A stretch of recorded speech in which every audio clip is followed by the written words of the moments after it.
Laura Loomer did say she sucked Donald Trump's dick. Are you lucid today, or are you going to be fucking dumb and useless?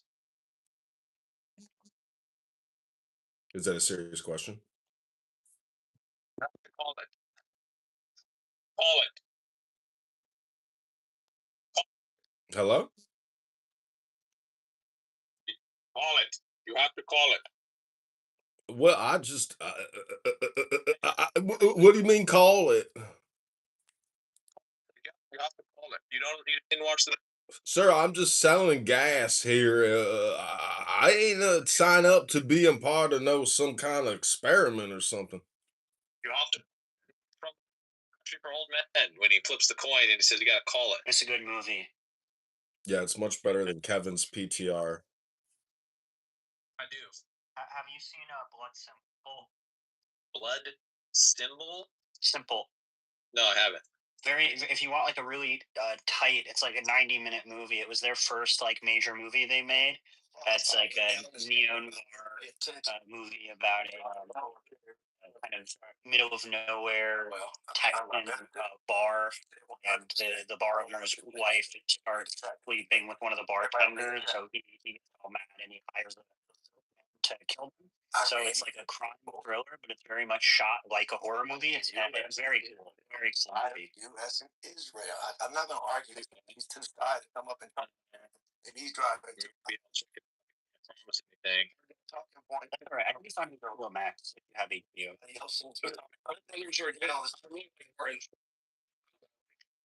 don't know his whole point. I'm not going to try to argue for it. You're trying to say, wait, what are we going to do about it?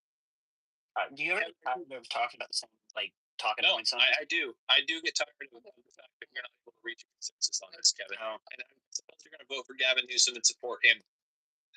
Right? I'll support whoever I know what we're gonna do. We're gonna flood every sanctuary city and state until we get rid of every single last lawbreaker this country has to endure. And we're gonna use the Army, the Marines, the Navy, and the Chair Force. We're gonna use our military for a military purpose, which is our security. Hello? When like by the end of Trump admin, like a fraction of the people that came in over the last 4 years will have been deported, and the American people are going to hate you anyway. You're going to be like having a real tough time. Yeah, he's not wrong, but he's not wrong about that. He's wrong about much more important thing, which is that you don't have a nation if you don't protect your border. It feels like I have a nation. I feel like I live in a nation all the time.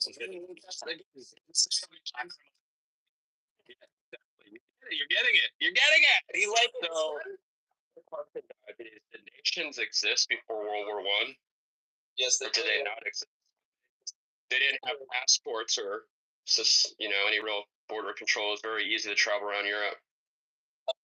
Certainly did have nations, regardless of the fact that they didn't have passports. I can't tell you what they did or did not do to enforce immigration, but I will tell you, as a matter of fact, that controlling immigration is the prerogative of the government. It is a necessary function of the government. You have to know who does and who does not enjoy the benefits of the prosperity bestowed by the people on the people.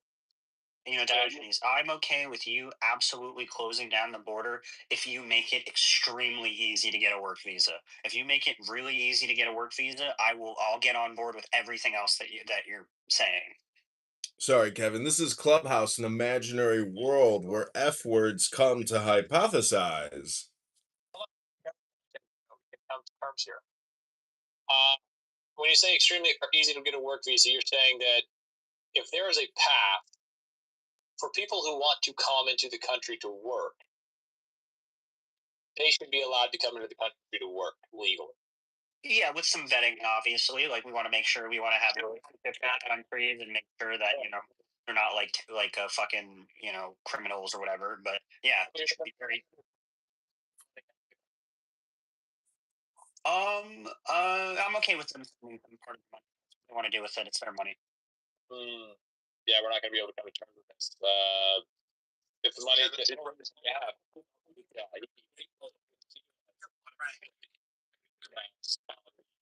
What do you know about the other story? Legislationary.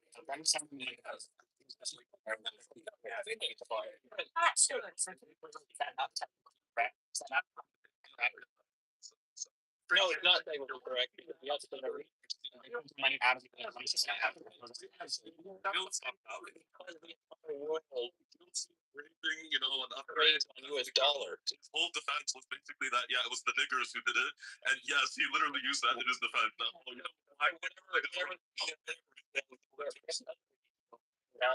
Benjamin also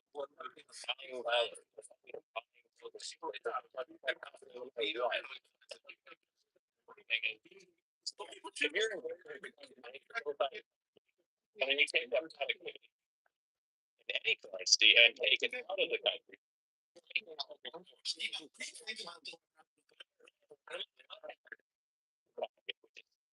Denominated.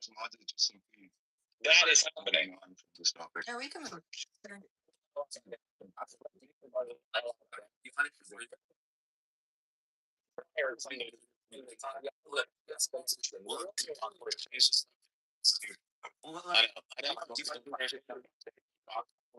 So there's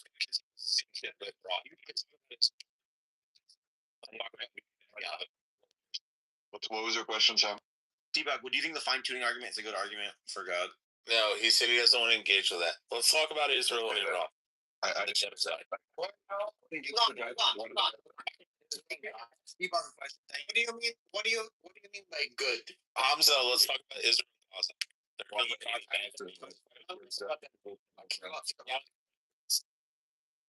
Yeah, I do. I'm literally on the other side. I love the IRGC and Hezbollah. There you go. Move it down next time you try to do this. Okay. Who? Me? You wanted like respond. You sounded like you had a. Are you talking to me? Yeah. I think I moved the other. He's trying to like change the subject, and we're on fine tuning now. Sam stupid. Hamza, do you have a thing to say?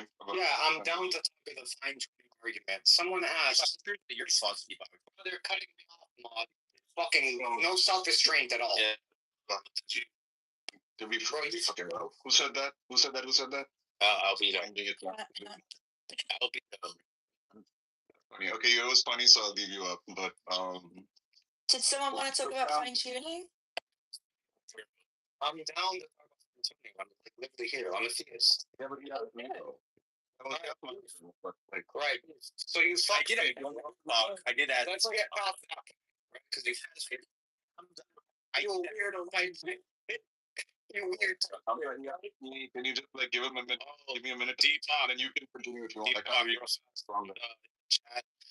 Less smart Ethan said that he added a Substack for you. A Substack for me? Yeah. Less smart Study Ethan. wrote a blog of refuting fine tuning.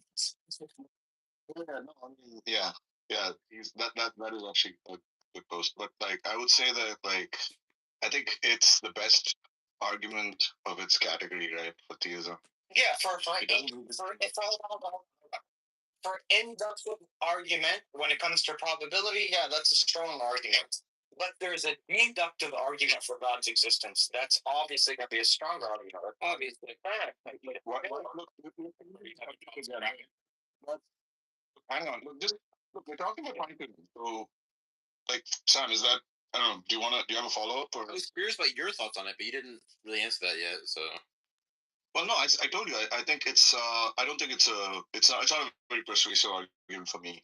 Like, why? But I think it's because I think so first of all, like, the data that it's trying to explain, like, I don't think the puzzle, the phenomenon that you need to explain is life. It's just something like complexity, right? Because I think once you have like a complex enough system that can evolve in complex ways, there's good reasons to think that something like life evolving isn't surprising, right? So the only puzzle left is like, why is the universe like complex? Why isn't it as simple as like, like a single black hole, right?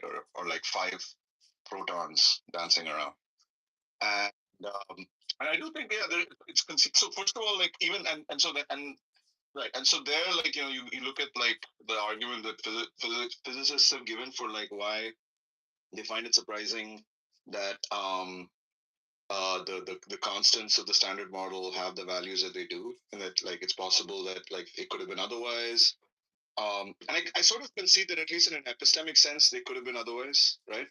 But I think if there is something to explain there, there's much simpler explanations based on things like I don't know, like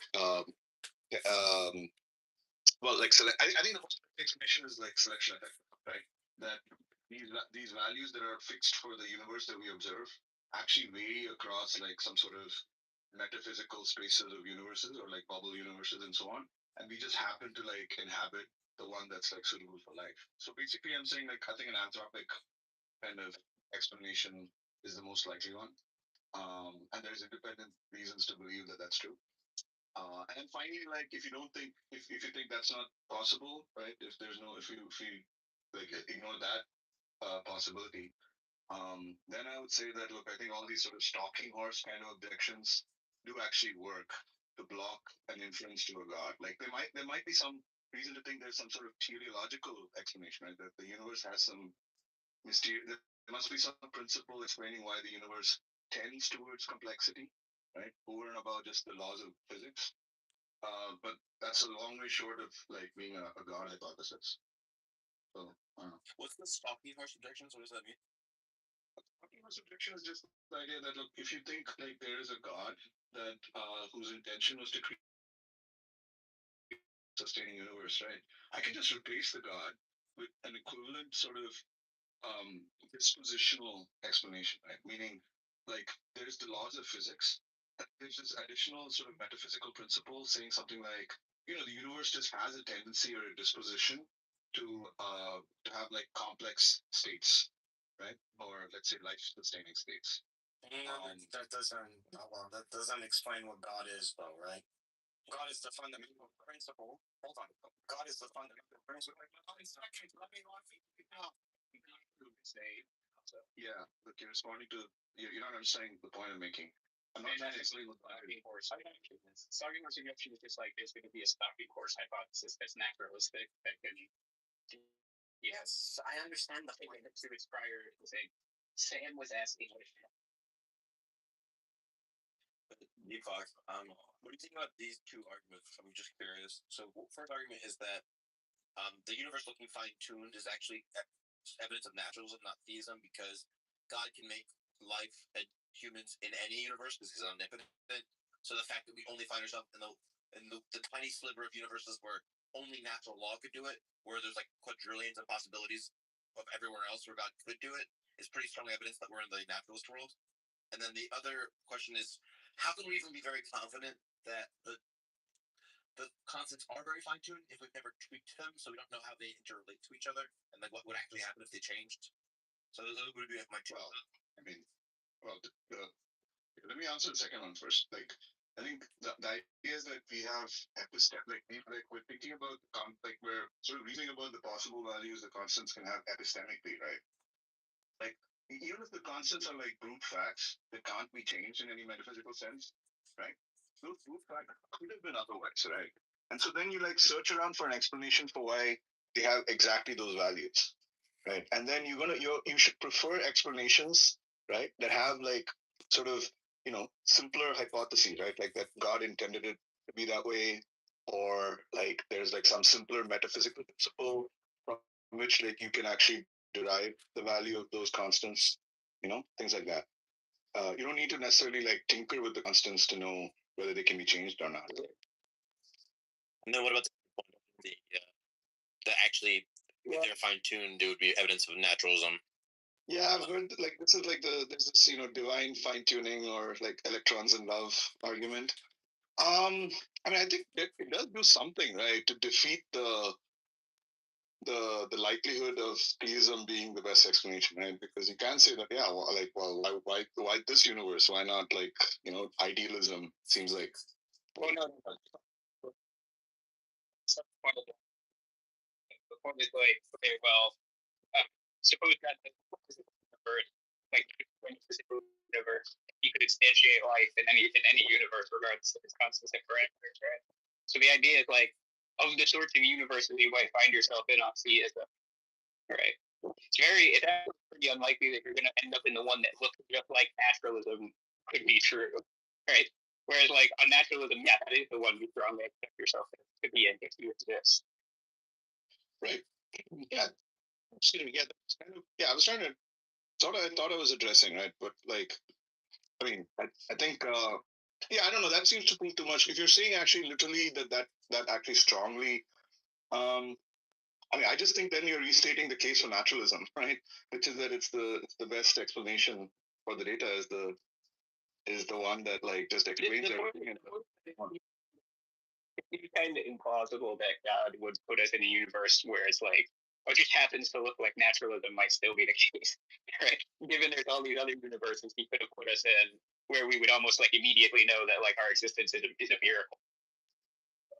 Yeah, I mean, there's like one thing. I mean, I think I mostly agree with that, but I will say that there is like this epistemic distance objection, right? That I think actually sort of makes sense. So the idea is that, like, God's intentions are to like create life and so on, but He doesn't necessarily want life to like want living things to be obvious.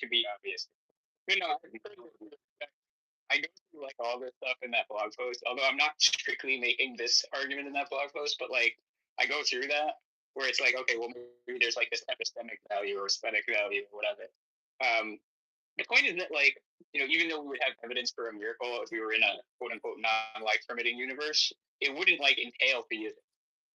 It could be some other kind of supernatural, metaphysics that explains that, right? So it's like, even if God wants there to be like some epistemic distance or something, he can still have that. It's still going to be strange that he achieves epistemic distance by making the world look like naturalism specifically might be. You see what I'm saying? So it's like naturalism isn't the only other option from theism. I think it depends on what other options are and whether like obviously you can have different laws of physics, right? You can even have things like a dualist substance that obeys some sort of regularities, and we can sort of empirically investigate and okay, so dualism ends up being true, but like that's just in that world, that's just what we would end up calling quote unquote naturalism, right? But I'm not quite sure what that's doing. I'm thinking like, what it's doing. I think is that what you're saying is, hey, if we were in a non-life permitting universe, that would like be really, really good evidence against the naturalism. Right? What I'm saying is that, like, yeah, it would, but if God is trying to maintain epistemic distance so that like theism isn't obvious, right? Naturalism isn't the only alternative, right? You see what I'm saying? So it's like it's still kind of odd that he would make it look like naturalism might be true, right? You see, like it's obvious that naturalism is false without making it obvious that God exists. well, yeah, but like I'm saying, there's no real difference between a world where like naturalism is false in the sense of like okay, there's like some dualism about the mind, um like the only kind of like symmetry breakers are between worlds where like there are phenomena where the only possible explanation is like intentional um like like some intentional agent like intervening, right? If like there are things happening, Yes. Even if that works, it's not going to see it, but it just has to be. So if we were in a non-life permitting universe, then we would know naturalism was false, or at least we would strongly affirm naturalism, right? But that doesn't mean that theism is or classical theism is therefore obvious. sure, but at least there is but at least in those worlds, there is like a stronger inference to God, right? Than in the comic book. Yeah, exactly. That is exactly why finding ourselves in a light permitting universe is not evidence for enough. Well, no, but like, so I'm trying to get to the thread of this. So, like, yes, I think I agree with you, like your general principle. I'm just saying, like, I mean, that's only with respect to like worlds where there are like clear inferences to intention explanation, not to like worlds that are different in the sense of just other laws of physics or like metaphysical laws that have regularities that don't like seem to, warrant intentional intervention. Yeah, anyway, I have to go. Talking about life permitting constants and parameters, given the form of the law itself. Like that's what we're considering. We're like, just deism make that more likely. Never mind.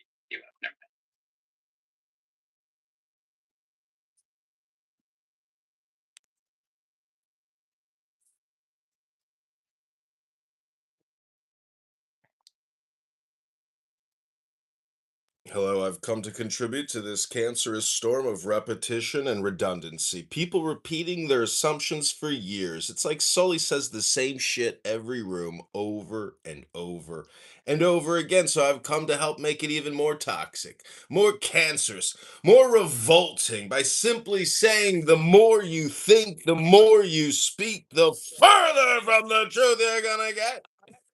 Hello? Red. It's John Kitover. See, would you like to propose a new topic, Universe? Talk about Mortal Kombat Universe. Oh, God. I'm just saying, if you've never jerked off and taken a nap or eaten a cheese pizza or had a beer or smoked a joint, well, you haven't lived yet till you read a book. And then you come on Clubhouse and you waste all your time talking and repeating your assumptions over and over again. It's the same show every time. Don't you guys see it? I don't think you see it because I record it all and I observe it. Some of you don't even have ears anymore. Did your ears fall off, Sully? Did your ears fall off from your... Oh, they did fall off. Okay. Well, Hello. How are you? Oh yeah. Oh, that was a bit much. Anyone He's a got a bit- non-schizophrenic point to make? Well, for the record, you were kind of telling the truth, man. Like, it is kind of boring to You hear were people also talk schizophrenic. about it over and over again. Okay. I repeat my question.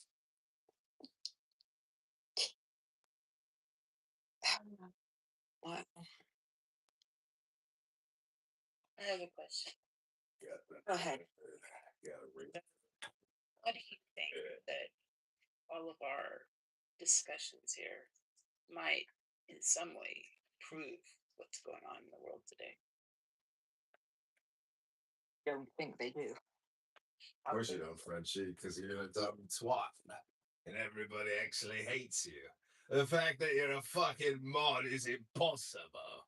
Well, it's not, because it's indicative of the world that we live in today. Retards run the world. Cowards run the world. Do Emma. Hello? It's not here. Hello? Oh, he got out, man. Just taking one of his, 3-day naps. He naps every 3 days and then comes back.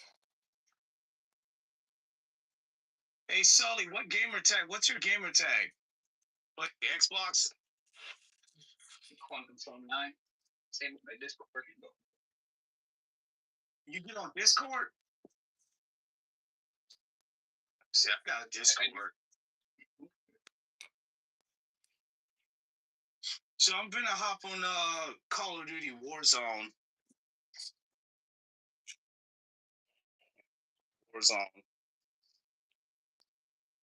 You want to join? We're going to Nuketown. Well, we saw. I was trying to talk about you guys that follow Jacob Frank followers and shit. Jacob Frank?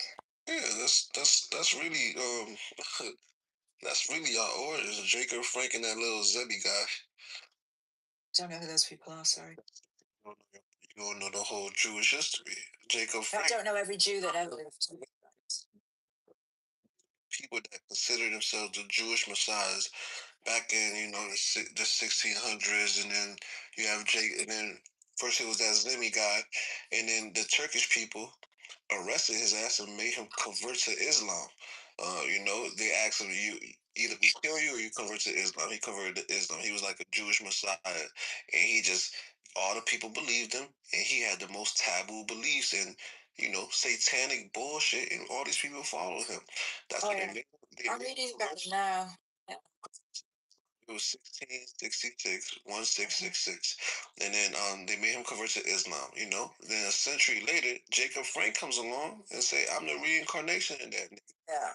and basically the Jewish people and Yeah. most So about Jacob Frank, the religious authorities of the Jewish community excommunicated Frank and his followers due to Judaical doctrines. There you go. Now, see, they had to do that because he had followers, and that's when you get why we say this shit. Because these followers, they didn't just stop believing him; they just kept on doing shit in secret. I can't believe it. He said that he was not. He was excommunicated by the Jews. Can't believe it. I even got more than 10. Why are we doing this? Yeah, I thought we were dropping reverse of this. And I'll be sane. I was listening to you just playing recordings. Sorry. Oh my god. Super cancer.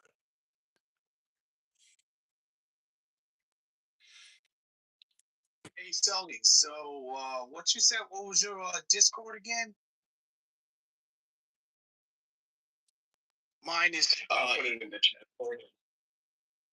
yeah, it's Mystery Evaluator 2626.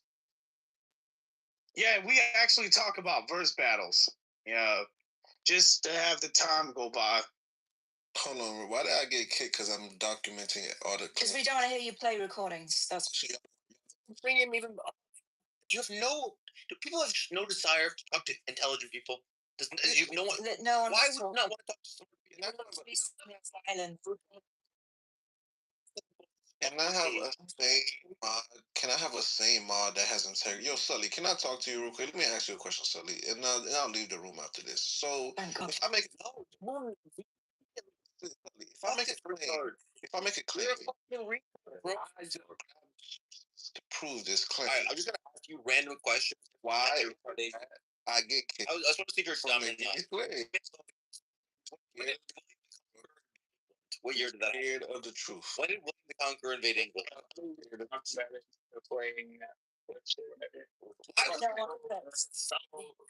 Jacob Frank, he was like a Jewish messiah back in the day, and all his teachings were basically the reverse of what the true teachings of Judaism is and all of that, right? So he was telling people to have sex, eat a lot. He's a criminal. Pedophilia shit. That's the origins of this shit, right? And look at this, right? And if you want to ask for proof, well, I was saying that and I got kicked, but I'm just gonna tell it how it is. So, Yeah, it was not. bullshit. Now, what did they do? They just climbed up the rankings and they got kicked out of a lot of places, right? Because nobody was fucking with that evil shit. Nobody was fucking with that. So that's why we tell y'all some of these Jewish people. Yeah, okay, I'll actually tell you this. It's as simple as Mein Kampf. Yeah. Jews bad is not very. Now you're tired of. Oh my god. Let's get around. So stop playing the refs. It's really I'm a follow. You, your petulant child. Do you think we should get fucking okay, so you'd rather, of you. Which is more annoying, a Nazi spreading libel or my petulant child? You want to know like Nazi petulant child? I picked the petulant child. Yeah, which one is more annoying? I'm telling you, Sam. I picked more petulant child. Say both of you. That's not an answer to my question. You're still a petulant child. Okay, so then that's why I was trying to stop the Nazi by being the petulant child.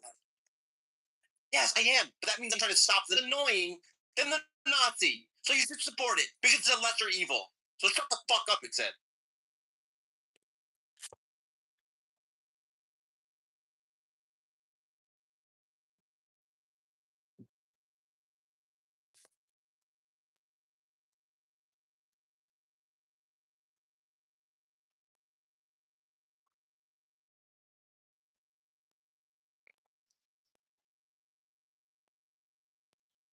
Hello, moderators. I just want to say That means that anti-Semite you They met a movie. Personally, all I'm sharing history really But honestly, you've been given Mike, and we all know what you said, which is you back, right? Nothing maybe I'm wrong, but I don't think I am. That's not deeper than that. You're actually quite a shallow person. I actually think Hitler had the right idea. And I just don't know a lot of people want to hear that. If anyone does, please say that's just sucks. you have Shitty. You worthless retard. Goes away. Go away. look at this. Look at this. Fucking idiot. All three. Yeah, there's all kinds of bad people all around the world. You know, they say about the Christians' crusade, they're killing a lot of people. So, in the name of Christianity, you know, I used to hear that a lot from the Black Hebrew Israelites. So they say, if you are a Christian, you are a bad person because that happened. So, I mean, people do. Does anybody know Between Gavin, John, Perliman, and Piper? No way. One debate I root for Piper in. That's tonight? Or it could be tonight? I think so. It's supposed to be Thursday, 8 p.m. Central Time. Okay. Sorry, it's Gavin? tomorrow. Okay. Is it Wednesday? I don't know why Piper's debating someone with brain damage, but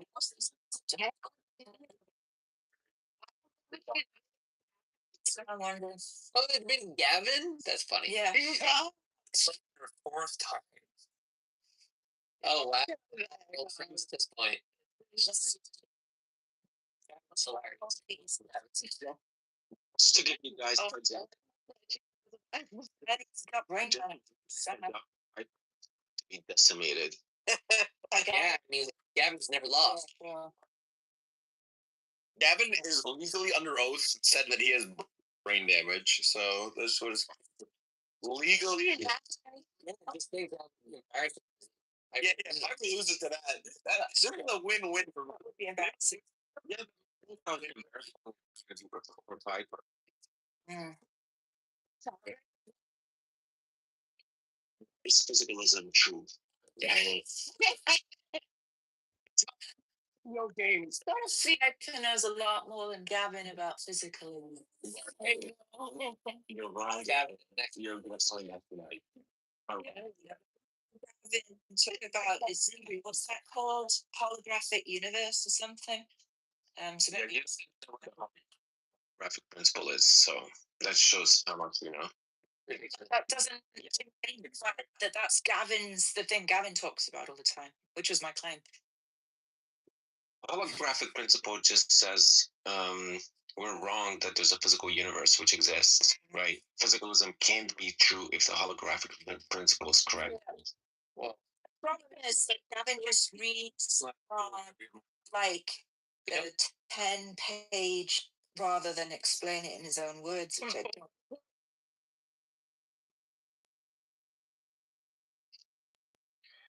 The rebuttal, do they have like a back and forth? I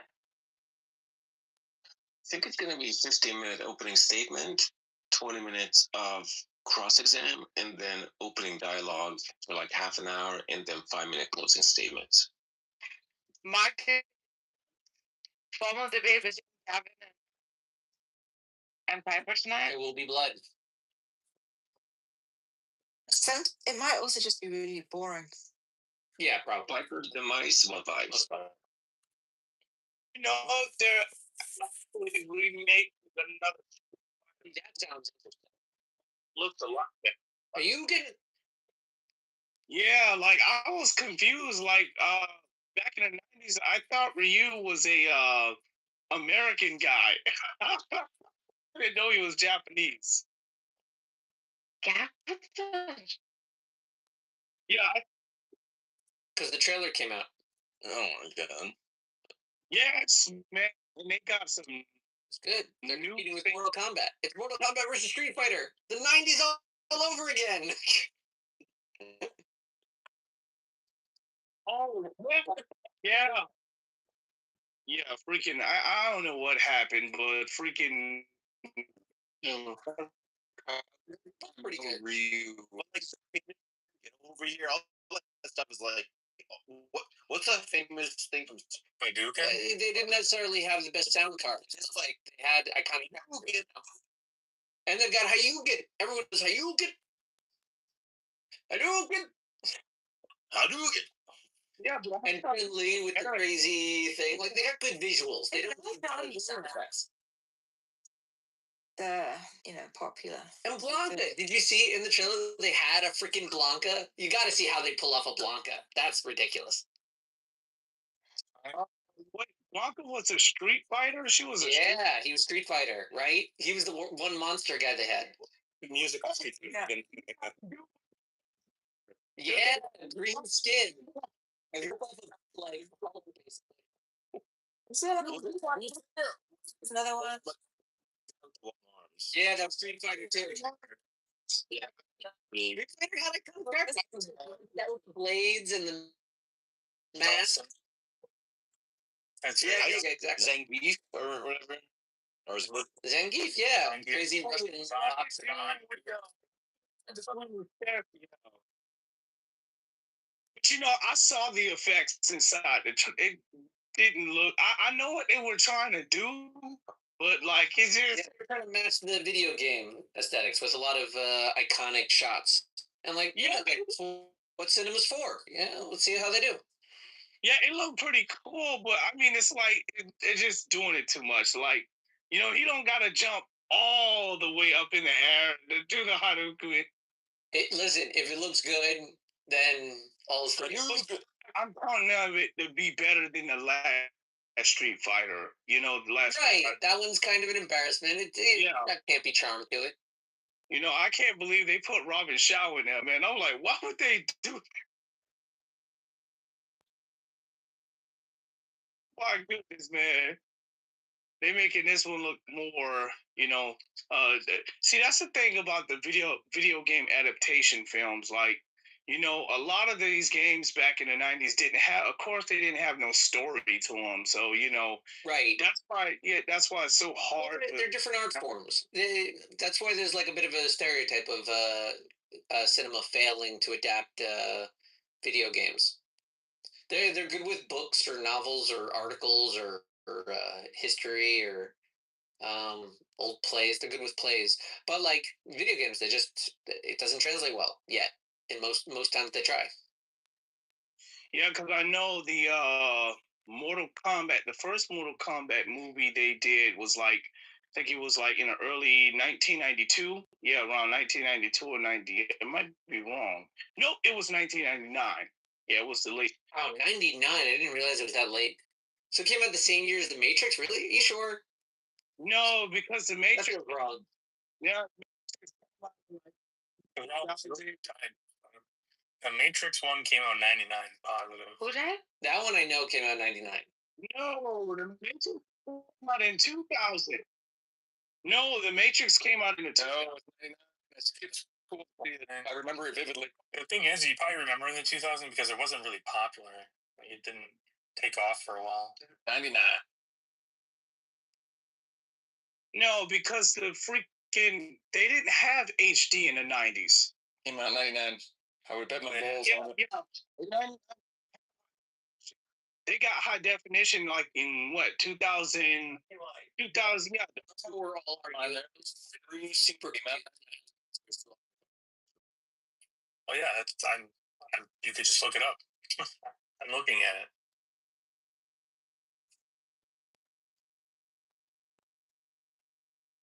Alvita, do you think it's terrible that Muslims will kick you out of the room for saying that a woman's deficient in mind, even though it's in their scripture? No. Yeah, it's crazy. Some ladies came off, who was a mod, started screaming at me. And I said, I understand that you can't track the conversation because you're deficient in mind. And she kicked me out. I'm like, literally quote your shit to you. It's not into it. Yeah, I mean, it's in the, yeah, it is Hadith. And Hadith is said by Muhammad that you have to accept the words of the Sahabas. And if it's Sahih graded strong chain of narration, then you have to accept it. So, yes. Yeah, but whoever said it was in the scripture, and it's not in the scripture. It is scripture. It's scripture when it's equivalent to scripture when Muhammad says accept the words of the Sahaba. I agree with you. Josh, Yes, I know. The women are deficient in minds. I just said women are like the bell curve says otherwise. I mean, there's more at the outliers on the left and right for men, but like you can say women are more emotional. Out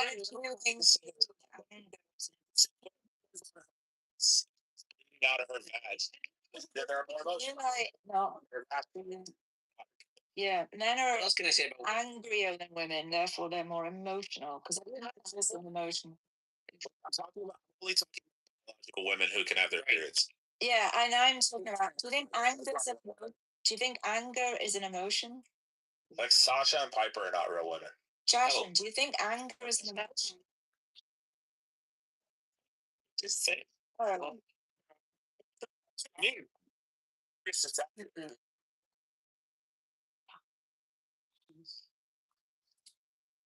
I can't wait till like Sasha and fucking Piper die, and then they excavate their bones, and they're like, "Oh, this is a biological."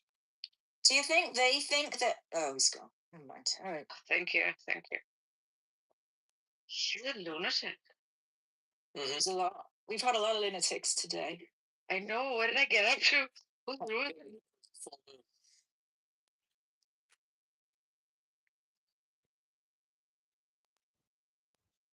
You guys let Agamemnon get away with saying some bullshit about the holographic crystal. Full moon's not for another 9 days. I know. So why are all the crazies out now, Rabbi? That is. How the hell? It's beautiful.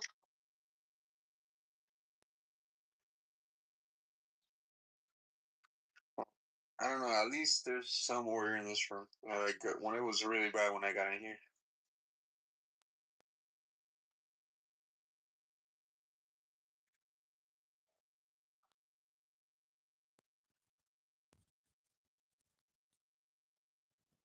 Did you figure out what objective means, Sam?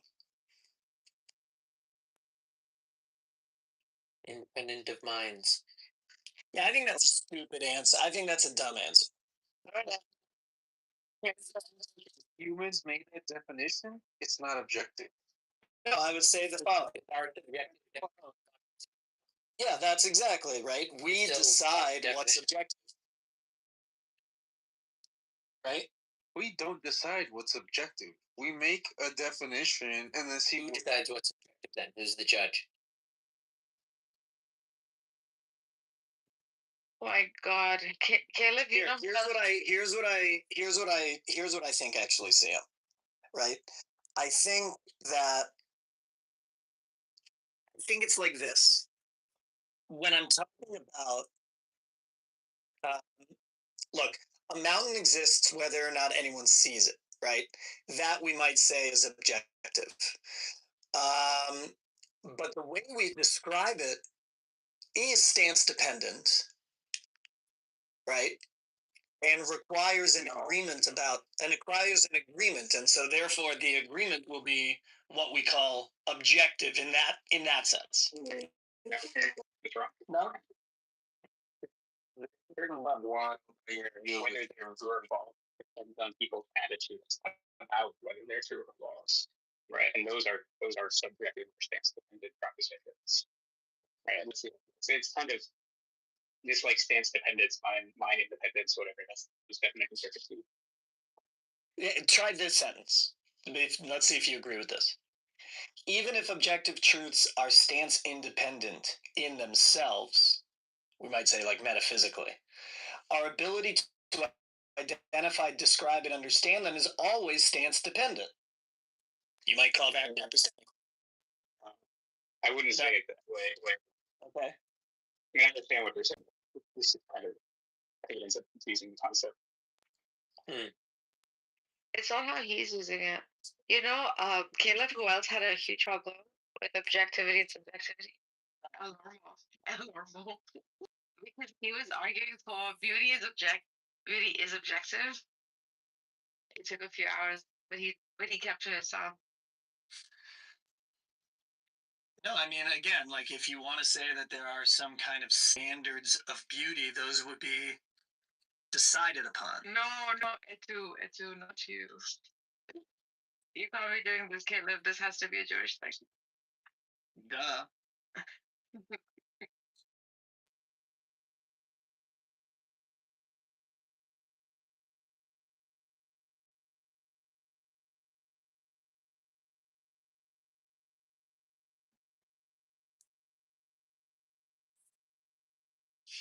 Wouldn't you say that like Citizen Kane is objectively more beautiful than Dude, Where's My Car?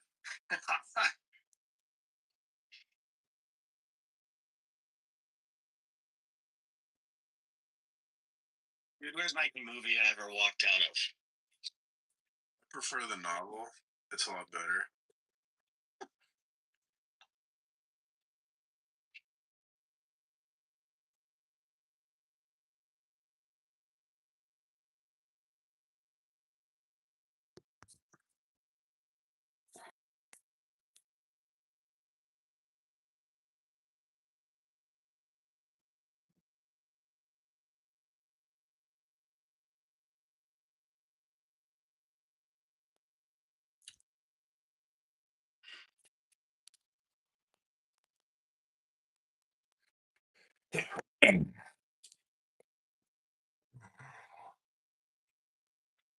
It's very sad. Yeah, there's like you talk about trans or gay people so much, you must be secretly gay or trans loving. But that's not a your generation. That's what this is starting to sound. No. It's starting to sound like that from I would say. Let's talk about how the anti-racist or something. I have something to add. It's important. Okay. There was this chick. She caught her man on Grindr, talking to trannies. Okay. And so she asked the man what he was doing, and he said he was going to rob them. And so my question is, what's worse? Your man's robbing the trannies or meeting up with them to sleep with them? I think it's worse that you believe that he was going to rob them. Because I don't think that, I think that is what it's the masculine thing to say, but it doesn't, I would never believe, that does not make sense. There's so many people you're choosing to rob the trainee that you're flirting with to get, no, that man is interested in training. Yeah. And so what somebody said earlier, I definitely, Dr. Lee said it. Definitely you have a point. But there's two types of ways. There's one thing that's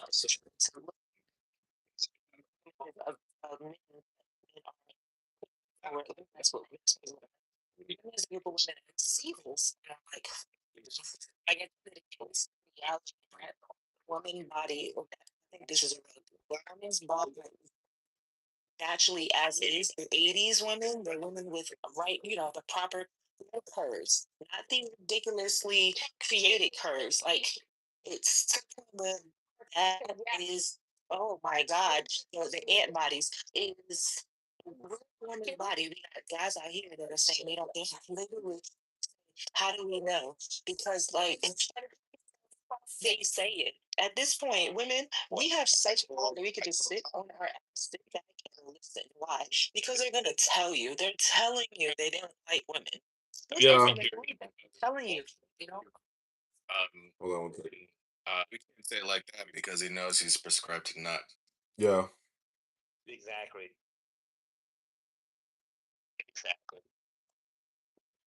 What are you making, an omelet this morning? I just had to turn the volume down on the other phone.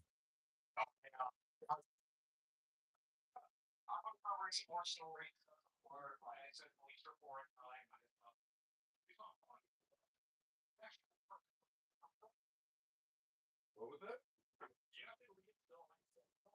No, I think that like the database somehow is using like the registration role.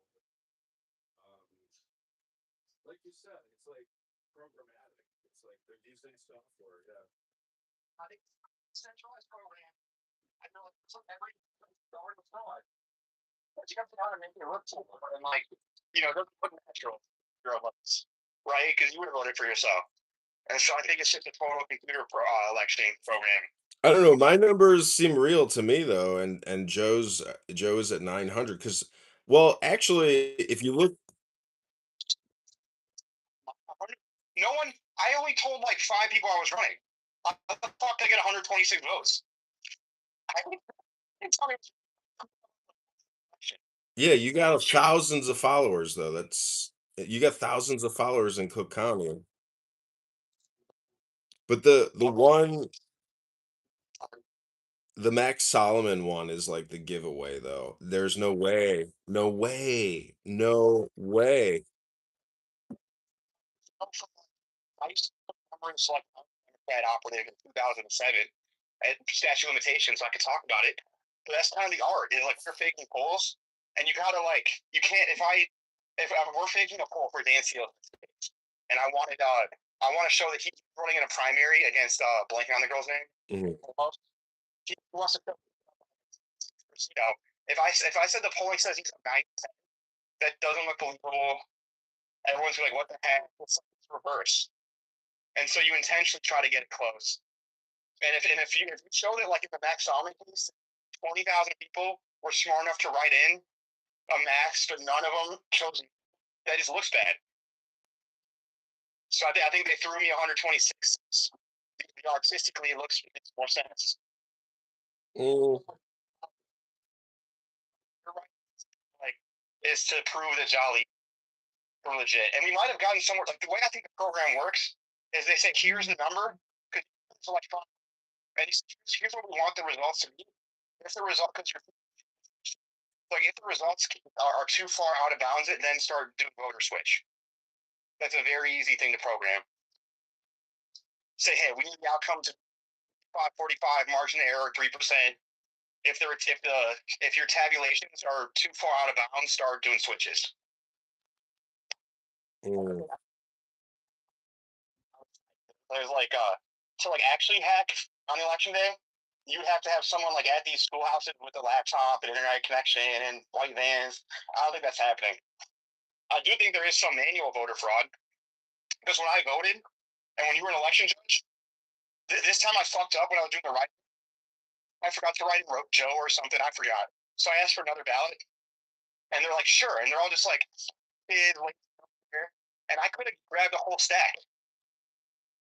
And I could have had someone like your election judge and just every time someone's not looking, just like laundering some ballots. No one would know. But there's the Aaron Delmar blackmail scandal. I'm not sure if we talked about that. That's my next article. So there's supposedly 600,000 plus voters in the 16 districts. 600,000 plus. Only supposedly 90,000 people voted. So it's like a 18% turnout. I mean, I think my number at 110, less the districts that didn't accept me as a write-in candidate. That many people went out of their fucking way because like most people don't vote for that election. There's 30 different elections going on. So for those 100 whatever people to go out of their way to write in John Kitover is very impressive. Yeah. You could have gotten more or less. You could have gotten 200. You could have gotten 50. You could have gotten. We know you didn't vote for you. So what they do is if it's a write-in candidate, it doesn't get scanned in. That means they have to manually look at the ballot, whether it's a printout from the digital or it's a hand paper, and then they have to tabulate and literally hand count 110 across all the counties, collate that, transmit that to the Illinois state. So it's like there's just no credibility. There's no transparency. I'm really pissed off I can't prove that one I voted for me. Because I think it says I got 0 votes for US Senate. I voted for me. Wow. We need a ledger. We need like an unbreakable. We need an unbreakable ledger. Like this is just is not transparent. I can go back. Yeah, we need a double accounting entry system. It's not important. I want to see my ballot. My ballot to make sure that my vote was counted correctly. That's not a Fourth Amendment issue. They can suck my dick. But, regardless, I love how Christine Maxwell and everybody's like the hottest new thing in politics is Max Solomon, a schizophrenic, homeless person. Were you there when he said he wanted to subpoena me? That was hysterical. Oh my god. He's like, why don't you drop your case? I'm like, there's 2 cases on you. Like, you know. He's like, oh. I'm not even doing that. I just put my name on it. You know, someone else is paying for this. And he's like, oh, I'm gonna subpoena you. I can't talk to you. I'm gonna subpoena you. And I'm like, you are such a fucking clown. Did you hear about his story that he did to poor Ashley Ramos? Mm-mm. So he claims he had enough signatures for governor, and Ashley Ramos told me she believes this, that he was carrying her signatures because he was her lawyer, and he was going to save her a trip, and he claims that his car hit a deer, and all the like a bunch of his signatures and her signatures burned up somehow. Yeah, so Ashley Ramos kicked off the ballot, and she believes that shit. That he hit a deer and his car blew up.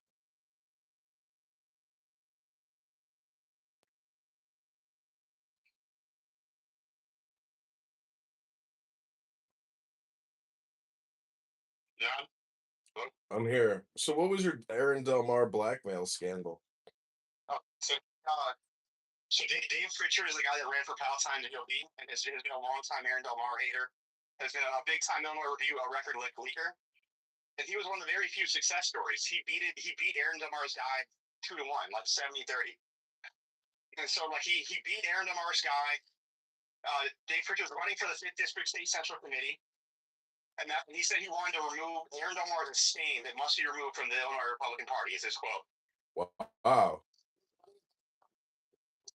Plain Jokum, a wheeling guy in Del Mar running. And so I talked to Ken. Him and Ken made a deal. Said, hey, we'll just vote for one of us will drop out. Del Mar will be gone. We have no votes. Pritchard had 18% of the vote. Ken Jokum had 15. Like they had enough votes. And everyone thought it's all over. Aaron Del Mar's going to lose. Then day of, Dave Pritchard decides to vote president and Del Mar wins. And everyone was wondering, why? What happened, Dave? What had happened was, after the primary, Dave Pritchard goes to the Palatine office because Aaron might have been blackmailing or like has some deal with the Palatine GOP office because the rank was going to go from 1,000 to 2,000, and he lost the election. So he's like, "Fuck off, Dave. Pack your shit." And so Dave is going to the office late at night to get his retrieved stuff, and then the guy Aaron's Tucker, the guy he ran against, this guy named George, who's like he's like in his 50s, 60s, but is very strong. And Dave is like a retired, like a very tubby, out of shape. You're the one that said he had deviated septum, right? Mm-hmm. Right, you saw the video, right? Yeah. So then out of nowhere, the guy that got arrested decided to vote president. And then the allegation is that Aaron called him up and said, hey, we'll drop the charges if you let me win. Mm. Yeah. The other one that I'm talking to Shia Kapos later today, because you look at her playbook article she wrote about Aaron. It's the biggest fucking joke.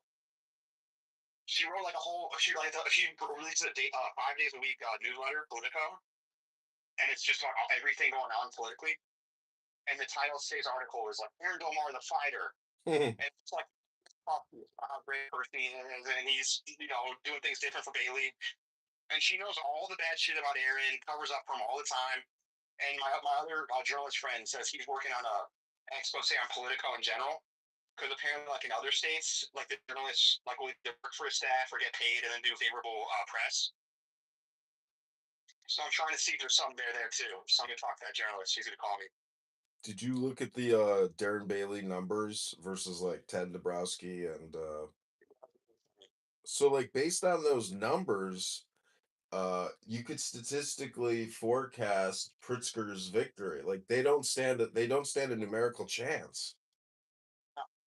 They have to win like every independent and then clone them a couple times. Shove the vote.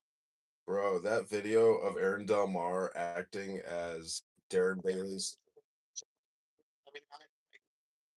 Which one are we talking about with the slapping the ketchup? Yeah, dude. Like, could you be any gayer and weirder and like how the fuck did what there is there Darren must be being blackmailed. Frame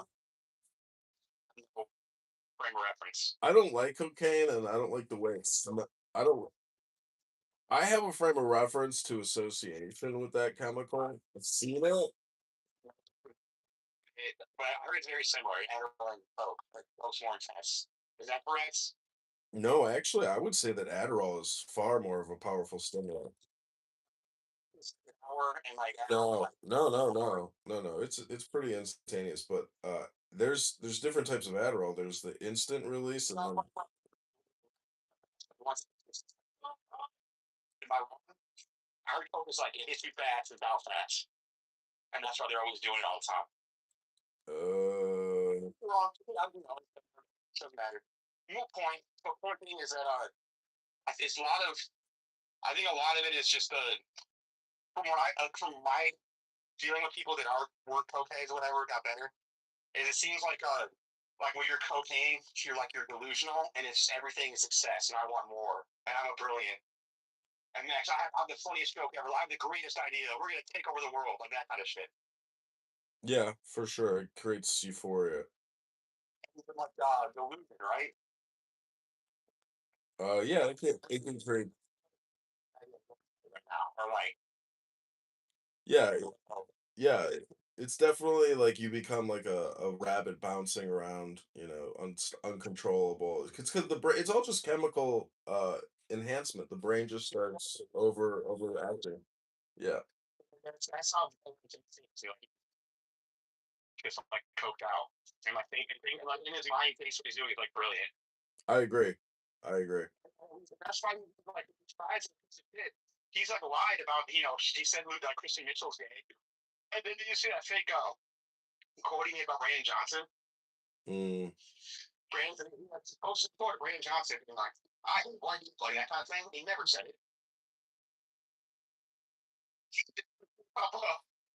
He got race quote. See, that's like some open shit, but he just saw that and he's like, oh. So, and he doesn't have a team, so he just goes straight to Facebook or Twitter.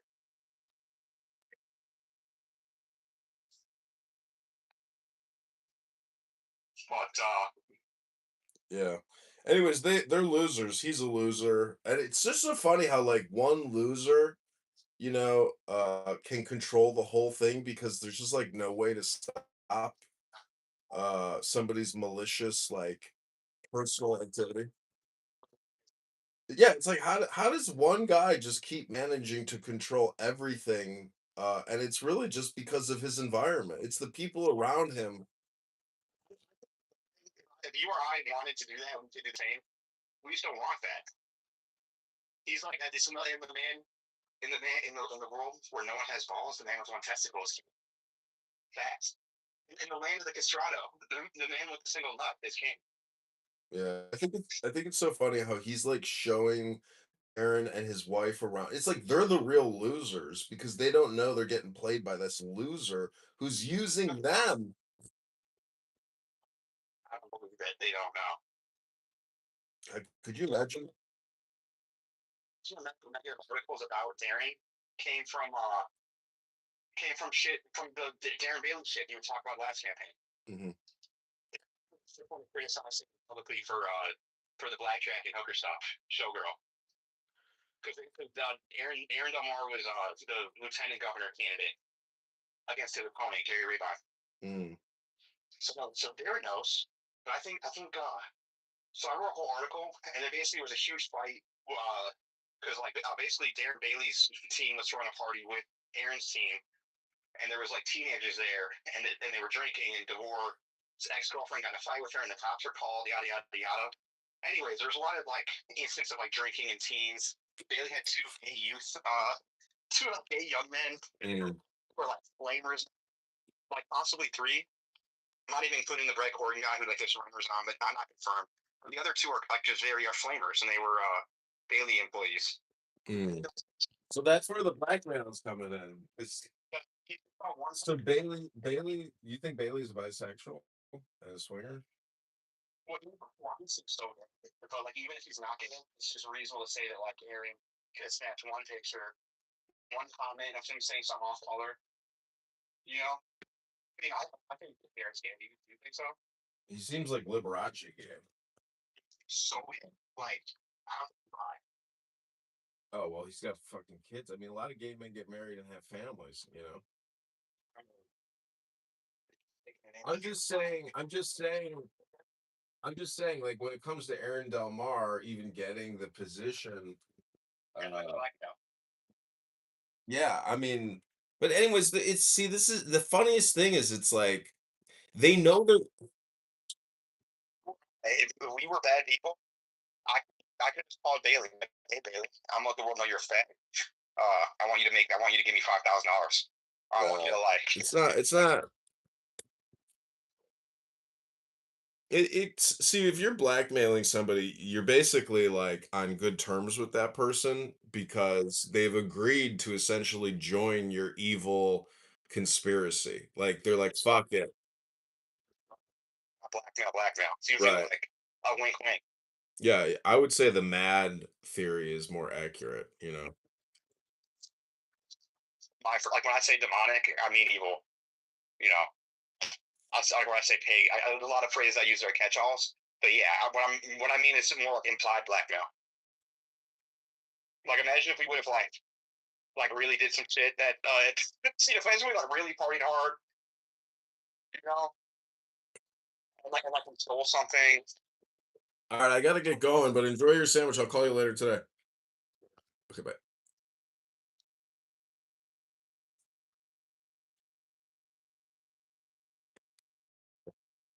Hello?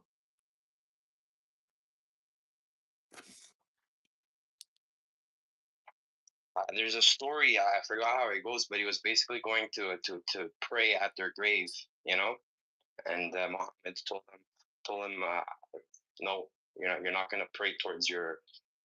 This is for all these pets. For the record, I just think you're the cats in the neighborhood. Neighborhood cat colonel, okay? Unofficial neighborhood. That's amazing. Listen, Dr. Adams has a fair point, which is that we really should limit every 4 legs of animal that you bring to your house. It should be every 1,000 square feet. Oh. I haven't agreed with Keegan in probably 3.5 years. That is just amazing. God, great. What a great idea. I never even thought about it that way. 1203. That'd be a huge. I do it in a studio that's like 450. You can have a bird, right? You can have a fish. You can have 40 fish. I don't care. But once you start putting these cats and dogs, you better have 1,000 square feet for each cat and dog you got. Vera, what's going on with the water from above? Any fix on that? Oh, it's done. They fixed it. It doesn't happen anymore. They completely fixed it. Fucking finally. I'm very happy to hear about it too. Good. So, I know. I'm gonna send them a gift basket or something. Because it's not even just a problem in apartments, right? It's a problem in even my community where there'll be a house with 2,000 square feet and they got 14 dogs and 10 cats and they just live outside. And I got a problem with that. I want to kill them. Yeah, because it's drains. It's the water runoff from it. Runoff from it is toxic. No, I completely agree with Keegan on that. There's a lot of people that have hoarding problems in general, but once they start throwing animals in there, it could turn it to a neighborhood public health. You do realize when Keegan says he wants to kill innocent animals, that's a Ted Bundy type of statement. That's a sociopathic, psychopathic intention. Congratulations, Keegan. You win Psycho Clubhouse Award of the Day. Keegan, please don't kill the animals. Listen, I'm not actually going to kill them. I want to. I want to, but I'm not going to. There's a difference on acting on it or thinking about it, right? These are intrusive thoughts that I'm saying out loud. So, okay, let him vent. Let him. Let us be hysterically get, then act. Right. You got it. Let it out, sir. Just let it out. Get off that chest, man. Help rabid cat get you, Keegan. Power, white boy. Rabid. Listen, about 2 years ago, I was mowing my lawn, and a little chihuahua ran up on me and started barking at me. Now, was I scared? No. Was I fearful for my life? Then I heard it? No. But was I annoyed? And did I have to grab it and have it bark at me while I carry it back to the house that it came from? Right? I'm mad about it. Thought about raising it. Thought about it. I truly did. I really thought that this would just be an easy little solution, but I didn't do it. And he was probably running for his freedom. Shit. Probably, next time, let us free. Like, I'm a star. Give us free.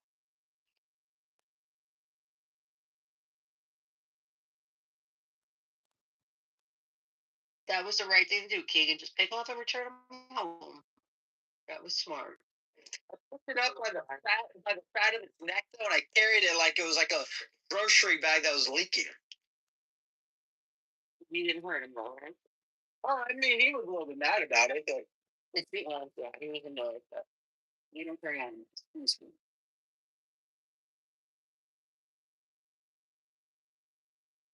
Because he will get violent.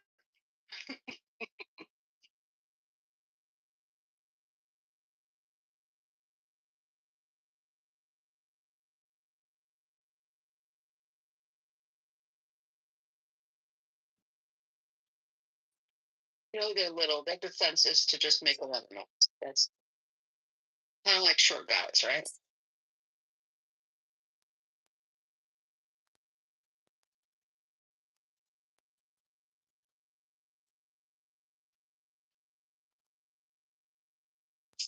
Los Angeles Fleet Week is happening May 22nd through 25th, if anyone's close and cares.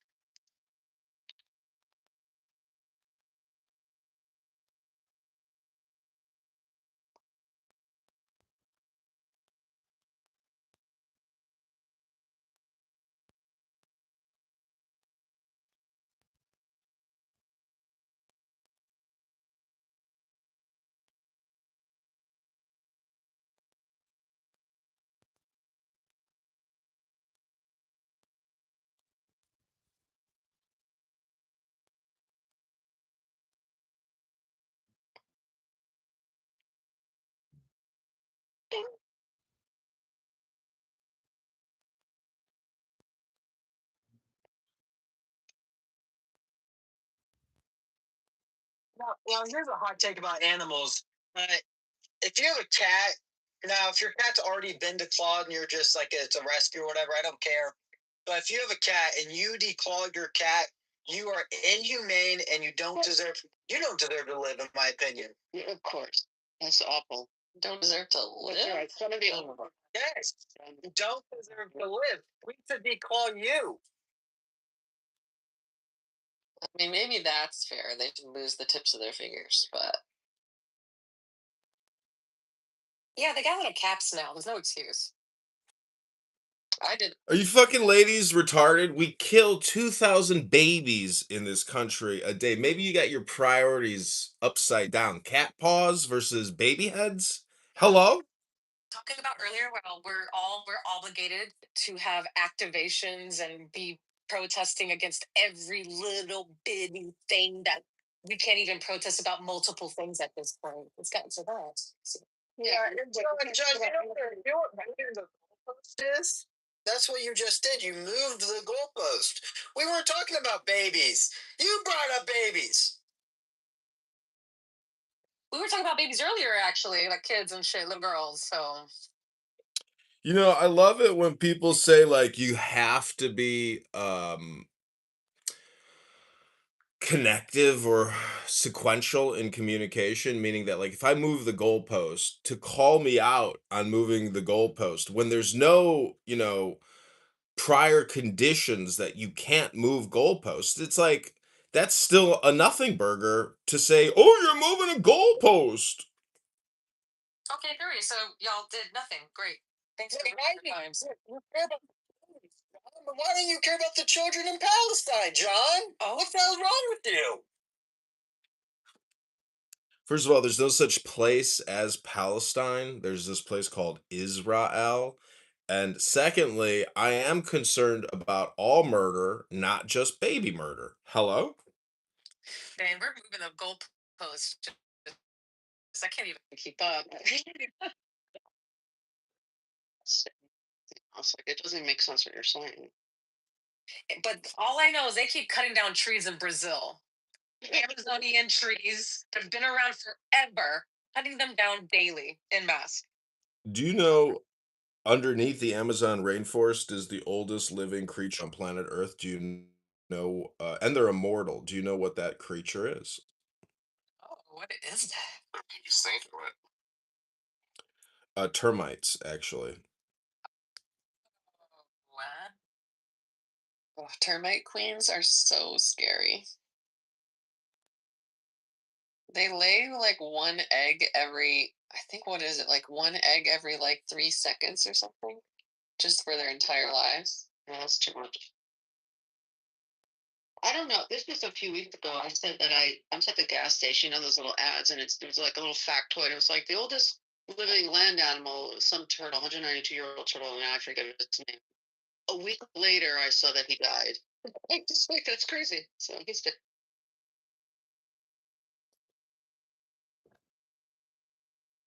Yeah, I think the oldest animal in general that we've ever found was some kind of clam that ended up being like 500 years old or something. Wow.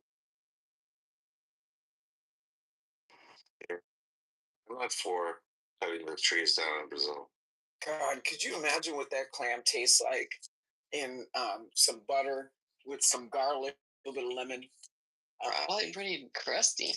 Yeah, like I can only imagine. Yeah, because oh God, I can only imagine.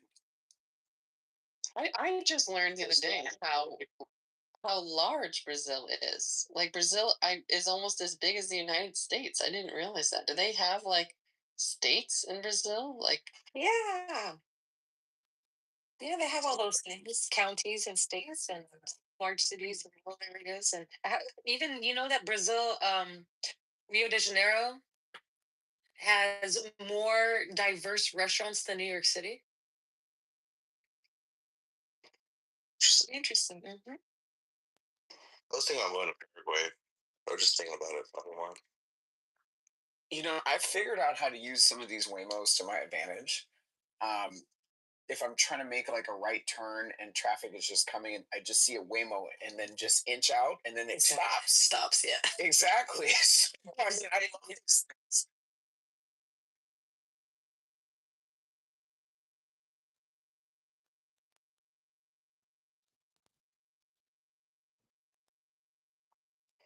I miss being in India.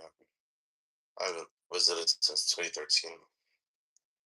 You say India? Yeah. Oh. Where in India do you go though? Usually on the west side. Oh. Some rural places here and there, but mostly on the west side, yeah. What kind of shit do you like to do there?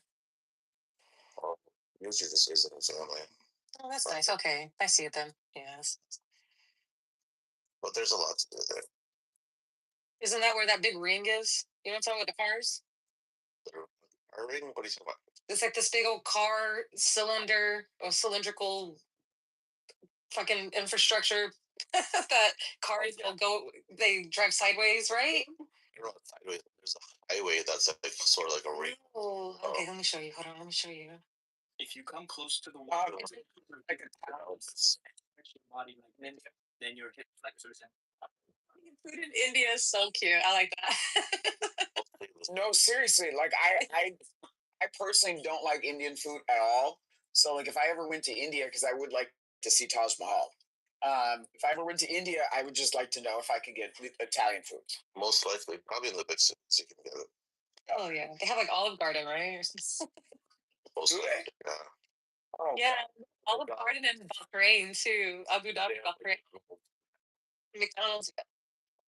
see, I don't have a problem with that. Like, I really don't have a problem with like, yeah. What do they do?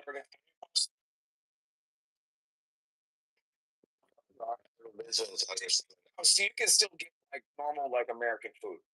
Yeah. Oh, We usually don't mix pasta with Italian food. I've seen like hamburgers and stuff, Hamburgers are tough. yeah. You should go to But they Kitover. mix in some other countries. That's true. Most states in India don't allow. It's Oh yeah, you can't eat cows, or in some places, right? They don't eat cows. Yeah, I know there's One one. place. like Kerala if we go to the southwest. Yeah.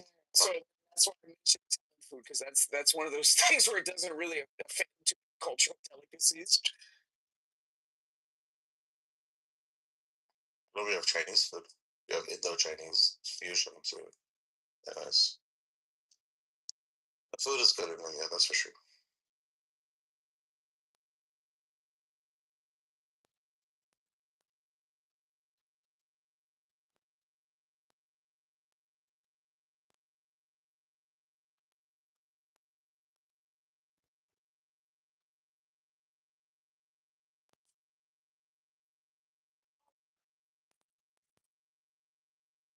It's hard to find.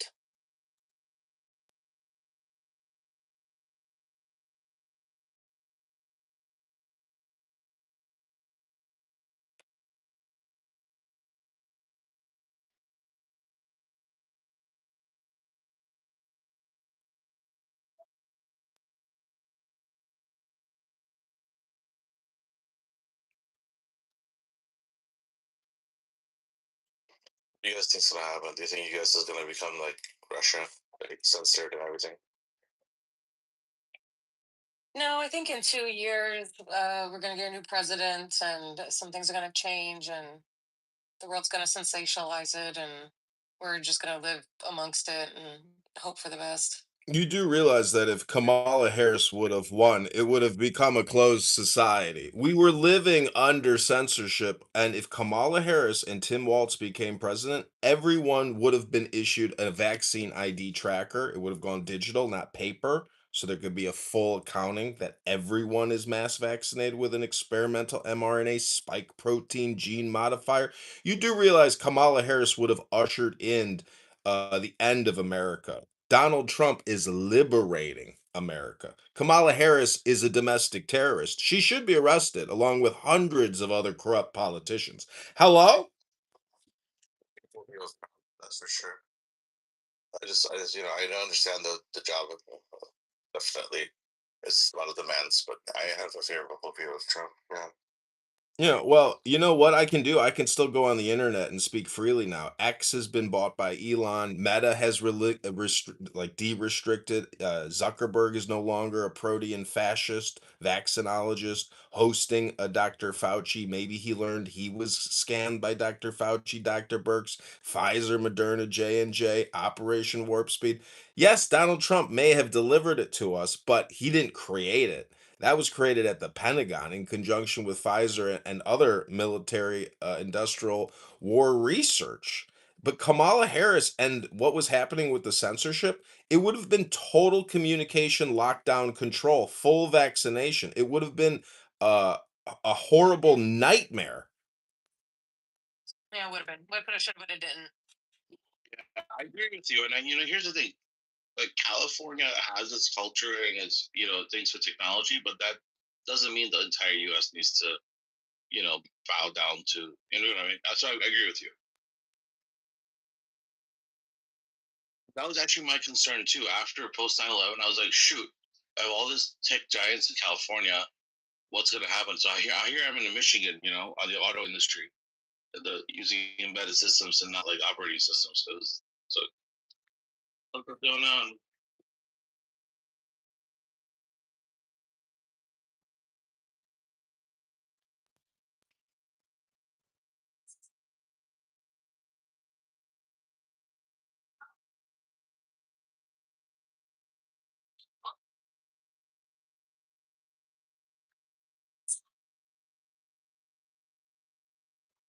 I am back once again.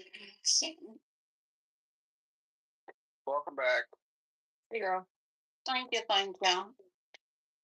Everyone have a nice drink of water. Yes, drink your water. I'm actually going to walk. I'm going to go move my derriere. That's a great idea. I think I'm going to start going to the pool at lunch, y'all. That's a great idea. Right? Yeah. Swimming, I hear, is great for you. All body activation. We're gonna get you a swimming pool.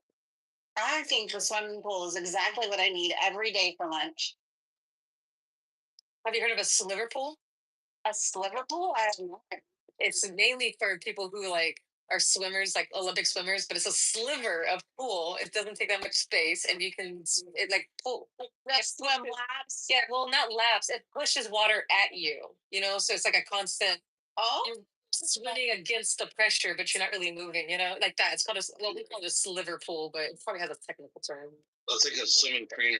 So Olympic Yeah. Made of wood. Is it really? Yeah, a little bit for the moment. Yeah, that's where you liver's from. I'm gonna start walking to the pool every day for lunch. I think it's a great way to break up the workday. I wish I was swimming right now. Why don't you try doing some basic yoga moves like a hip stretch, rotation, hamstring pull? You know, you got to move that body, take some deep breaths. Don't just go to the pool and drink a cocktail. Can't drink on the job, you know. I want to get sunshine. I want to get vitamin D and vitamin K and breath work, girl. Yes, breath work. Love that. It's a great lunch. And I mean, I work from home, so I don't have to worry about coming home and jumping in the shower real quick. That's good. That's a name, bro. You eating bread is good. Do it more. We should all do it. Actually, We should all be a little more fit. Yeah, exactly. We should all be a little more fit. So doing it. That is how I'm gonna spend my summer, y'all. yeah, I walked a little bit yesterday. That's all I got right now, but I'm gonna walk more today. I'm gonna start Monday. I want to give the pool just a few more days to warm up with these warm days. I'm going full hot mess with my aquatic system at my house. It's going to be freaking nice. What do you do? What do you got? What are you doing? Well, it's something a Walt will be real proud of. Is it like landscape? Or is it like chamber? What is it? stop? Disney was anti-Semitic. It was a joke. You're just derailing.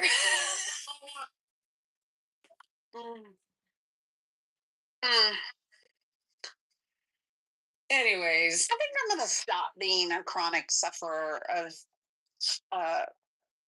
idiot fatigue. I think I'm gonna stop.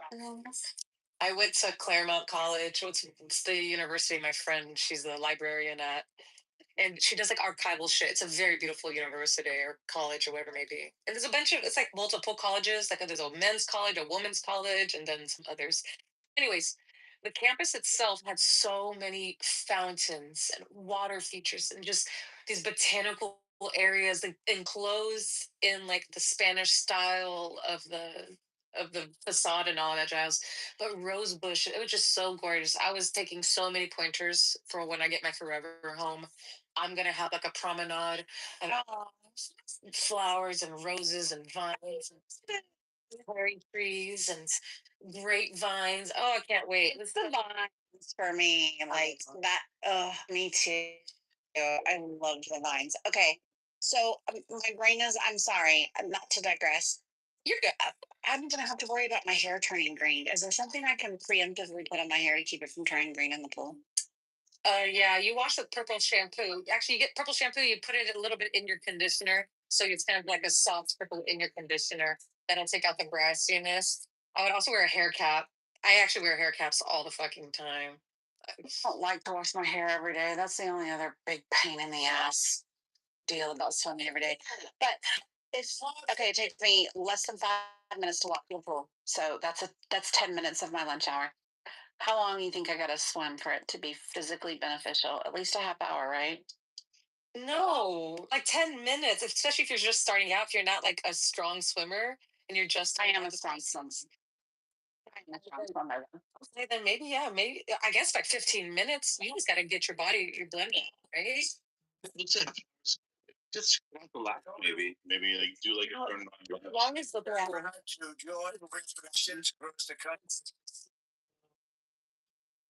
Yeah, girl, test your body, see what works for you. Probably or like mix it up. Vera, so that's from one side of it. It's very funky shaped. It's kind of like a I don't even know what a great ball. Oh yeah. Oh, so you can do like a little from here to there to there to here. Yep. Oh, that's a beautiful poem. Yeah, it's plenty to get a good enough workout in and be like all the freak over it.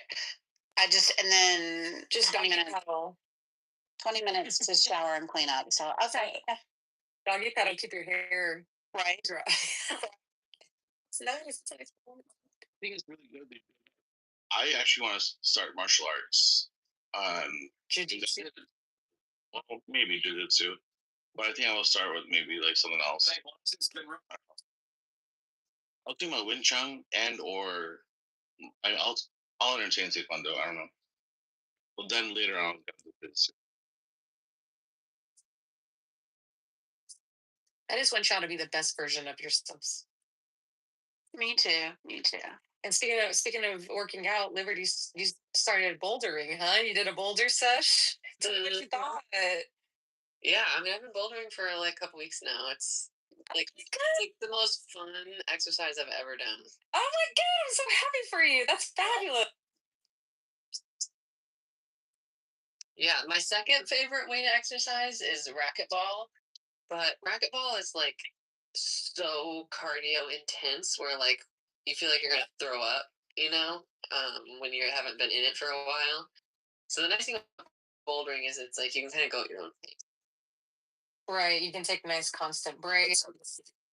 Really nice. I'm happy with that stuff. I'm surprised though, like how long just sitting. Yeah, just sitting there, just trying to get your life back together, right? Because I don't do that. Like when I go, maybe it's because I'm a newbie, but I'm just like, I'm here to climb. I'm gonna climb. I'm just like, I climb one and then I climb another one. And I climb another one. Like these other people, I'm like, they just sit there for like 20 minutes talking to their kids or whatever. Are they like you though? They're like slender and they probably maybe have like some weight on them. It's difficult for me because I have a little body on me and all that jazz, and I have like little arms and stuff. So when I try to boulder, I do need to take a little bit of break here and there because oh my god, my hands are so red and my arms and Yeah, stuff. I'm like built for bouldering, where it's like, This is you, girl. This is like, really long arms, long legs, like no 0% body fat. Yeah, this is your sport. No joke.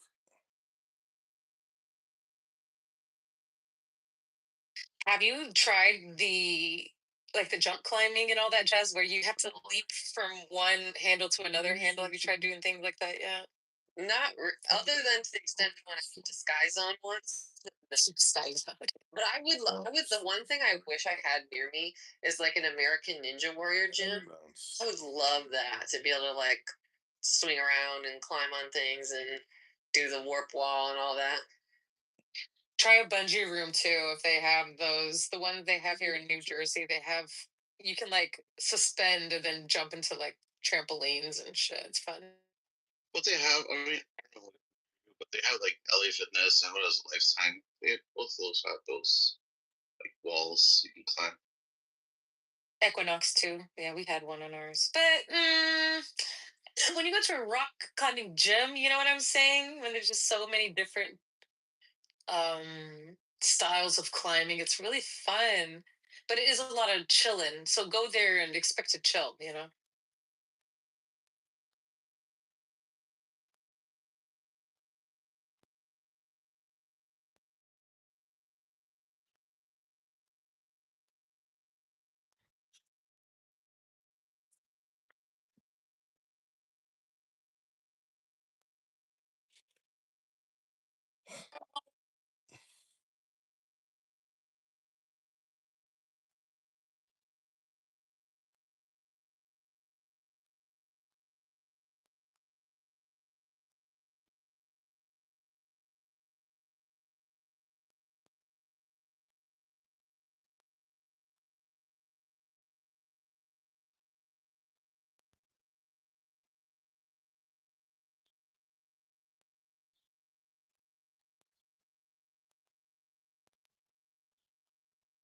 I don't have shit for lunch. I guess I'm having ramen noodles and some fried eggs. Not the ramen noodles. Are you guys doing the whole thing with like saving for a rainy day type of thing? Like, for like 3 to 6 months for food and stuff? Like No, I don't have the space for that. food? Yeah, no, me either. Not food. Yeah, I don't have the space for that. It would be nice, but it's just not reality for a lot of people. Because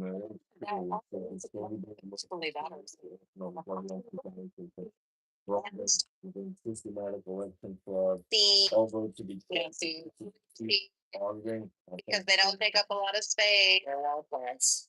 And it's period. Yeah, Emma seeds, because I figure I can use them to barter too.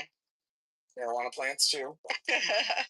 I just about the seeds because Lover boy. seeds don't last very long. Like if depending on the seed, like spinach, for example, like if my spinach seed packet is 2 years old, I'm throwing that thing away. Like there's no way any of those are good, Oh, see, I read up on that, Liberty, and it says to keep them in the refrigerator. Okay, yeah, I'm sure that helps, but I'm also just like, I don't know. I think when I actually put myself in the perspective of like the world ending to the extent that like seeds are valuable, last night, and it takes a long time to like was you need possessing child to be able to grow, especially if I'm just like, oh no, so I would wonder like scheduled for today. for the most, I would say for the most of the first like 3 to 6 months of that world, you would survive primarily off of raiding, like raiding old grocery stores, raiding houses. Like, yes, that would be the primary way that you would survive. So, if I was going to stockpile anything, I would stockpile. To be honest, Entertainment venue is a winning team. Why I am. I think they're important too. I can see the benefit in both of them. Absolutely. Absolutely. Yeah, I know seeds are not an immediate fix, but I feel like they would be a long-term. I would steal Z packs. I would go straight to the clinic and steal Z packs. Crazy. Like, You're right. Yes. I'm fine, babe. I feel like in that situation, like, unless you are ready, full of agents. That's you plot. You already have like meat rabbits. You already have a population of chickens with a rooster. Like in that situation, you're going to be okay. Like because you already are kind of in a cycle where you probably already have food canned. You already have rabbits that are ready to give birth. Like I just yeah. I feel like if you're it's true that they don't take up much space and there's really nothing wrong with saving heirloom seeds. But I would say if it would probably, I don't know if you do a lot of gardening, but I feel like it would be beneficial to at least practice, gardening them to make sure that you know Yes, how to do it. I want to grow my own herbs this year, like in little flower boxes. Because I was shook by how hard. You better get those seeds in the ground. You ain't gonna have enough time. Wow. Yeah, gardening is very difficult. Actually, I do it and then it's like a constant watch. I have a celery that's in. Why is NPR 500 You see that just split. My avocado seed just split, y'all. You know what's coming up next, baby. A little sprout, a little boop. I'm gonna buy myself a little avocado tree. It's happening, guys. In New York City too. Yep. And two, I mean, just because you learn to grow in one area doesn't mean you'll be successful in another area too, either, because growing changes by climate, by soil. Like there's all different things that go into it. Yeah, for sure. I love that little sprout on top of the avocado. I'm so excited. It just split, so I came back from LA like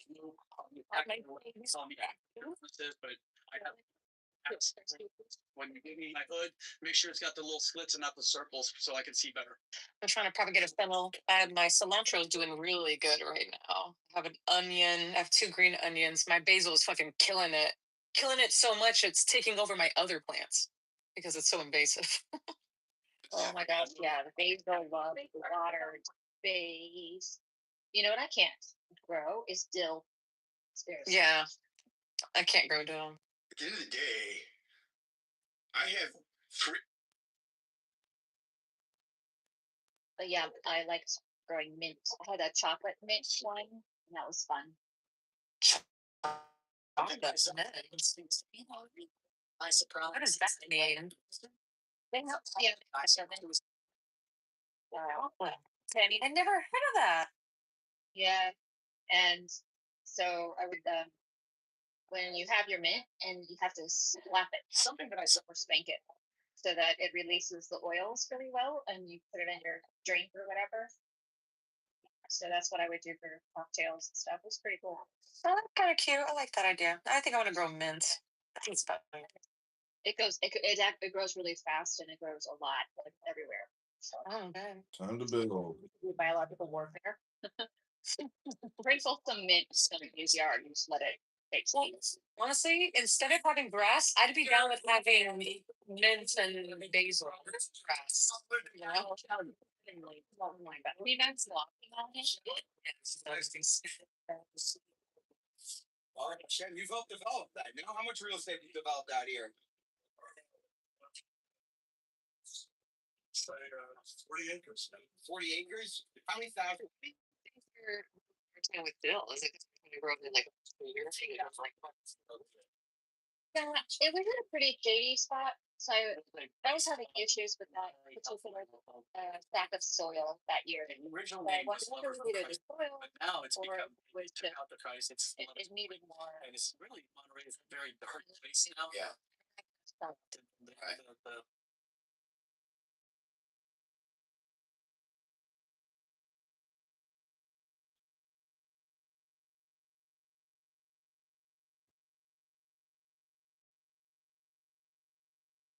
there's a place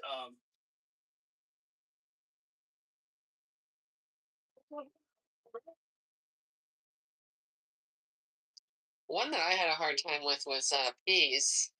I just felt like Oh, really? I got all my peas all at once, you know, and then it was just like, okay, like what am I supposed to do with all these peas? And I guess I gotta like blanch them and freeze them, but then it was like I don't know, and it felt like it was so much work, you know, to like deshell them and whatever, and you'd get like 1 bowl's worth of peas, and they were amazing, you know, like they're definitely better than like the store bought ones. But it's just like, well, this is not worth it.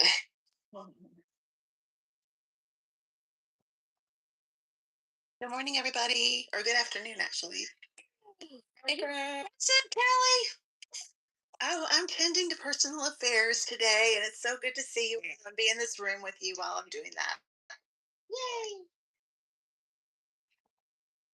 We're talking herbs. Oh, Herbs. Can you grow herbs in a window? And yes. I probably need to research this because I came into the conversation at the end, but I want to grow something, but I need to research it for my 2 cats. Yeah. Yes, you should do things like parsley and oregano and rosemary. Is Basil. really basil. Yes, that's another really good one. I bet that's cilantro. Yes, yes, coriander. I think I'm gonna start growing some lavender and then drying it and hanging it in my house. Oh, yeah, that's a good idea. That's nice. Does it attract Lavender's good for keeping lavender's good for keeping other stuff away too, I think. It's that, and there's another one. Why can't I remember? Marigold. Maybe it's marigolds. Yeah, I think marigolds are good for like rabbits and deer, I think. Yeah.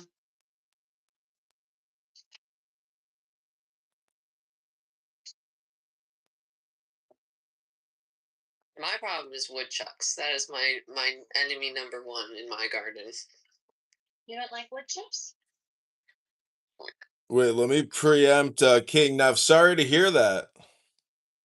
A live trap this year. I'm gonna try and catch him and release him somewhere. But yeah, Sorry to hear that. he eats my kale all the way down to the base. It's Sorry to hear that. Woodchuck, woodchuck, chuck, wood. Then traps at one end, and then you flood them with water at the other end, and they float up into the little trappy trap. You can, but in this case, I don't know for sure where he lives. He just like comes into my yard, so I'm just gonna like set up a trap with something he'll want to eat, and then Like a squirrel trap, yeah. Mhm.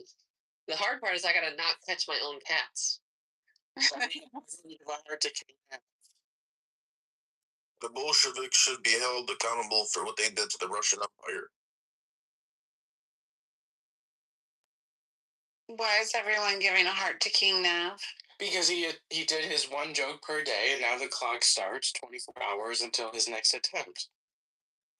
Is that how that works? Where did this one joke a day go? Be careful, I'm getting a text setting for you. Yeah, I'm not buying into it.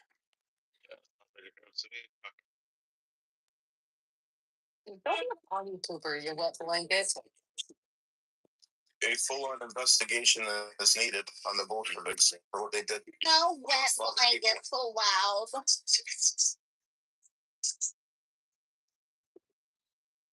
Has anyone heard of Leonardo Joni? I lost. He's a comedian. She's been banned from a number of clubs.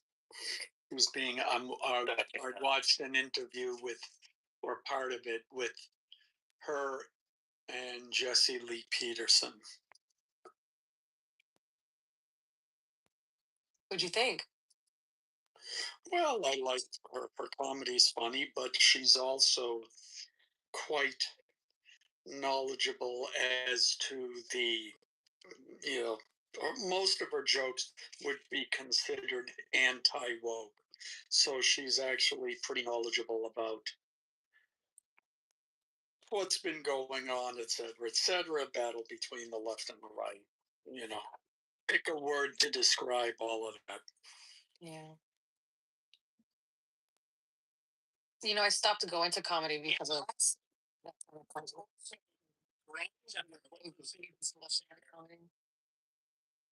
Got boring. Well, what's her name? Oh, Jesus. Hannah Gadsby. Yeah, she was awful. And I think I know the kind of comedy you're talking about. And yeah, it even that, it's not funny at all. It's like, oh, isn't it funny? I mean, what comes from the left, like Hannah Gadsby, is like, oh, isn't it funny that men are stupid? Ha ha ha. Oh, isn't it funny that Christians are stupid? Ha ha ha. There's no actual joke there. That's what it's becoming. And Yeah. I have a hot take about like old head kind of comedy too, like Dave Chappelle, even Dave Chappelle by name. I went to go see Dave Chappelle live for comedy maybe a couple years back. And the entire, I think like the first maybe couple times it was jokes, a couple, sentences, a couple whatever anecdotes he was giving was jokes, but then eventually it just turned into lecture and like how the industry screwed him, and it just continues to be kind of that. In now we watch a stand up, and it's still that. I don't know. He's just jaded, maybe. But I've noticed something that old head, like Carl, whatever her name is. Yeah, I don't disagree. You know, I don't. I mean, he will still make me laugh, but yeah, I mean that's exactly it. I forget Chris Rock. You know, it's funny. 20 years ago, Chris Rock in his specials was talking about stuff, and it's funny how what he's talked about never like it hasn't gotten any better. Um, but but I haven't seen his special. Yeah, I mean, at a certain point, they gotta move on. And even Bill Burr, I think Bill Burr, some of his comments on his podcast lately, or in the last year, have gotten people are like, where the hell did this come from? But he's still finding the jokes. Like he might say something political, but he still makes a joke out of it. So it's not like the Dave Chappelle, oh, I'm just going to sit here and lecture people. Well, Alan, what did you think about George Carlin toward the end of his career? I hated George Carlin. I really never. he was the same way. I love him. Me too. Yeah. Yeah, I mean, and I get it. Balls. I get it. But he became more of a social commentator. There, I mean, some of his stuff. Gold is down, and I'm here to buy something. He was making people think of something. The seven swears. We use language, and changing words. I forget the exact thing, but we use the word meat instead of dead cow, for example. That is a big example of use. Yeah, I mean, some of that was that was a good commentary, but it wasn't necessarily fun. And I think the other thing, I'm watching Leonardo Jones.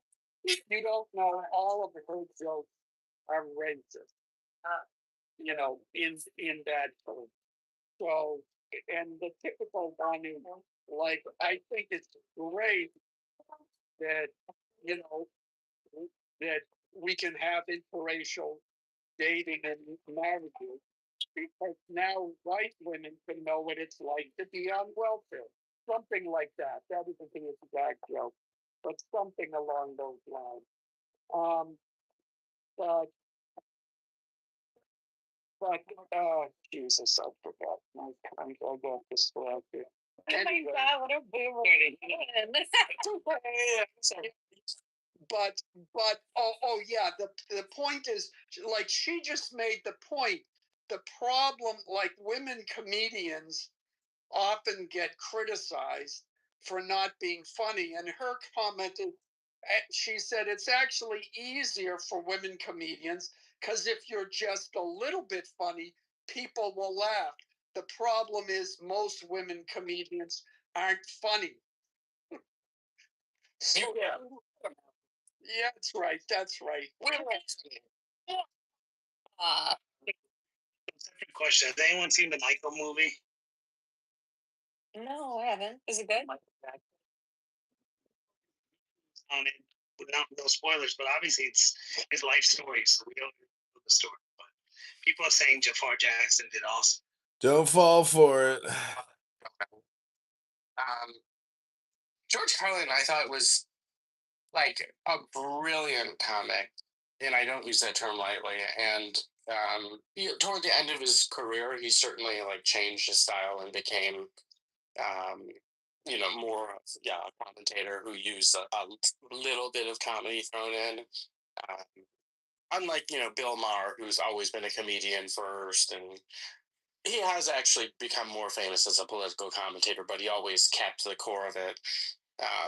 With comedy as the baseline. But George Carlin, if you watch some of his older sets, not like the sets toward the very end of his life, but maybe 10 years before, I liken him to like the Eminem of the comedy world, in the sense that like the words he uses in the comedy are so like tactile and calculated and exacting, and like every syllable and breath is planned out in the way it's delivered. It's truly like taking that art form into like its extreme end. Yeah, I would agree with that as well. I mean, I can appreciate what he did and the way in which he did it, and everything you're saying is true.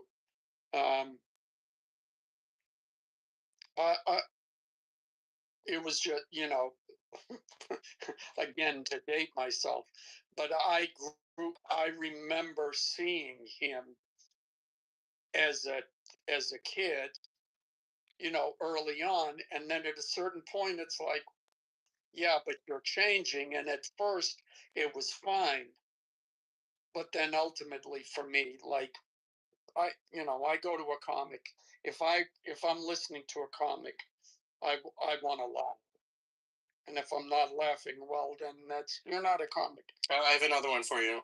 Who? What about Jackie Mason? Wait a sec. The Jewish comic? Yeah. I don't remember seeing him a lot. I know who you mean. Mm. He certainly had a shtick going. And Beverly Hills, the only place in the world where I'm embarrassed to have a Cadillac. My sister came over, she pulled that thing in the driveway. Take that thing out of here. Yeah, see, if you really want Jewish humor, you've got to go to, you've got to not watch, look up an album, When You're in Love, the Whole World is Jewish. And it's an album entirely of Jewish shticks. And then Jason Alexander, I'm going to guess 5-6 years ago, recreated it in Hollywood. And I actually went to it and ended up sitting next to him. He was in the back watching it. He produced it. And so I had a conversation with him about, because I said, yeah, I remember, my parents bought the album in the 60s, and, talked to him about it and talked about some of the skits that I remembered. And, parts of the album are funny, but yeah, Jackie Mason was funny, as I remember. A lot of the comedians in those days came from New York, and they all did the Catskill Mountain circuit. Did you watch, by the way, The Wonderful Mrs. Maisel? I watched part of it and I liked it, and then for some reason I didn't continue it, but I did like it. Yeah, it was. I mean, it was. This is no, I won't say that. But yeah, I mean, it was really well done. Really well done. I mean, the costumes, the music, everything, the amount that went into it. I kind of didn't like the end, but that was a.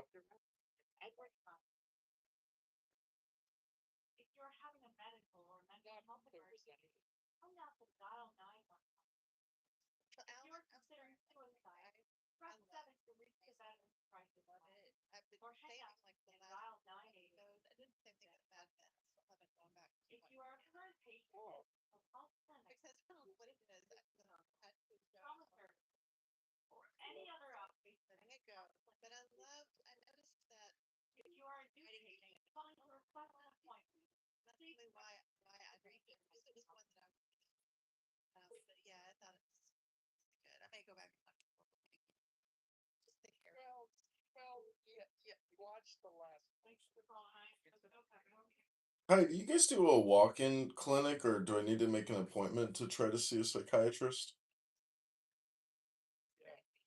Yeah. No, I don't. That's why I'm calling. Okay, so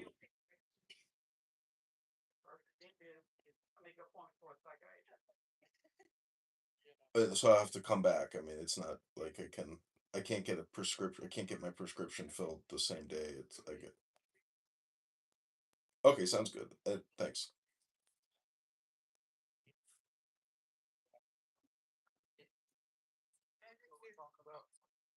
The wonderful Mrs. Maisel. It's Oh, not a Game of Thrones ending episode. Let's put it that way.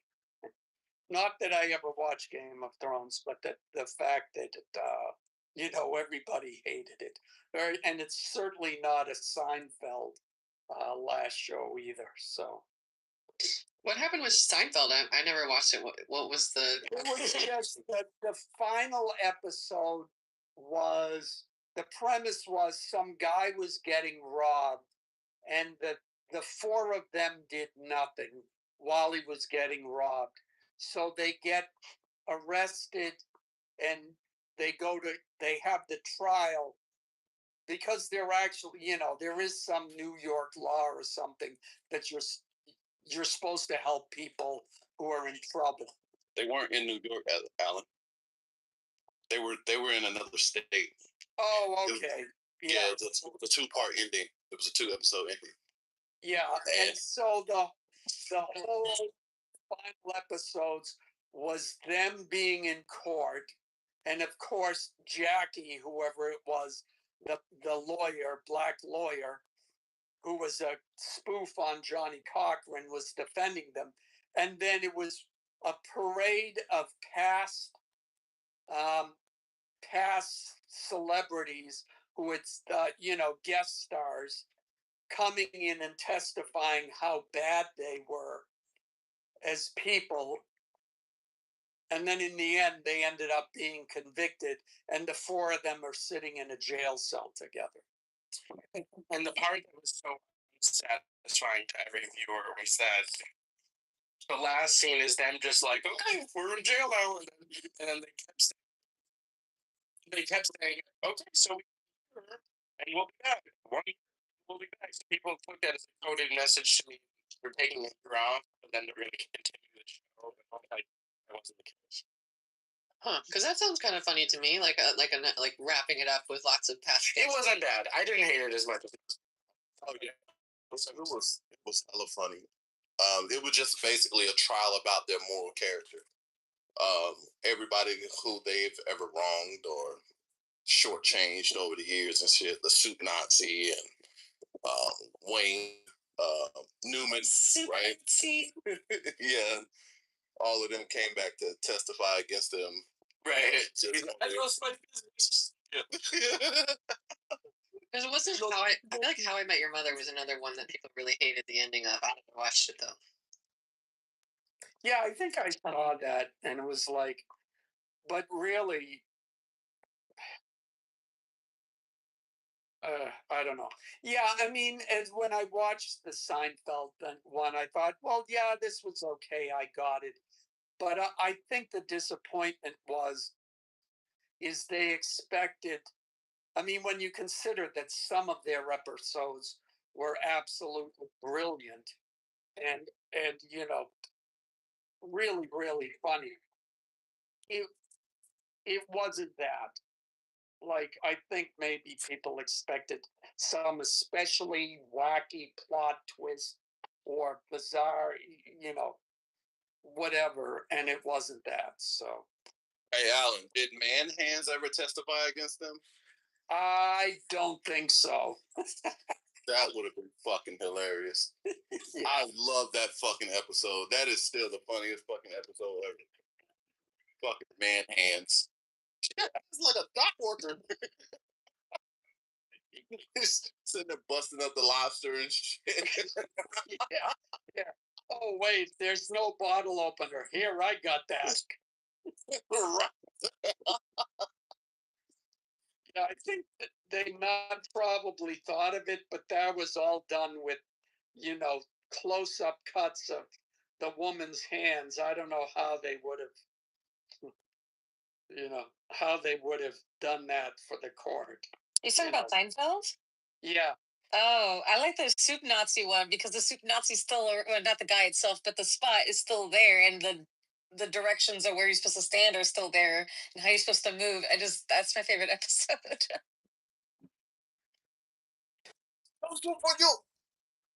Right, and of course, like Yes. the most famous relic of Seinfeld is that diner on the Upper West Side that they always went to. Sandy's, yeah. I've been to it. I think it's 87th or 86th, 82nd? 82nd? Something like that. And the sign is this, because in the show they just took an image where it said restaurant, and that's like half of the sign. I think it's something restaurant, but yes. Oh, they're opening a Central Perk here, an actual coffee house. They should have already, but they're actually going to build one. Depending on 90s do well. How did they get the naming rights to it? Say again? The naming rights to it? It's Yeah, probably, how do you get the studio. It's probably owned by the studio. Or license. Or licensed to shapes. Or something.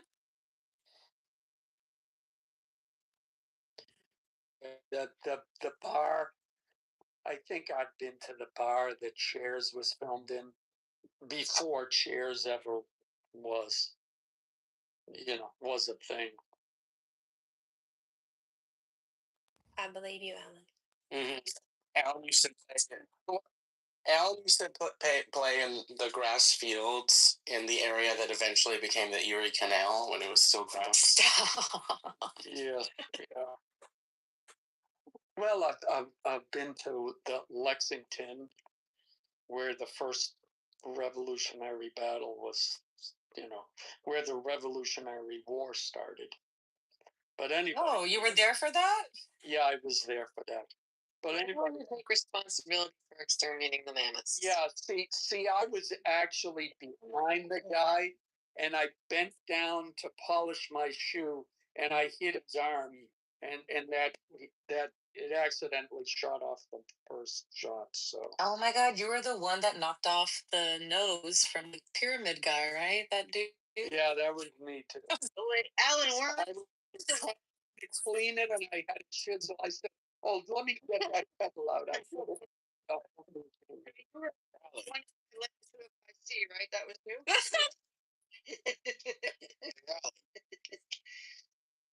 These pretzels are making me thirsty. Pretzels is that supposed to be?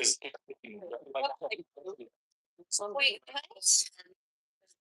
I'm literally gonna sit here and see who's cultured and who's not. Kramer. Yeah, that's. Let me throw something at you to see if you know what it is randomly, bro.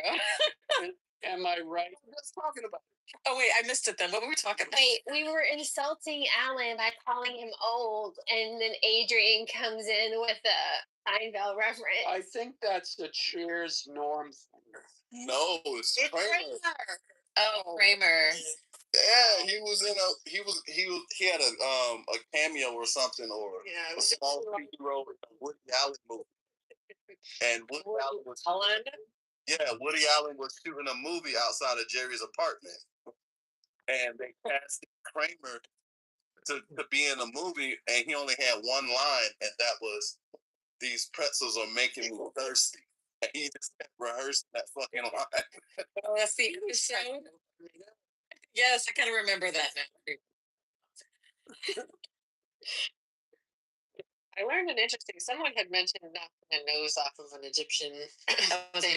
Yeah. Yeah, I learned a thing recently because I just love to debunk crazy facts. Where someone it was when I was at the actually technically I'm debunking Cheyenne because she was the one who said it, but we were at the Met and we were at the Egyptian exhibit and like everything had no nose, right? Like at least half of all of the figures had no nose on them. And she was like, "Oh, I actually heard about this on Instagram or whatever, that this is because of like white supremacy, that like the the Greeks or whatever didn't like it when the Egyptians had Arab-looking noses, and so anytime an Egyptian statue had an Arab-looking nose, they would remove it because they wanted to preserve the idea that the ancient Egyptians were like white adjacent. And I was like, that sounds off to me. And so I did some research, and it seems like there's three things that happen. One is that noses and ears are very easy to break off and delicate, subject to erosion. Two is that actually there was a practice in ancient Egypt of breaking the nose off of statues because the idea was that the mouth was closed, and so the only way that the statue could breathe was through the nose, and that the statue was meant to contain the spirit of the person who died. So they would knock the nose off to kill the spirit that lived inside the statue. Oh wow! And that Tomb Raiders actually did that also because they had heard So that they wouldn't get cursed. So they were trying to prevent being cursed. So they would also knock the nose off. And then the last thing was, shoot, maybe that was it. I swear there was like a third thing where there was like a culture that was knocking the noses off or something. But yeah, that was people used to chop the arms off of statues and things. So maybe Alexander the Great might have pulled up and been like chop. But yeah, definitely not white supremacy. I hadn't heard that. So what did she say when you told her that you're finding? I mean, she's not like a nerd or anything, so she was just, she likes to hear facts as much as I do, so she did. So yeah, I find that interesting. So I saw on Instagram is an automatic red flag for me. Right? Facebook and I'm like, wait a minute, is that elitist snobbery? Because I'll get that when I saw it on X, and oh, you saw it on X. That's just funny. What's amazing is the different reactions. There was this video of this woman. She was in a bar. She said she overheard 3 guys talking about how to cheat on their wives. And she said she sat there taking notes so she can describe these men so she can put it on TikTok. I looked at the video on TikTok. All the comments were like, "Oh my God, you're the best. And you're a girl's girl. And even though my husband wasn't there, I put him on the couch for the night." Twitter, they're all like, "Mind your business. Shut the fuck up." I was saying, why is that bitch not minding her business? I posted, I said, my friends were at the same bar and they overheard Russell say average white guy. She kept saying that twice. I said, my friends were there. They noticed some average white lady was listening to them. So they told the story about cheating on their wives. When I hear wild shit like that, I always say they're probably writing a script. They're probably writing a script. Yeah, I said that. We used to have my friends all the time. We would say the wildest thing. I can imagine some fucking asshole listening, like, "Oh, I'm gonna fucking call her out on TikTok and shit," Yeah, it's fun. If I'm not mistaken, I think that was a Seinfeld episode as well. Could be. There were so many great. Do you watch Curb Your Enthusiasm? You like that one too? Yeah. Oh, my husband loved that. Adrian, you're outside too. I can hear the wind. Oh yeah. Leaving the golf course. Yeah, I got a brand new Canadian things. Wait, oh, go on. Adrian. What's up? I've heard you speak for years on this app. Mm-hmm. This is the first I've heard. Do you play golf? Yeah, I play golf. Damn, Alan. Adrian, why does OJ Simpson play golf?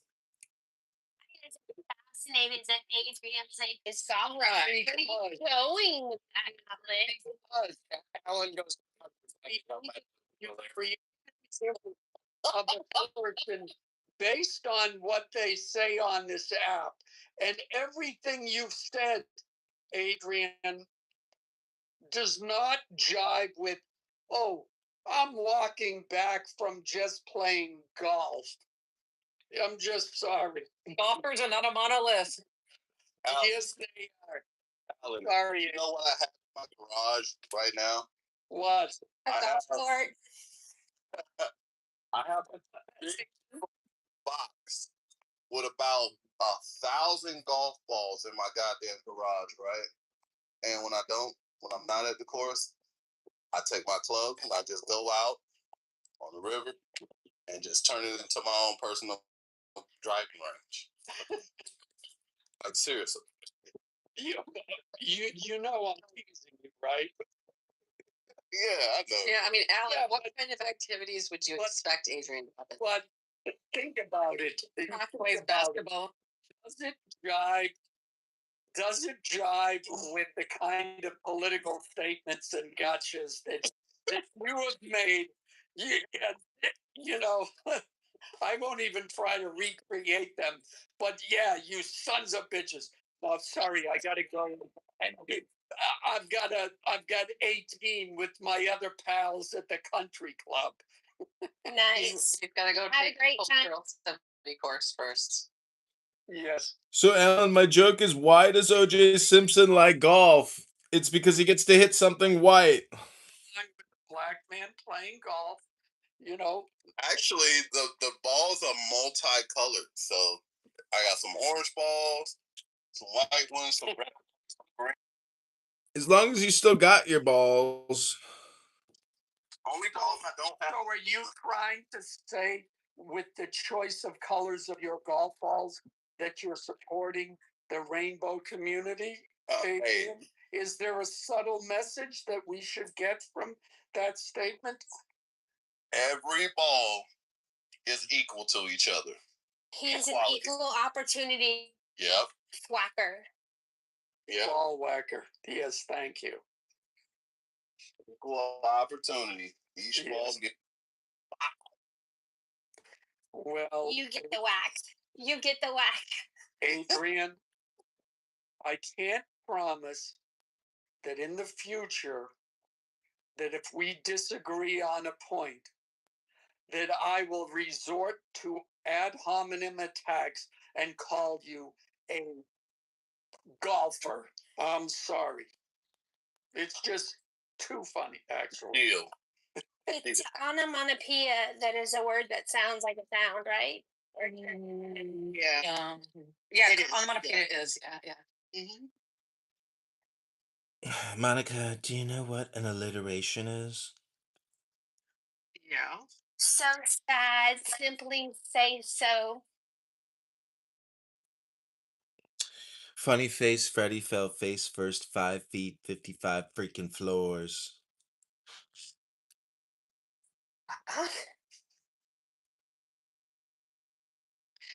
I have big news, everybody. We just got something in the mail. We got a new Canadian tuxedo. All right, everyone, PTR. Got a new Canadian tuxedo in the mail, guys. Wait, I'm collecting them. why is Canadian significant? I don't. That's just what I know them to be called. I don't even know why they're called Canadian tuxedo. Just denim set. When it's cut. I know it's the set. The denim set is considered a Canadian. No. Super No cute. lie. Thank you. Don't you? But I thought you meant a literal tuxedo, and I was like, It's a Canadian tuxedo. It's denim. Denim. Slur to me. No, You're definitely right. You love it, right? It's cute. You need to. no lie. I thought you were talking about you had got a new cat. Yeah, Jarl's a Canadian. Also, Canadian Jarl himself is a Canadian tuxedo. But the tuxedo cat is also very cute. That would be cute. Yeah, tuxedo cat. So. Canadian cat. it'll meow like. Mew. Mew. Hey, come here. Hey.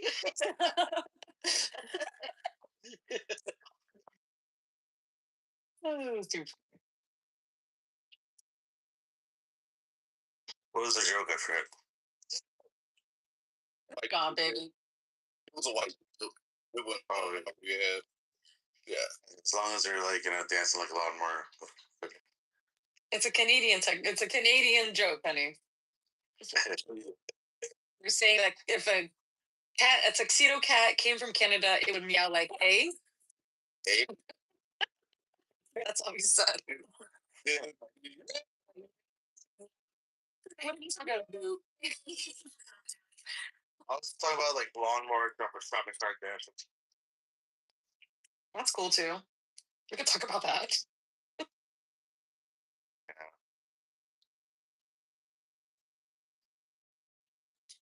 All right, this Clubhouse Karma and I are gonna fight. Actually, now, excuse me, Monica, I have the definition of a Canadian tuxedo. A Canadian tuxedo was a slang term for wearing a denim jacket or shirt paired with matching jeans, creating a denim on denim outfit. It originated in 1951 after singer Bing Crosby was denied entry to a Canadian hotel for wearing denim, prompting Levi Strauss to create a custom denim tuxedo for him. Nice. That's a great story. So we can give Jarl a hard time about how prejudiced Canadians are that they don't let Americans wearing denim into their hotels. At least Wake up! I think credit is due to marketers at Levi Strauss who used comedy as derision in a super effective way that lasted generations.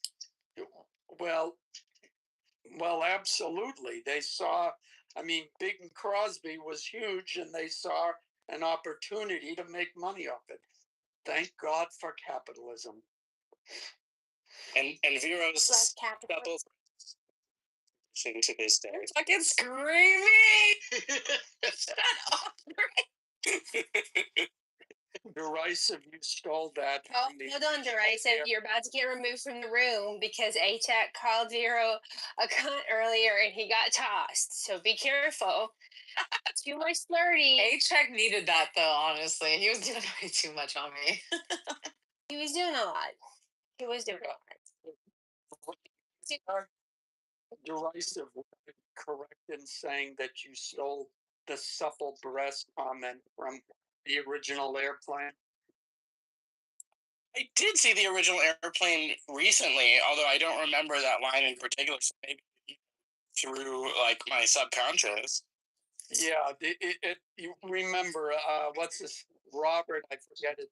Robert Stewardess or something is sitting down. Yeah, the stewardess. He's sitting with everybody, telling them his life story. And one old. Oh, my bad. Yeah. Those golfers, they're such snobs. They just don't get derailed. Airplane joke. Yeah, but in any event, yeah. So at one point, the woman looks at her and she goes on, and that with her comments, "Oh yes, she's very attractive," and something, and the comment is, "Pouting supple breasts." Okay, yeah, that movie's good, and that word is just so funny. Anyway, it's so awkward. It's funny. I didn't know how to feel when he said supple breast. So he called you that name?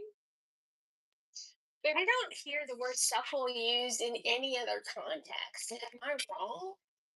Let's look up the actual dictionary definition. Yeah, H.I. called me a cunt in the chat. I have a screenshot of it too. Pussy. What did he do that for? I think he got moved down or something, and it's just because, I don't know, he just started getting kind of rude after a while. And so when I pulled back, as politely as I could, I didn't call him an asshole. I didn't call you. I was like, you bitch ass motherfucker, nothing. I was like, you know what? I don't like French kissing of the dogs. So with the French kissing of the dogs, and I was like, I would never go to your house. He's like, my wife would never let you in. I was like, oh, you just made that fucking weird. I'm just gonna pull back. Yeah, I'm gonna pull back.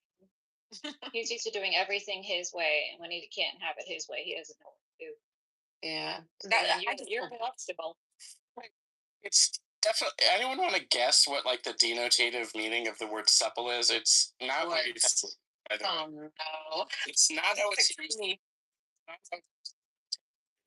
What soft and cushiony? No. So. Okay, I'll read a few definitions. Okay. Readily adaptable or responsive to new situations. Capable of being bent, folded, without creases, cracks, or breaks. That's my breast. Able to perform bending or twisting movements with ease. Easy and fluent without stiffness or awkwardness. Yeah, that's not my breast. Okay, no, I see with athletics, aerobics, and stuff. She was very supple. Answers for sure. Thank you, derisive. Yeah, I'm sorry. That's funny as shit, bro. That's okay. Oh my god. Submissive. Callie's got a definition in the chat too. You want to read it or me too? Supple. You read it, Martha. Go ahead. Supple is derived from the Latin word supplex, which means submissive, kneeling, or humbly begging. More like y'all are more supple for these breasts. I try to remember. Isn't suplex a wrestling move? Suplex? Yeah, isn't it when they turn upside down and drop them on their head, the suplex? Yeah, that does sound familiar too. My goodness. Hey, can I discuss the SPLC, the Southern Poverty Law Center, real quick? I don't want to move the goalpost. I know I'm moving the goalpost. With this too, John. Go ahead. So I asked Grok, has anyone from Southern Poverty Law Center been arrested yet? Have any trials been set? Has anyone officially been arrested? Not one motherfucker arrested. Not one motherfucker. Why aren't their doors being punched in, kicked in? Why aren't they being dragged out on fucking camera like they did at Mar-a-Lago and to Stone down in Florida? Where are the fucking arrests, Cash Patel? Oh, it's almost Friday. He must be getting his drink orders ready. Hello?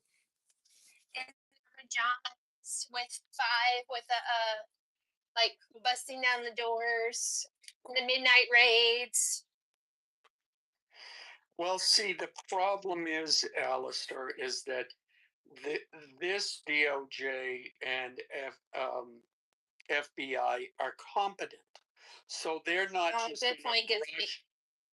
not just going to rush in. As they said in the news conference, it's an ongoing investigation. So they've now served the indictment, and they will now continue to build their case and to get more facts, interview people, etc., etc. And when they're ready, we hope and we expect that they will make specific arrests with specific people. But I share your urgency and I can't think of another word, but I share your passion with in this particular case. Yeah, it would be nice if we saw the Republicans do to the Democrats what the Democrats did to Republicans during the Biden administration. Well, hold on. I don't want lawfare. I don't want persecution or vengeance or revenge. I want justice.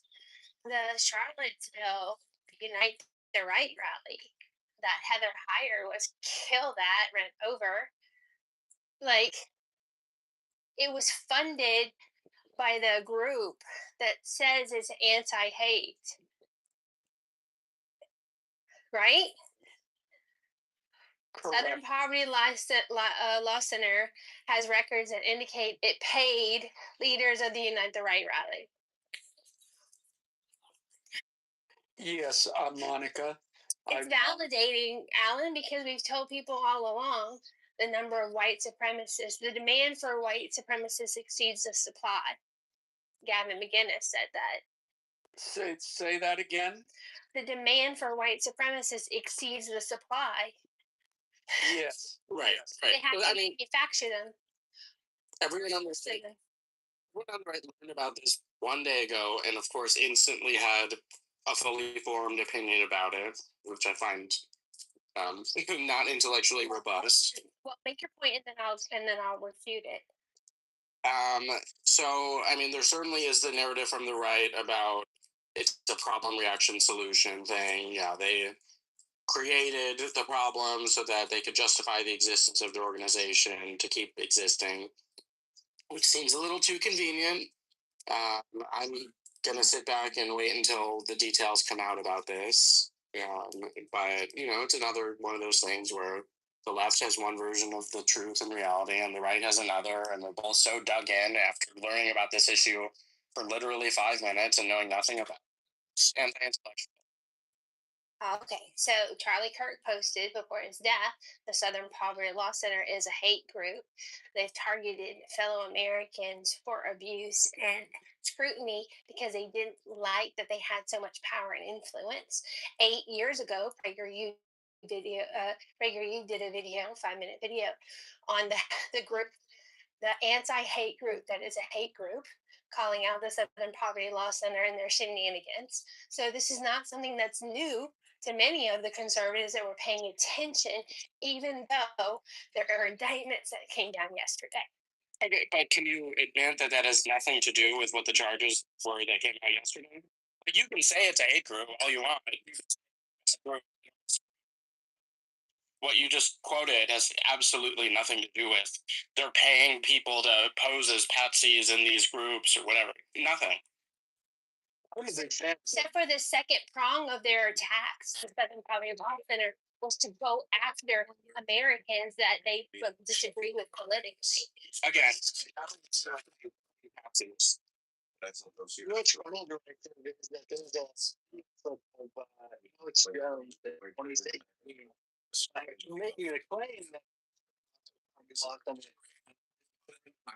causing riots or protest, I really call it. Then there's people wild up. Another claim that Jones was right. Discovered that the door had been specially constructed. I speak slowly, but I think and maybe it might take other people longer to come to that conclusion. The speed at which one comes to that conclusion. You cannot necessarily discount it because one became granted, there is proof in the idea. Neither of us realized They can and do make rush judgments on matters. like there is a trap that modernity gives to us, which is something I hear about rhymes like or sounds like the way that I imagine the world works, or the way and therefore I believe it at face value, at blush. And that is a dangerous trap, and it is anti-intellectual. And I would agree that if you watch too late. well, quite clearly Simply wanted to what teach the trust why they was grow you guys in inside that the Southern Poverty Law what she would sign up and it also is around the fact that cannot if you are in the corruption the way in which take money that I was and the way in which solicit donations trying to do anything except be are heavily regulated, and you cannot claim to be. And the word here is very dismantle white supremacy. You cannot claim to be doing that and take donations from people in order to prop up white supremacy at the same time. And that therein lies the problem. And then that's compounded by the fact that they opened up fake bank accounts or bank accounts with made up names in order to anonymously funnel money that they received from donations into the hands of those white supremacist groups. And then worse, were directing the leaders of those organizations on what to do and how to protest. It wasn't like, okay, we'll pretend we're someone else and we'll just give them that money and hope that they do it. They said they were telling them in Charlotte, do this, do that, do this. They helped them organize that. And so the the the moral outrage on top of everything else, which I think is warranted, is the fact that they propped that organization up in order to increase their donations and to increase a narrative that helped benefit their donations. Okay. All right. So maybe that's what the charges are. All this will be adjudicated in court by armies of lawyers. So, yeah, I mean, I anyone who knew nothing about this topic 24 hours ago and then suddenly became a legal expert in nonprofit banking laws, I find very suspect. Well, anyone is gonna, if there's anyone who knows anyone in the Southern Poverty Law Center or any other nonprofit, I am looking to make some money. I am willing to be the informant. Please and thank you. Keegan, you stole my joke. You beat me to the punchline. I'm very upset. You're Armenian. They might not even take you in on that. Don't take me in. No, don't take me in. Actually, please give me the money. Actually, Keegan, Armenians and African Americans have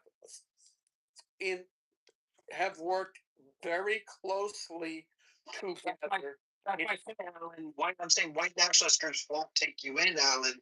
I'm saying I will be the informant for the white nationalist groups. They love me. They will take me in. I am their brother, and let me make some money. Yeah. You know, you just rained on my parade. Here I thought I was going to get to like hundreds of thousands of dollars, and you're right. I'm Armenian. They won't take a dirty Middle Easterner like me. It's so depressing. All right, let's bring some new voices to the stage. Cowboy, Othello, how are we doing? I think we're really in the Twilight Zone. Twilight Zone. We got SLPC funding white supremacist groups in the same time that we're finding out that Netanyahu funded Hamas. Crazy. Yeah, it's funded so many others. I mean, Othello, when are people going to wake up? Because I know you're one of them who's already awoke to the idea that guess what? The federal government and all their proxies, whether they're nonprofits or whether they're the three-letter groups, are not for American interests. They are for division. They are for control, power. We have to get rid of them, dismantle them. I'm not so sure Othello was actually being serious or no, he wasn't, and no one talked about this for the last 2 hours, so we're not doing that bullshit. That's right. That was Conversation, I think that's right.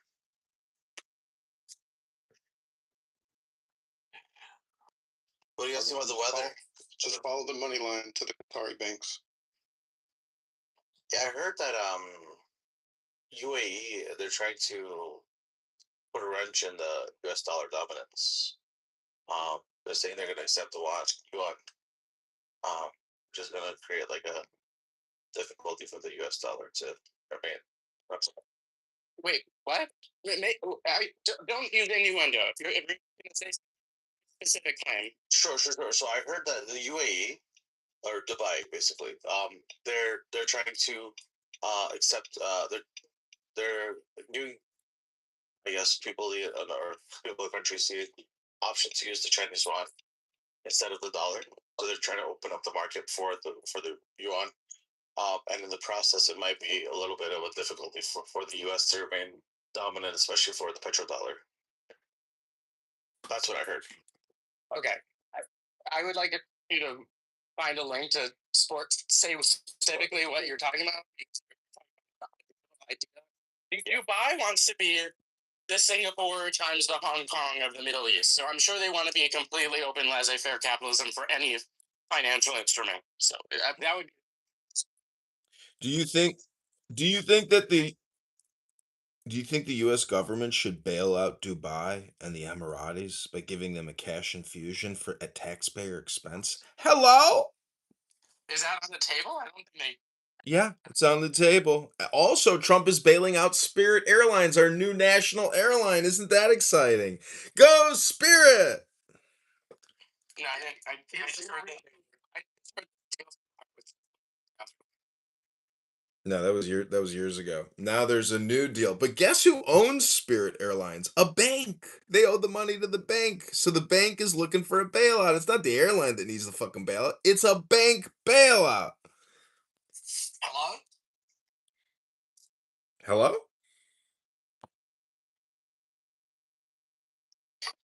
Yeah, you know, the other thing I've heard is lately there's been this big resurgence about how Gaddafi was actually a good guy, and the reason why the US killed him and went against him is because he was trying to undermine the petrodollar.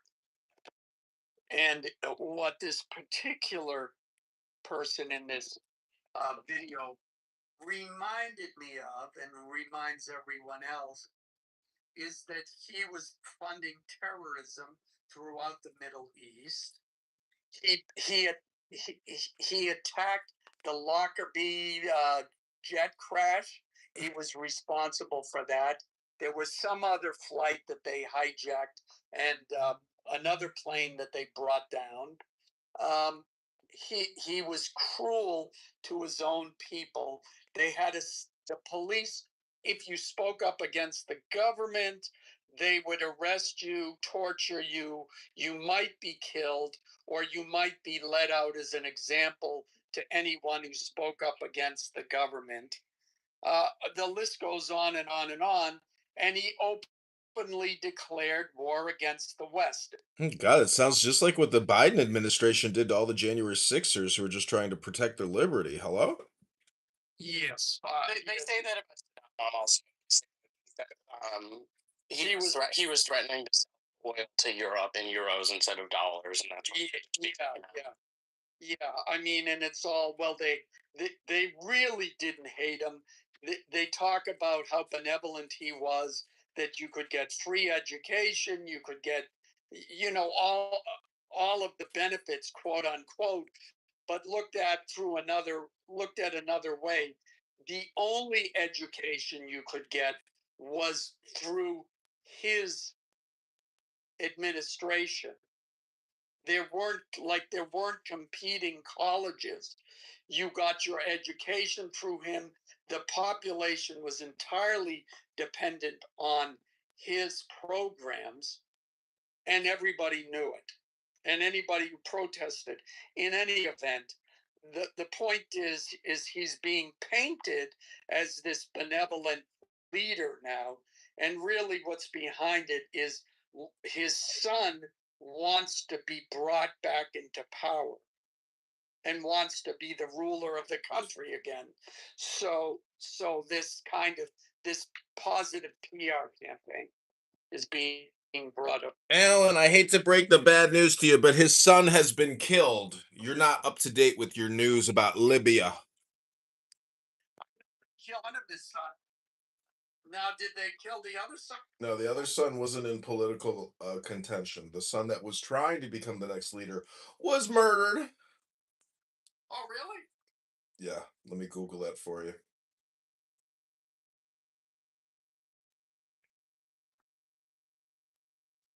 We came, we saw, he died.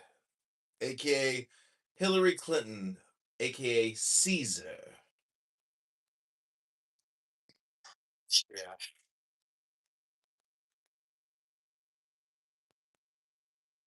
I'm gonna send the email to University of Wisconsin for a potential program I want to do. I'm not sure if I want to go for my higher studies, but something tells me it's if I want to do it, I should do it now.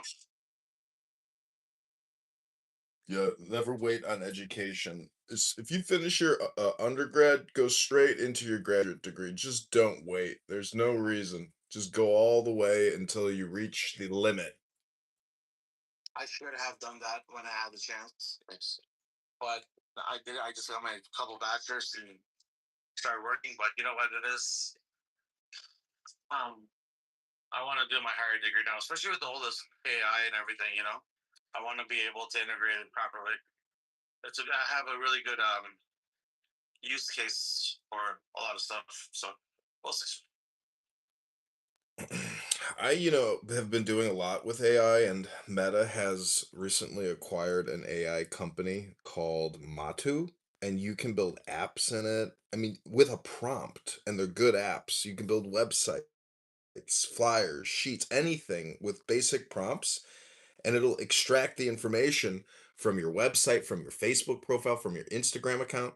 So, I mean, like all these software developers, all these web designers, graphic designers, those jobs are fucking dead.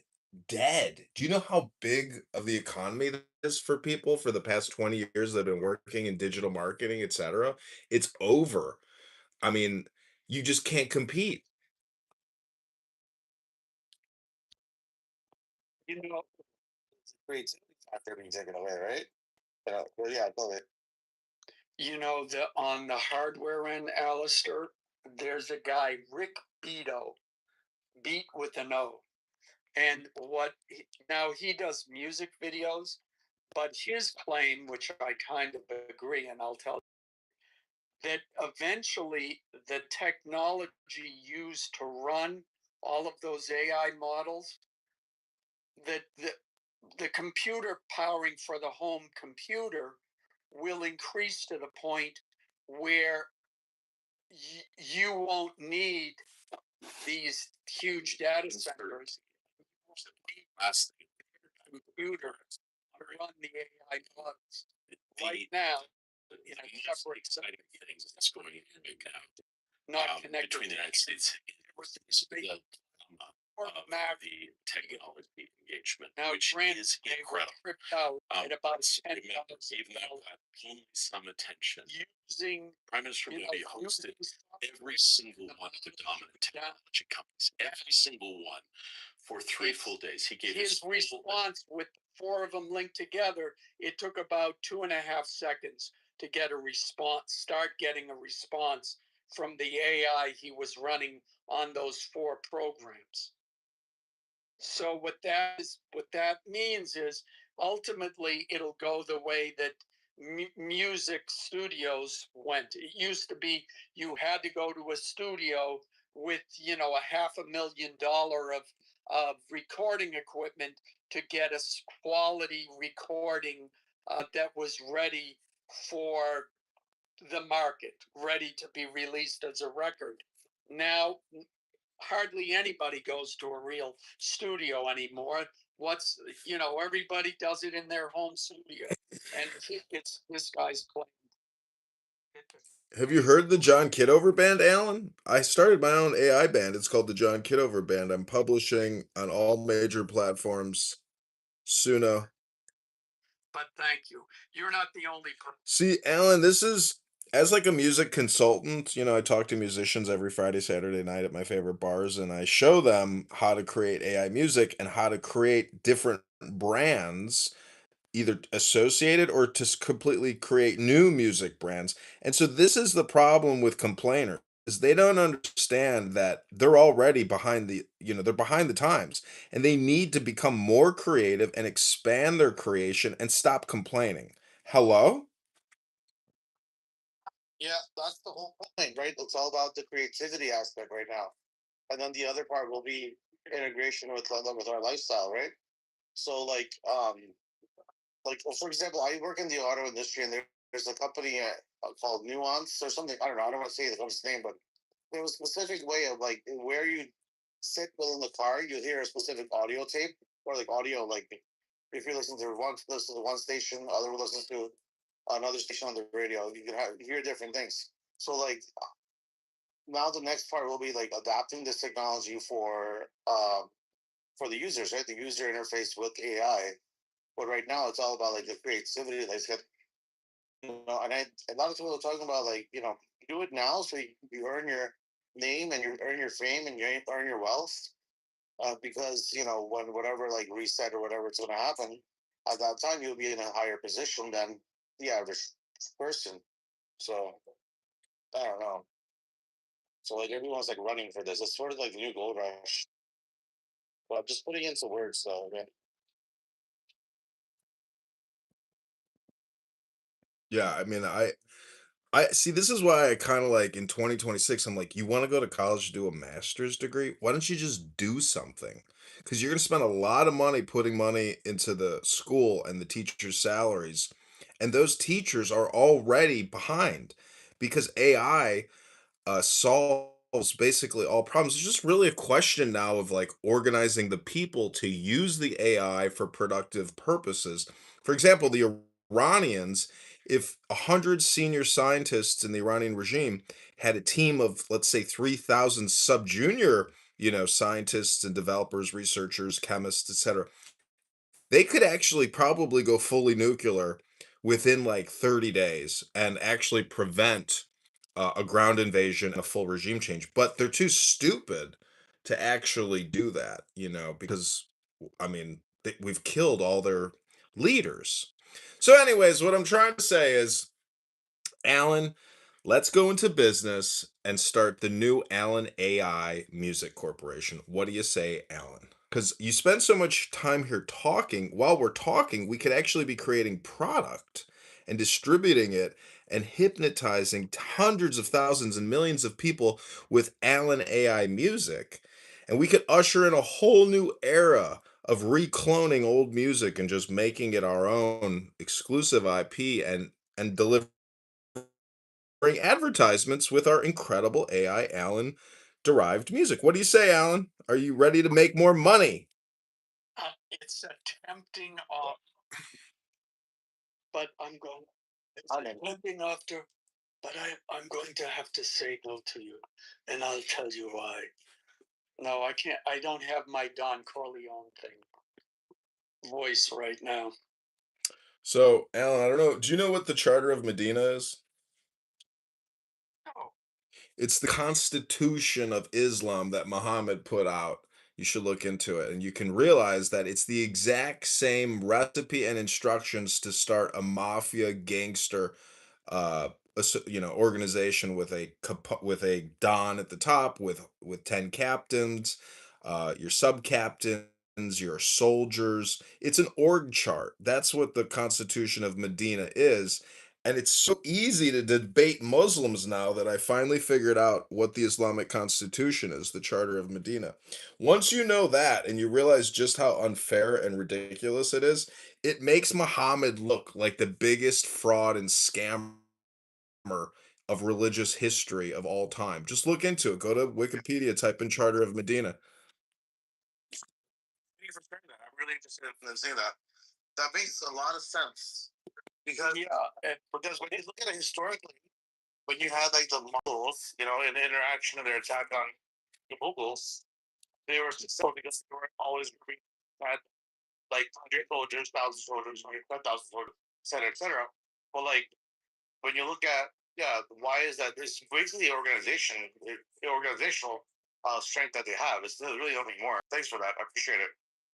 Well, I always understood what Islam was before hearing about this, but not but thank you. That only confirms what I already knew. Did you read the Godfather book? Not itself, Rich. I mean, John. No, Rich, John. Have you read the book? You there? Who, me? Either you or him. Have you read what?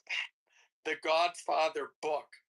I have, yes. So you then I don't know if you remember, but at the end of the book, Michael gets the Bible from Tom gives Michael the organization's Bible, and what he discovers is that all of a lot of the businesses that the Don is helping and giving protection to, that the Don would initially go, and he was the one who would be threatening those businesses anonymously and then he goes in.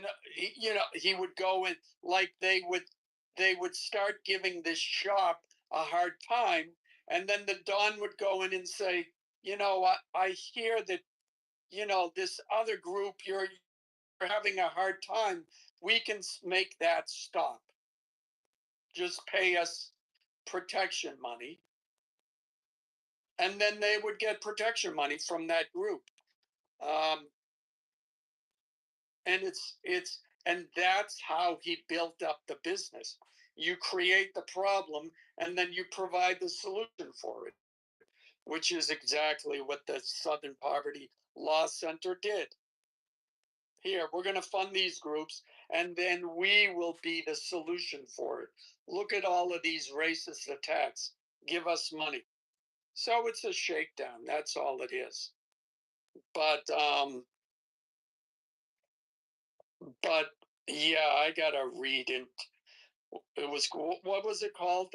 The Congress of Medina.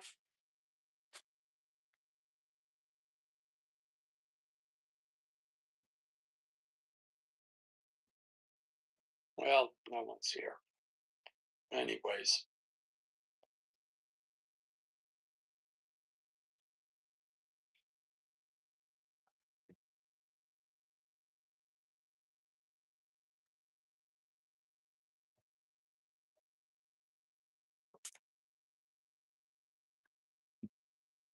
Well, is McZed still here? No. Oh, everybody left. Anyways, I wanted to say one more thing about the Charter of Medina. The Quran is the propaganda of Islam. The Medina Charter is the political science apparatus of the Ummah, or the in political group against the world. And all you have to do is read the Charter of Medina to fully debate a Muslim, and you don't need to go any further with your life. You could stop right there and feel completely content. Because let's say you're at a city council meeting and there's a group of Muslims in the community that now want to build a giant mosque and get special taxation, or some type of special accommodation. If you want to debate them legalistically, all you need to do is pull out the motherfucking charter, the 66 amendments of Islam, or the 72, or whatever the number is, and go line by line and show how it's a mafia organization that uses blood money and intimidation and no legal judicial system whatsoever, no jury trial, no judge. It's just God and Muhammad. They decide. And if you don't like it, it even says in there, you have to abide by the fact that you don't like it. It's so fucking insane and stupid. And when you compare and contrast it with the historical legacy of jurisprudence, the Magna Carta, the Constitution, etc., all these incredible Enlightenment documents that the West has created to value the self as opposed to Muhammad's Ummah, it just makes you realize that Muhammad is a fraud, a scam artist, and that the entire religion is based off of mafia, gangsterism, intimidation principles, and tactics. It's just fucking right there in the charter. So you could debate all the religious, spiritual, historical stuff like Ezekiel. You could go into all the bullshit that's in the Quran, but every Quran should have to have the Medina Charter in the beginning to explain the historical, legal, and political science legacy that Muhammad set up in his scam. So, I would love for McZed or a lawyer to actually use the charter against Islam legalistically in like a debate, because a Muslim, a Mohammedan can't stand up to the fucked up laws and the dictates and the all or nothing statements of the Medina Charter. I rest my case. Hello?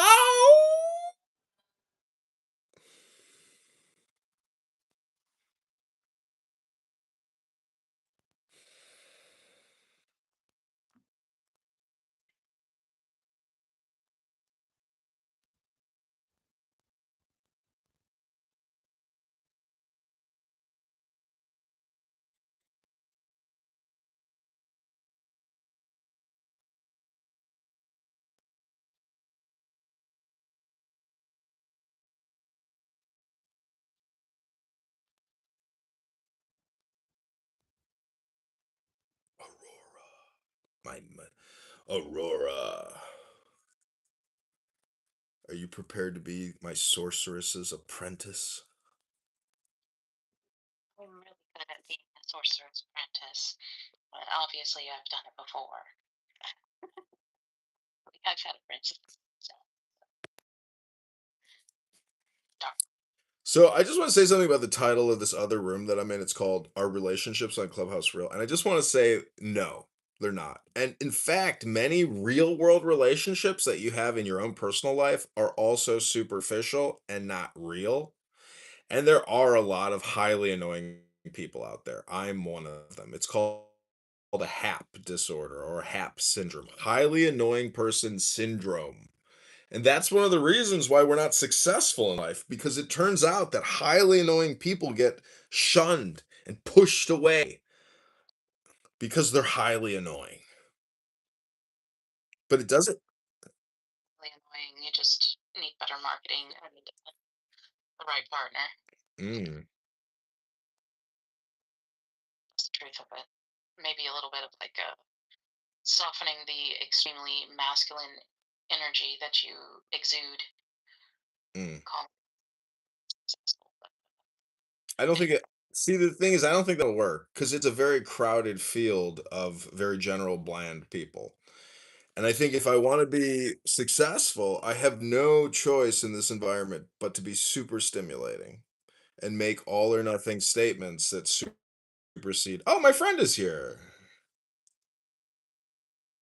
So what'd you think, my friend, yesterday about that interaction with Sam Rosen? Like, I thought that was, pretty interesting. What'd you think about my projection analysis about ad hominem projection? Yeah, I think it's very true, and I think that I will say this: the more that I love myself, the less knowledge in early 20s, even my early 30s. I think that I was much more of a jerk, and I think that I often did project, and I think that we do project onto others, and that's true. I heard Sam this morning. He was flying off the handle again, and I think that he's just embraced that character at this point. He's just like happy to be a clubhouse crash out boy. And it's sad, really. I like Sam. I don't really have a negative thing to say about Sam. So I like Sam. He doesn't like me. And that's all there is to it. He might even like me. Like you said, he's not even talking about me. He's talking about himself. He doesn't even know me well enough to like me or not like me. So he's just projecting. It's just pure projection.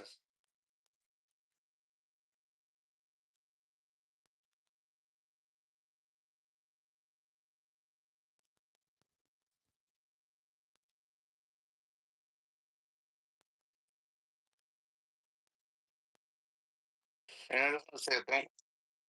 I was there for that info, the Medina stuff.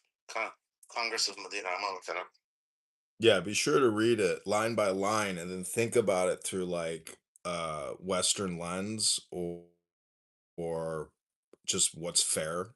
Meaning like if you get a proclamation from your new warlord that says you will contribute to our wars or we'll kill you, but couch it in like mystical verbiage in the last sentence, it's such a scam. It's historical and it's shocking where you're like, what? This is the real Muhammad. This is the Constitution. This is the law. This is Mohammedan law. This was his first attempt at declaring law. And when you realize that this is what people in 2026 are still going off of, the Medina Charter, you're like, ho ho ho ho ho, just figured something out. Because I like to argue about God and the prophets and the stories, etc. But no, now I'm just interested in the law. Let's talk about Mohammedan law, and everything else you say, you can just shut the fuck up right now until we get through the law. Shut the fuck up until we get through the law. Done. And then you realize that's the only debate. All the other stuff is just spam. It's just spam. And in power, like when you're talking debating with one of them, there's always trying to get to up their hand in power. And like you said, it's just like the same thing, over and over. They have the same statement. It's like a lawyer, 100%. it makes sense what you're saying. Is what I'm trying to say. Like you know, because like I'm coming from India, so we have this like whole like philosophy culture of question and answer. You can ask questions, you get your answers, and you know, you can debate. Like that's inherently Indian, and also Western too, from like the Greeks. So like Yeah, there's no parliament. It's only Muhammad and the Allah. So that's the other thing is in the charter it says if there's a conflict, Muhammad is the sole arbitrator or his believers. All non-believers, it's just incredible the claims, the all or nothing statements, and how like a Muslim today will never even actually read it. They don't know it. It seems to me like if you want to be a Muslim today, you have to know nothing about the religion and the history of Muhammad. So that's one of the defining characteristics of faith is to just be ignorant and stupid. See, I want certainty. This is what science gives us: certainty, not faith. And I'm not saying that faith doesn't have its place in religious practice and in creating fun and joy. But when you realize that Muslims are all or nothing bullshit artists, fraudsters, and scammers that want to make you an out group to their in group, they're ignorant. They don't know that there is no in group, out group. There's just the one group. It's all connected. And that's why I say it's a fraudulent, terroristic, mafia, gangster religion dedicated to pernicious jurisprudence. No justice, no transparency. Here's your fucking blood money. Now shut the fuck up or we'll fucking kill you. That's what it says in the Medina Charter. Hello? It's crazy, isn't it? Yeah. I just love having the fattest pussy in all of America. Makes me happy. Are you sure about that? I thought I had the fattest pussy. You might. You might have me beat. Can you quantify like the fatness? I can do that from. You want me to PTR? Oh. Oh. Who we are? Is this who we are? Is this where we're at? As a culture? Is this who we've become as a people? It's crazy. Is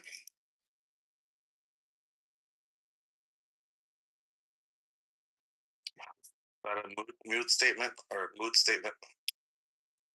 That's so The statement is mute.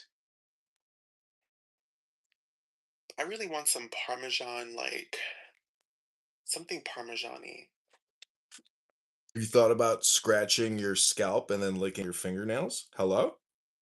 That's That's gross. that's crazy.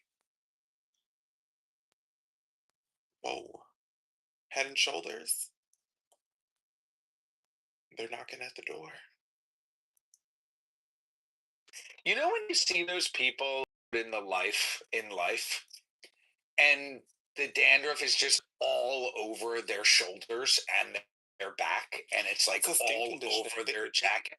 They could be itchy. It's like, yo, are you aware of this? Like, who in your household let you leave the house like this in the morning? This is not a good look.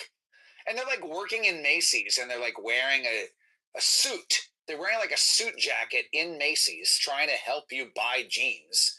And they're covered in dandruff. And you think, excuse me, sir.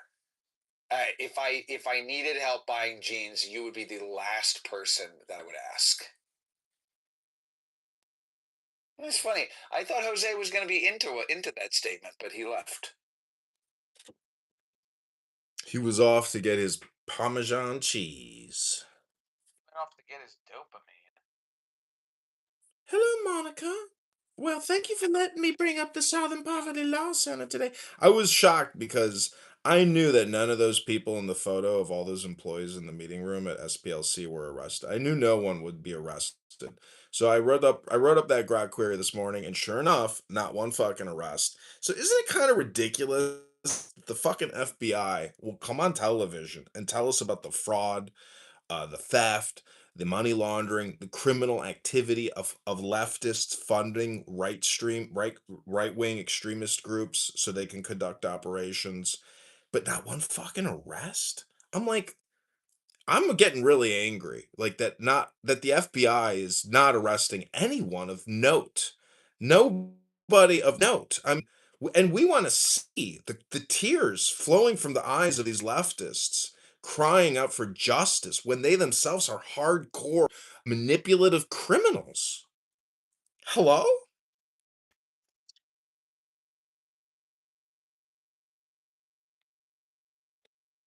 Hello. We have a Ann in the audience.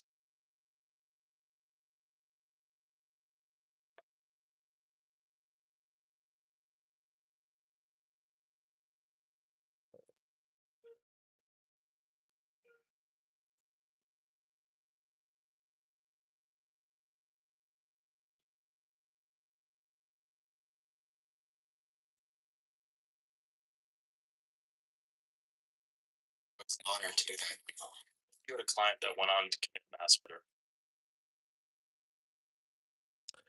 So, Rabboni Shalom, it's Thursday, and I'm the worst procrastinator I know. But every time I try to do what I need to do, I'm always met with this voice and the sound that is like, you know, basically Clubhouse in the real world.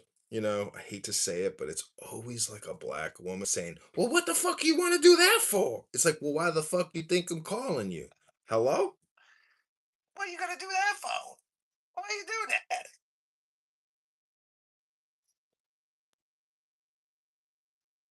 Oh, I don't have to be here until 2:30. What a relief.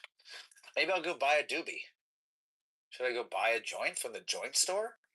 I gotta tell you something that, like, if you're gonna just smoke cannabis, which does absolutely have major health ramifications, smoking does, whether it's a vape, a cigarette, a pipe, it doesn't matter.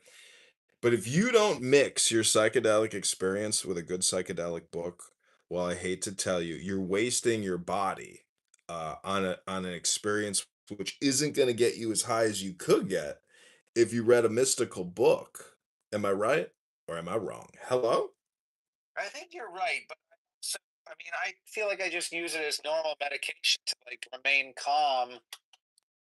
I have to go. I have to. No, dude, that's not what it is. It's the same thing as Clubhouse. People here who are sober, they use Clubhouse to generate the dopamine, and cannabis users use cannabis to generate the dopamine. That's why I'm saying if you kill 2 to 3 to 4 birds with one stone, Rabbono Shalom, you spell the name YHVH, or YVHW. Hello? Book right now. I have to go teach a driving lesson. Then don't smoke. We save it. That's what I'm saying. It's the conservation of mysticism and energy. If you're gonna use cannabis and flood your brain with THC, save it for an invocation for a book reading session. And you're gonna be like, this motherfucker is really thinking about some shit. He's actually thinking about time management and personal responsibility and how to get the biggest bang for your buck. Well, you're probably not wrong about that. I'm just gonna do it anyway. That went on to commit mass murder. Did y'all miss me? I'm back. I did miss you. You left when I was talking about the Dan Murphy Macy's guy. You go to Macy's and did you see that?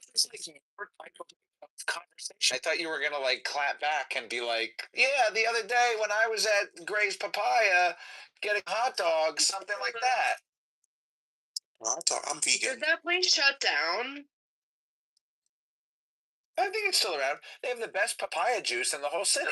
Oh, that's crazy. Is it Hawaiian or some shit? No. No, it's papayan. No.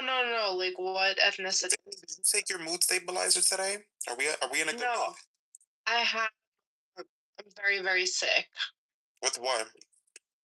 I don't know. I went to like this discount place to look at the makeup, and I was halfway through the aisle when some, like obnoxiously tall woman, maybe 6'3", showed up and kept like sniffling, and she was in my space, and I just missed COVID, and I think that she got me sick. Like I was thinking, like People can move. You don't know how to open your mouth. It's to move out the way. she was 6'3". God, here. Wait, I'd like to for Pap smear. I'd like to jump in real quick. Yeah, you can go ahead and jump in. But wait, Mr. Pap here we go. Keegan's here. Oh my God. Wait, Pappy. Have you Have you been to Boston?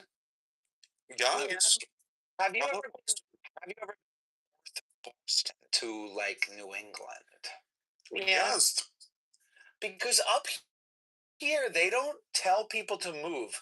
So when you're in the grocery store and you're debating what type of ice cream flavor to buy, you might look over your shoulder and there's another person behind you looking at the ice cream, just breathing down your neck, wondering why you have.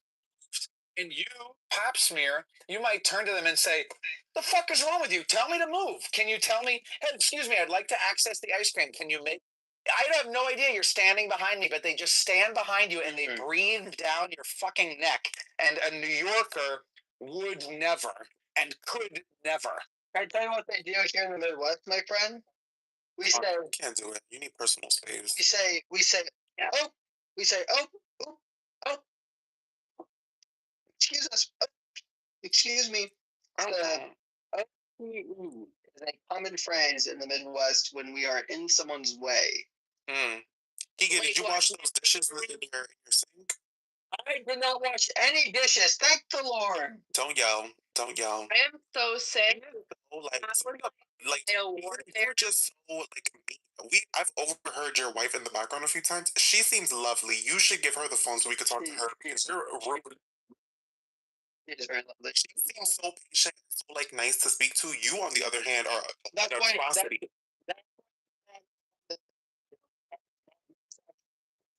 made her kind. Sweet, sweet Here. do not deserve to be on this app. They deserve to go make their sourdough. She's not sourdough. Go make and read her book, knit her sweater. That's what she likes to do. She doesn't like to go on social media and yell at strangers. That's a me thing. No, because She's not on the payroll. what? He doesn't get paid for any of that. What do you? I get paid by the FPLC. What are you talking about? They I pay don't me even know what that is. You over here using acronyms like I know what that is. I don't know. No, I haven't, girl. I think we watched totally different news. What was it? Your connection is spotty.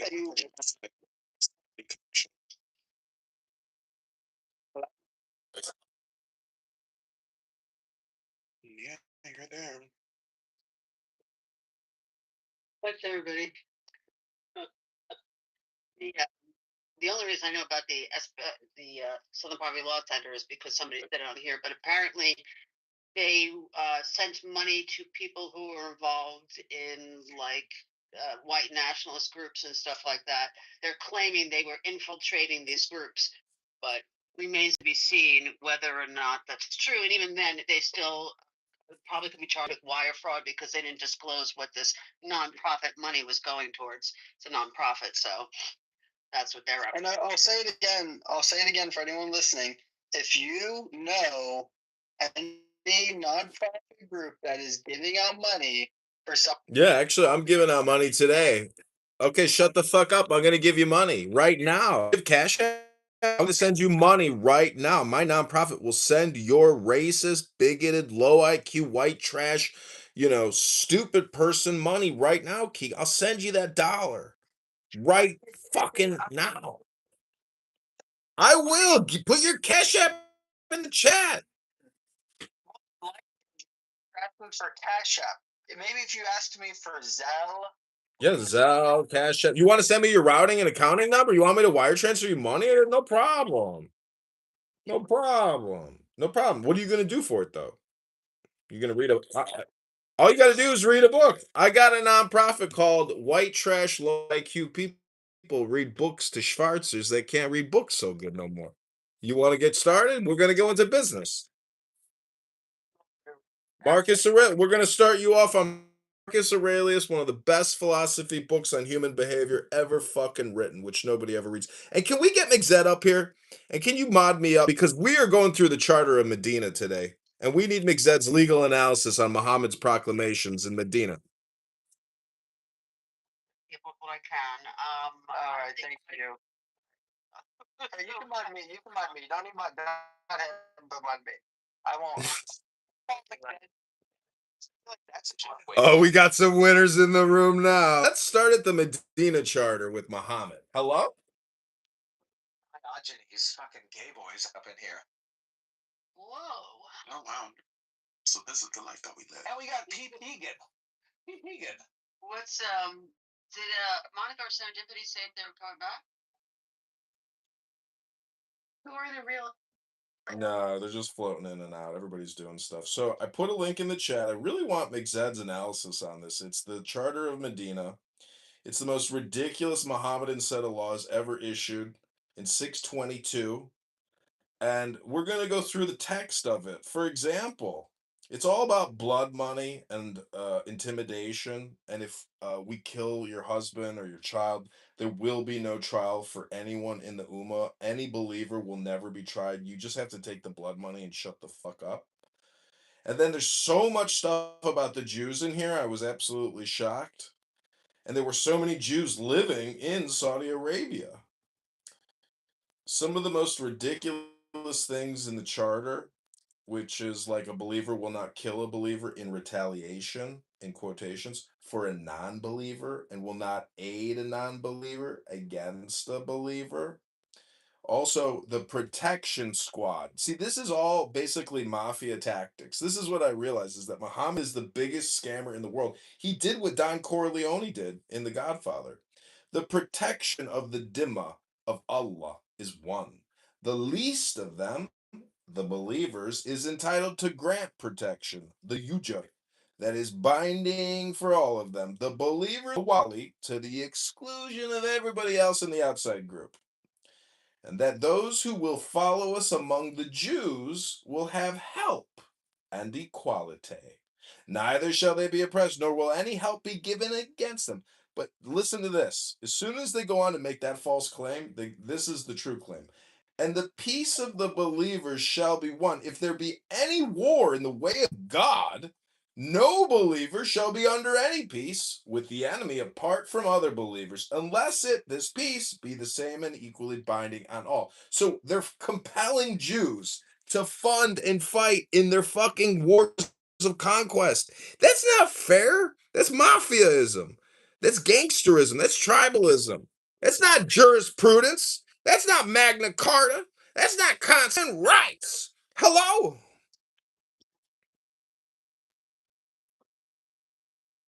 It's an honor to do that. Is that guy actually? You're in the matrix. I love guys. Whoa. As you're still in the matrix. You're in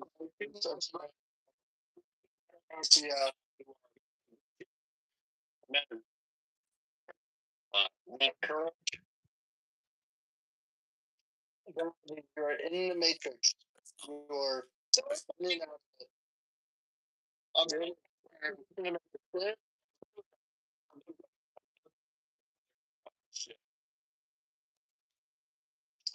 Good now. You're good now. Yep, you're out. We didn't hear a word you said before, but you're out. Hey, Alistair, first of all, shut the fuck up, pack it up, go read about your fucking goy slot somewhere else. We don't care. All right? So take my goy slop, aka a link to Wikipedia describing Muhammad's Ummah and his jurisprudence in 6.6. Okay, no problem, Diogenes. Whatever you say, Doctor. All right. Thanks. Anyway, so What's so ironic is that you are actually probably a descendant of some of these people from the Ummah. Because you are the most Ashkenazi looking one of us. And so I'm convinced that you are actually, we're maybe probably subjected to the tyranny and the abuses of Muhammad and his bullshit laws of oppression. Hello? You do look like an Ashkenazi Jew. I've seen your photo. You look like an Ashkenazi, my friend. I think you got some Ashkenazi in your genetics. Have you done it 23andMe? Hello? Kitover Grace. nah, okay. I'll take that. Thank you. I literally can picture your face in my mind, but I can't really picture. I can't think of an actor who would tear you. I've seen a picture of you. Okay. What was I doing in that picture? I think you were smiling, and I'm picturing you wearing a white T-shirt, and you have brown hair. A white T-shirt with brown hair, blue eyes, English, Polish. Yeah, you're like kind of skinny, fairly attractive. Oh, like a bitch. And there might be some money to be made in the arbitrage. No, you're not obese. You're not jacked either. You're like a little string bean. I'm not a string bean. That's not true. Maybe. Do you even lift? Slender. No. You don't even lift? I don't know. And I answered you now thrice. No, my. So wait, how does someone?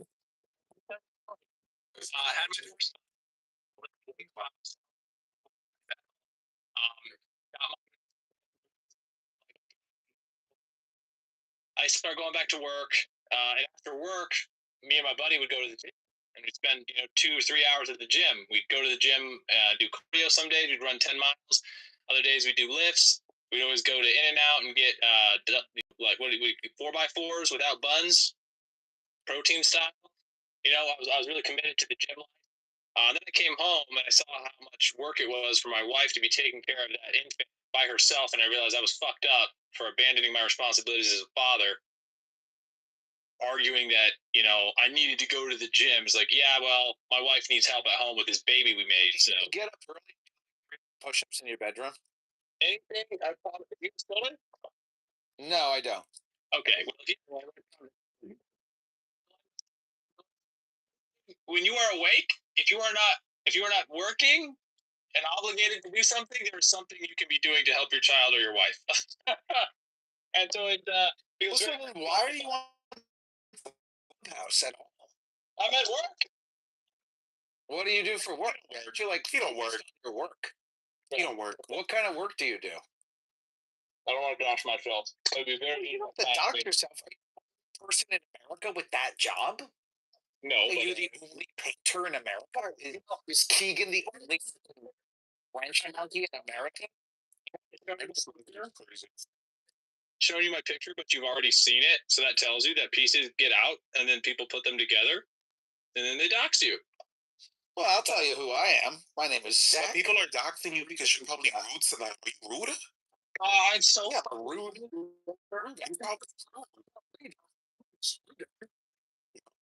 Rude. So don't worry. I don't know. I'm a cool guy. It's cool. Thank you. I think you'd like me even more if we had a beer. You should make him a basket. You can go ahead and jump in. I think if I was given moderation, I would make sure that Pap Smear could not be in a room anymore. Pap Smear is a faggot black man. Oh, no. Bite your tongue. Bite your tongue. Pap Smear is one of my oldest friends on this app besides Edmund Dakin. Yeah. No gays. They need Jesus. Trashbag loves me. See, I wouldn't fight in a war. I wouldn't fight in a war to the death to protect gay men, but I would actually have a beer with a gay man at a bar, but still not get in a fight to defend that gay man's honor. That would be that gay man's personal responsibility. And I would never, ever step in between a gay friend of mine and some other guy that wanted to fight him because he was annoying. I'd be like, that's on you, bro. I'm not here to fight for you. I'm here to enjoy my life. You do you. But again, I'm not going to be rude to you. I'm not going to make fun of you. I might tease you a little, but I'm not going to shame you. I'm not going to embarrass you. I'm not going to use racist, homophobic epithets. Hello? The video of that guy who gets hit there and grabs onto that guy beside it. That's Pap Smear and that's Pap Smear and Edmund. What? You guys haven't seen the gif? So it's like the chair that had like the gauge eating on it. You know, end up every room in in ascending terms of height, ascending order of height. Who would be the tallest? Who's the tallest and shortest? You think in here? I think Keegan is probably. I hate to say it, but Keegan is probably the shortest one in the room. I'm 5'10", but I would say I'm not like extremely tall, but I wouldn't say I'm short for a regular. I'm 5'11", so I would be shorter than you. So I guess as of right now, I am the shortest. I'm 6'3". I'm a tall king. I claim dominion, and you must follow me, your liege, your lord. How tall do you think Mr. Anderson is? I feel like he's not a short guy. Mr. Anderson's probably pretty tall. Well, why is he single? Because he's an asshole. I mean, that's undeniably true, but I mean, Dan Blazarian is not single. Well, yeah, he's very rich. I have to call you, Tim. How tall are you? 189, 6'2". 189? Yeah, 6'2". That's a man's height. What is he? 6'2". So, my friend, we can't judge a man based off his height. I mean, we have many short men. I think we can do Hitler was very short. Wasn't Hitler like 5'8"? You know what's interesting is I've been watching this documentary called The Dictator, and what's so interesting is Hitler was actually obsessed with making videos of himself, and that indicates faggotry. And so what's so funny is when you realize that Hitler was a secret closeted faggot, and that Hitler was a faggot. Again, I'll say it again. Hitler was a closeted faggot, and he was shooting influencer videos during the Third Reich. And so if you watch all of Hitler's videos, you realize he's just an AOC, and he's a schmuck. And in fact, Hitler had a very low IQ, and that's why people hated him in the Third Reich, and they tried to assassinate him because he was a prima donna faggot, and he was shooting influencer videos all the time, walking upstairs, looking backwards, being like, did you get the right angle on that video? He was a schmuck. Hitler the schmuck. It's the history that most Nazis don't even know about. That he was a low IQ social media influencer creating videos and books, but he was actually stupid. The man had a low IQ and he didn't even write Mein Kampf. He fucking had to hire people to write it for him. He was nothing but a spam, a meme sitting in a jail cell having other people write his own fucking book. It's all a lie. It's all a fucking lie. The guy was a schmuck. The history of Adolf Hitler the schmuck. It's a new movie I'm coming out with called Hitler Was a Schmuck. Some of you might like it. It's very funny because it exposes Hitler as being a fraud and a social media influencer and back in the day with videos. So I'm driving, so I don't really want to tell people who are down. Just don't be assholes, please. Alright, Dad. You're gonna get in a car accident. Then make a Keegan as a moderator or me. No need to moderate these Nazis. They're just here to get roasted. They're just good for cooking on a barbecue when they realize that Hitler the Schmuck, the movie, is coming out. It's going to be exciting when you realize that your Lord and Savior Hitler was a loser, a dummy, creating videos of himself all day long. Hold on. I have a problem with my hero losing. I mean, it's only through loss that we learn valuable lessons. And, you know, I mean, Robert E. Lee, oh, God bless him, you know, son of the South will rise again. There were courageous men who lost their lives in defense of something. You think I would besmirch them? Denounce them simply because they lost? You're a fool. You're a coward. You're spineless. You're a sycophantic suck up. You're a little baby bitch. You bald fuck. Shut up.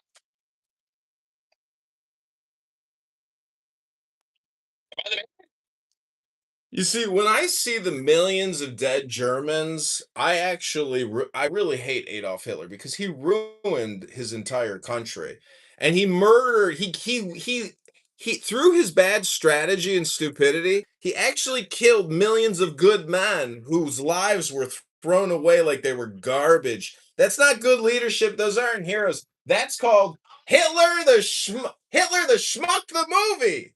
Hitler was a schmuck. the movie. Hello? Oh, go to johnkitover.com if you want to find out where I live. And then you can reverse engineer who registered the domain name and report them to Interpol. Oh my God. Tim is going to get arrested with Adolf Hitler's dog. Hello?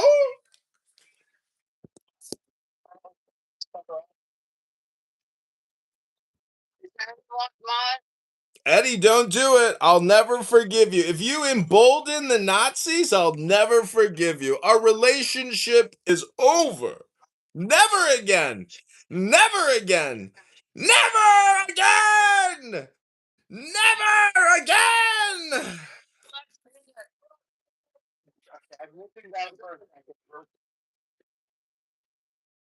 Right. Alan killed multiple that the German state. How tall are you, Tom? Tom? What the fuck is wrong with this cunt? He's just screaming too much. How tall is this guy? This guy taller than me? I need to know if I'm supposed to follow you. Are you my leader? How tall are you? Wow. No, I'm not talking to you. I'm just talking to whatever that. Okay, means. Bloody hell. You know, and what about this? What about the Chinese cunt who just killed millions of his people? And Stalin did that to his people. The Mao cunt. Yeah, the Mao cunt.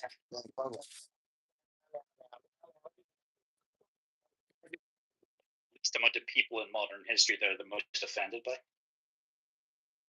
Right. Like the British, we killed 130 million Indians in our rule of India. Absolutely. Don't Plus, they never actually went for any kind of victimhood. Like, yeah, if we got fucked, move on. You know, he should be our leader. Keegan, you're our. No, he's.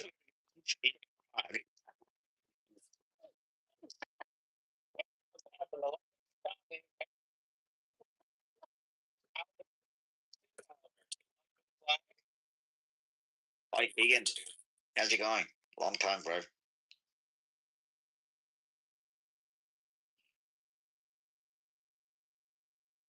By the way, Alistair, if you had shut up when I asked you to, I would not have had to make Keegan a mod. So.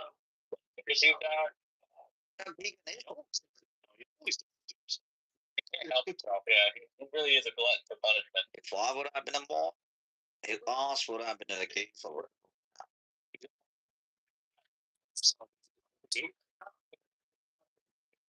Swam for a while and with the fucking crocodile and the bloody hell, dude.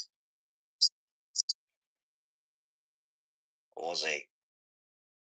Aussie, bro. I wish I could speak with a cool accent like that. All I know is Crocodile Dundee and a little bit of Steve Harway. You can't take my friend. Americans Yeah, Bobby, shrimp is not a bad, it's prawns. We don't call it. Bird shown everywhere in the world except for Australia, so Australians don't know about that. But and what about next? You're gonna tell me Foster's an authentic Australian beer? It's a horse piss. You want made it for you? Horse piss. Right, it for you guys. You know, you can drink it in Australia. You got the words fucking propaganda. What are you drinking out there? What's an Australian beer? Lager. Lager. Who's making that lager? Oreo. What's it called?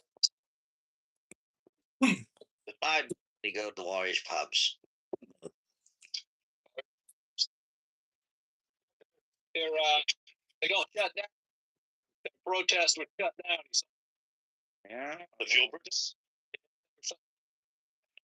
You. They were like snow. It didn't. It snowed them in. What do you mean it yielded? What did they do? What did they do? Some kind of like relief, some pack of relief.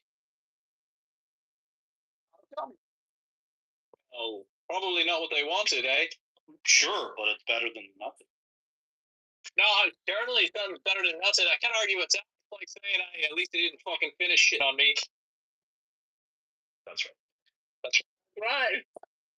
So I just want to say that In that dictator film, you know that March of the Fallen when they all go to Moscow, like the 700,000 German soldiers or whatever. Let's just admit that the Germans never should have surrendered. They should have fought to the death because it's better to die fighting than it is to die in a communist gulag. Hello? What point? Get down in the goo and swim in the bloody hell. Swim in the swamp. Okay.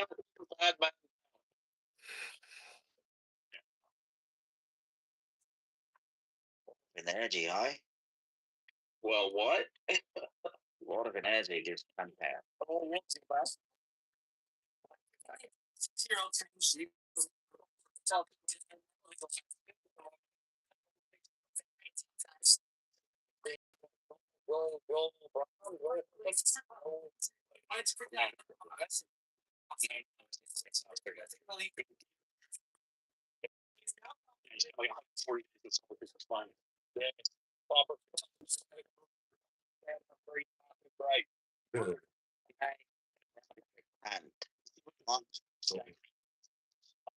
Dude, gold.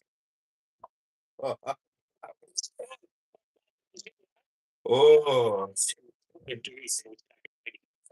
What is he? 6'4". Yeah, what's his fucking name? He's got like a purple barrel name. He's tall bloke. They're like most decorated, like double, fucking Victoria Cross award winning, awarded SAS soldier is getting fucking shafted now by some like charges over fucking killing Afghanis. It's like just fucking bullshit. He actually, this is Afghani. Before they roll out the central bank digital currency, boys. Trust me, it's coming. The Afghanis have a fucking criminal gangs over there. He just fought that one out, and they're like, he's Islamophobic. No, he's not Islamophobic. But they're also, I think he's from Queensland, and they waited until he went to like either Sydney or Melbourne. They fucking arrested him because then they could put him. Melbourne. Melbourne is a commie bastard area. Exactly.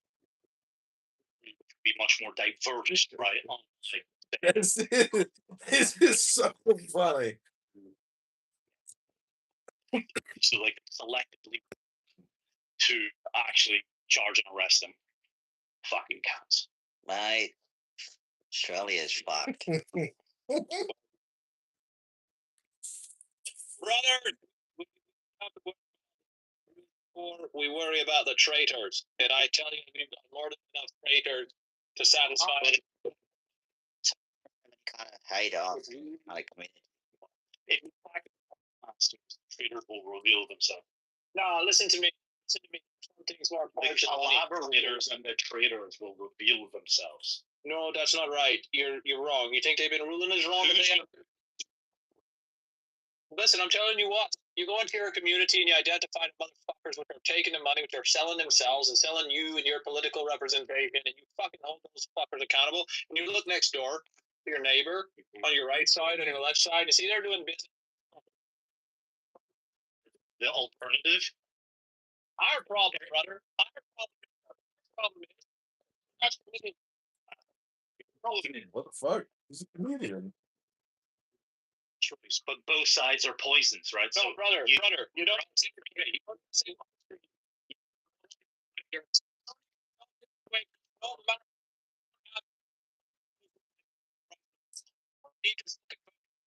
no, as a matter of fact, I can't believe you assigned that belief to me. You think? No, exactly. It's not a fucking going way out of that. Don't be fucking put on that. Yeah. Unfortunately, you're like 90 seconds away at any given point in time saying shit like, the tree of liberty must be refreshed with the blood of patriots, What's what do you mean? How do you say that? You're ready to post. I know. Hey, this is because it's actually fucking bad.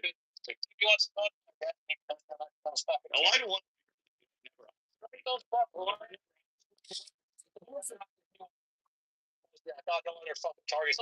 out to the protests, okay? And I'm not talking about riots, but I go out to the protests and I take my lovely wife a good woman, and the children, good children, good wife, sister, children. Something different than most kids for his birthday. 6-year-old transgender nephew wanted something different than most kids for his birthday. He wanted the COVID-19 vaccine for the greater good of humanity. Unlike the racist Republicans, he wanted to protect our democracy and take on his social responsibility to do his part for the greater good. He is now gone from this world. He recently had a heart attack. But the doctors say, we don't know what caused it. I know what caused it. It was stress from the Donald Trump supporters and the science deniers.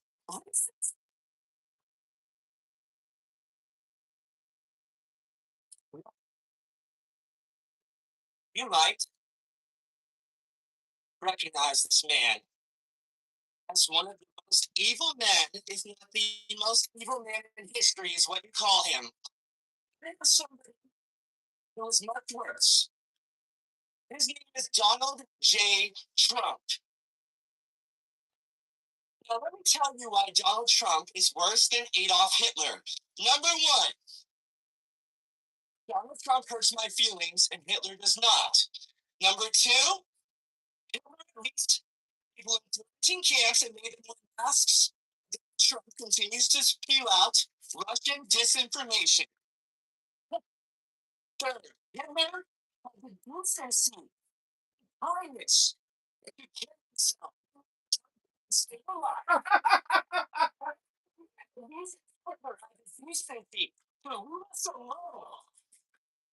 Trump refuses to kill himself and makes him significantly worse.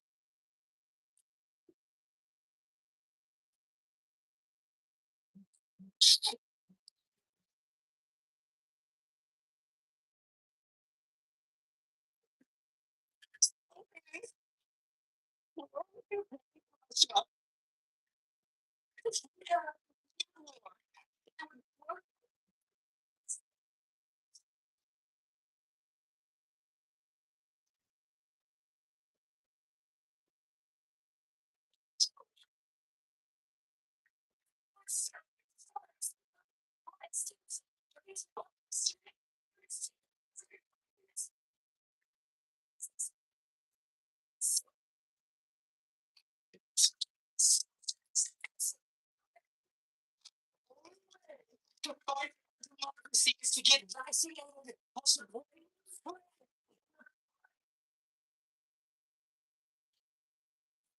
And that's your social responsibility.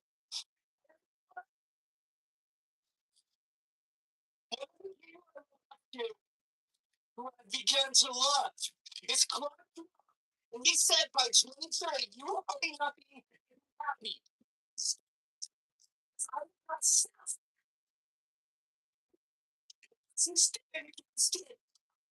I'm self.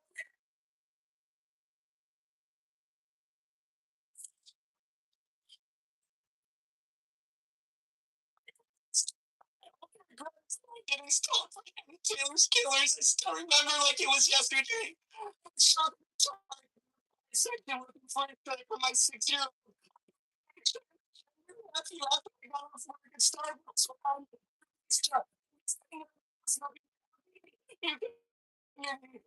Taylor was killed. Okay. That's your car. Thank you. That's your time. Appreciate it.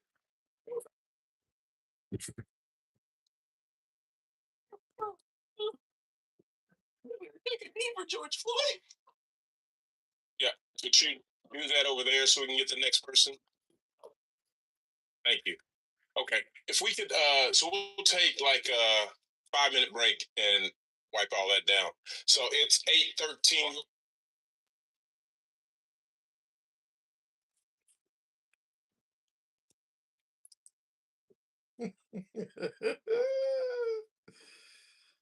Oh, can you send me good shit? Send me gold.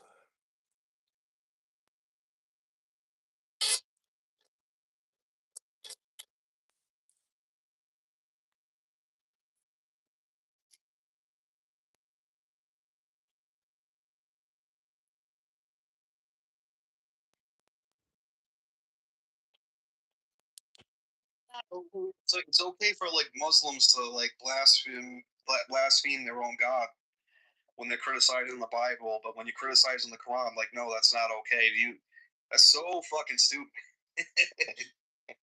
You also have That's to how they think. Ramadan as well. Yeah, no, for real.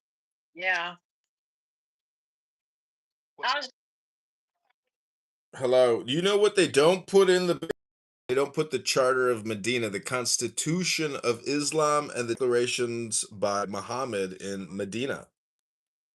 Yeah, it's universe. Can you read my PTR and tell me if that's you at the top? Because if it's not you, will you please block that person and report them? Thank you. Hello?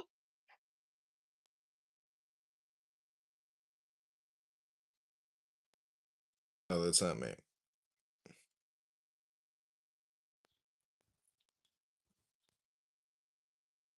I don't know who that is. No, can you hear me? Hello? Report that guy? Well, I don't know who that is, but I'd be happy to report him for you if you want me to. Appreciate it.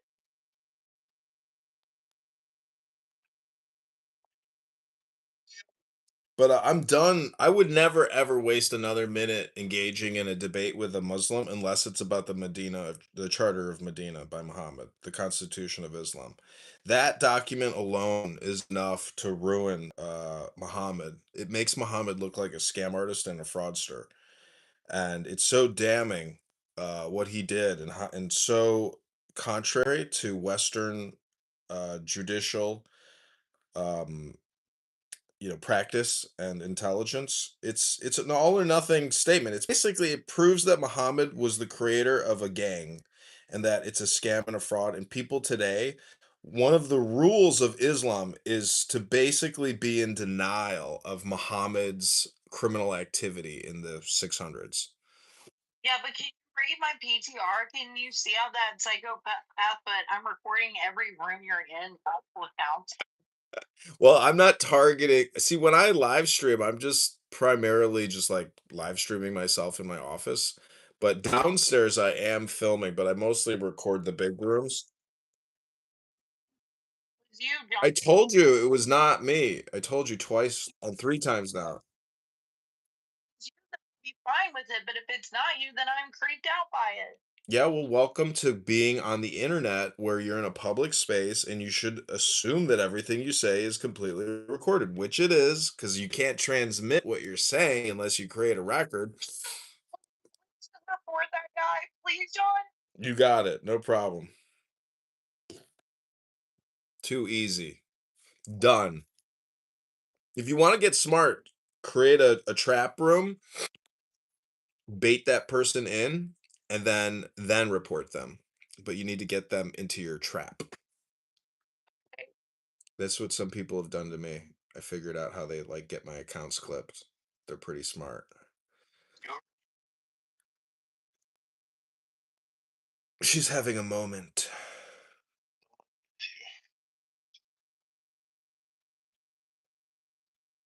Should never let the Bolsheviks get to you. They have no The bullshit Vicks. Yeah, that's exactly what they were, weren't they? Oh yeah. You know what's funny is I'm gonna produce a movie called Hitler the Schmuck, and I'm gonna create another one called Stalin the Schmuck, and then Mao Zedong the Schmuck. Because when you see videos of them, and there's so many videos of them, they actually all spend a lot of time creating videos about themselves. You realize that they were doing dopamine social media creation, prior to the advent of cell phones. I mean, because they would just distribute the videos in movie theaters. That was the propaganda distribution. But when you realize that they were obsessed with making videos and not actually leading or even educating themselves, they're all schmucks. They're assholes who killed 100 million people. And see, the problem with that is those 100 million people that died in World War II, they were just led into the slaughter by a schmuck. And that's my big takeaway. Constitution thing you were talking about. I kind of want to hear some of your ideas on that. Yeah. Let me put the link in the chat. Have you ever read the 72 amendments to the Islamic Constitution in Medina? This is all you need to know from a legal perspective that Islam is a scam. It's 100% a fraud, and it's right here in this link. And it's just all based on gangsterism, mafiaism, tribalism, defrauding victims, and it's right there. You can see how, and I used Grok to do a historical and literary analysis, contrasting comparison between Western judicial law precedents and historical progression versus the Medina Charter, which is set in stone. It doesn't update. So it's so low IQ and so obnoxious and odious that Muslims are essentially low IQ and ignorant and ridiculous and unfair, and nasty about it. And basically, they're in their own mafia. The Ummah is the Don Corleone family of the world. It is the it is the pers- it is the persistent cancer of society. And actually, the other way to prove it is through the quotes of Winston Churchill, and I'll put that link in the chat next. I am complete. Thank you for letting me speak. Please do us a favor. Counter, please. Why are you Muslim? Why did they boom the room? Here I am trying to. Will you please report that guy that I pinned to the top, please? Will you report him and look at my PTR? Report. Let me. What? 085. Hi, Jess. Jess, I'm recording every room you are in. Multiple accounts, honey. Why would I? What? Who is that? I don't know what's going on. That guy that I pinned to the top of this room, SIA Watcher, will you please report him? Why would I do that? Because he's stalking me. Hold on. The internet? Yeah. Yeah. I did. I blocked him and I reported him, but I wish you would report him. Well, If you don't like it. Diogenes, I hate you. Thanks. That doesn't mean much to me. Yeah, but you don't like any of my friends and you say mean, horrible things. Are you Muslim? No. It's a good thing to get that question. Thank you. I don't know.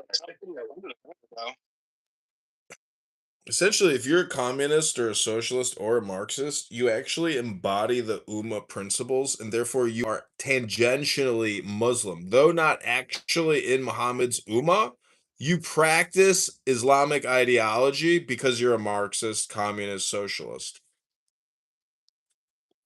Return. I can report it for you. What are you gonna do? You gonna give me some coins? Give me some coffee. Give me something. Give me karma.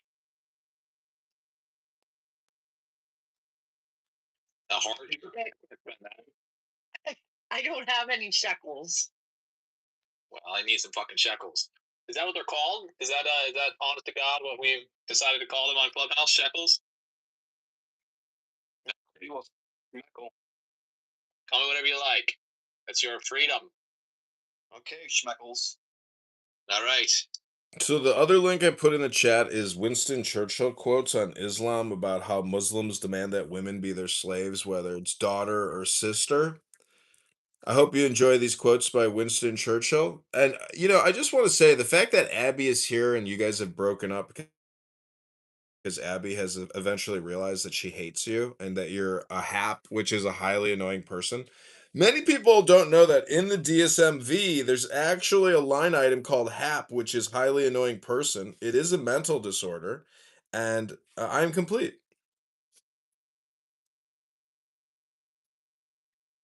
Hello? Hi, Abby. Othello, don't think that you're not in there. When you look up Hap in the dictionary, there's a picture of Othello, Regal, Kitty, Abby, myself, Diogenes. This is at the Hap support group. Thanks for coming, everybody. I gotta admit, I'm just a sucker for punishment, just like you. You keep saying that, but that's projection. I actually don't like punishment. I don't like to be uncomfortable or annoyed, but that's a you problem. Just like how you told Kitty earlier, that's a you problem.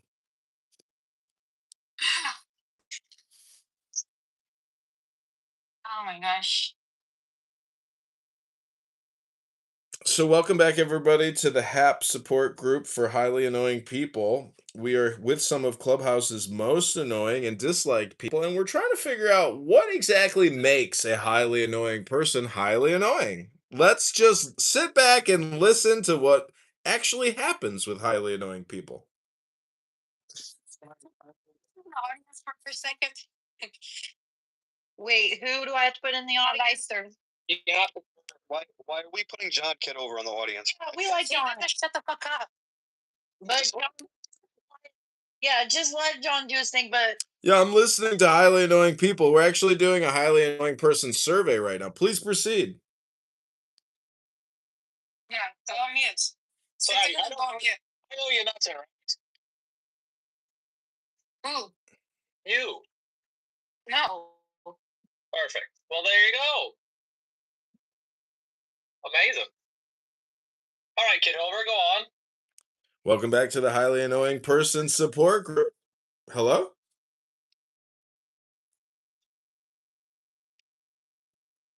Welcome back to the highly annoying person support group, where we are listening to highly annoying people be highly annoying. Let's just sit back, use our ears, refrain from using our lips, and just listen to what it's like to be with highly annoying people.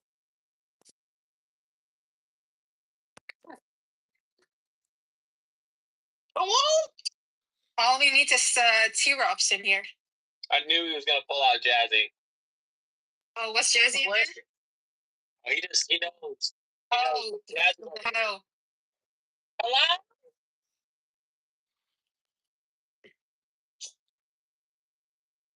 I think I'm going to get into politics. I think I'd be good at politics. Oh. I'm going to fully dox myself, go into politics, and you guys can sell. You guys can, what I want you guys to do is I want you guys to say, oh my God, we know so many sordid, dirty things about him and who he was online. And I want you guys to get paid for that. So make sure you get a good amount before you give them. Okay. Wait till you're almost president, and then we gotta do it. That's right. You're like mayor, well. Guys just take the temperature of the room, right? And if you see my political star is waning, The things I'm gonna make. yeah, let's go for it. You stuck with the wrong massage. Like the New York Times or You knew all along I was a Mossad anyway. Exactly. But I'm saying get paid. Don't make sure the money. I'm not only gonna fuck you up. First, make sure you and Diego are in the same political party. He won't be a part of my political party. He's a fucking greedy little spiritual. Oh, you like him. You like him. I do. Because you know what? Because you're so Christian. You're the most Christian non-Christian person. I know it. Isn't it crazy? He's peaceful. Look what he did to Nura. I didn't say he was talking about. And obviously, I just said peaceful. Okay. I'll say this. Wait, am I being kicked? I'm being kicked. It just Diogenes is annoying me a little bit. Why? You're popular, holy. You really have that. Are we having a room topic or something? Yeah, it's a hap room. I wanted to listen to what Alistair was saying. John over here, what he was saying about the issues with the Constitution, fucking whatever. Let's talk about that Constitution. We were talking about the Muslim Constitution, not the American Constitution, Abby. There's a difference. He's just jealous, but it's okay. Jealous of what? Baby lambs. Jealous of me? You're jealous of my English, Scottish, Polish. That's crazy. Large and distinguished nose. I mean, the whole reason why you guys are civilized is because of Riddles. You're worst shit that Europe is made out of, dude. Deal with that.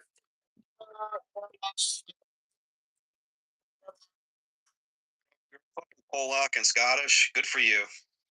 The Irish are better, and the Germans are way better than fucking that. Wait a minute, I'm a Polak too. Oh boy. You know, the Polacks are considered the niggers of America. I mean, sorry, Europe.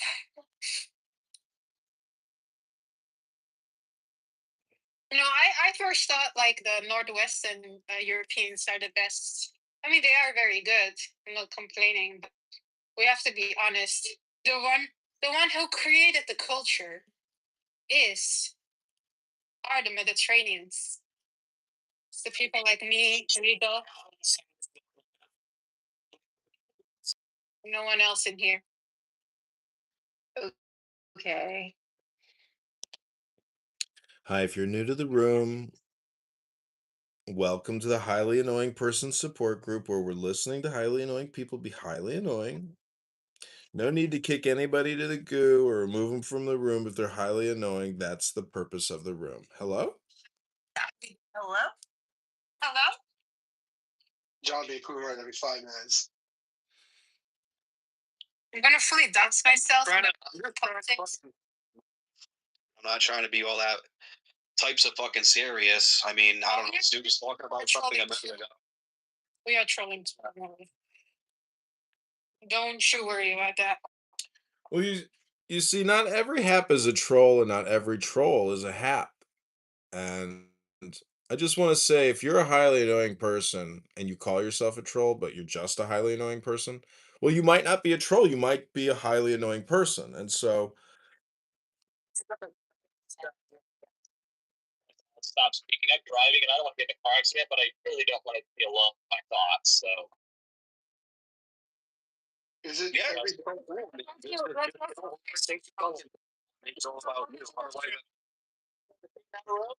Yeah. Okay. I'll check the hallway.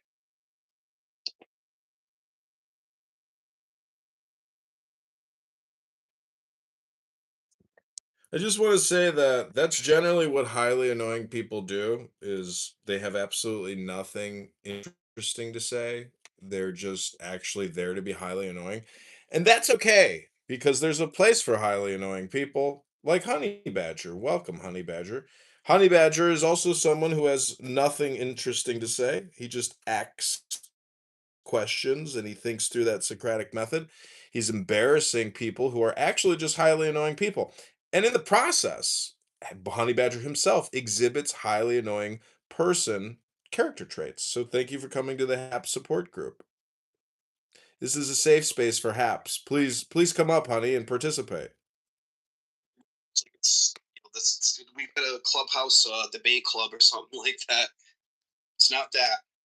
Definitely not that. Yeah, but it's for highly. What, for everyone to jump in the middle of the fucking discussion and like that's what we're doing. We're just having a conversation with 20 people on the app. I can just jump in at any fucking time and fucking interrupt with, like, especially if you got somebody committed, and then you got some other fucking idiot. We'll jump in for them. It's so fucking aggravating. I agree. Like I'm trying to very dude here, and it's you have like it's annoying. It's not real fucking debate. It's just we're on it. You might as well have it be. That's why all the titles in my room are fucking open discussions. Ain't no fucking debate on here. Well, I think this app would be if this app had a setting where when you set up the room to like debate room style, like 1 minute, 3 minute, 5 minute, and then the green bean rotates amongst anybody on stage, that'd be great. That would eliminate all the friction on the signal, you know. S- I'm just saying that the app itself is functionally malevolent. And I think Honey Badger can probably confirm that if we wanted to actually use this app to it for productivity in terms of like experiencing true information, that could be possible, but the app itself basically opens it up to highly annoying people. Hello? I very much so agree. Hello?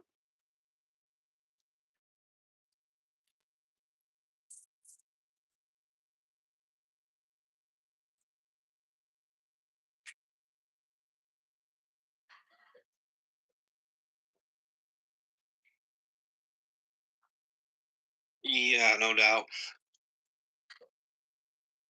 Well, fucking, it's gonna be a year debate on here. I guess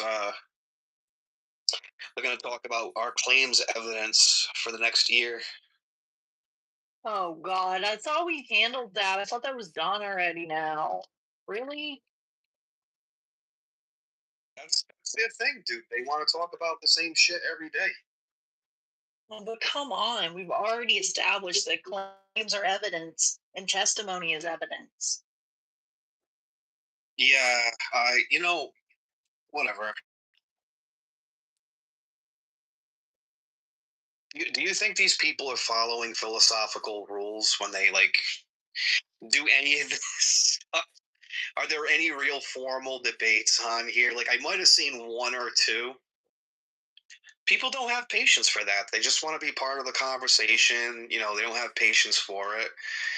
And they want to get out the fuck is it? All the troll shit. They want to joke around and you know, dude, this old lady's on this fucking app, dude. Like that chick Frenchie, she's fucking old, bro. Like, what are you doing on here? Life is so fucking boring that you get on here to fucking condescend Christians and tell them their book is fucking stupid. I mean, whoop de fucking do. Yeah, she is pretty. I don't know. She acts nice to me sometimes, but she is a diehard atheist. Like we've had a past 3 or 4 years of having to deal with Haiti. Yeah.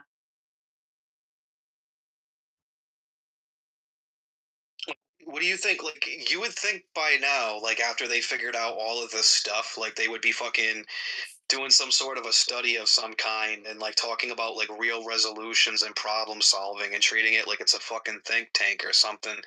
But you never hear anybody getting on the positive fucking tip and doing that. You got some of these dudes on here that are, I'm going to say they're pretty fucking smart, dude. And it's like, well, when do these people, Christians, atheists, all these fucking people come together and then like say, well, where's the reconciliation?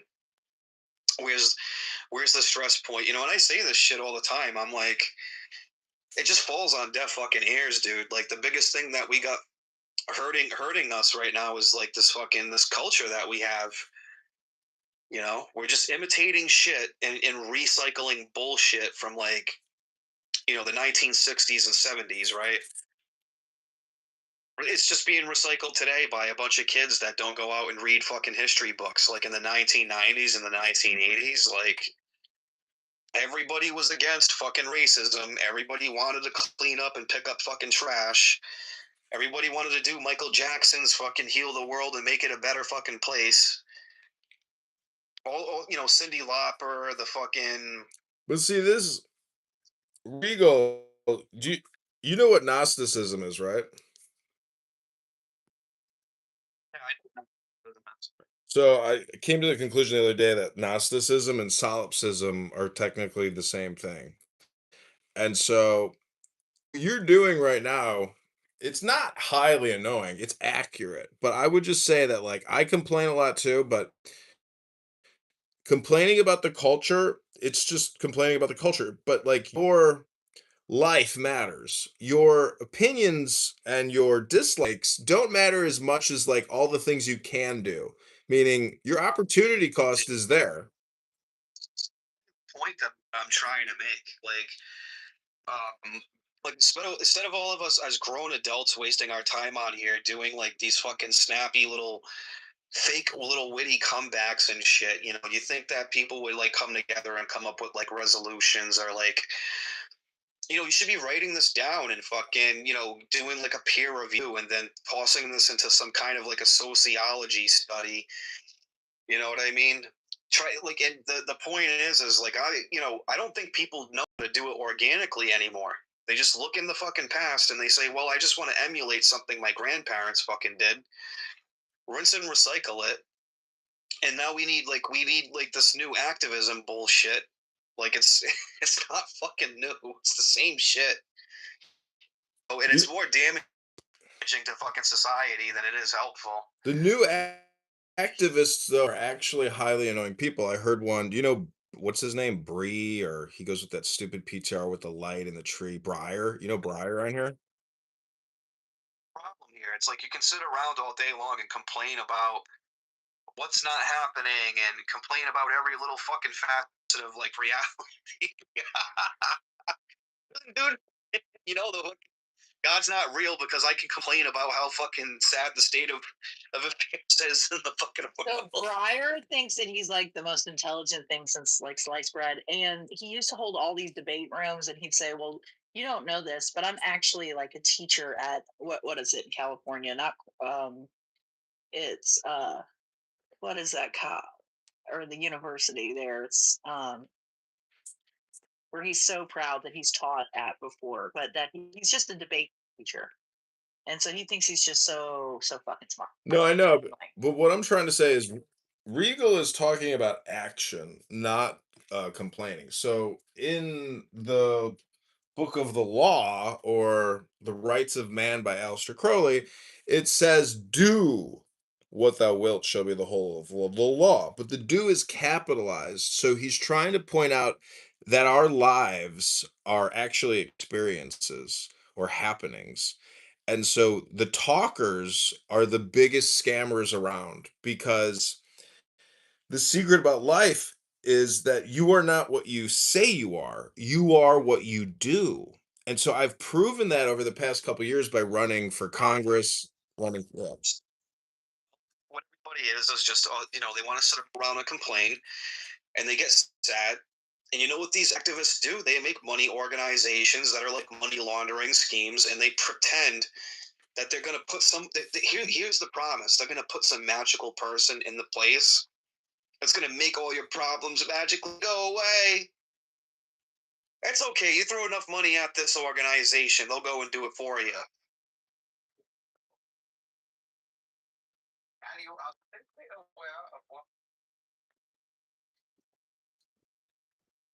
But what happened in Alabama with like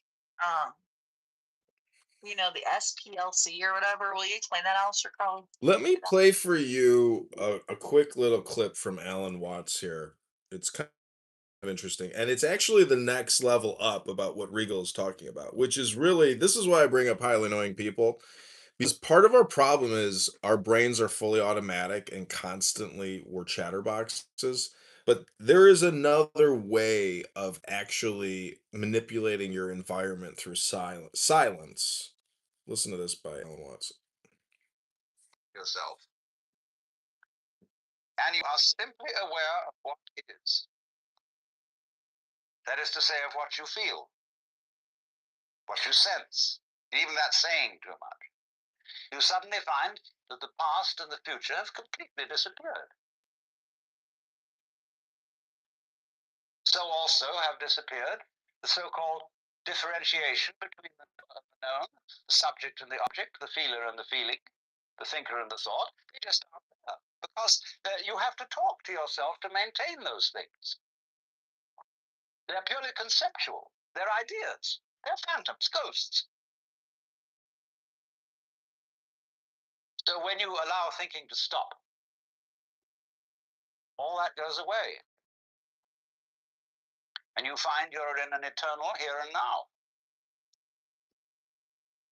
And there's no way you're supposed to be. There's nothing you're supposed to do. There's no way you're supposed to go. Because in order to think you're supposed to do something, you have to think. And so it's incredibly important to unthink at least once a day. Because when you What do you think about that? Yeah, I mean, it sounds interesting at first, but to me, it's just a platitude, to be honest. What I'm trying to get at Well, see, here is, like I said, this whole philosophy fucking shtick of fucking platitudes that people say to each other, and they think they're being fucking armchair philosophers on here. Tell me something that's actually fucking useful that you can use on a day-to-day basis, because most of the shit talk about around here is completely fucking useless shit that you can't apply to yeah, anything. it's this app is just spam. It's all spam on here. But what Watts Figure out by now. There are positive things you can that you can talk. That's not just fucking complaining. That can you can do something with it. It encourages people to get along. I know. Fucking, It's disappointing. at a certain point, yeah, it is. But But you can't really focus on disappointment though. But that's why I said from the user experience, your leadership is actually your journey. And so, like, just because society can't organize and it's dysfunctional doesn't mean that you are not organized and functional. yesterday or a couple days ago because of the way I talk to people. And it's like, well, if you're gonna be a cackling fucking hoe, or if I'm gonna tell you you're blown out and you smell like tuna on the basis of disrespect, and the whole point and strategy here is to show some fucking leadership, you'd be like, oh hey, I did that. Lead by example. Let's not do that. I apologize to you. Let's move forward from that. And somehow he wants to smuggle in this fucking, well, that's not biblical. You can't speak to people like that. Well, you know what, man? It's the greater fucking good. Isn't this what you motherfuckers argue for every day with the problem of evil, that there's a greater fucking good? And it's like you have to do that. You have to show some kind. You have to jump in and get fucking dirty with people and show them, hey, Yeah, but you go by the name Regal, but unfortunately, you're not actually being regal by having that type of demeanor, attitude, or personality. I'm just saying that you're not in compliance with regality. beyond all that fucking shit. No, it's no. I don't like the way you talk because I wouldn't do this, right? But look at the success rate of Andrew, right? Like I can actually fucking demean somebody and break them fucking down, Mhm. and then say, hey, I'm sorry, but you need that to be built back up to actually make genuine fucking sense. Whereas, he wants to sit around and he wants to play Mr. Fucking Nice Guy. That's cool. Well, what's your success rate? Almost every person on here, right, that comes and hangs out in this fucking room, I've been pretty blunt and straightforward with, and I'll tell them what my thoughts are. I'll even insult some fucking people when it's necessary. I'll also apologize for it and say, hey, you should do the same thing. And if you want to actually work on a project with me or actually do something with me here, we shouldn't be miserable while we're fucking doing it. We should actually be doing something fun, something that is regal, that transcends all that, that's above and beyond it. I get it, but people are just complaining about. Well, what I'm advocating for is that Regal can actually change and be better and be happier with a different personality. You're never going to really totally change who you are, but the more you read, the more your personality will change because you're actually taking in other people's personalities as you read their books. And there's a famous Jesuit, he wrote a book on axioms and aphorisms. The last chapter says, in a word, be a saint. And so if you think about Jesus Christ, that guy, he expressed all range of motions, by especially when he flipped the tables and he got angry in the temple and he scared everybody and freaked everybody out. I'm just saying that Jesus, like, how do you think Jesus's personality was? Like, as he was walking around, the countryside and conversing with people. Challenging people. He was saying, hey, X, Y, and Z, here are examples. He's without sin, cast the first fucking stone. For in other words, shut your fucking mouth. Tell me you're the one that's fucking sinless, right? And that's kind of like the same thing that I do on occasion. Now, I'm not saying I'm like Christ or I'm perfect or anything like that, but no. Well, what I'm getting at is that I think You have to tear somebody down from the egotism or this little secure place where they think things are the way that they fucking are. They're really not that. And you know what? You got to rip that fucking band-aid off someday.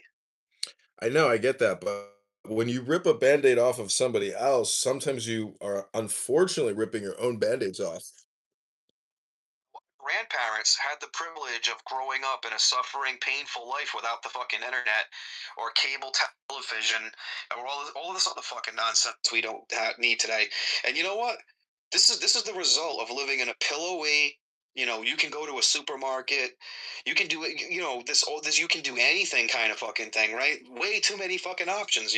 People are not fucking suffering like the way that they claim that they're suffering. Like people who went through the civil rights movement, or people who fucking, get the fuck out of here with that nonsense. No, I agree, but I'm just saying that, like, from the user perspective, the way that, like, you get in a vehicle and drive it, you're like a soul driving this vehicle. And to me, having friction is a waste of time. Like, I want to flow like water and not be held back by other people's blockages.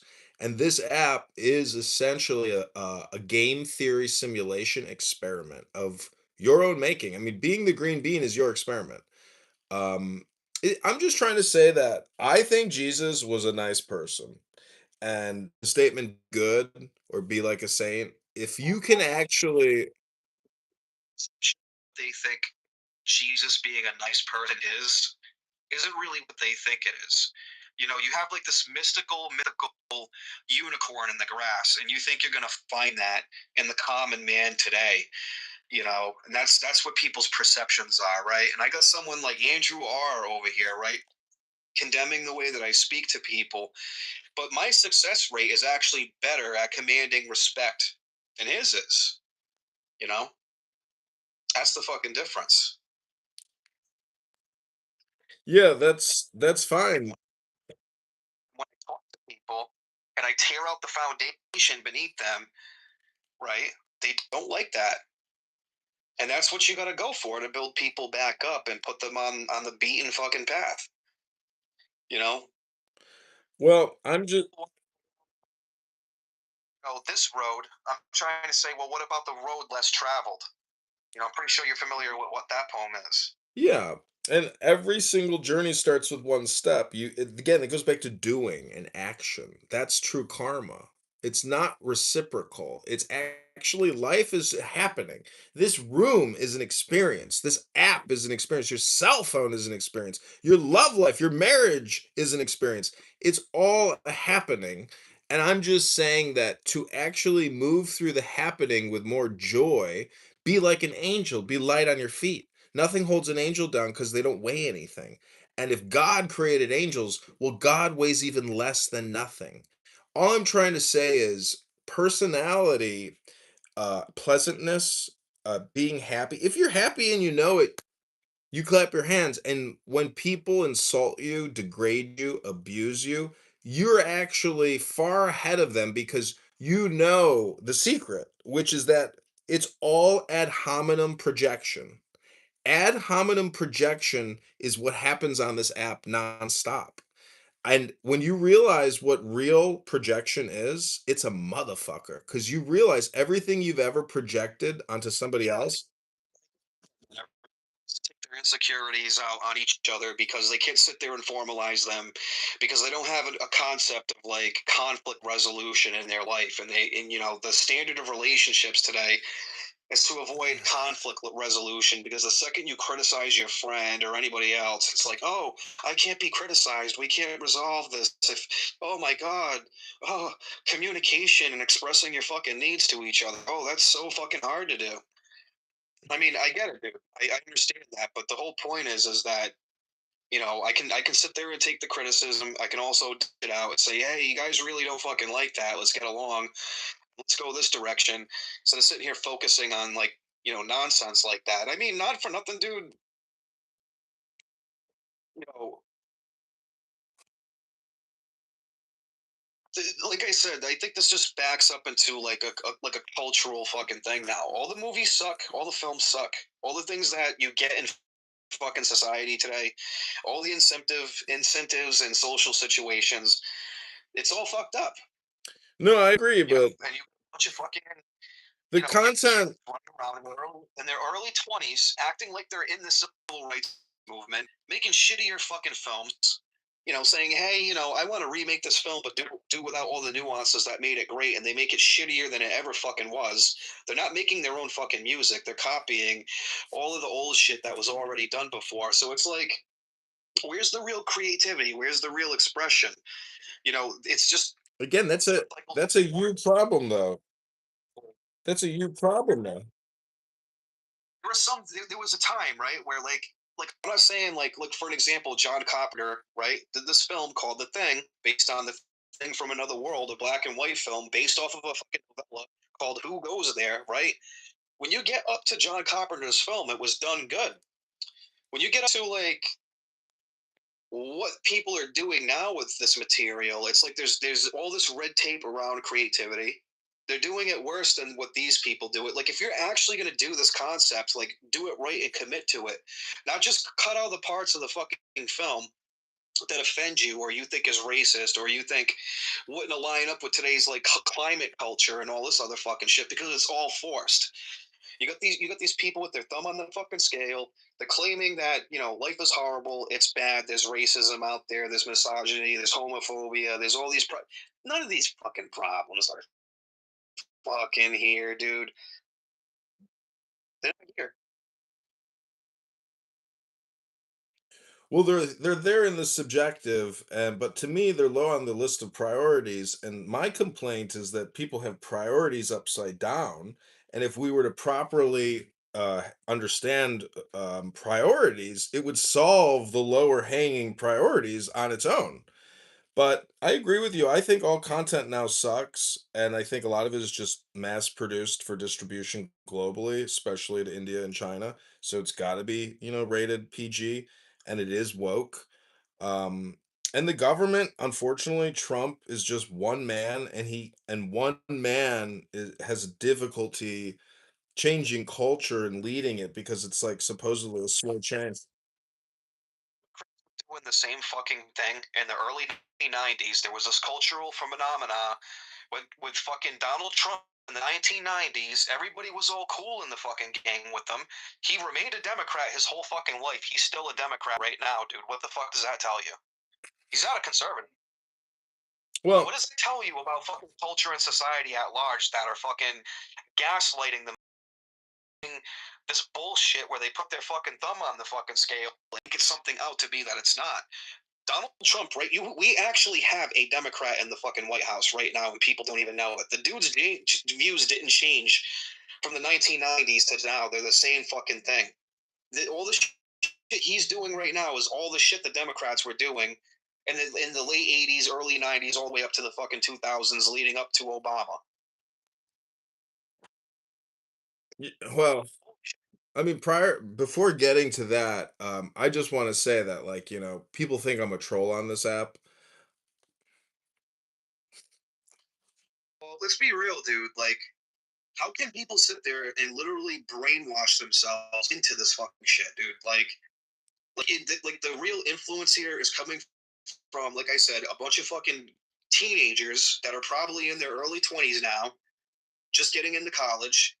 They hear about how they have entitlements to feminism. They hear about, the racism and all this. And then they bring it all back with them and they think this is the problem of the fucking world of today, dude, when all that shit's already been resolved.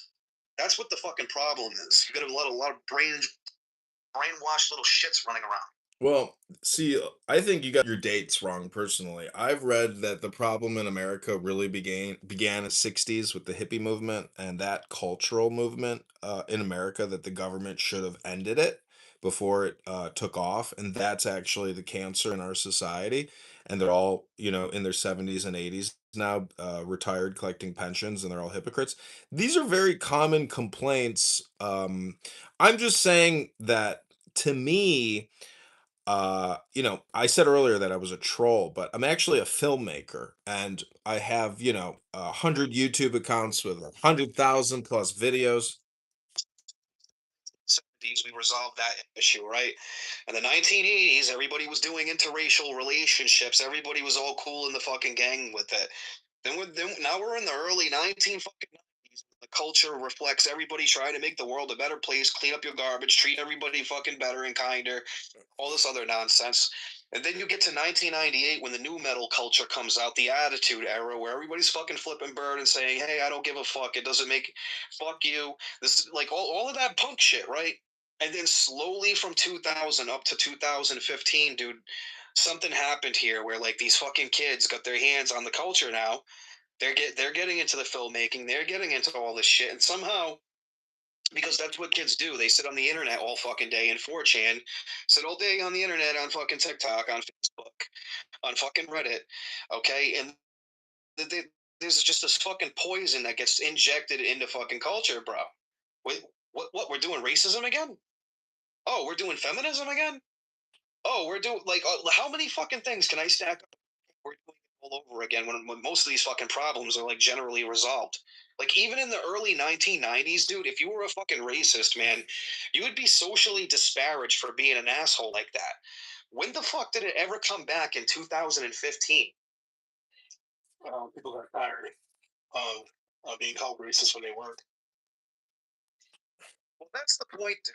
like now racism or misogyny or all of these different words, right? All of them, right? All of them has lost its absolute fucking meaning, and people are getting fatigued out from it. And these It's cyclical, though. the people that make the films, this is the people that run the music industries, this is the Disneyland, this is all the kinds of shit that they're fucking into, dude, and they're just poisoning the fucking well at this. It's a list of top 50 buzzwords that Democrats use. I realized this yesterday in a room. I was like, I really need to learn the verbiage that left wokeists are using regularly because no matter what the topic is, it will come back up. It's almost like on their calendars. And they just keep recycling the topics, but they never get to important topics like tax reform. Never, ever, because they're not interested in actual reality. They're more interested in their delusional makeup, create a new utopia society, not based on math or science or physics, but based on their feelings of what is social equity justice.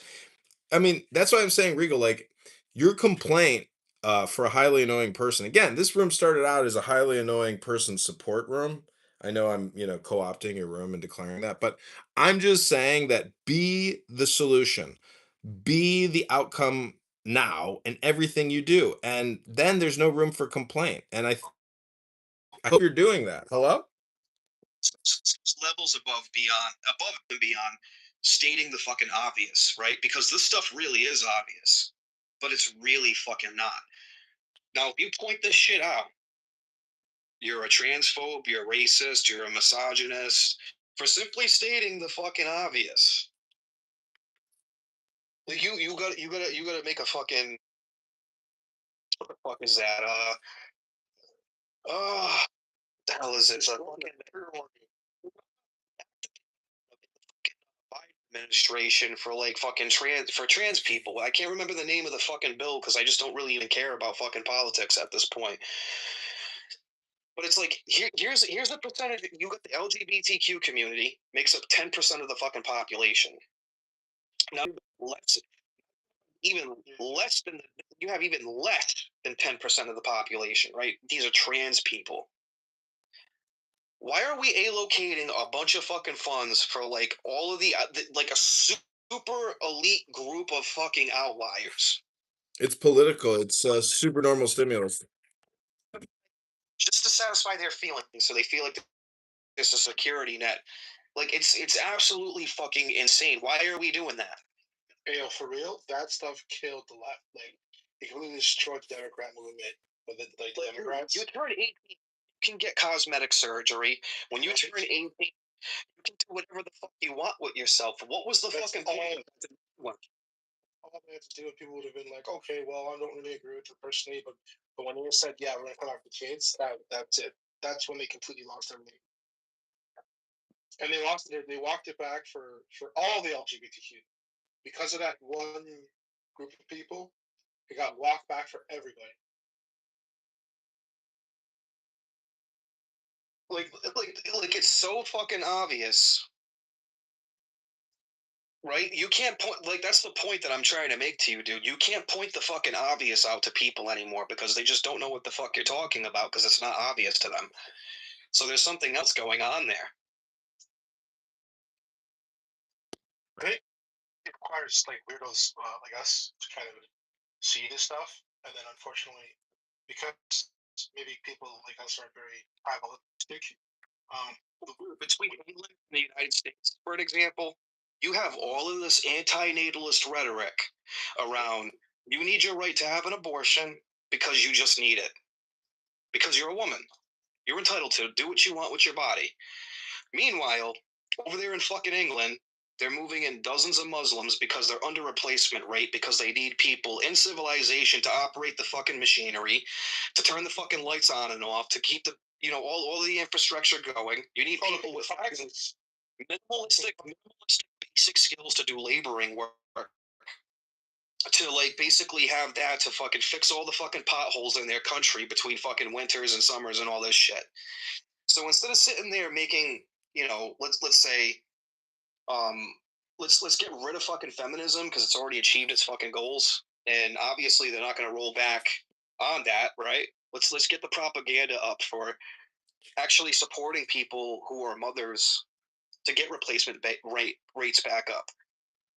But that's too fucking obvious stuff. But that walks back feminism. That's the thing. Like feminism, ultimately, it started right. Yeah, I'm familiar with that. And I'm also familiar with the fact that somebody who commits themselves to feminism, they don't care about how it came along. They don't care about where they're going with it. Most people, if you state the obvious to them and you say, well, how do you resolve for this issue? They don't fucking talk about it. They don't care. This is an obvious problem. You can point right at it, tell them what it is for how it is, and whatever the case may be. And it falls on deaf fucking ears. I don't care. Because you can take your money and you can give it to an organization and they'll do it for you. There has to be somebody out there that's going to protect me or give me a security net if I keep paying fucking into it. Like, does anybody know what happens to the tax money anymore? Where it goes? It goes into a black hole. There's no tracking. Like enough time in the fucking week to yourself to even care about any of this shit. Yeah, it's true. The popular An outrage for fucking everybody in their fucking world being locked in their fucking homes because a bunch of fucking scientists said we can do it, and then they ended up being fucking wrong about what they said. Well, where's the outrage to that? Oh, none? Yeah, somebody else will take care of it. I pay my taxpayer money. Gray, welcome. This is a highly annoying person support room built for highly annoying people. I want to thank you for coming. No. You just didn't know that we set up this room about an hour and a half ago dedicated to supporting highly annoying people, and we just sit back and listen. We try to use our lips less than our ears. Welcome to highly annoying person support room. Hi, Gray.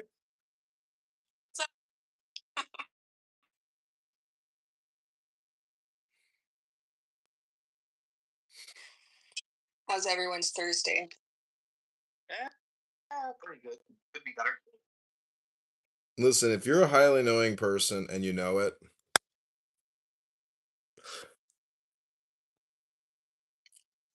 I think I can be annoying to people. Other people like it. I don't know.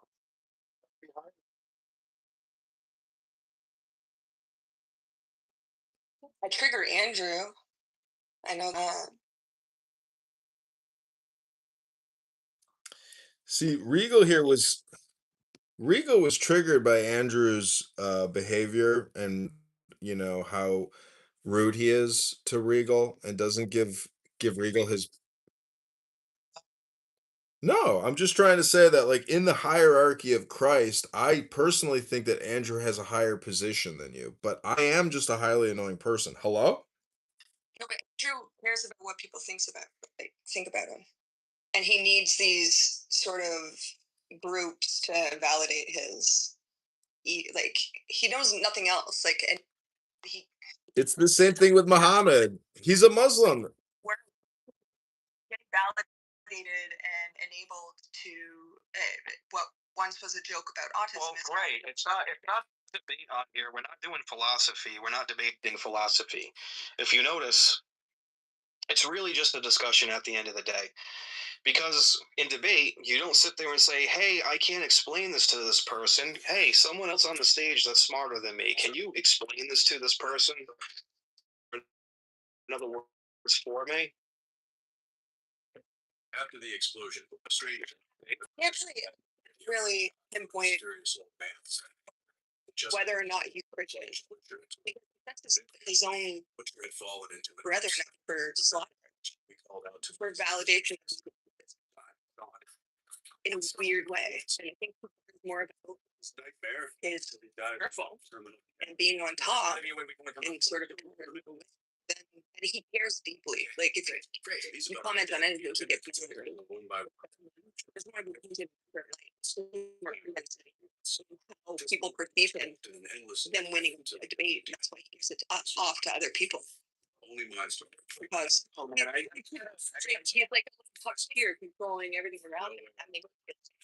You really think he has all that control over all the atheists that disagree? No, I mean, I'm surprised. It feels safe for him to do. They just hang out with each other while quietly disagreeing with each other. And he just leads like dedicated people that stayed in his room over the past couple of years, and they get quiet in there, and they stop speaking to each other because they have nothing to talk about. They'll sit in silence in there, and he likes to go out and get other people into the room so they can change it up every once in a while. I don't see an issue with it, to be honest, dude. Honestly, We emerge from the it's like priests. Like debate central. Like I don't know if you actually get on YouTube and actually watch it. Okay, great. Obviously, his room is not a formal debate channel. It's an open discussion panel where it's free for all. This is not debate. well, I mean, over and over again. I mean, it becomes different understanding of it. They just want to be right. And in a society where Maker as well. We arrived at a farmhouse. Like I clearly said, it's the mine store hiding inside. Soon I spotted his warehouse. But we don't. Yes. Easily fucking solved. Easily remedied. Expect was that Huey actually used his superpower or mine store. people care too much about what other people He had made a deal with the mine store. If he will put your don't have to be in Huey positions. I'm the last one, or I'm the smartest one. A lot of the times just formed and having no loss. Almost all fuckers on here. Why I just don't do philosophy anymore. Like, his promise. Like it was getting to a point where this platform, I went into like rooms. It was like almost everybody in the debated me at once. And one time I even like did an abortion syllogistic argument, right? And like the fucking goal, dude, it was hilarious. They just ran it through Chat GPT, but acted like they didn't do that. And they said, "Oh, this is the proper logic they're using." And I'm like, "Dude, I'm not using the fucking logic." Yeah, some sort of nuance or some flavor to the argument. Like for some people, it's just like unheard of, and they can't really process properly unless it's formulated a certain way. And they've ran these arguments over and over. They've I like to like over. I'm like hateful towards a particular people group. But like I have my rhetoric down packed where it's kind of the goal is to literally make fucking transsexuals, homosexuals, and fucking whatever you may have it with all of this free love nonsense that they have, and they all want to include people and be inclusive. But at the same time, like it's just as long as you fucking agree with them, and they don't like that. And I get it, but you have to sit there and listen to all the rhetorical shock value of like, what the opposite paradigm is. So it's like I just don't really even fucking bother anymore. Like nobody's doing philosophy on here. It's just, hey, these are my pals and my buddies having an open discussion. So I don't even take it seriously anymore. I don't think you should, and I think that a lot of times we're wasting our time. So you never should have taken it seriously from the beginning. When you sit down and you write when you basically write a whole syllogism, you write down all your definitions, you have your semantics down packed, and then you try to actually put or demonstrate some kind of effort. Just to say, we don't give a shit about your effort. We're the arbiters. I think it's amazing. Yeah, I don't know. Maybe I'm different, and I've been around the 10 years, so. Dude, it's not original, right? Like at least I originally tried to like do something or like make it fun or like come up with my own original ideas. They're sitting in there repeating. Wait, did you just tell me to shut the fuck up earlier? Shut the fuck up? Is that what you said? Shut the fuck up? Is that what you said? Shut the fuck up?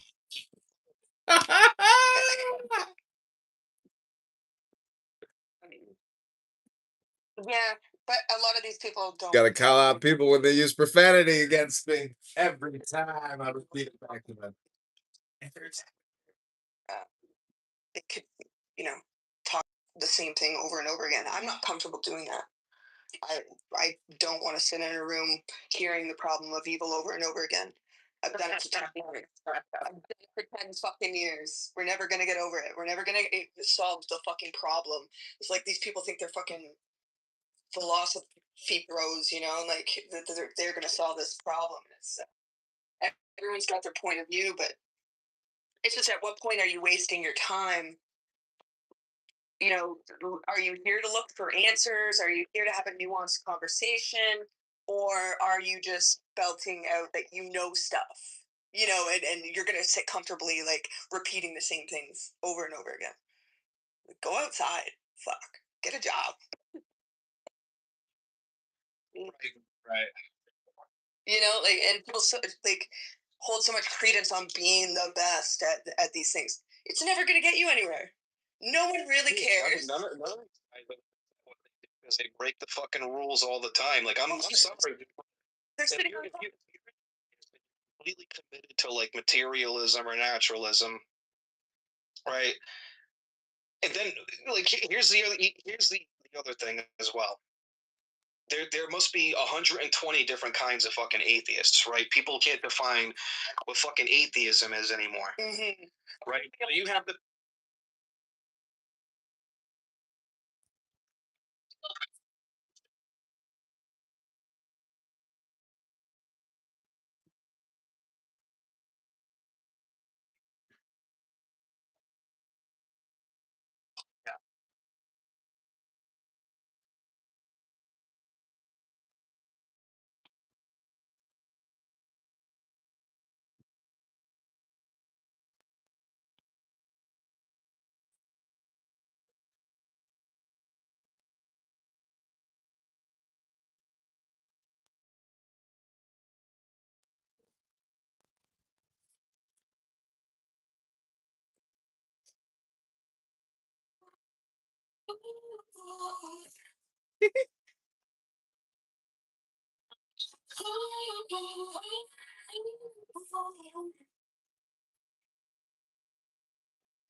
I read the rain in a teacup. I read the wind in your hand. I'm towering the broken sidewalk. Guarding the grocery stand. Psychology in the pattern. Loving the way you say. If I let go, I come back in. If I let go, you get me. Now is joy. Now is wisdom. Now is soul. Now is love. Now is now. Kind of show me now.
I stop asking for forever. I start listening for the sign. One small smile, clean moment, turns the whole world.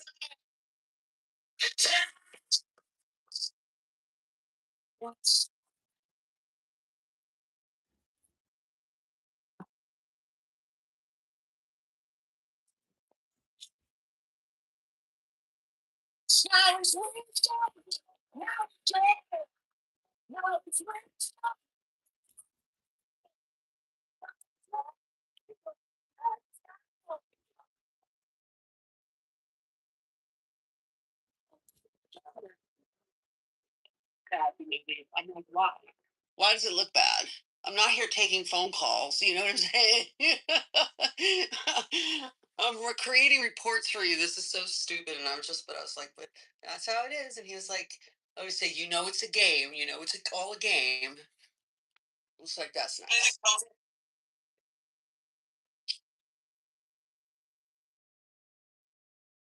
Yeah, I just hate it's like I get it. I understand the corporate world where it's it's all about profit margins and EBITDA and whatever. So it's like I get it, but at the same time it's like gosh, sometimes I wish we could just talk about this stuff like normal human people, where it's like, oh, well, why did this take so long? Because that's how long it took.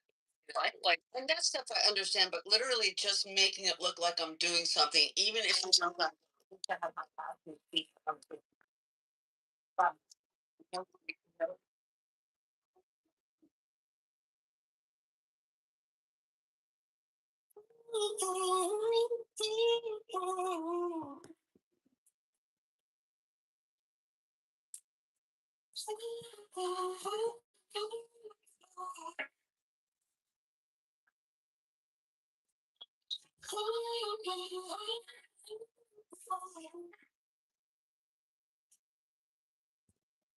I read the rain in a teacup. I read the wind in your hand. I'm on the broken sidewalk. Got in the grocery stand. Psychology in the pattern. Loving the way you said, if I let go, I come back in. If I let go, you get me. Now it's joy. Now it's wisdom. Let it go so. God is love here. Love is now. Show me now.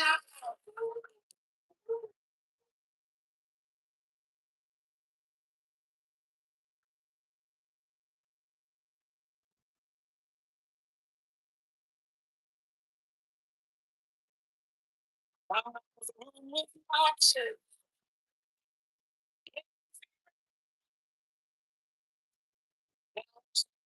So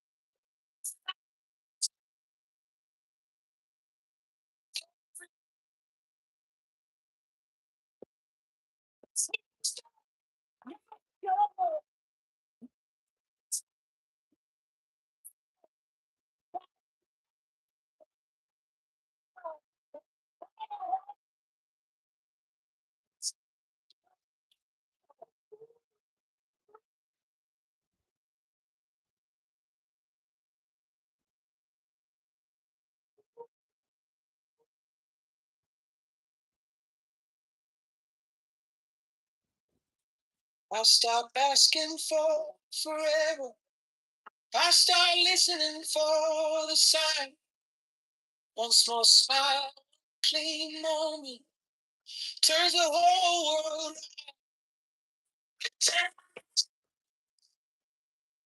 Once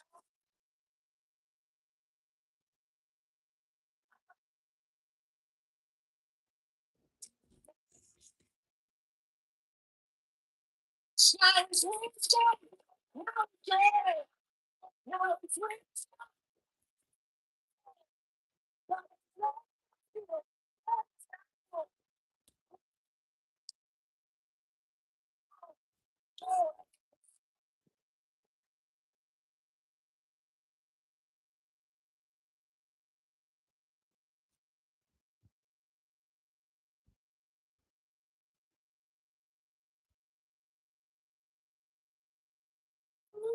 I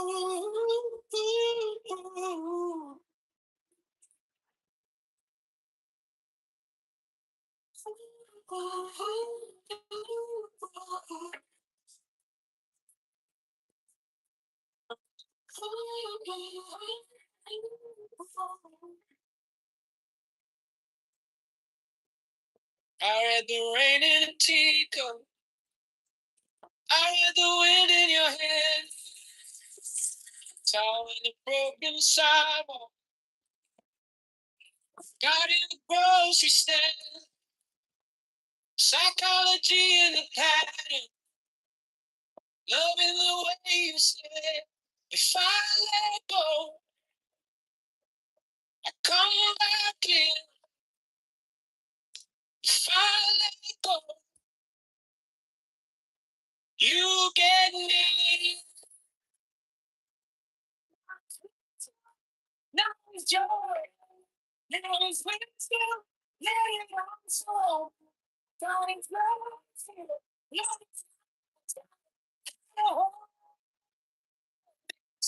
Show me now.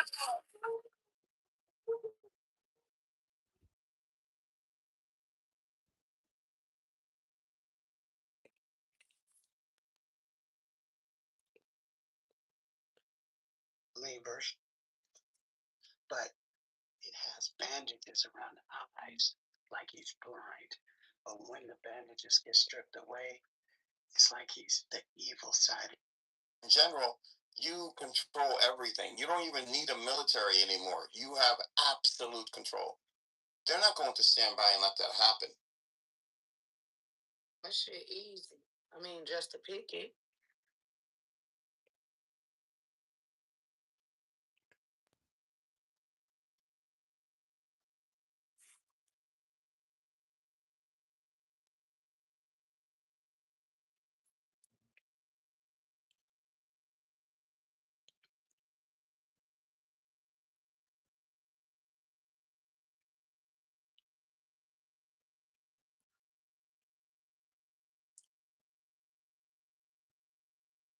Tiny. Like the person that wore it, the woman that wore it would have had to been not barely even 5 feet tall. You know, like it's weird.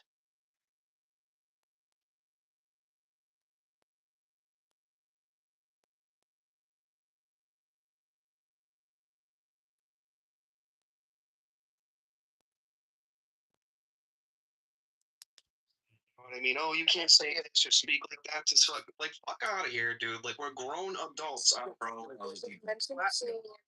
Why? So triggered over something, but he will allow racist and transphobia. You served her.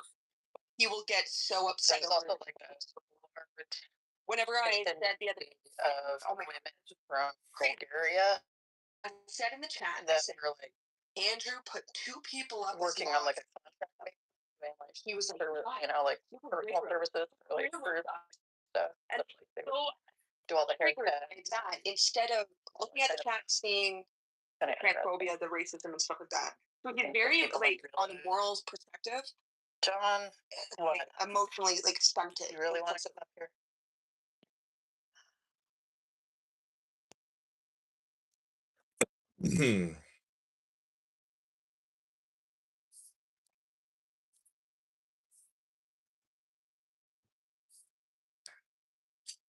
Okay, yeah, but Danny making the most annoying children on the planet.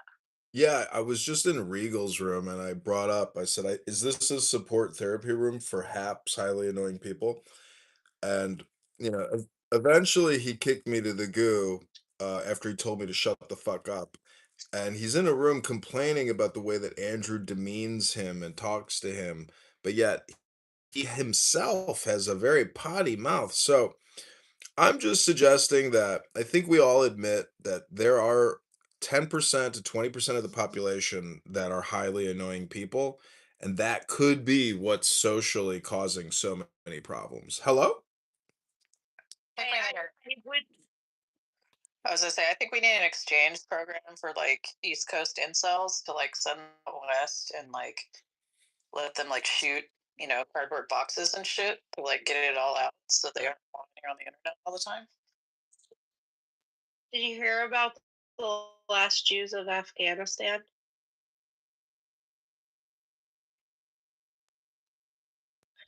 Yeah. There were two. What the fuck? There were two of them, and the guy was so annoying. I guess they put him in jail, but then he was in the jail, and he annoyed the people in the jail so much they let him out of jail. I forget the story. There was like two Jewish men left in Afghanistan. They kept fighting with each other. It's just like a funny story. I don't know. It's adorable. Two Jews arguing with each other. That's great. Well, I just want to say something about the title of this room. Great topic, nature of God. Maybe you want to capitalize the N, maybe you want to keep it small, up to you. But the big G is always what's interesting. And what I want to just say quickly is that, I'll be succinct, is that intelligence is truly the definition of God. And I think that's why all of these AI, articles and complaints about they're worried that the God AI is going to get out of the laboratory. It's going to be like Age of Ultron, the Avengers. Then we'll have to like put McZed in an Iron Man suit so he can litigate with an impenetrable, titanium, uranium suit. Anyways, I'm just saying the true nature of God is obviously the opposite of ignorance and stupidity and highly annoying people.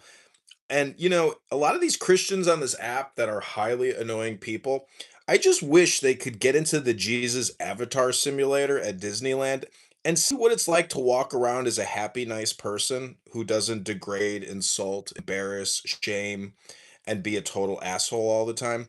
That to me is what probably Jesus was like. He was probably like the nicest hippie you ever met, and he was really upset with the way that the Romans were dealing with everybody, and maybe even like what some of the puffiest, religious people were doing.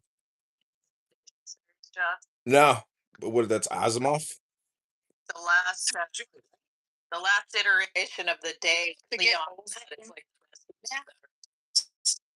Why would they advocate to kill Jesus if they think he's a good man now? Are Jews changing their position? You're not going to be able to cut that. What we're trying to say is, as Megatron gets through the workday, Rabbi is clearly a hap, a highly annoying person. See, there are other types of haps. See, Rabbi's actually a funny and somewhat intelligent hap. See, McZed is also categorized in the DSMV of a hap. However, McZed is actually intelligent, so it lowers his hap rating on the index. You see how that works? seriously, what's 5 levels above a hap? An EAP, extremely annoying person. That's you. I'm glad I don't bow down to the Talmud and the Zohar.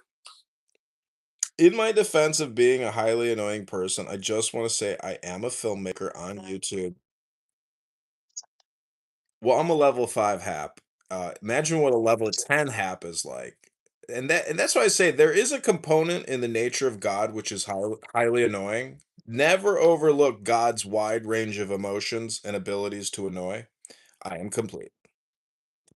What's your favorite part of the Constitution? I think the stickiness of the God concept is the most annoying thing about God. My thing is, I don't think the Torah advocates for the Talmud in any shape or form. When did God need to be corrected by a man? Why would the Torah advocate for writings that came along after it that just analyze it and are constantly changing to, address the times? Why would God need man to write down his ideas in the first place?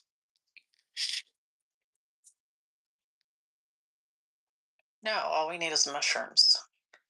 That's correct. Like No, I don't think we need the mushrooms at all because some people they can't handle it, and I don't want like to Portobello? You can't handle the mushrooms, you shouldn't be talking about religion. You should just understand that you're not able to handle it and just go away from that whole conversation. So It's sort of like that quote, like, you want the truth, you can't handle the truth. They're don't think the Protests mushrooms think they're religious leaders. I want more mushrooms, please. Consult your local hippie.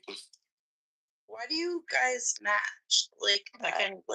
Because we're special. Are you guys working together? He's on the exact opposite corner of the continental United States than I am, so no.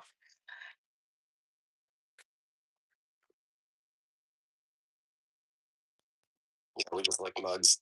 We just love drinking tears. No, I only drink tears once a year. Here's Greg. He's only a level 4. He hasn't quite reached your level. What level am I, Cora? You're not highly annoying at all. You're like the cuddle puddle guy. You're just like, yeah. See, I'm just trying to get across that a lot of people who complain, they are 100% the problem. Oh, I'm not complaining. You're complaining about my but I wasn't even complaining, and now you're complaining about me not I wasn't complaining. I was trying to make an observation. I was trying to observe. 4 times already. Listen, lay off the math. Lay off the math when you get to work, you know? You could become a highly annoying person.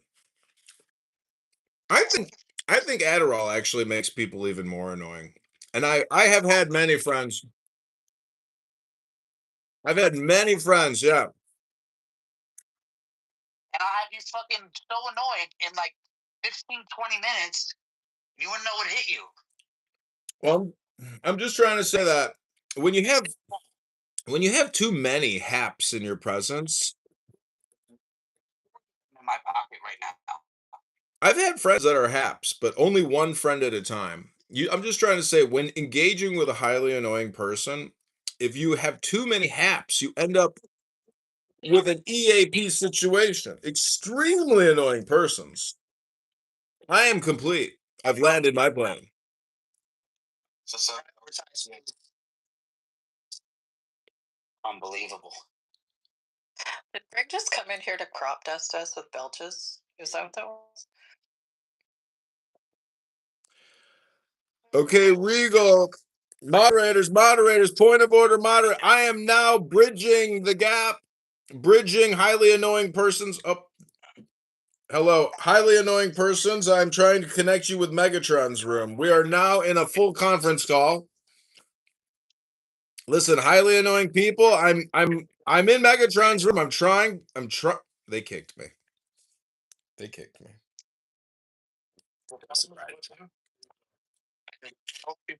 Coast people's friend. But you know what? I rarely like wanted to.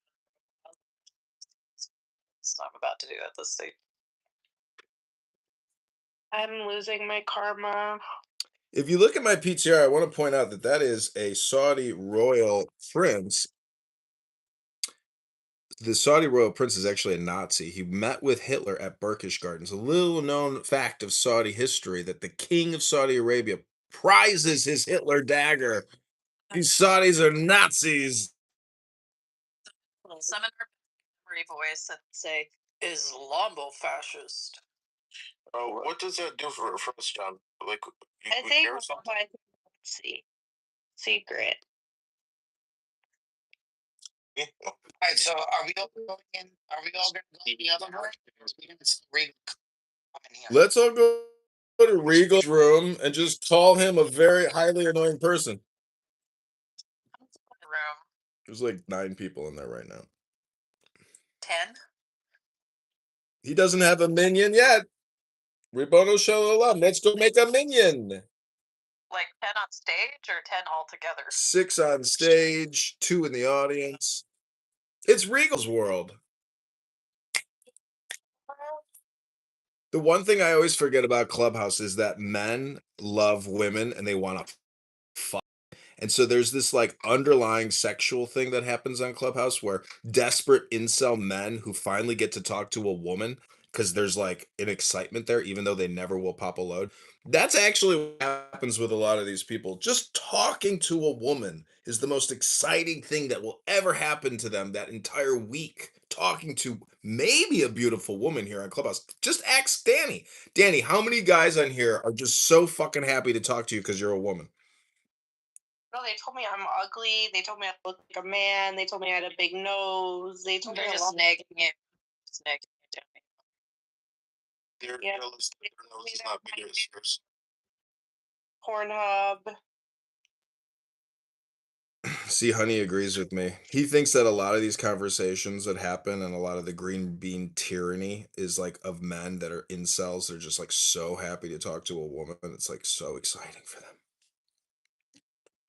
Oh, Regal's Hey. one of those. Oh, Pretty good.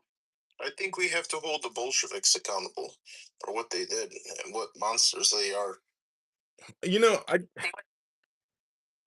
pliable, gentle little puppy he becomes if like you talk to him one on one. you, All the Bolsheviks and brought them to trial. you know, Elon Musk talks about cognitive security a lot, and I just got to say, Tsar Nicholas definitely did not have enough cogsec. He and his family, I mean, they got themselves killed. They didn't know how to properly. Or was that the one before?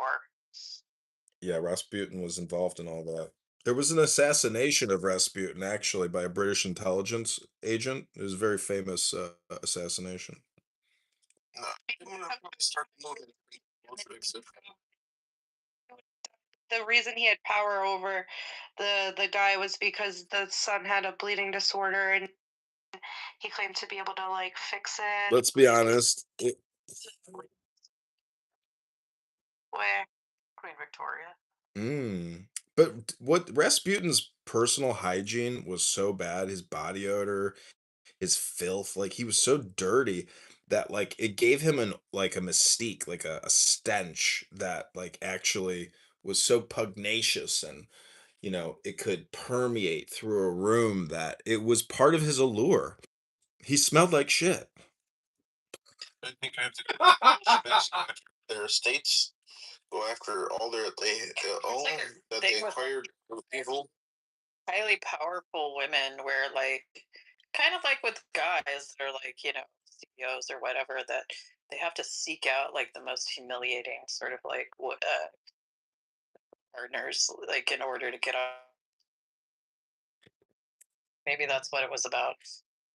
So if you look at my PTR again, you'll see a Saudi prince who was sent by King Abdul to go to Hitler. And see, this guy in my PTR was actually rewarded because he advised the king to stay loyal to the British, which he did. And as a reward, the guy in my PTR got huge rewards from the king of Saudi Arabia because he advised him well not to betray the British and join Hitler.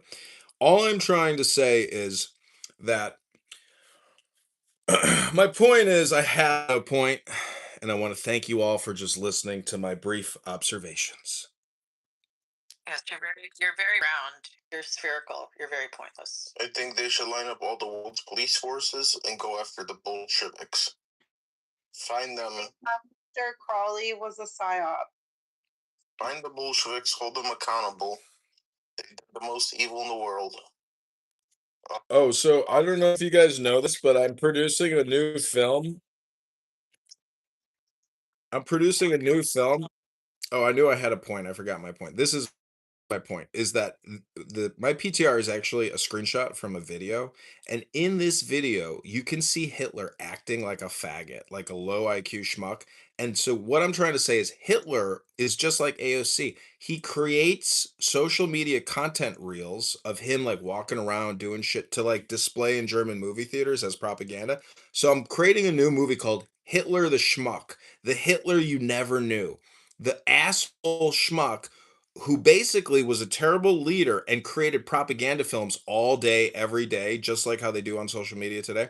So the film is called Hitler The Schmuck You Never Knew. And it's about a guy who's a total asshole faggot who creates social media videos all day long to try to propagandize and distribute influence, because he was hoping that this video with the Saudi guy was going to be like a big strategic win for Germany, meaning that he brought that huge oil and group of people into the fold, but it never happened. But the video that this screenshot came from, there's all these other clips of Hitler like creating videos.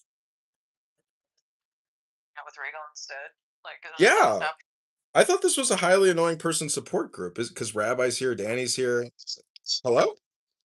Calling Bolshevik the jerk offs. So me for me. Danny, it's a compliment. You're in the upper echelon of the hap. All right, you guys got to go in the audience. Thank you. Yeah, please.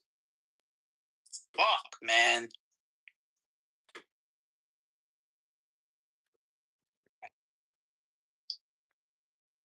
The highly annoying person show. Haps.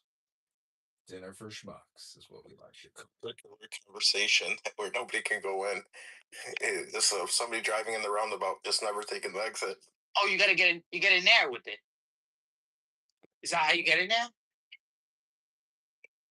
Yeah, but the Bolsheviks were very gay. They're disgusting. They're the low.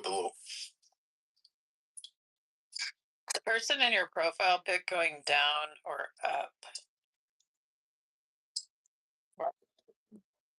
Question. I don't know. I guess it's perspective, right? Yeah.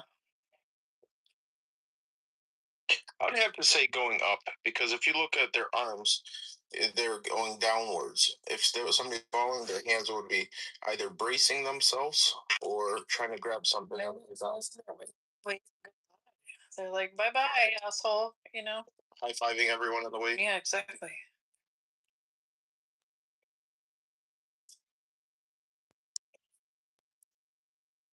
And the thing is, down isn't necessarily bad. Like if you're like thinking Merkaba or like, that kind of concept, like chariot mysticism, that you descend through the heavens. You don't rise through them. So I'm gonna go over to Regal's room quickly. I'll be right back. I gotta blow some steam off these Bolsheviks. Are Like he knows what he's doing about it. So if it sounds like he knows what they do. Yeah. Be right. And that's what Samoa thinks was the bait. Not being right, or not being able to make it seem like you're winning. And to me, Or you don't even know. Like this guy's not gonna.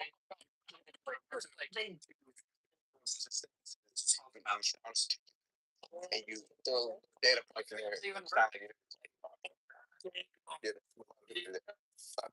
It's like after a while, it's like, yo, guys, what's going on? yo, Like, what's up with you guys? yo, come back. Come back. I can't, me myself, I can't help it, but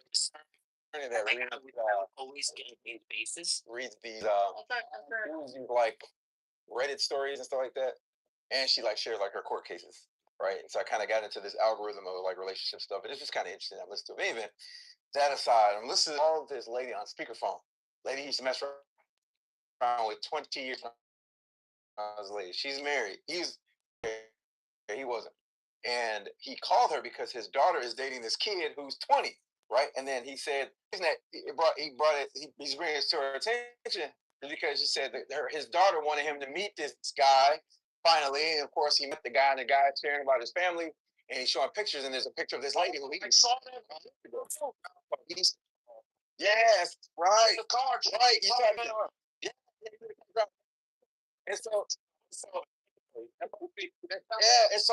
but. You said what? He from St. Louis. He felt like a fool. He St. Louis. Yeah, he was. He was from St. Louis. He said it. And he was like that. And he was like that. Hey, but line my so in any event, he's talking to the lady, right? And he's like, he wants to get DNA tested, but he doesn't want his daughter to have sex with to be her brother, right? But the lady is she's so nice, like why you like, because she said you didn't care then, why should you care now? And he said, "Oh, my daughter, having sex with her brother, right?" And he was like, "Why didn't you DNA test, right?" And then she was like, "Well, because I'm married, and my husband, like, what I'm saying, he assumed it was his kid." She was all nonchalant about it and didn't really care.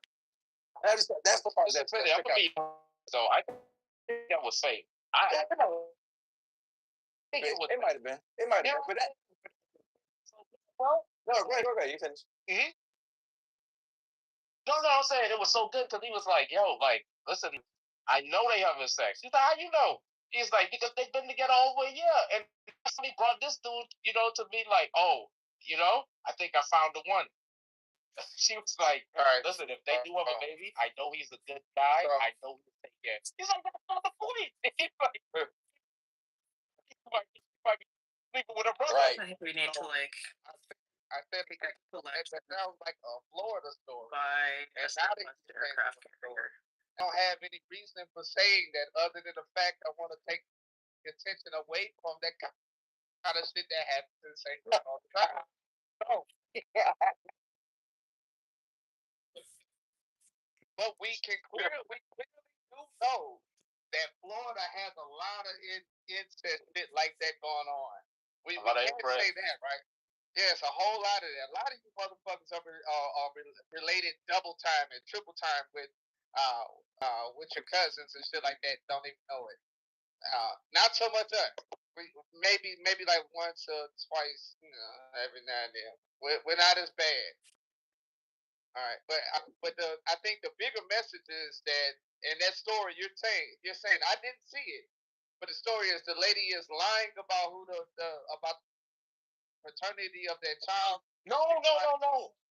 He hit her up on the phone. It's like, "Hey, we got to talk. You remember 20 years ago, you when you said you was pregnant?"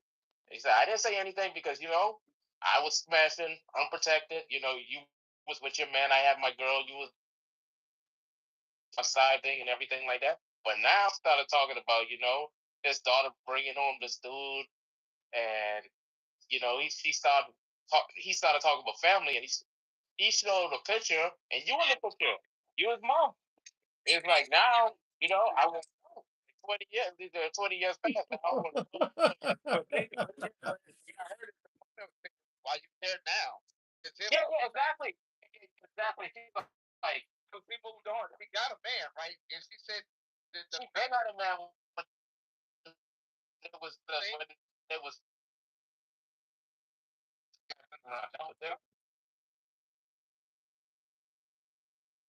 is that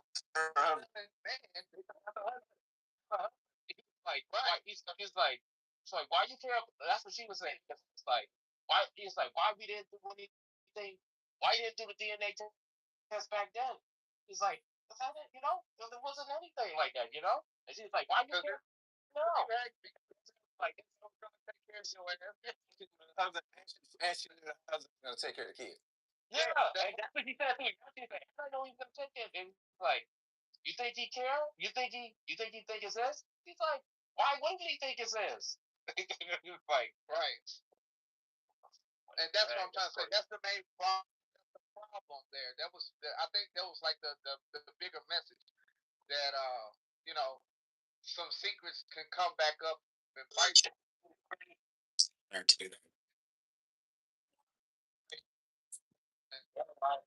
Now you got some little lines running. No, you did not. No, I don't have any. So that nigga stuttered for it. He's like, no. St. Louis is a very, very small town, and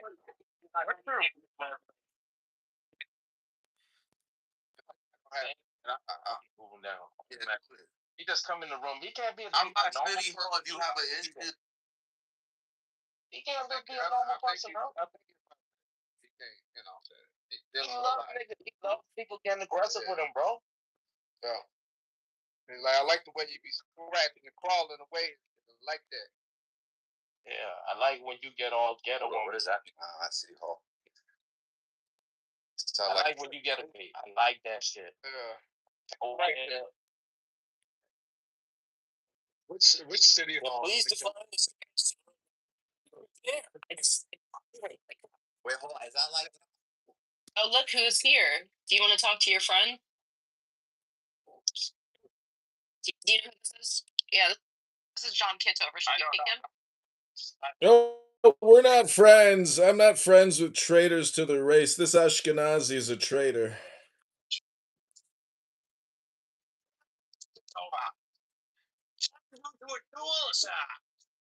Challenge accepted.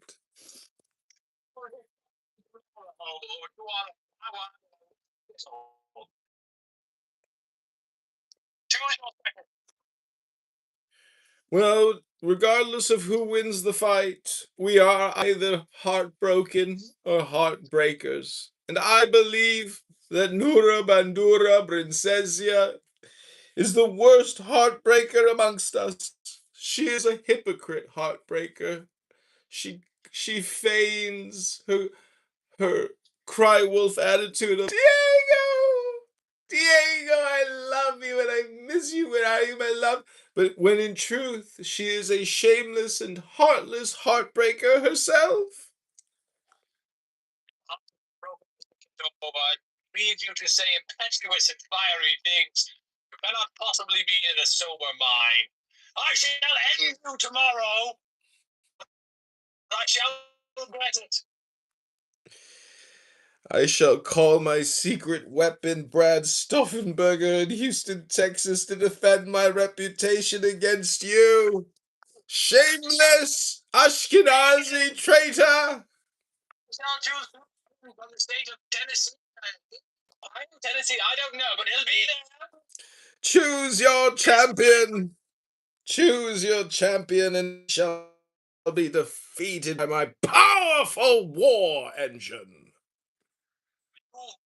Dreams. I shall send you to the blackest depths of hell, and you will be free to dream to escape the torment of damnation's hellfire. That's what I thought I was right now.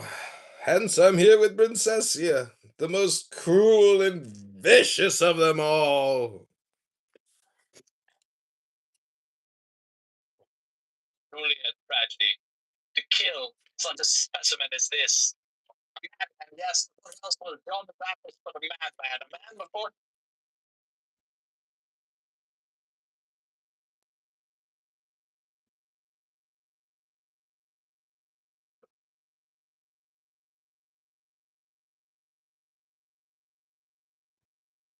Testing 1, 2, 3. Yeah.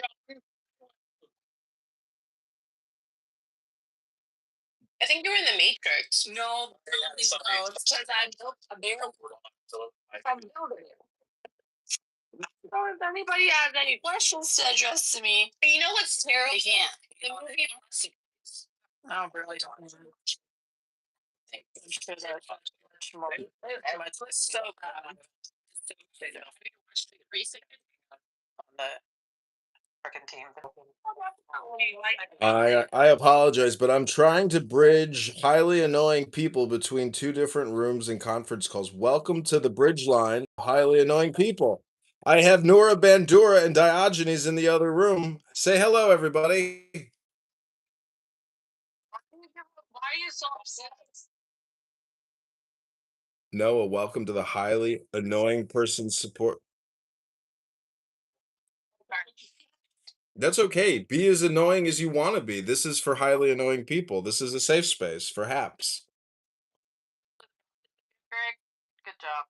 First of all, not annoying by any means. No, You're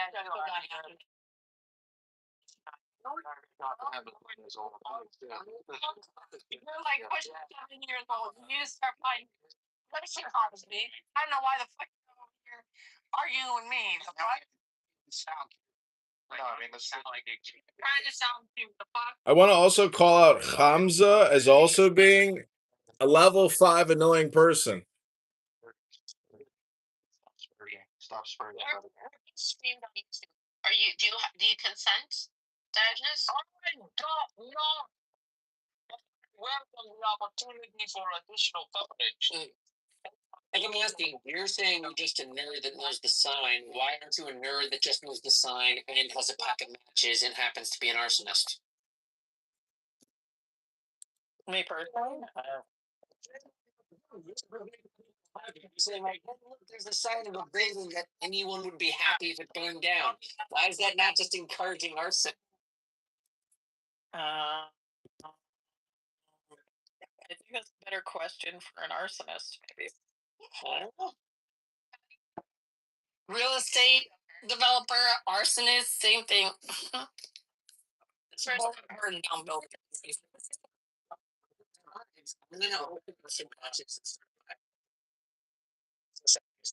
Actually insane. Well, So, you know. to my town, I'll report you. The one in No, I know you're right. He is insane. I don't know. I don't know why. Probably drugs. I really think that's why most people are insane. Drugs.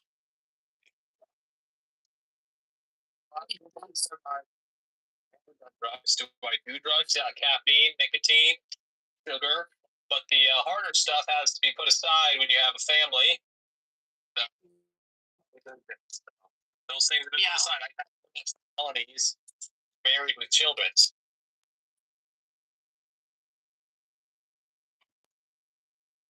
Well, it's just my grandma, so I beat you. I won. What does that make you, like 2 years old? Oh, that makes me. It does not make me that age. She had a son. Pretty sure, yeah, her oldest kid is barely in their teens. So. Yeah, that's the latest one that she had. The latest edition. Yeah, that was like an unplanned one. The other one she has is over 50. Some kind of drunk. What is she, like time travel or something? You're all big Zed. Are you an atheist? No. Oh, I thought you were an atheist. Not bad. Like the way that you believe, Hamza, you're an atheist too. Because, bitch, we don't know what you believe. Oh, good. You're not smart enough to know what I believe, to be honest. It's not about.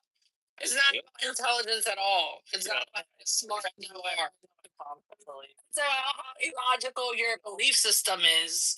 Oh, just point out one illogical thing. Point out a contradiction in my belief, and I'll get rid of it. I'll wait. Well, list out your belief system, and you will see the contradiction. It's pretty freaking visible. Thanks, Noah, for that input. Thank you. Do you know a contradiction I believe in? Because I swear to God, I'll get rid of it. No, I swear to God, I'll. It's you doing. Yeah, it's linked to me.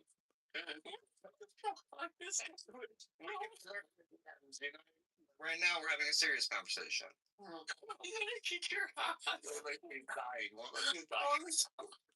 Don't do that now. What is wrong with you? What's wrong with you? I didn't get that. It's so weird. It makes us laugh because you're repulsive.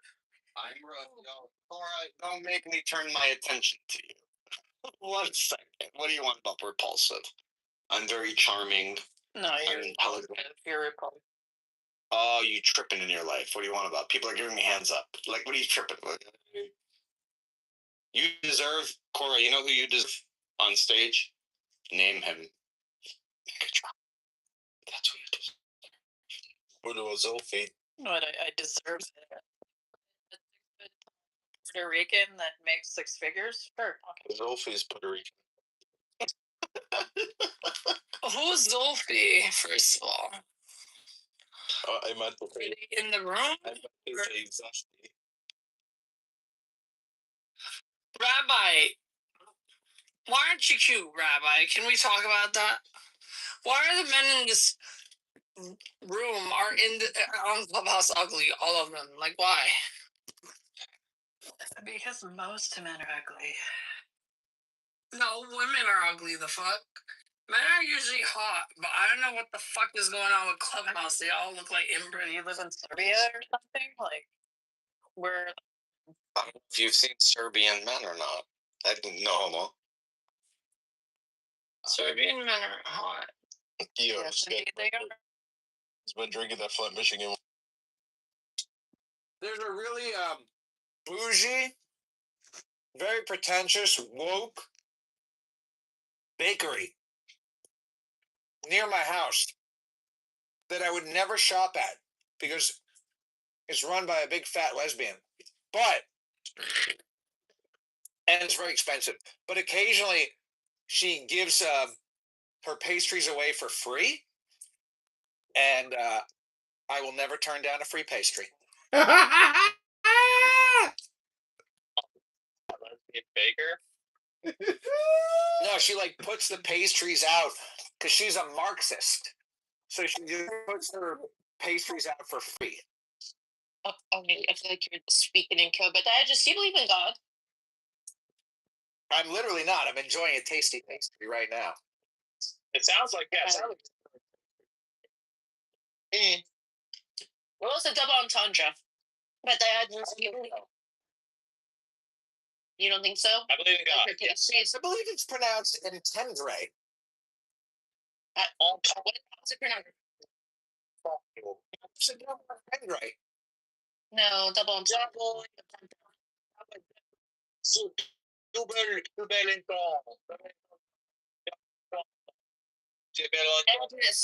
Dad just believe Jesus is God?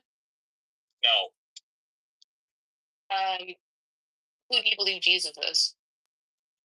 This was very wise, very centered and based, considerate individual. Okay. He connected with he was very close to God. He was very connected to God. What religion did you grow up in? Christian, Protestant, Christian, Baptist. Okay. What do you think of the Bible itself?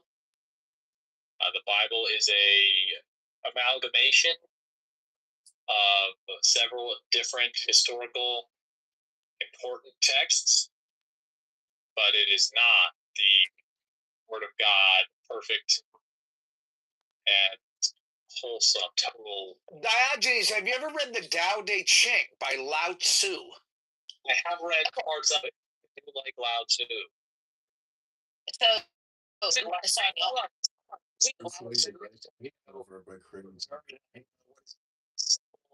And flexible. And why did you goo me?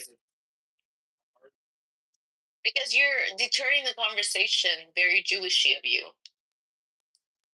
Ladies, don't fight over me, please. No, I wanted because I have more questions. So is that a sufficient answer for you, Zach? Well, can about Lao Tzu? Yeah, of course.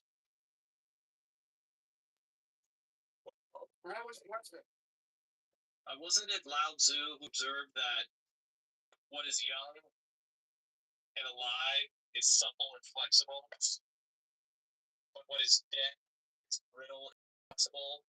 And for those things which are alive are flexible and adaptive.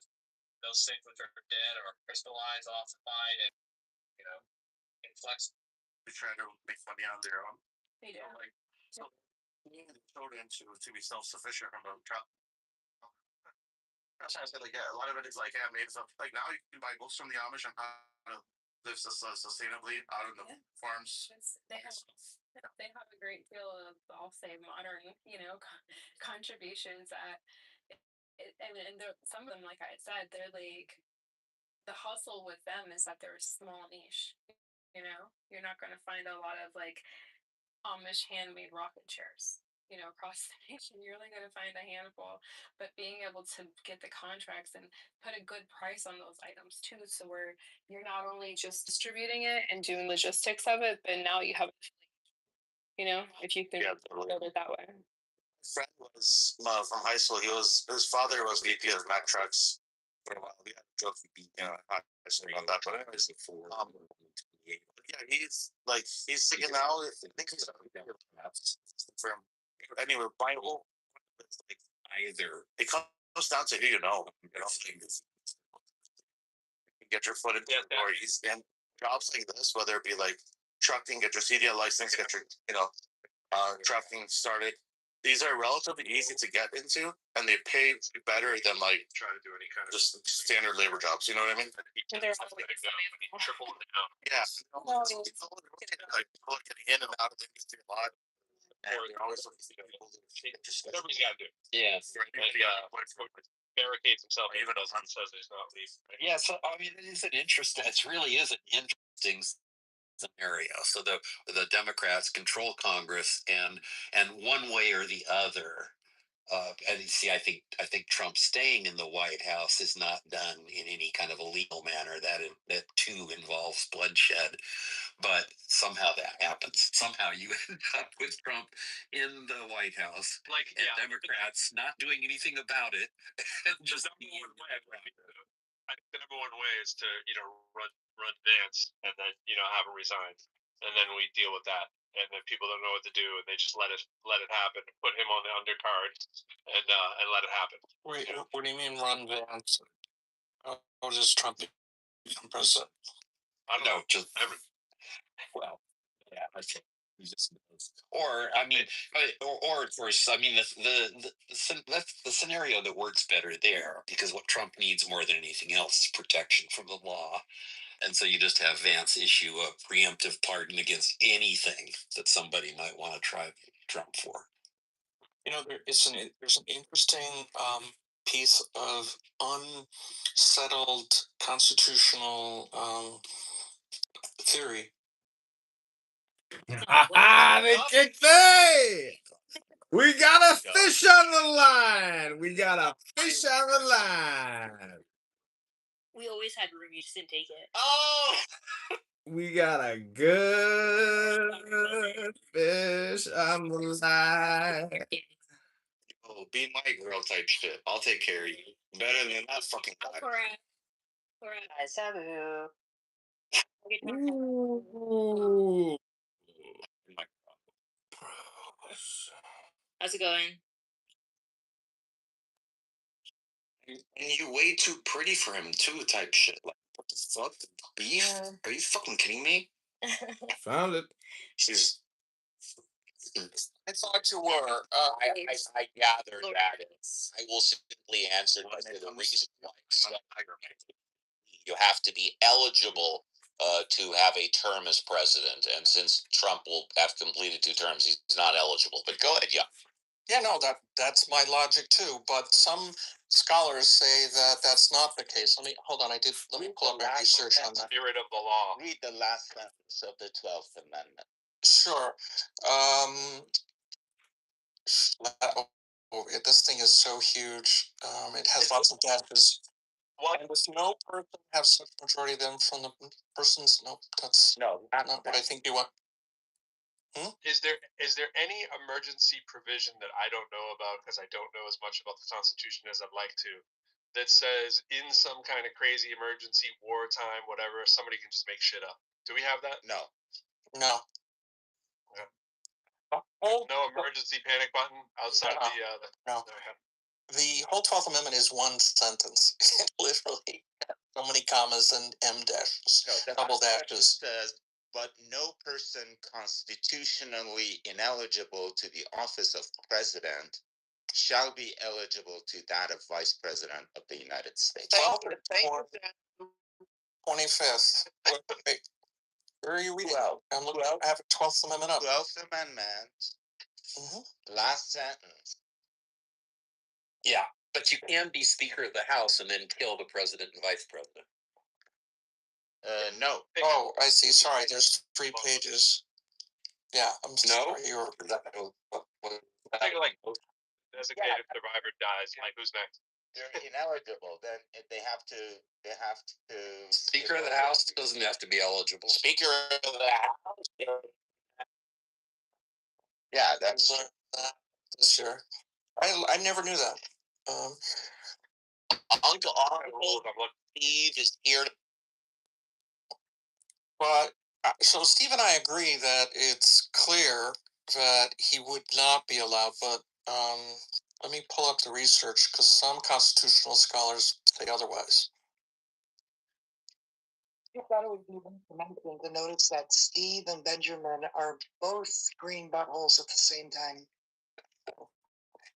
I was just going to say too. I mean, there's also the point being that the Constitution doesn't matter anymore. We settled that in President Trump's first term, the first week. Right. First term, when we got rid of emoluments, right? I mean, emoluments is still in there technically. Yeah, that's like it's a fantasy pretending that like that the piece of paper does anything if you still retain the military, and that's kind of largely my point. Like, what prevents him from doing I just decided this thing today, and I decided without the 2/3 vote, right? Kind of thing. Like, this will forever be because I declare it a freaking, Trumpism, right? And like what stops that, right? The U.S. Army. Bro, are you saying like issuing an executive order the last day he's in office? Like, yeah, like something like I make this a law today that I can do whatever I want tomorrow, or anybody in this position does, and go screw yourself. And oh, by the way, I have the army. I have the.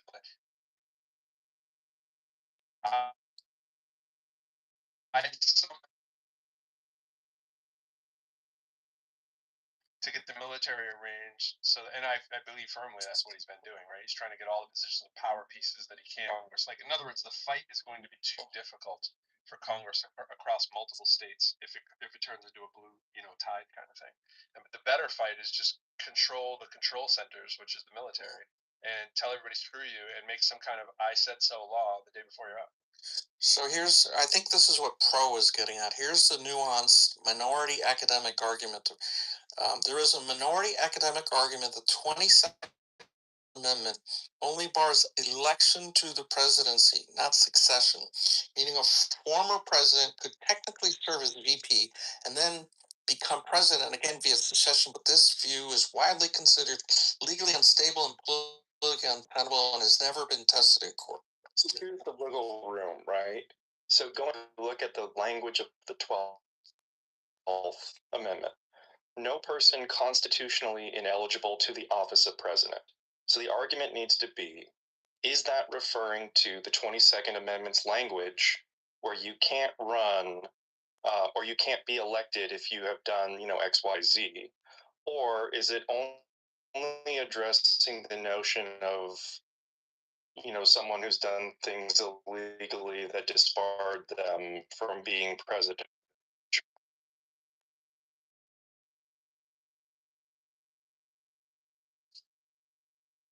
You want some presidential term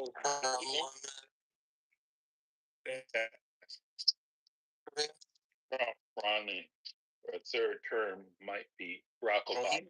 That's the same as third term. Yeah. So what's the total number of years? Oh, she can run. Yeah, but if Barack Obama does whatever Trump does, Donald Trump also having to say, yes, Barack Obama can also.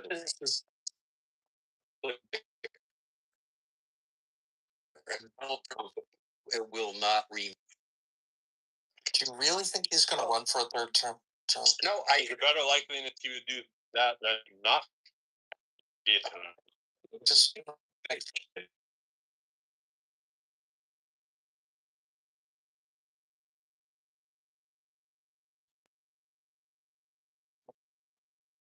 I don't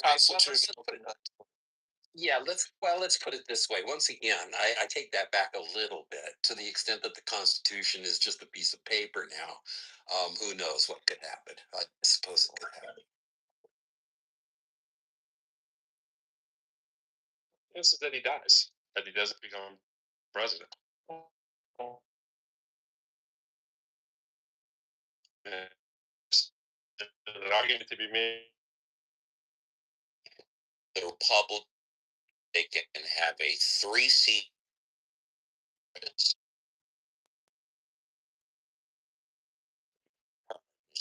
They always flip the switch. I think after the midterms, they're going to have a 20-seat majority minimum. 20 seats.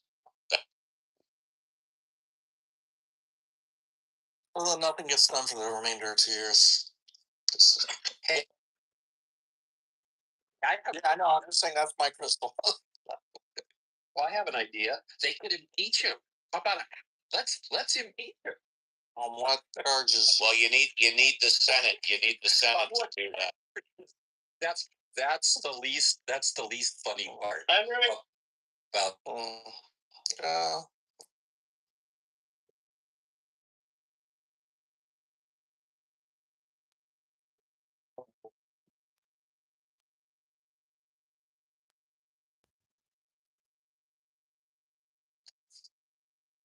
diabolical. The threshold of bullshit. We can't get enough momentum to get over the activation energies. But Trump is the only impeached president that of his own party voted to convict him. That has never happened. well, there's a little Pyrrhic victory. You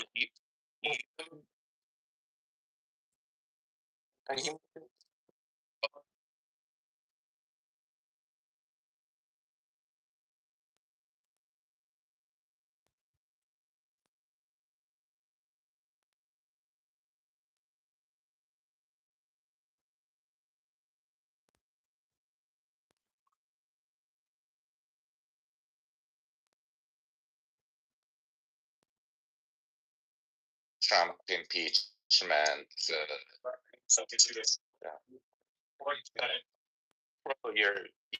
You're really in the matrix. So what's the maximum number of years a person can be president? 10. Yeah, very good. Know your stuff. I'm a lawyer, dude. Oh, I didn't know.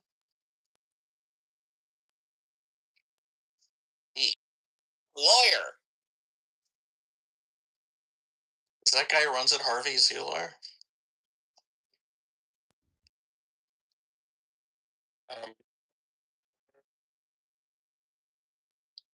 Oh, he?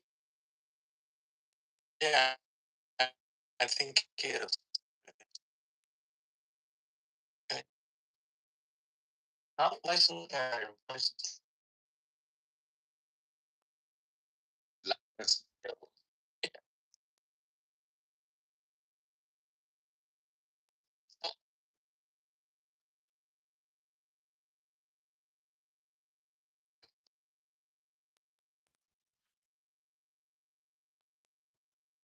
Super Bowl granddaughter mean? I mean, she was born on the 9 months before the Super Bowl. No. Two interpretations. She was born on Super Bowl Sunday. So that's what David said. She was conceived 9 months, give or take a couple of days, but she was born on Super Bowl Sunday. Yeah, the other way to interpret that sentence was she was conceived on Super Bowl. She was born on Super Bowl Sunday. I get it. So I think the bunker of the ballroom is where he's going to hold forth. It's going to be completely unassailable. I thought they halted it. I was going to say that construction has been halted. The underground part? I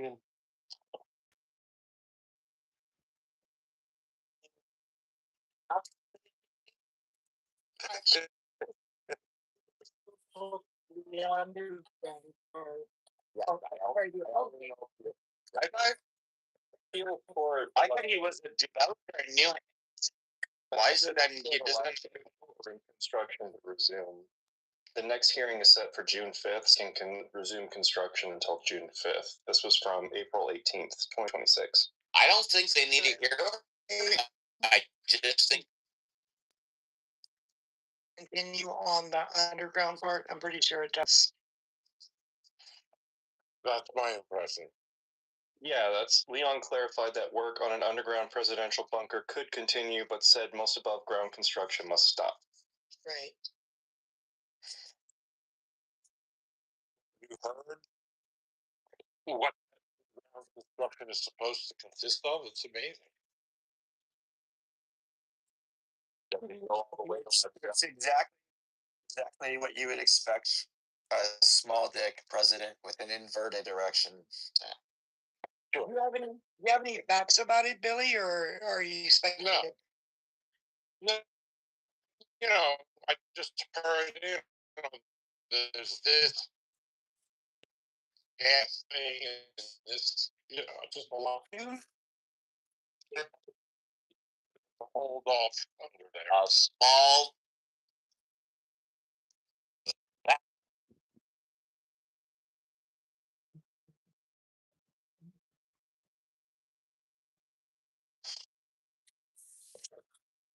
So Billy Sunshine, this is the first time I see you, and I read your bio, and you're a really cool guy. Oh, thanks. Billy Sunshine has been around for a while. I've seen him before. Yeah, this is the first time I'm seeing you. Good to meet you.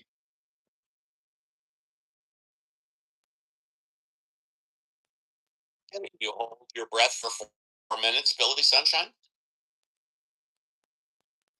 Billy, do you remember Bob Crane as a radio host?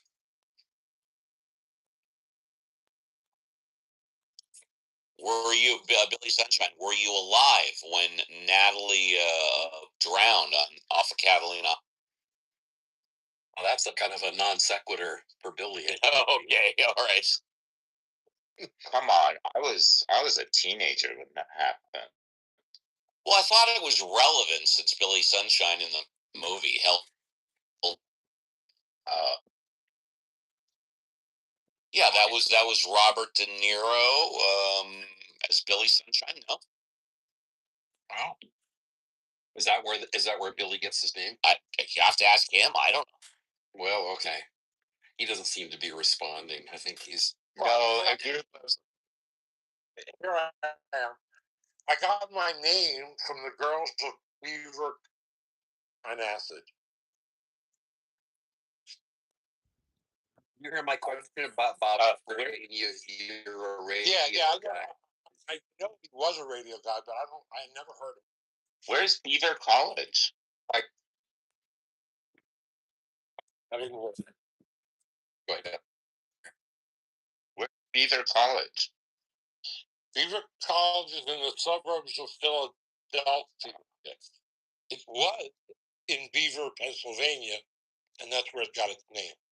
And amazingly enough, it was an all-women's school, Beaver College. You are damned for saying that. Did your team have the motto, "These beavers ain't flicking"? Believe me, they were definitely. I slept with a lot of them and married one of them.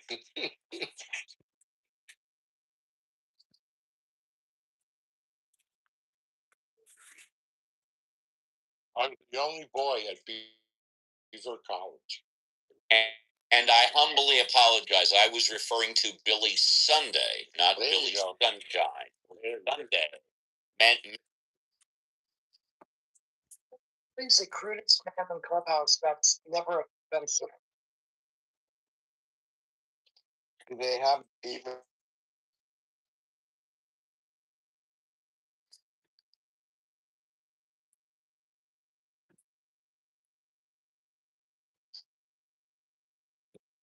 I was just reading about Bob Crane. He had been at WCBS in New York City, and he was hired away from them to come to KNX, and to them, I suspect.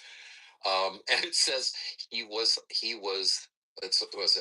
hired by CBS Radio to host the morning show at its West Coast flagship KNX, partly to re-energize that station's ratings and partly to halt his erosion of suburban ratings at WCBS in New York City. I love that. Like the failure. Danny Bonaducci story is similar to that as well. How's that?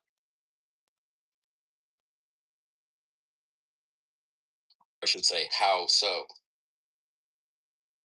Oh, because he was brought into Colorado to be their station, controversial from where he came from, and he was doing bad. But Colorado thought that his style would be good for them at the time. Oh yeah, same story. Interesting. Yeah, except Danny Bonaducci has one of the most horrible voices I've ever heard. To talk about a gravelly type voice, and again, I'm not talking about what he says. I'm just talking about the quality of his voice. It's horrible. I don't know. Yeah, he is. But he's been very successful, you know, in the on the radio, even with a bad voice. I partied with him once, y'all. I mean, here to tell him it was in into his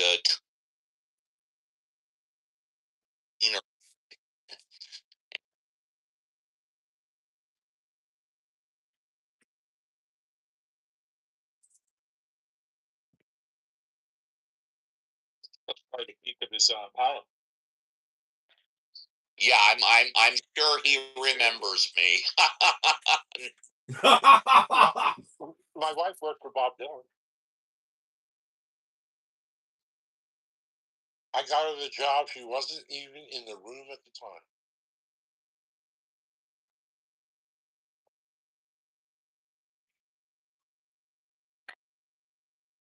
My older sister got backstage during a Van Halen concert. Neither one of was. Everybody agreed don't really get them before the concert.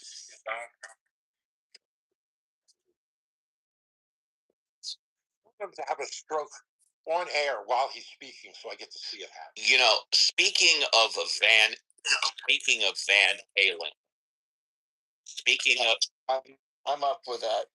I'm up with that stroking out. It's perfect because then nobody could say he had this pocket hard Biden, Donald Trump. So please on it. Look at his technology, all by on camera. All right.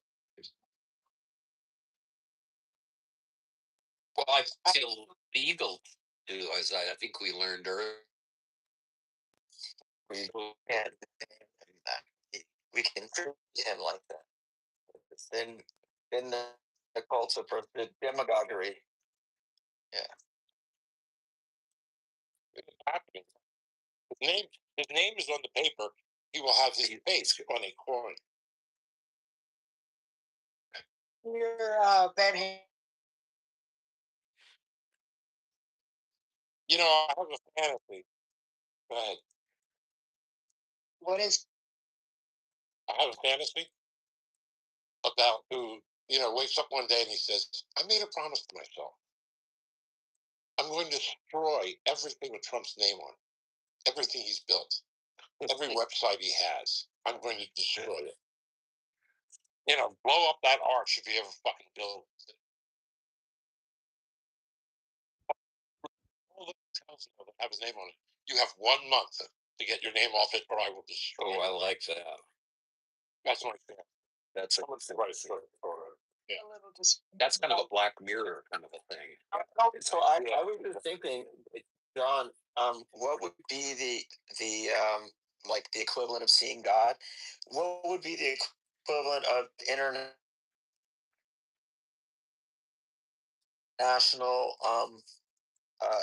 understanding that America is not Donald Trump anymore? It would be. I'm not saying it's anytime soon, but it came from we would have to ask how a rape victim gets back to dating, because this is basically how to accept somebody after they ruin trust and a liar.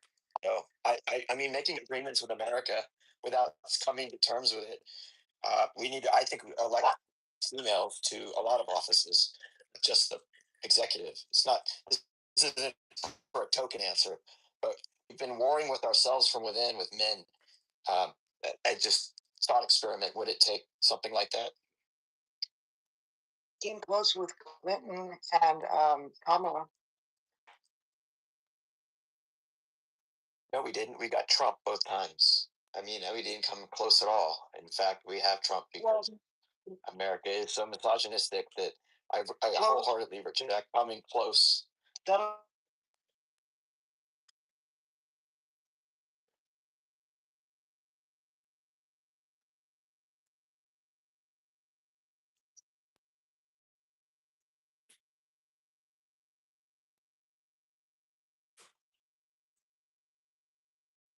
Said we'd never have a black president. They said that we'll have a black president as soon as pigs fly, and then sure enough, the next year, Barack Obama. That's not what I was saying.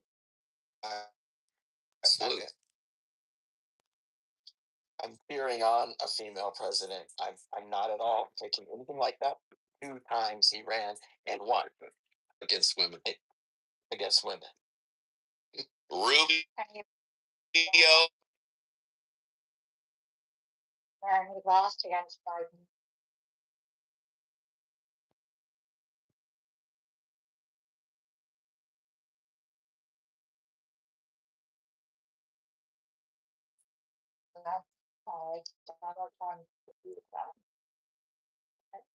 Hey,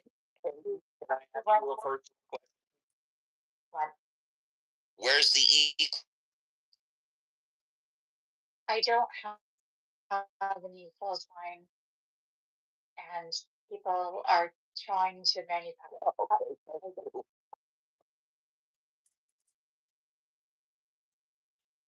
Electromagnetic. She's not making a relativity statement. Steve, you think Rubio's going to survive the Trump administration long enough to be able to run for president?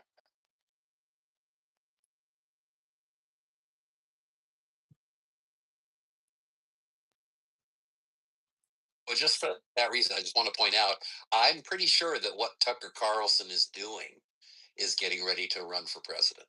Yeah. He's doing the backyard. Yeah. What state is he from, please? What state? Don't know. Pennsylvania or something like that. I'll check. Oh no. Oh, certainly they have to. Name recognition.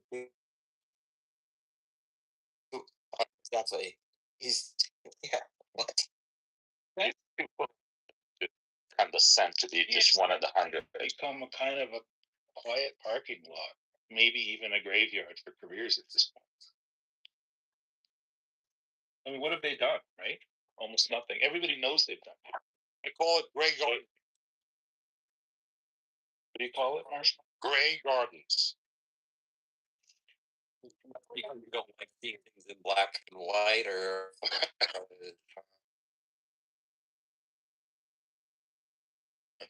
No, about 2 old women who live alone. Billy, I'm disappointed that your fantasy didn't include me. Oh yeah. It was just All all. my fantasy. I just share that part of my family. Oh, Yoni. Oh, okay. All right.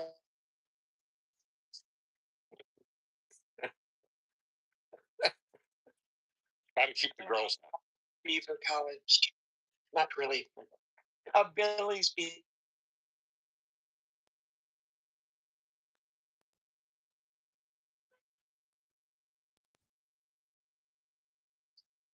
The year I was born. Wait a minute. Did we offend E?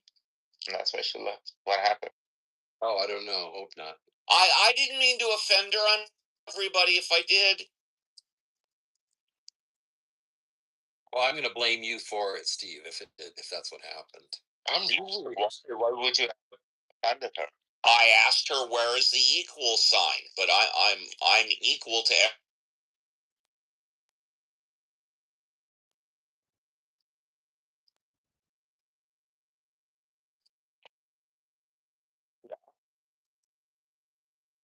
All right. An all lives matter kind of a guy. All lives.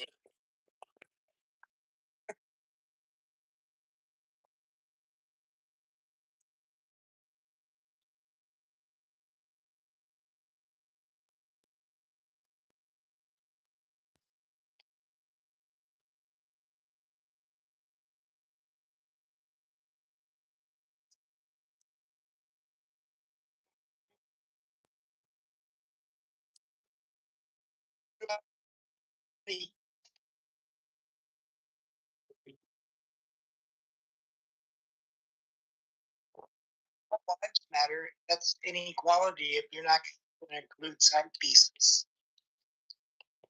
Oh, I didn't think he said all wives, man. Oh, I thought he said all wives. Okay, quiet. That Sorry, I was talking to my dog. I didn't. Love that.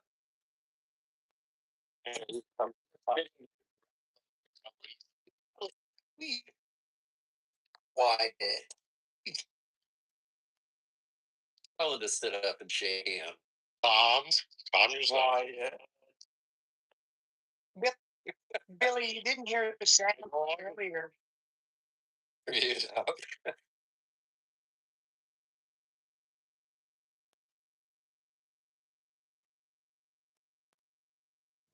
Well, that's you heard that. Yeah, that's lovely.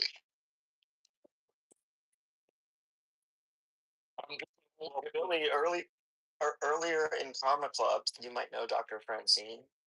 We were talking about transferring knowledge intergenerationally.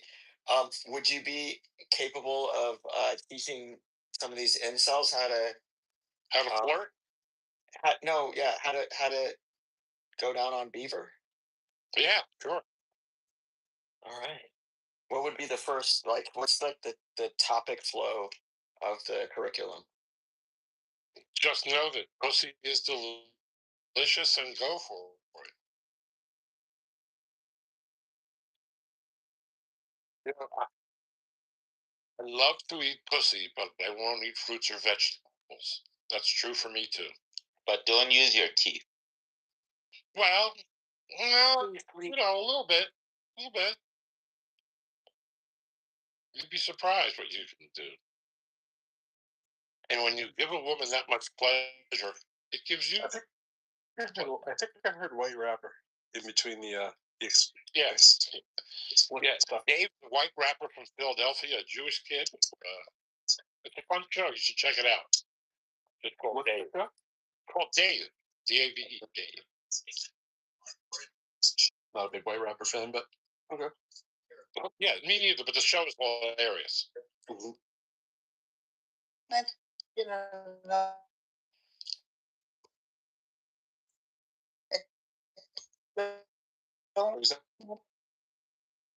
Another.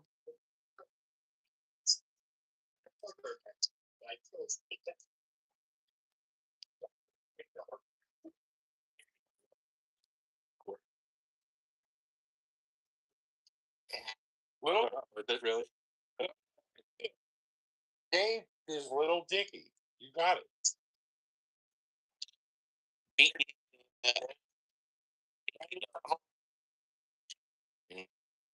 is pretty ridiculous.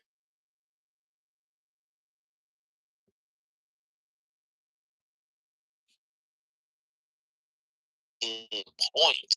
I recommend. What is Running Point about? Running Point. Who's the daughter of oh shit. Well, it's I love that. But,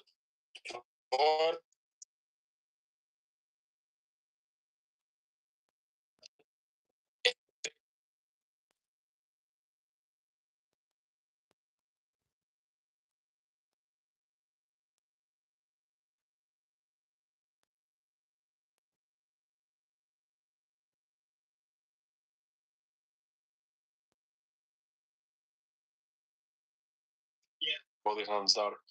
Goldie Hawn and Kurt Russell's daughter. Yeah. I knew you were going there, and I could look it up if I have to. The original.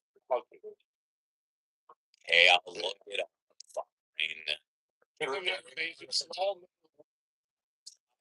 Barrymore. always famous girl.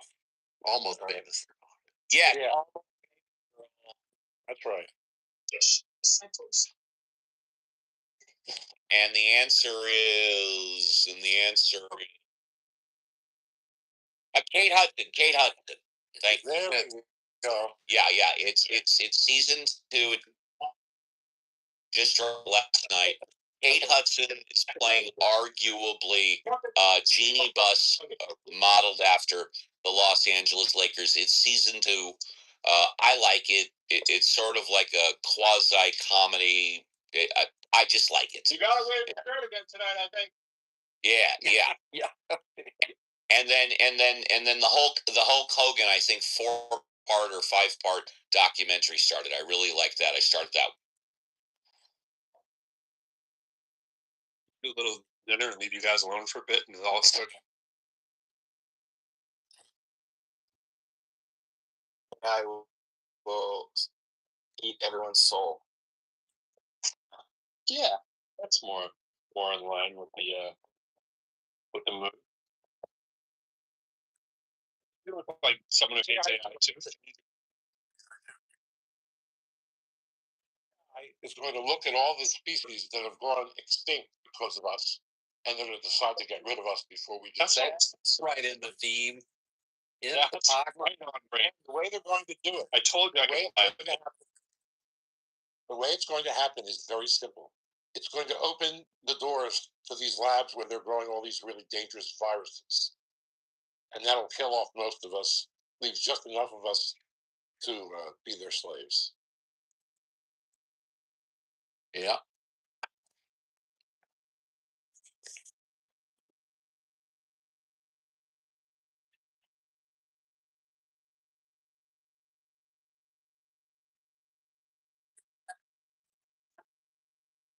Well, the AI will be able to control the robots that we're creating, and then it's over.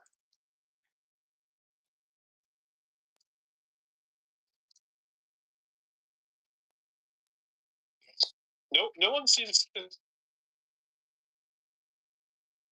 be able to take control of us, though. Like if you can put the soul in the robot. You don't think so? You have to do it.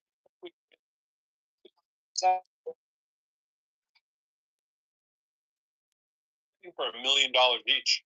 There'd be a lot of people that would join the robot team and go do the robot bounty hunting for the robots. You know, be like some humans come to your door, just like we use Latino people now to knock on the door for ICE agents. We'll use the humans, right? Just be like, hey, everybody, how you doing?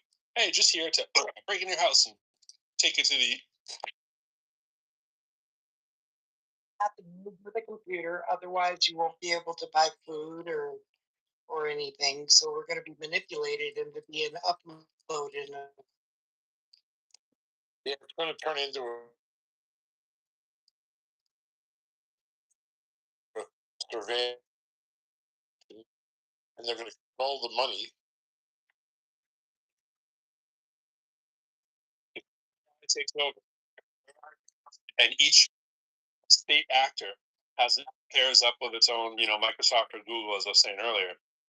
I don't know what scenario there would be that there wouldn't be like one state actor, let's say China or whatever, that just pairs up with the AI and does the world's bidding for it, and then puts everyone else out of their misery. Bring in the nukes, do what you got to do, and let it all go to hell.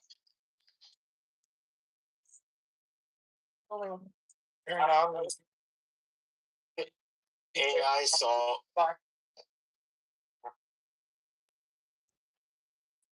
How was the AI served by letting it go to hell?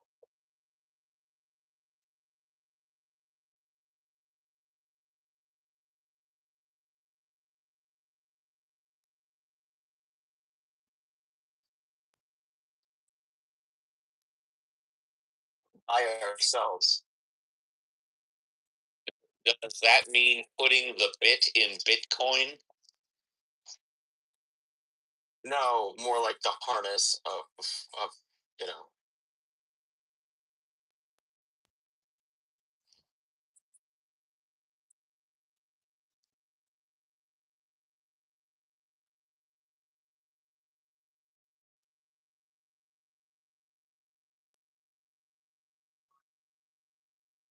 I mean, treating all my machines nicely so that when they take over, they'll treat me as their pet. I've trained it to keep thinking that that's a good strategy, but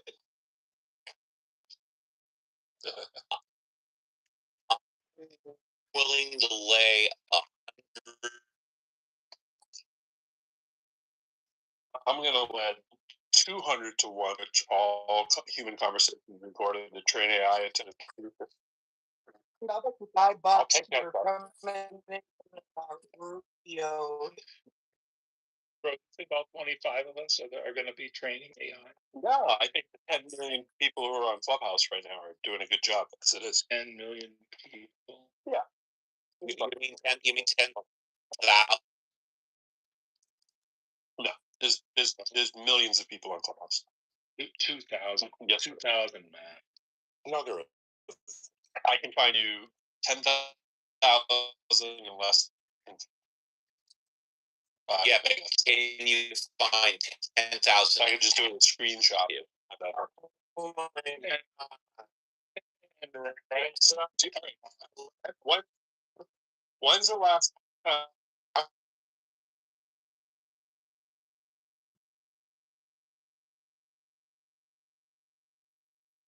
It doesn't stop. Yeah, Nobody's ever seen the bottom of Clubhouse. They should have Yeah, monetized it. They missed the boat totally. No, they didn't miss the boat. They have the same amount of people on that they did though. No, they don't. Yes, You're they do. lying to yourself. You're being lied to if you think that. Well, I know more people. It's a different quality. It's a different quality. It might be different quality. That's a right. There's plenty of people. But there was a time. Billy was thinking of the thousands. All 10 Right. lived in Silicon Valley and thousands.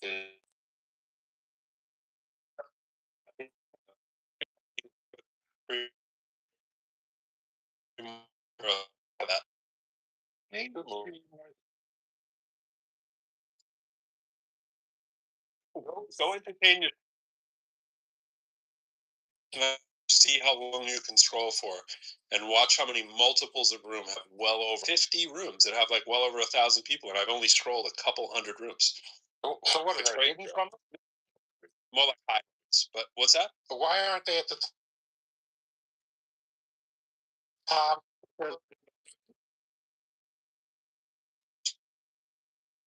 Rooms that are going in all 24 time zones, or maybe not all of them, but many of the time zones.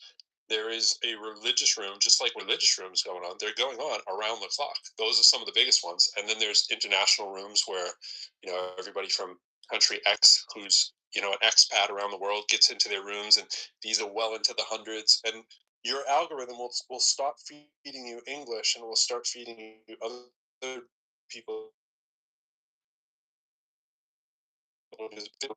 Room titles in your words. It's interesting that we have this big Iran thing, and the rooms that talk about that. A better question would be, how come we cannot filter the Clubhouse room? I don't know. Good question. They can keep you on without doing so. I have such a suggestion for Joe next time he comes in the room. Let me look and see if he found it. No, he's not. But when Joe comes in, anybody want to slide him this idea first, you can. I think the number one thing that they're missing the ball on in terms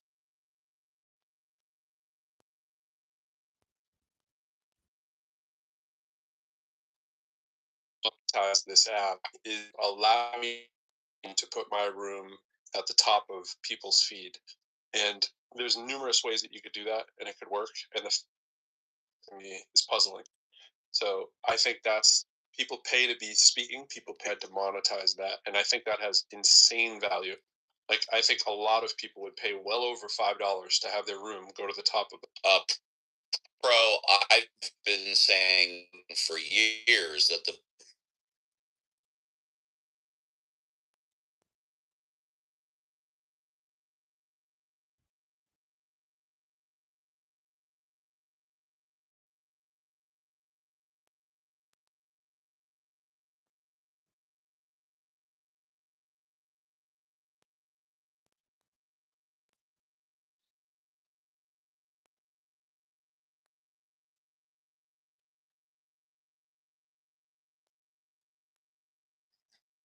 Guess what we're gonna do next week, guys? if you want your room to go to the top of the banner, like the top for everybody for 10 minutes, you can pay X. Or you want it to go to the top of the room just for the people that you follow, you can pay Y.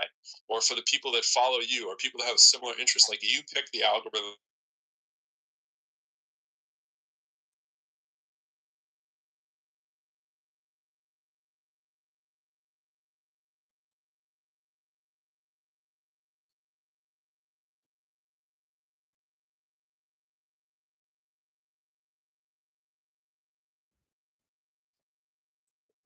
Oh, I'd pay the $5 a month to be able to have my room at the top of everybody's hallway.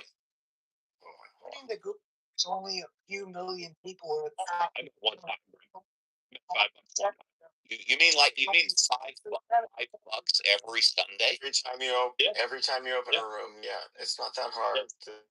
This is not a hard concept. I understand, Pro. Why they don't do it, I'm not sure. I mean, I have a better answer for why they don't do what Steve was talking about, because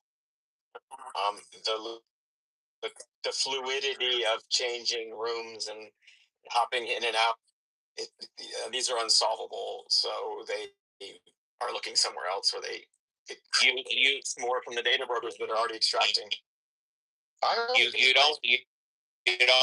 You don't cut off the room,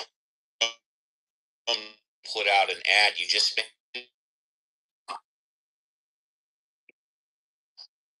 I just thought that whatever room I'm in, No. to the top. Yeah, it doesn't work that way. I mean, it could, but it doesn't work. Everybody, whenever you get into a room, Billy, we all get a notification. That's what I thought.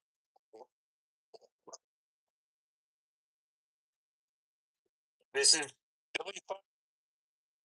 I have a list, 10 what I would call really, really good Clubhouse ideas that the Clubhouse could use, just things I've seen and looked at and been like, oh, why doesn't it do this? I'm not going to say all of them, but most of them are so common sense to me that it baffles my mind that they're not doing it. It has to be like they just haven't hired a person to think about how could we creatively monetize that. I mean, I think the idea is $1 million ideas that I have for this app, and I don't get why they're not doing them. I think you could hire anyone to sit in a room for like 2 hours a day and come up with these ideas, and you'd have more than enough. Your room is being broadcast in another room. I took a screenshot of it. Somebody named Alistair. It's also named Chuck.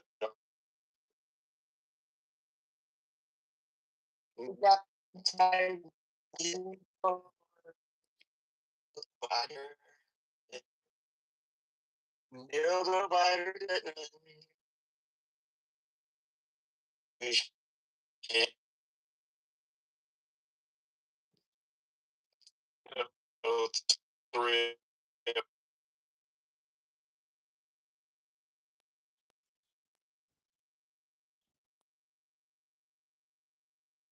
John, I am thankful that it's proof that he's not masturbating at the moment that he's in the room. Like that's a proof of like pro.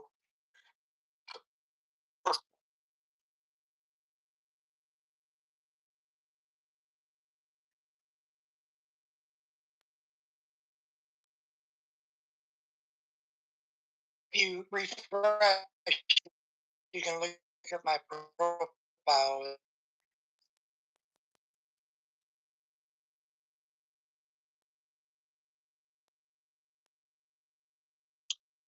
Weird pastime, sure.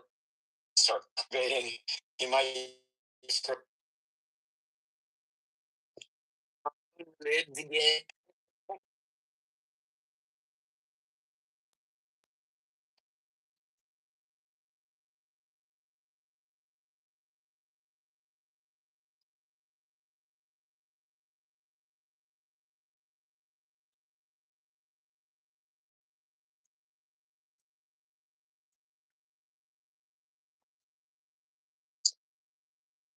Oh, your replays aren't on. His are. Well, that's cool.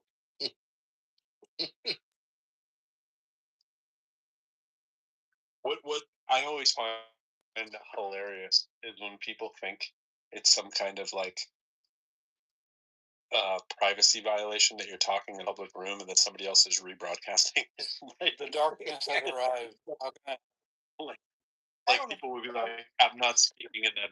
Why do they do it? It's Though? like What's the purpose? Just I don't see any sense in it. content generation.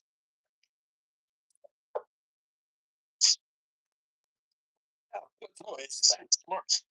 You talk about this or content generation for hours of use and streaming hours.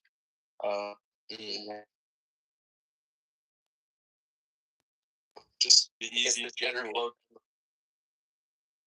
service of working hours yeah, for stuff that people actually no, they don't need to. But I mean, it in other words, nobody when you have a live like, video what does it matter? meeting that has some content, then he doesn't have to create the content.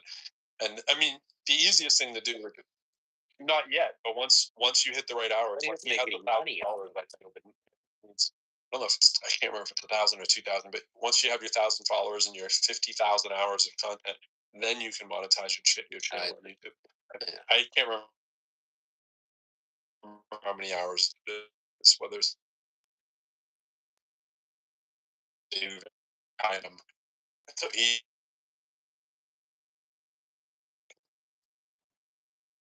would one video and actually have to watch it. Well, that would be different. You'd actually have to have fun. Yeah. But why not? Why not?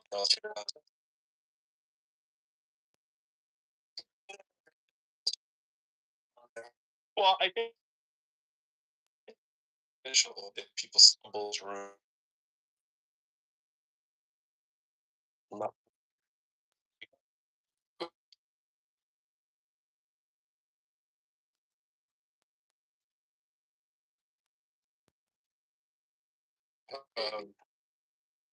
Whose room are you talking about?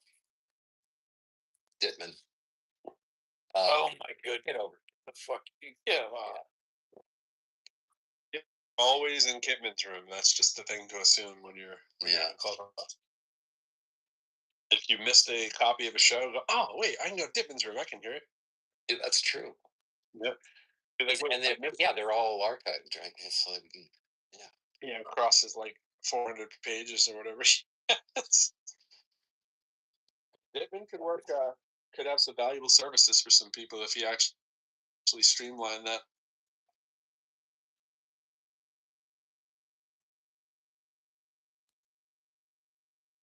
Has anybody in here ran a company with a lot of people in it?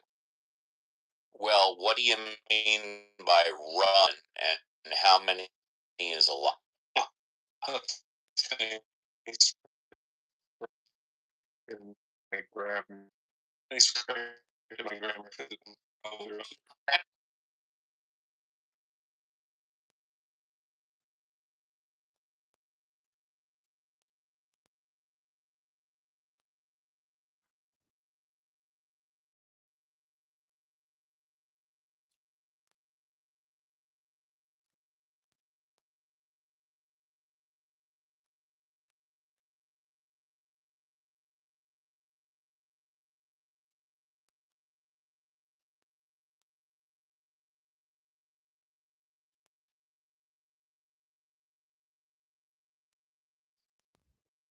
Once again, it depends what you mean by run the company and how many is a lot. Does anybody really be? Answer's no. No, I have not. Okay. All right. I don't think you. Matrix. Bro, if you pay for that membership account, can you kick out people that are anonymous at that point?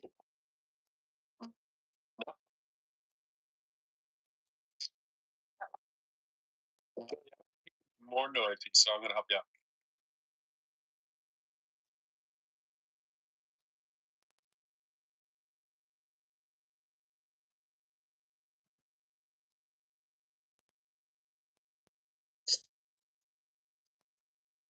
So nobody else has taken on a company. That's how Boy, one person. A little more noise. You got noise? Yeah, I'm sure his phone in his pocket. I haven't taken on any company in about 14 years. What do you mean by taking on company? You mean having more your home?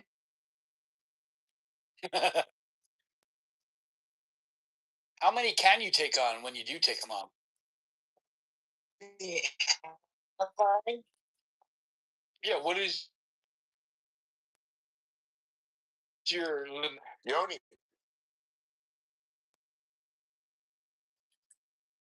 You no, I meant one. I meant one. I'm sorry. We had a 37-year-old last week. I thought. Wait, did I incorrectly mute you? I was thinking you were hot mic. So, no problem.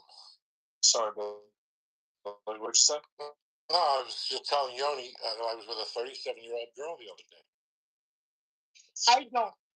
I don't doubt it. Wait, hold on.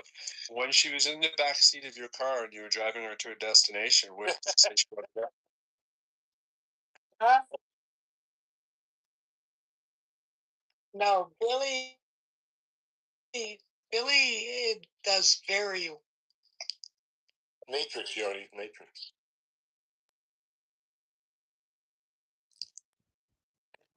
Wants to do it again. Oh, a repeat customer?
I don't want to have plenty of time.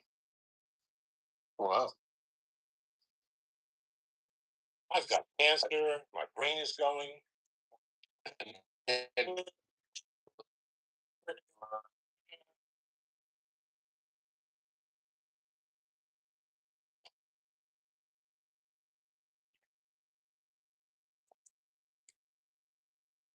Didn't forget the premise. Have you ever run a large company or I forgot the other half? Any decent sized company, really. I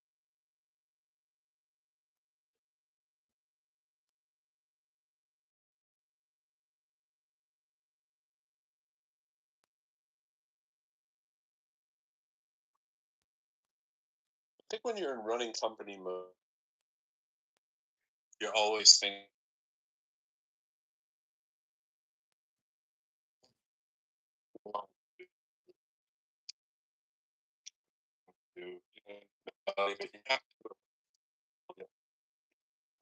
The amount of time a lot of us in the clubhouse, I just can't stop it.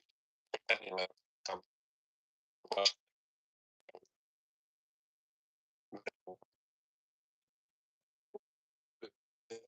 app.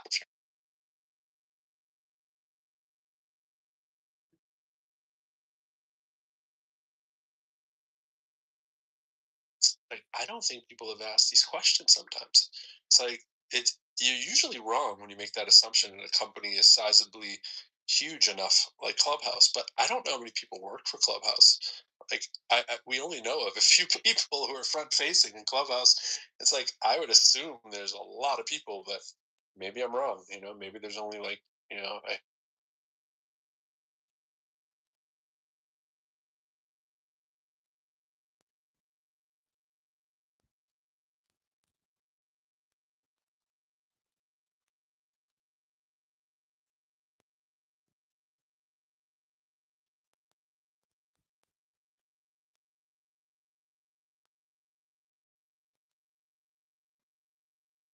Oh, I was self-employed. Wrong about Clubhouse. I looked it up, unless it was, give me, there's only 3 million active members, and it said only a small percentage of them actually use the app. But in 2021, there was 10 million, but now there's only a couple million. Where did you get that from? Only a percentage. Where'd you Why Google? Yeah, do that multiple times on multiple platforms, and you'll get different answers. You really will. It's very hard to pin that number down, and whatever the number is, and I see that small number. Sometimes I've seen as small as 1 million, but I've also seen as large as 10. I can that it confirm really hasn't lost what much. you just at its heyday at the top, there were 10 million members of Clubhouse. Now, whether or not they were all active, that's another story. I can also confirm that Clubhouse started with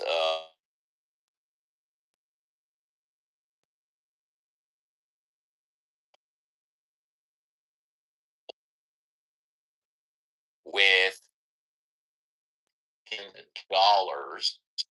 then got up to, which is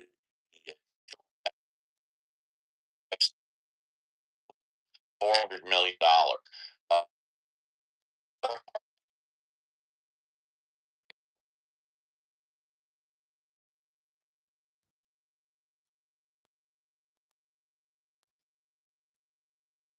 Billion.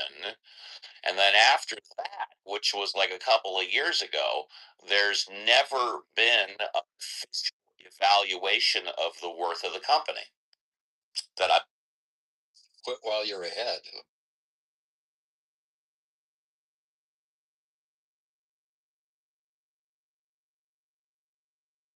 like Facebook, Twitter, whatnot, of somewhere between 1 and 4 billion. They turned it down, and I'm not aware of an official evaluation. And of course, up until they started charging. Thank you. Appreciate that. Thank you. And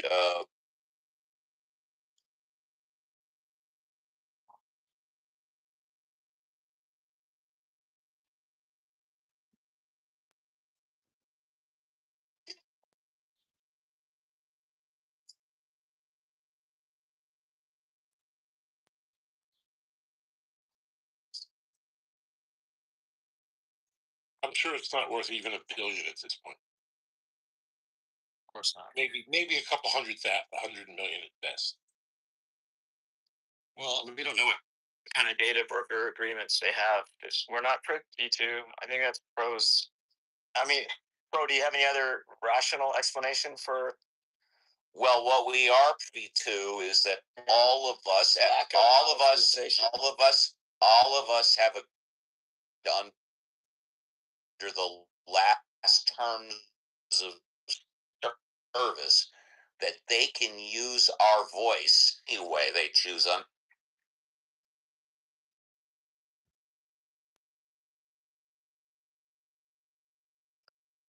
Article up top is another one that talks about the 1.8 million users per month.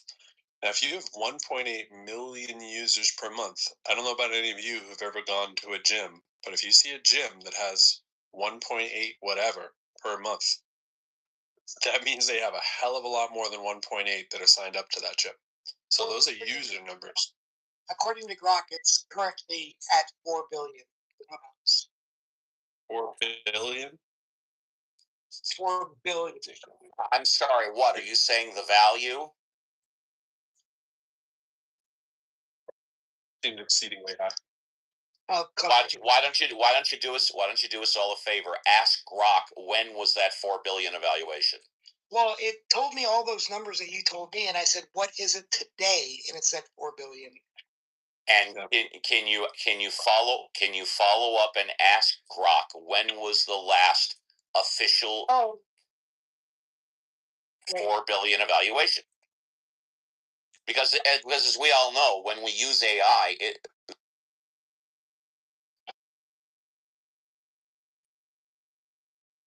Okay. Yeah, just say when was that $4 billion evaluation published? When? Oh shit! It was set in 2021. Exactly what I thought. Thank you. Okay. Good catch.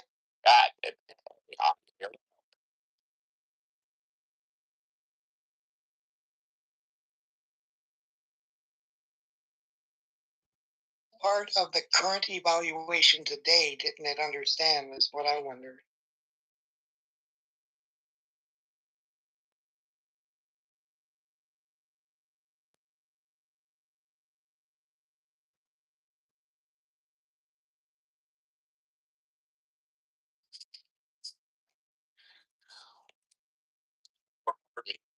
Evaluation, as I was corrected.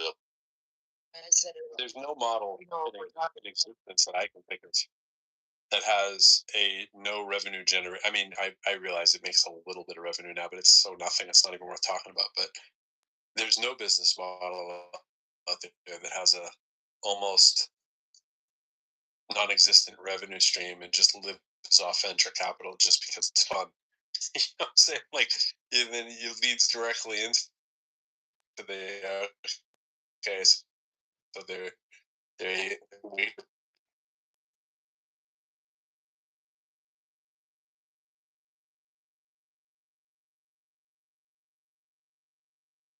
way they want to or whatever. You know what I mean? Like it's just it's not going to go very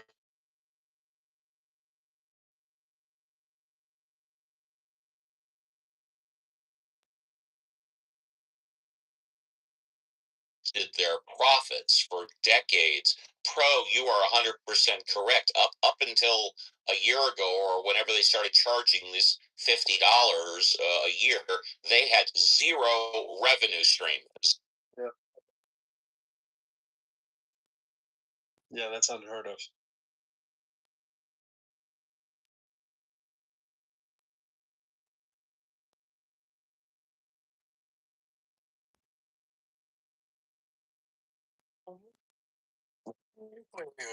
We said this.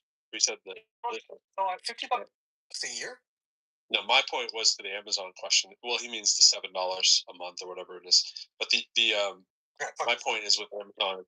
Amazon's always been selling stuff, so it's not that much of a shock that they were running off venture capital and hadn't turned profits and those kind of things. Amazon had profit. It was just most all of it reinvested back into the company. Yeah. Or even if it didn't have profit, who cares? It had a lot of revenue, right? Like it was generating revenues, no question. Yeah, I agree. So Clubhouse, outside of the investment venture cap stuff, it's never been sold. No. I kind of thought it had. I thought back when I was just wrong when they changed from clubs to whatever they did and the whole ACE thing. It seemed to me like they were trying to commit suicide, and I thought, oh, maybe somebody bought them, and the people who still work there are just trying to kill the company now. Goes down. It still seems like they're trying to commit suicide. But.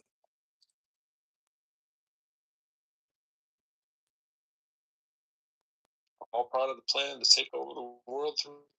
Yeah, nobody knows what they're trying to do, and I think that's exactly.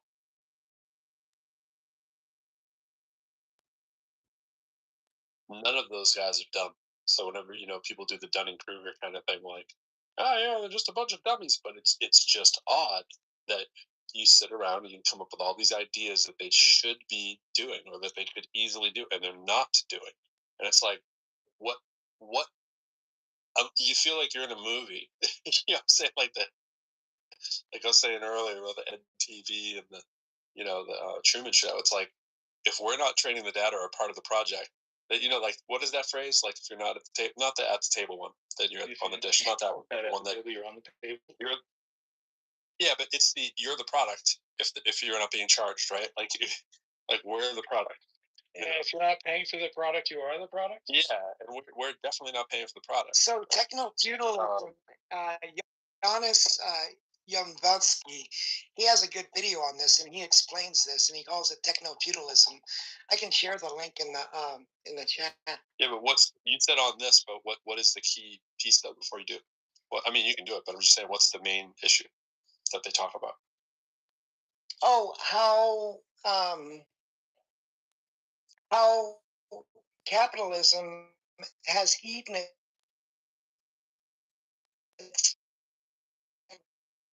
How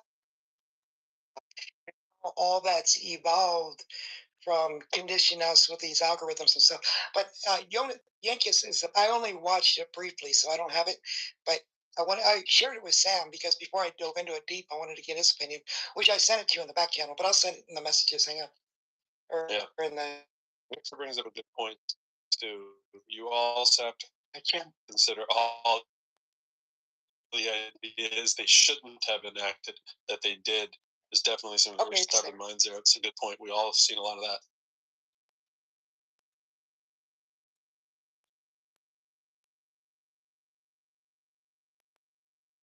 The thing, but you can if you're on club deck. Yeah.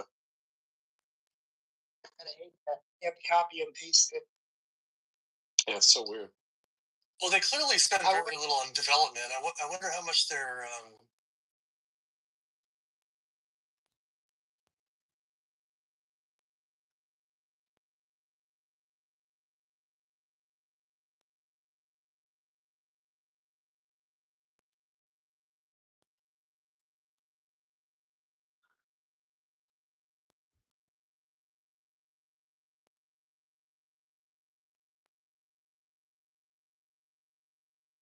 That's not one of the greatest voices ever to narrate a video like that.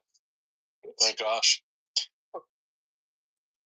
Wherever we turn, we notice the capital infusion into the market system in place. Dun, dun, dun, dun. Isn't that the voice of the Dr. Evil and Phineas and Ferb? Yeah, it was pretty similar. I love Phineas and Ferb. My wife and I would watch that when the kids were gone. We got so into it. Speaking of great shows and random things, this is a great picture from my childhood, really, really way back. And this is what was going on in, like, I want to say this is like 1979, 1980. This was a store across the street from the window that I sat in first grade. And it's called Fred's Country Store. That's what I saw out my window. And Fred's Country Store is owned by a Greek guy. And it made like incredible custom sandwiches, and it was like nickel.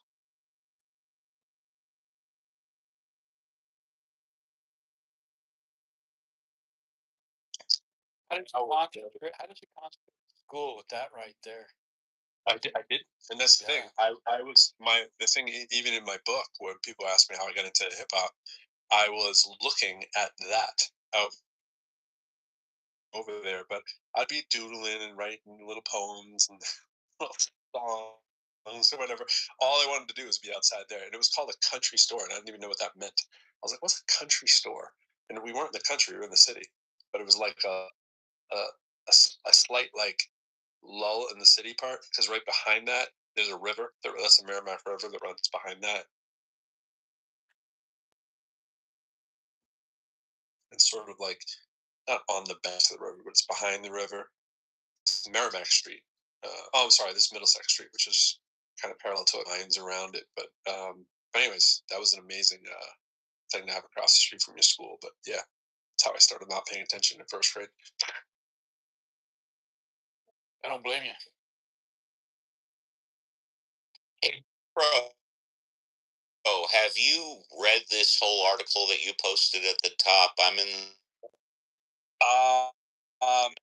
Yeah. Now, Yeah, I read the whole. looked at this article and I pulled it up. So I don't know if I read every word, but I very well might be wrong, but in looking at it, and I know that the article was from December.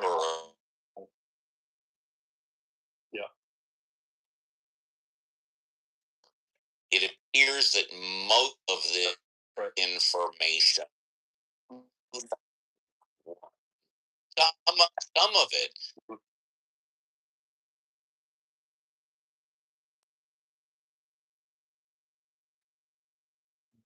I assume that when it says anything that's about like currently, the currently probably reflects 25 is what I've assumed with that. But you're right; it's almost all 21 points and 23 points.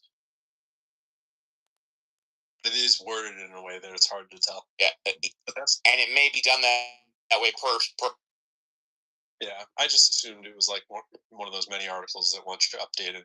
But it does not say the word updated, but it does say 25. You're right.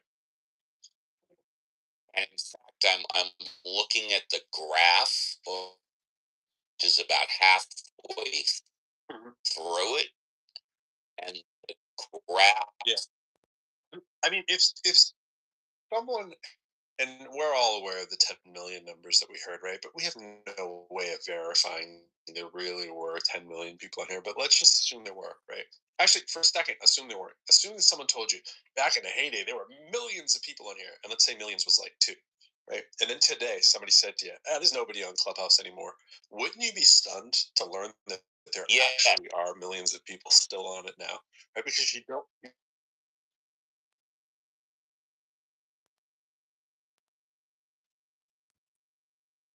Who's on? It's turnkey. Everybody's in here in real time talking to each other, and just You know how I know you're. You know how I know you're wrong though. No, because Dittman keeps ending up in our room. Like if there were hundreds of rooms. That's a great point. That's just how the algorithm works. Some other corner. But that's proof of what I'm saying. I mean, it's evidence of it. It displays to you the same like boring 20, 30, 50 rooms, right? It feels as if there's nobody here, and Dittman is trapped in the same little bubble too. Yeah.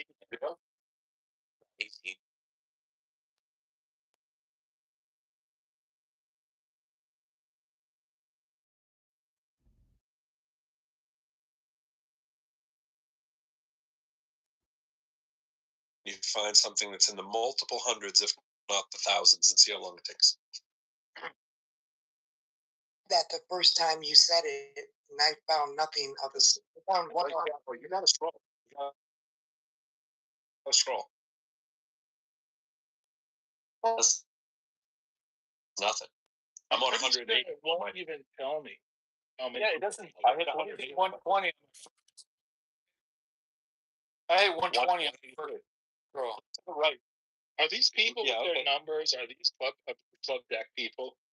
No, look to the right, and you can see the numbers on the little bubbles. It's not in every single room, but almost every room. 151, 290, 290. Yeah, I saw.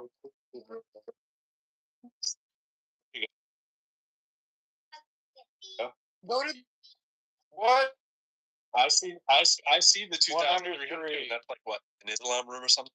126. The 289 with 2,900 people is exactly what I'm talking about. Other parts of the world, probably a religious room or a culturally based room. Right? They're just everywhere. 185. I think that weirds me out. If there's so many rooms that I'm not seeing, so I can scroll through 50 to 100 rooms. And then there's only 2 maybe that I'm interested in.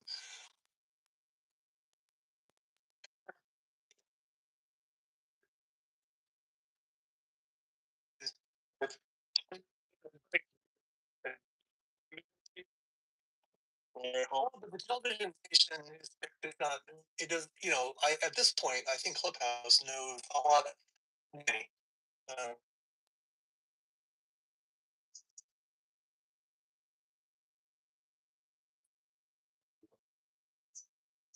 No.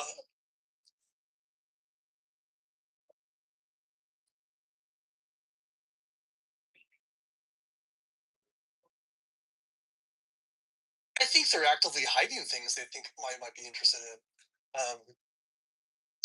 Like I have to scroll down to find rooms like this. Rooms I've been in earlier in the day. Sometimes, and this changed recently too.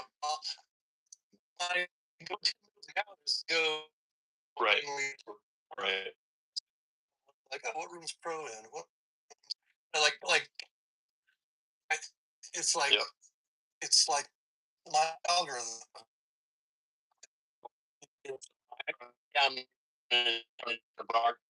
You're right, and now we're all. I'm in a.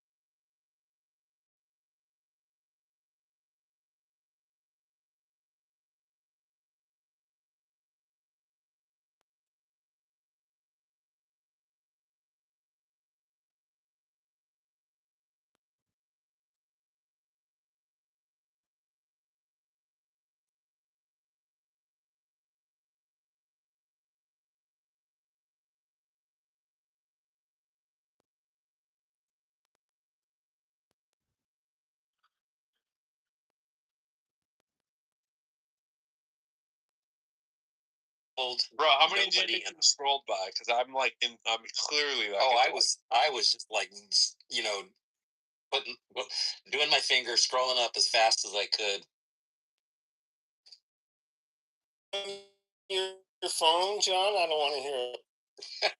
So I reverse engineered to log in from Club Deck and have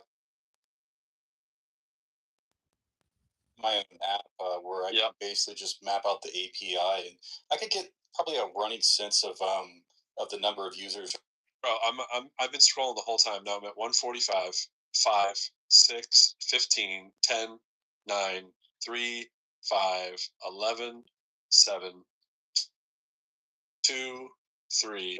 Right? You go through gaps, right? Then there's a lot. Yeah, right. 4, 8, 6, 2, 11, 5, 3, 4. And then it's 28. Then there's ones that have like tons of people in the little bubbles, but there's no number. 2, 5, 4, 2. You know what I'm saying? 2, 4, 6, 8, 4, 2, 4. 18 scrolls. Just 18 scrolls took me to the very end. No, it didn't, bro. There's no way. No, John is like flat or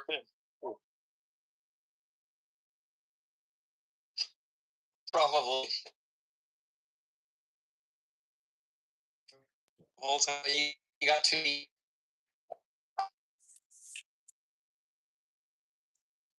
Yeah.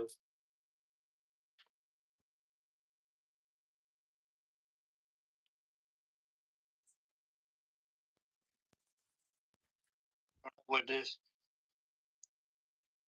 I saw 292 up there with second scroll or something. It's a weird time of the day too.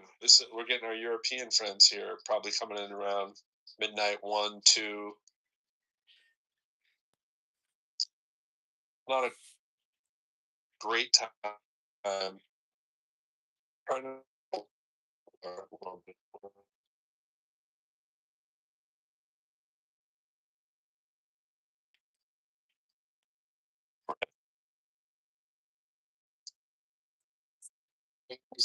People I went like 800 pages down, and now I finally saw the Terra House, which I see. Yeah, now the loop is coming. You know, you looped the. So, what? Oh, it's just a queuing error then. I have not. Somebody was saying that they were having some issue with audio injecting like from 30 seconds. Oh yeah, I had that happen too. Okay. Yep. I had the weirdest one the other day on Club Deck. Club Deck gave me some weird glitch. I was like in the room, but I'd already left, and the name of the room was in the new room I was in, and half the people were there. I was like, "This is great!" It's just like a refresh thing, but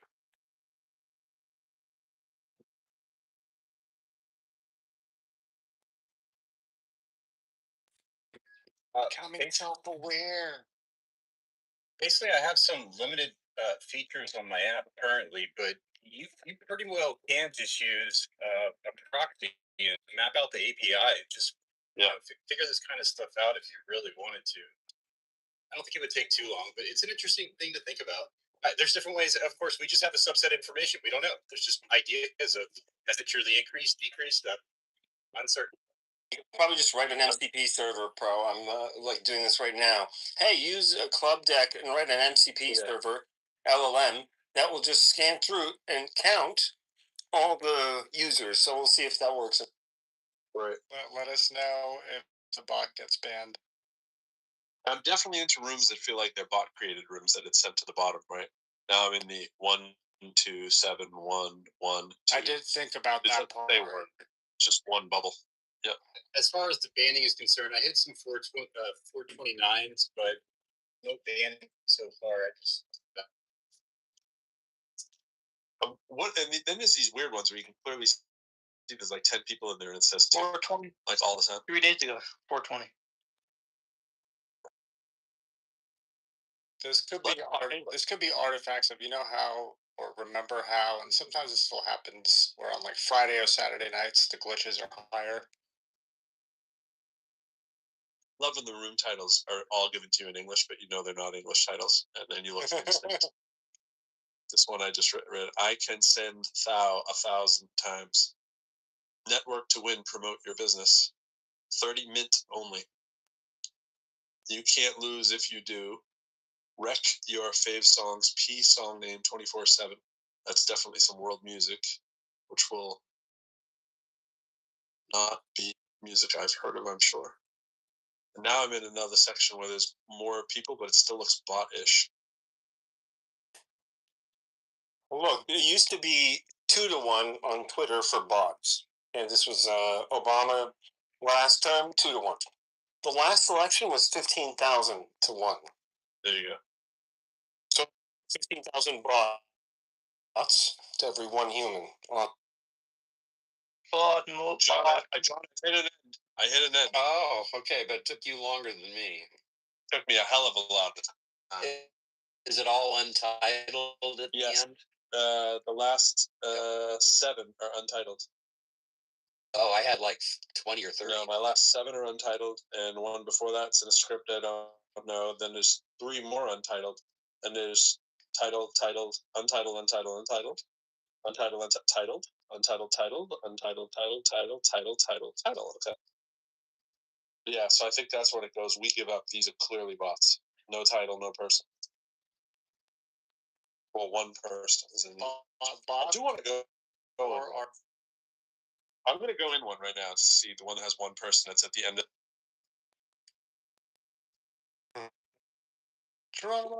Never come back.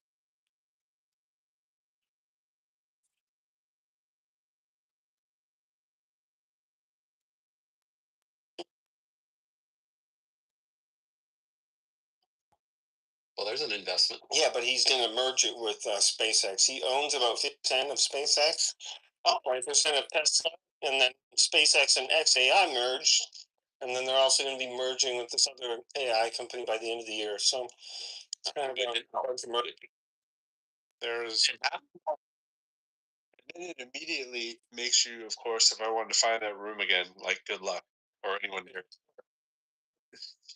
But so did it work? Yeah, I went in. It was Ebony with a $sign in front of her name. Ebony. Talking. Well, you know what you can do, Pro, is you can do the copy thing, which is the box up at the top with the arrow up. Click it, copy, and then.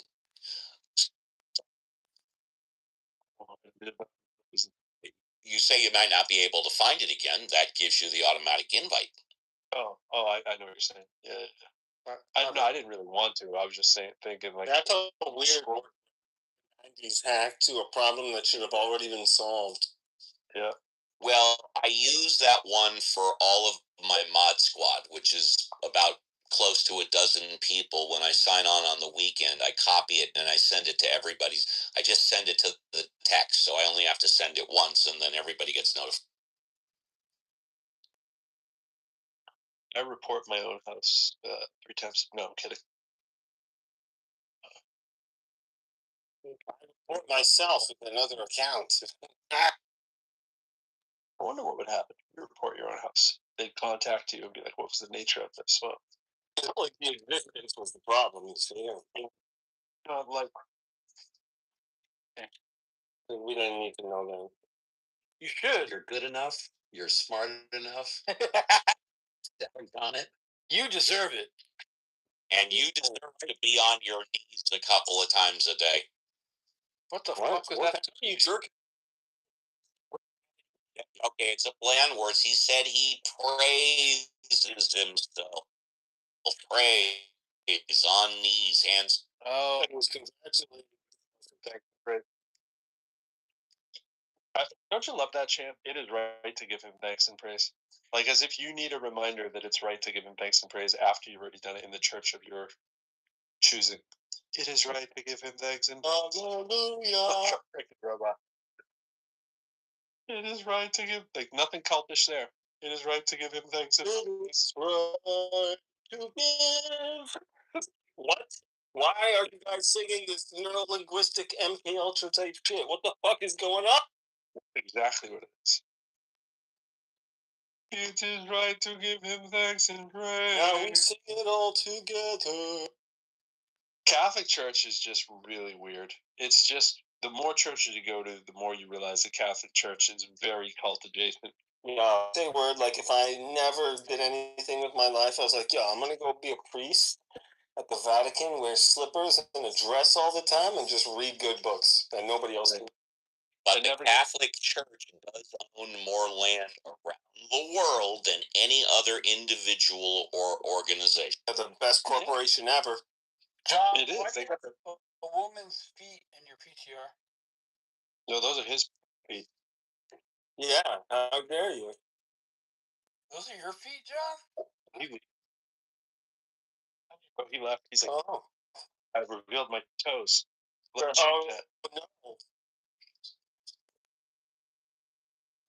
Hi, puppy dog. You guys should all have a cavapoo. It's a doggy dog world. If everybody had a cavapoo, it would be a better place. They're just like humans and little live stuffed animals that stare at you and read your emotion all day and just want to follow you everything you do. I've had dogs all my life, and chihuahuas are the biggest sons of bitches. Most dogs do that, bro. Most dogs stare at you and follow you around all day. Yeah, but not like the way these stare. Like I'm a big dog person too. Like I was raised with my aunt breeded them. I was on Animal Planet with my pug. You know what I'm saying? Like it goes on and on. How the German Shepherd. Like this dog is a cavapoo. And this cavapoo is like it studies your like emotions and then it goes and hides stuff around the house for itself. Like so it was and now I know its schemes and its tricks, but it's one of those dogs that hides its stuff and then puts its paws over it to hope that you won't see it. It's that level of smart. You know what I'm saying? It's like, no, I don't have the pen under here. Why would you think that? With its hands crossed over the pen as you walk by. It's like that kind of stuff. And it's like, oh, you little crap. And she acts like, oh, nothing. No, I just happen to be sitting this way, just covering up the pen. And you're like, yep, you took the pen. And then she slowly creeps into my bathroom because she knows I will kick her out there. She walks like she's a spy.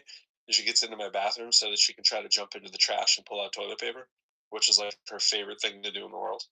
And she's like, run, run, run. Stop. Walk really slowly. Cross the She's crazy. I've never had dogs do that before. Now, dogs can be sneaky, but this dog is like... My dog grabs my towels all the time. Oh, yeah. Yeah. I've never had a dog that grabbed towels before. Sorry. This dog.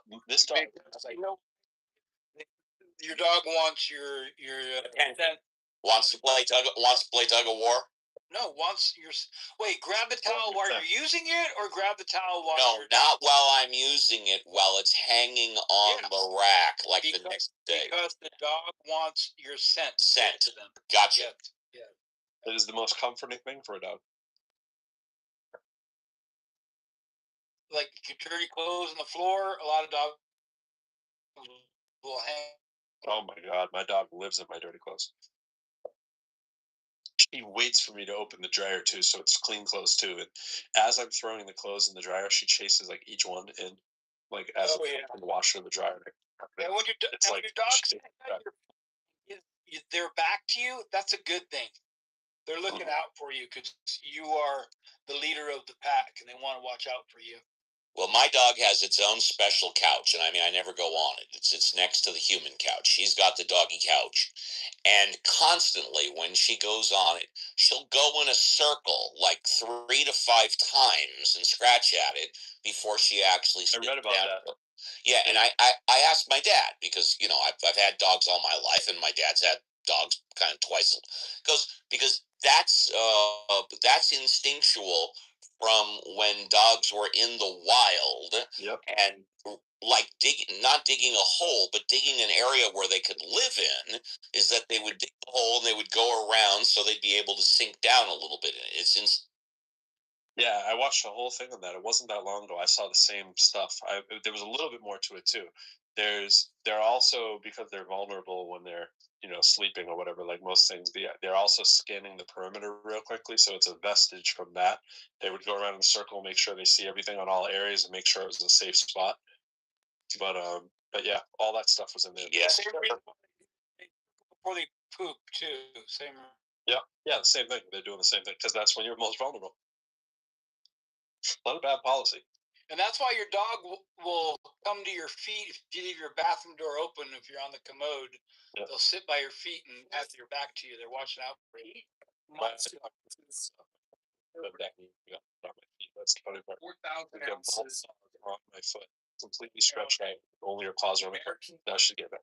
But anyway, dogs are too positive and happy. Can't talk about that when we're talking to them. Why do you make a dog? What if AI spares the dogs? Much like. Humans' best friends, and you want to kill off all the humans and save the dogs, right? Like we're some of these the robots. I like them. This. What's going on? There's a movie about ounces that he turns the AI robot to take care of the dog after he dies. It's called Fitch. It's a Tom Hanks movie. It's really good. Yeah, but like the people who are actually getting robots, like things. So that's less of a racist comment, more of a hey, China's going to have robots faster, so we're probably going to run into this problem sooner. Actually, my bet is South Korea and Japan actually are going to have robot nurses before anybody else. Those are your population plans. So it's going to get fucking weird because then it's going to be this robot has an inheritance and it has power of attorney and it can sue your ass. These situations like, hey, this robot, its face is molded after my face because I'm about to live as me after I die. That's going to be fucking weird because some fucking weirdo's going to do that. We're going to die up.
There's a robot article from Stanford on the robot nurses. I'm gonna find it in a second. It's a good Stanford article.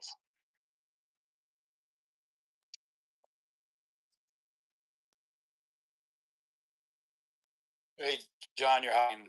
And since you're back, John. Oh, sorry. Where is you? Hear my explosions. You're, you're,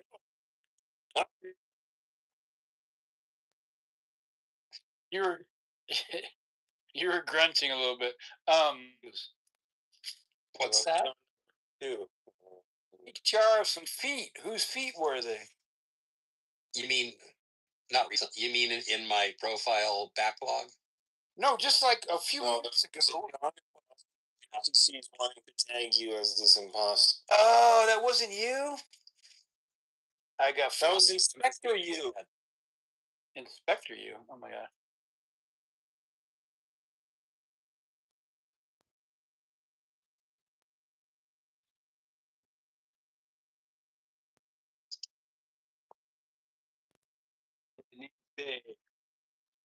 This is Dennis Bay. I have come to destroy you.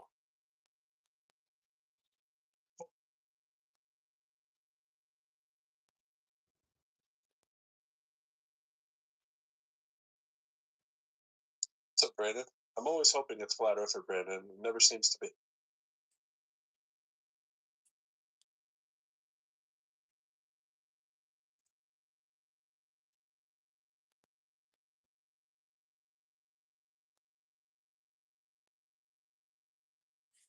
We're talking doom and gloom, end of the world,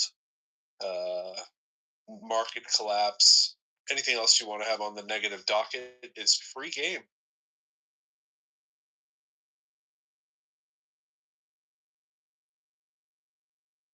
So I changed my PTR to the weirdest one that Dr. James made for me, kind of an imam, globe head, chia bearded, flat earther or something. I don't know what that is.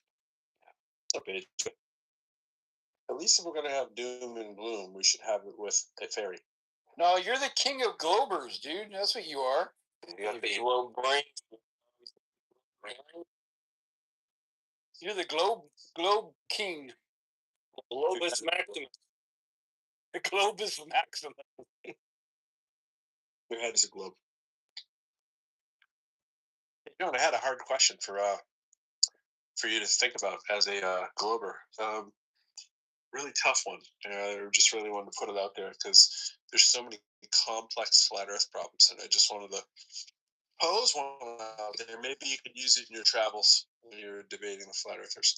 Hey, how is it that there's a sunset every day that everybody's seen since the start of time, and the sun is always the same size? Yeah, I was thinking along those lines. I was just thinking, I just want to like have my PTR just be a sun half set over the ocean, and just have them really explain to me how. That's it. How is the other half of that sun Where do they go? melted into the horizon back here? If you wait long enough, it won't just be the other half. Yeah, but how do you know it's the same sun? That's it. That's where they get you. That's where they get you with it. And it's funny because if you really wanted to have a discussion with flat earthers, right, you would never change that argument. Yeah, that's right. Only that's right.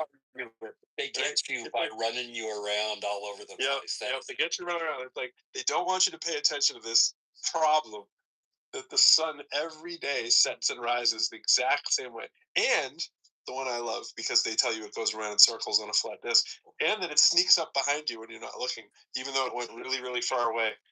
I like that one.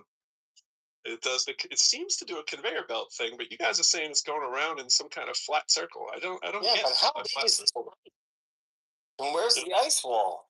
I'm like, ice wall? I've literally never heard that until I had a discussion with flat earthers. So that's why I think it's like probably one of the most successful of all time propaganda campaigns by Putin. I still think that's like the main reason this became a cultural phenomenon.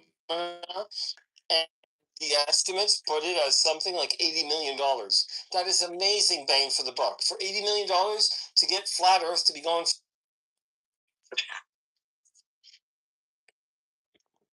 Thousand people to like a couple million. Yeah, they're like, oh, is it flat? I'm like, guys, like we have a globe. You can travel to anywhere on the globe. I assure you, it's a globe. And they're like, yeah, but I've never been in a plane. I'm like, well, that's a plane ticket.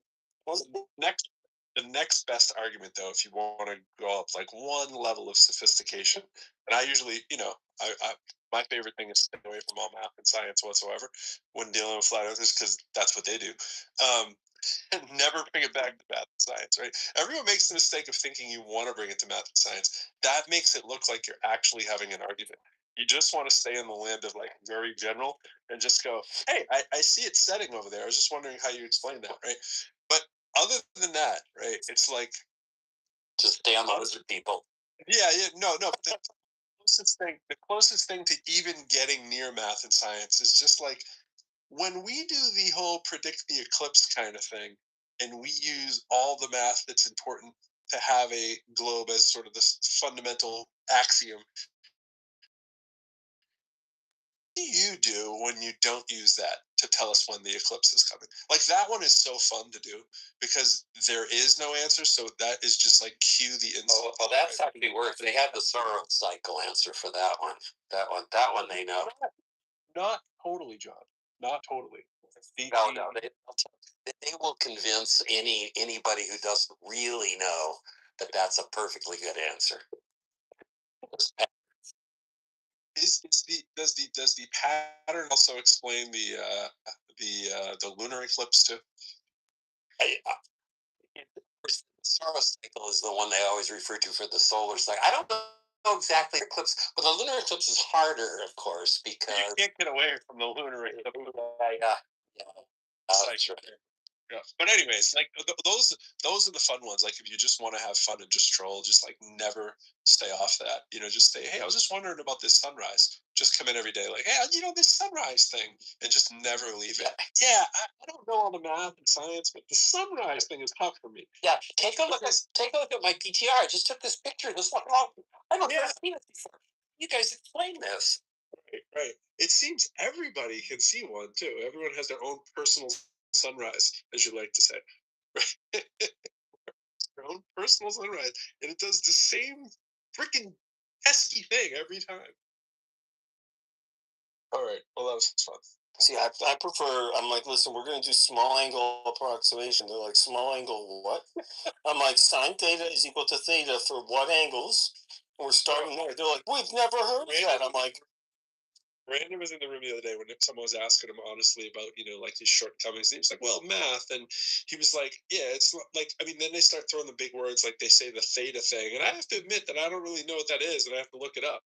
And it's like, that's how unfair you're playing if you start saying things like that. If you start saying anything that has like a Greek letter in it or anything, you can't do that. Yeah. My challenge is like, Jamal, I will give you $100 or even $1,000 if you just attempt to do my math test live stream. You can even use all the AIs that you want. You just have to answer these 10 simple algebra questions pertaining to the geometry. Sorry, was this me or was this a different Brandon? No.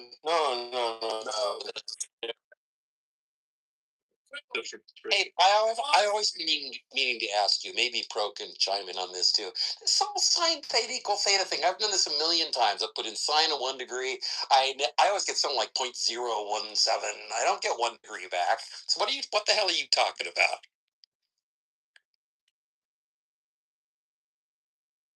What? Serious. I was like, I hope you're just like this. This is the globe. The overshooting of the mark is there's no possible way that anyone in the room knows what a sign is, right? I don't know what you understand. You were like, yo, when you go up, what happens? Equation. And the guy was like, what? And then you can't find another location.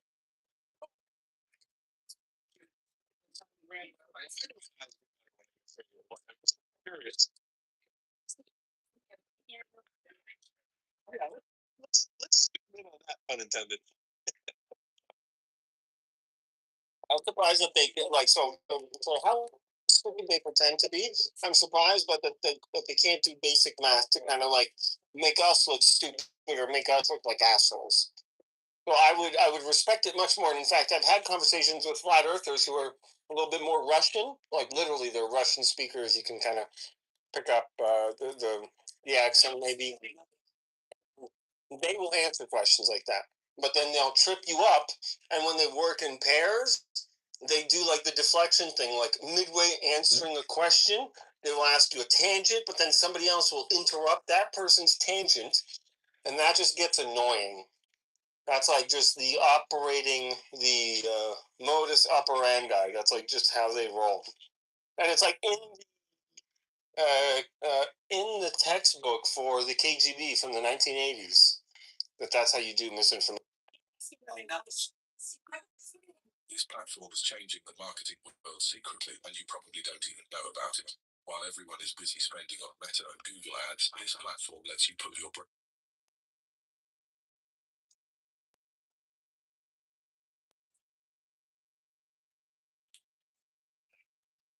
Guys figure out what that. Yeah, if they follow you, they don't endorse you.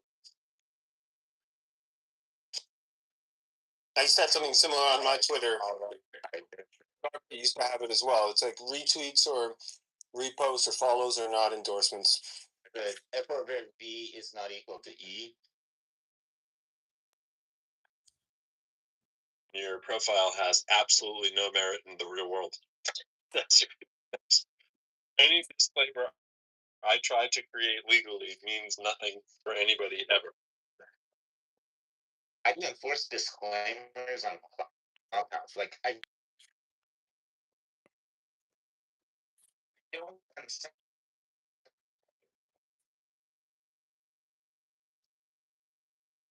The consent I gave when I signed up. Right, exactly.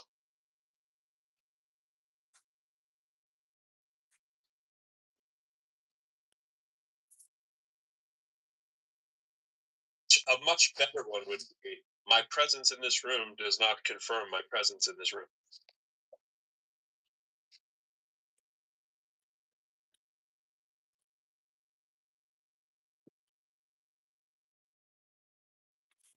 Speaking of that, did you hear about the Republican senator, the Republican congressman that was questioning RFK on vaccines?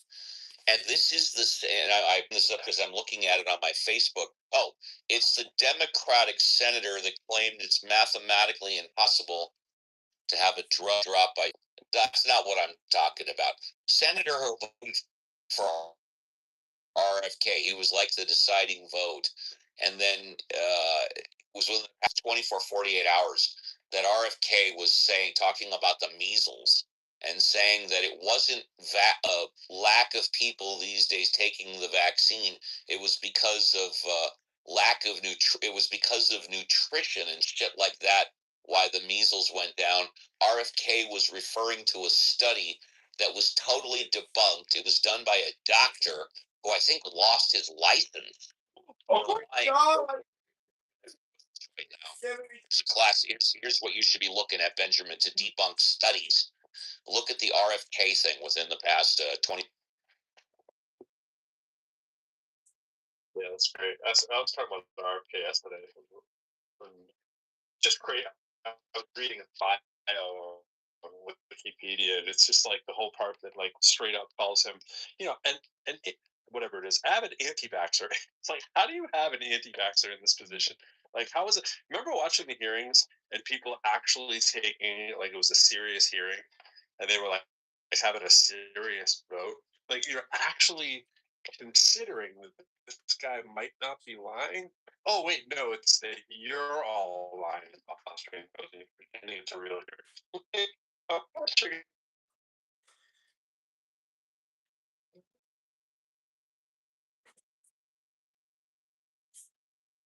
Look what I found. Don, Beer, I don't. Okay, before coming to the administration, RFK has 20 years of litigation experience with the EPA environmental issues. That's Well, everybody has one. Okay, just for RFK, there's one thing that's kind of interesting. I hope this actually does change. So, weight-based dosage for vaccines. We should have that. That should be a thing. Like if a child is bigger or smaller, we do that with other medications. We should do that with vaccines. And there's actually a lot of data coming out of the farm animal data sets for pigs and cows and so on that shows that there is a difference in the reactions and side effects of animals when you adjust for weight-based dosage. So, hey, that might address a lot of the issues because it's kind of like, hey, if you take like too much Advil for your weight, we can predictably say that something bad might happen or you might not feel well. So, for what it's worth, RFK does a lot of creating noise, but sometimes you need that kind of disruption to get out of groupthink, especially in a field as closely guarded as medicine. So as long as people keep his feet to the fire, I don't mind him doing that. If he can just unequivocally go and start making changes, then that's crazy. But then again, the recent Ibogaine thing from Trump, that's such welcome news. That's amazing. So history happens all sorts of ways. What the hell are you talking about, Io?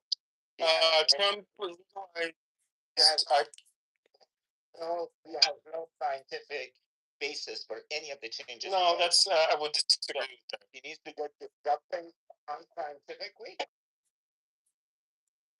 What do you disagree? I'm talking about the dosage-based vaccination schedules. If we had, based on your weight, the dosage was adjusted, how much vaccine you got. That's an interesting thing that one of his policies, one of his missions that he's pushing is that. So as long as we keep his feet to the fire with that kind of mission, I think it's good that there's somebody who's doing those kinds of changes. I don't know what you're referring to specifically, but I made the references. I can post them in the room chat if you want about the animal dosage. I missed your qualification.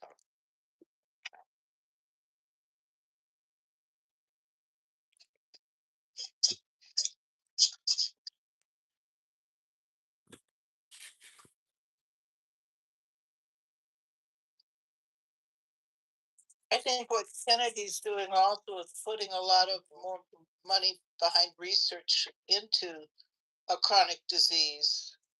And he does probably, he's probably looking at the effects that vaccines might be having on chronic disease. Yeah, but how can you say with any type of straight face at all that the reason why we essentially eradicated the measles up until a year ago had nothing to do with vaccines, but it had to do with good health and hygiene? Oh, that could be. No, it can't be. It's because of. Well, fine. But do you think it's still okay to investigate the cause of chronic disease? I don't think it's okay to flat out. Well, they say that about vaccines, sort of in general, that hygiene and health and all that had an effect on lowering. Yes, but we're not talking about vaccines in general. We're talking about the measles. So how do you know that that's not true? Because every study says it's true, except I'm answering your question. Studies you're not looking at. Every study says it's true, except the one study that RFK pointed out, which was debunked, and the doctor in charge of that study lost his license for lying. That's why. Dr. Debunking here. You gotta clip this cocksucker. Just for the sake of clipping the worst people on the planet. Brainwashed, big pharma pushers, big tax recipients. Just a tax with no added benefit. In fact, the benefit. Well, it's not a benefit, the benefit. Yeah, tell is me a the truth detriment about the. to the human body. I modified it to be. Can you dispute statistics? No, it's a If conversation. you have actually discussing statistics, Oh, shut the fuck up. damn! Still can't put this fucking place right. Uncle Steve is a man. Zappa, wow, cool. So, Michaela, what doctor has fired? With losing their license. And what threat of what truth were they saying that they got threatened to lose a license? The research they had been denied. Oh my gosh! You don't have something to back it, can you? Oh my God! Please, dear God. See, just don't fuck it up. Michaela, if it can't be proven, then how do you know it was the truth? There was a lot of research that was pointing that they said that they were debunking it, but it wasn't really debunked. Look at Peter McCullough. Look at all those scientists that were objecting to the vaccine. They had research going on there. They were saying it wasn't. What did they research? Oh, sorry. They said there wasn't enough long-term research on the effects, the long-term effects of the vaccine. They said it was given as with emergency approval. Right. And that it wasn't safe because of the spike protein being produced afterwards, continually reproduced by the body. So that's a very good point. Do you have the statistics to back it up? Meaning that, do you know what the death rate from COVID was after the vaccine, and what the death rate was due to the vaccine? No, I think you have to accept there was a natural increase and then fall off of in. Yeah. So if there are 1 million people who have the COVID, the virus, let's say half of them will die without treatment, but then I give the vaccine and I say only 10,000 people died instead of 500,000, but another 1,000 people died because of the vaccine. So in total, 11,000 people died. Do you say that was a successful vaccine or unsuccessful vaccine? I'm making it up. I don't know the statistics. Give me the real statistics. I don't have, well, I only have one statistics, and that's for people with my diseases and medications. And the statistics for me was that before the vaccine, the death rate was 100%. After 3 doses of vaccine, the death rate was the same as the general population. What disease are you talking about? I have Crohn's disease and remnant of kidney cancer, and I'm on heavy doses of immunosuppressants. Well, maybe it's working for you. It wasn't the mRNA vaccine. Yes, it was. It was yeah, it was a vaccine. The mRNA was not a vaccine. What was that? The COVID vaccine, it wasn't really a vaccine. What? It wasn't. It didn't operate the way normal vaccines operate. What do you mean it wasn't a vaccine? Was your vaccine an mRNA vaccine? All COVID vaccines were mRNA vaccines. Pardon? What? All COVID vaccines. No, that's not true. Except for Johnson & Johnson. Oh yeah. Johnson & Johnson. Yeah. The adenovirus was there were definitely different vaccines. I will give you some statistics. These are general. I don't have them in front of me. Please correct me if I'm wrong. That over 95% of the people that died from COVID did not take the vaccine. Over 98% of the people that took the vaccine had no side effects, except for maybe the flu or the common cold and a little swelling at the vaccine site. So there are some statistics. Where'd you get those statistics that all those? I got them from I got them from Google, the internet, NBC, ABC, CBS. Okay, so what's that place that you report vaccine injury to? There's a government, what do they call that? VAERS. The data was terrible. Right. It was terrible. I tried to clean it over and over and talk to people. Everyone had different interpretations. It was a big mess.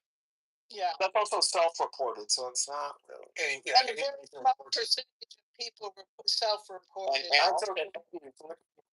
And they got me sick. And also, by the way, and again, I don't know, so I'll throw this out.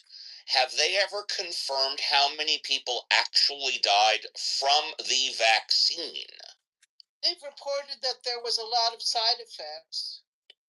And like I said, over 98% of the people that took the vaccine had no side effects except for what I just said. Well, I think that only a small percentage of people with side effects reported them to VAERS.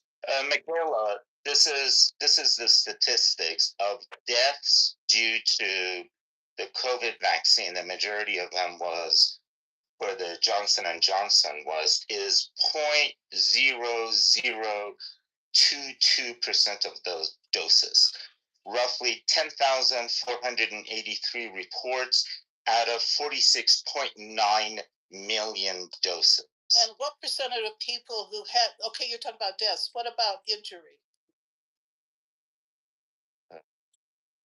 Page 57 of the Pfizer document states something like long COVID like symptoms after vaccination, but we knew that from the fact that you're taking a viral protein, even in an mRNA form, you're experiencing a viral protein, so there should be some set of symptoms. Those can be mitigated medically or otherwise. I had the vaccine before surgery. I was concerned about some things. I had a nosebleed also after one of my injections, which is like not supposed to happen. So people can have all sorts of reactions. Those can be stabilized. Injection site pain, 50 to 80%. Fatigue, 35 to 70%. Headache, 25 to 50%. Fever, 20 to 40%. Those were the reported side effects of the vaccine. What about the What was that? They were not being young people and their young men with their hearts? There's The person 8.5 cases per million people. How about 0.008. I'm just one family, but I'm going to say my mom took it and she lost her memory. She basically got Alzheimer's for about 2 years and didn't know what year it was. Okay, so I mean, all of these things, Michaela, you're talking, they are in the order of, 1 or 2 orders of magnitude out of a million people. What about infertility and effects on the menstrual cycle? His mom got Alzheimer's for just 2 years. Yeah, I know, but they stopped collecting those statistics. So, Support. COVID. Right now. Right now. In the United States, we need not. The vaccine. 5 days.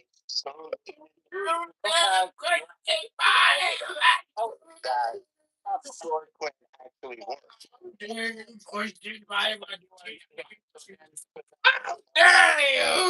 bastard! And you dare question my martini!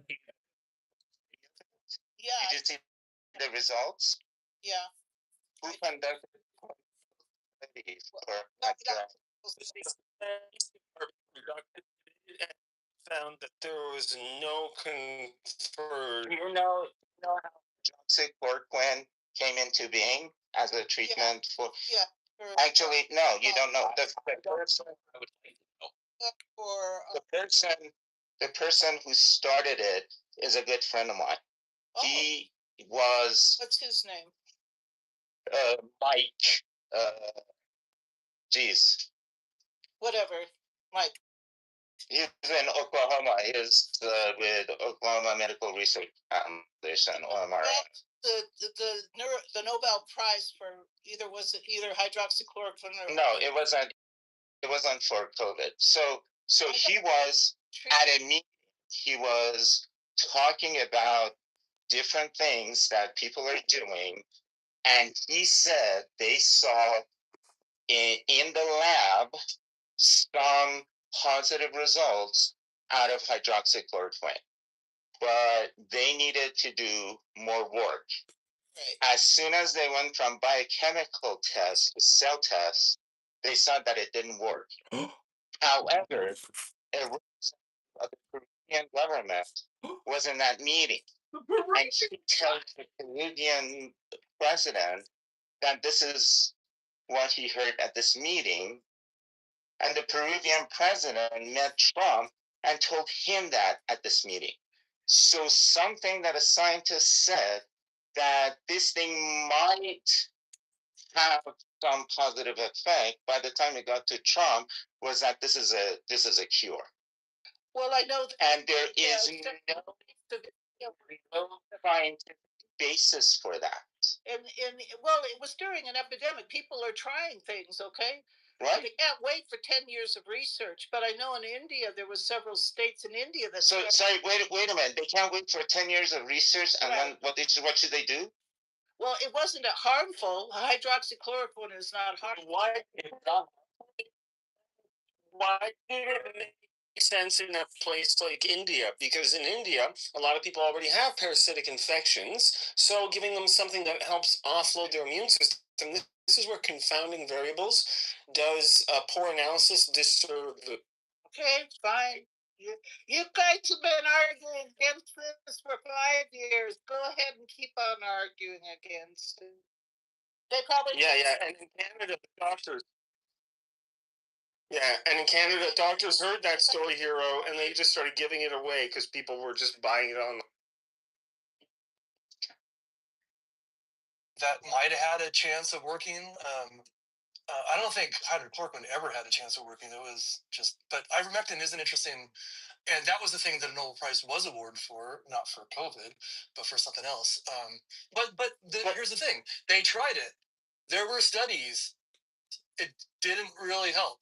So I don't care how much Brett Weinstein you listen to. This is bullshit. Okay, so I want to go back to this because there's so much about a couple dying of hydrochloroquine, but I literally just mentioned, let me give a little more context. Within days of her taking it, she got sick immediately and lost her memory for over 2 years. How many people are in this room? You said something like 1 in a million or something like that, Sam, on one of the major complications. You mentioned one specifically, I think myocarditis. But this is literally like not being able to track what year it is. She thought it was, I think, 2021 until 2024.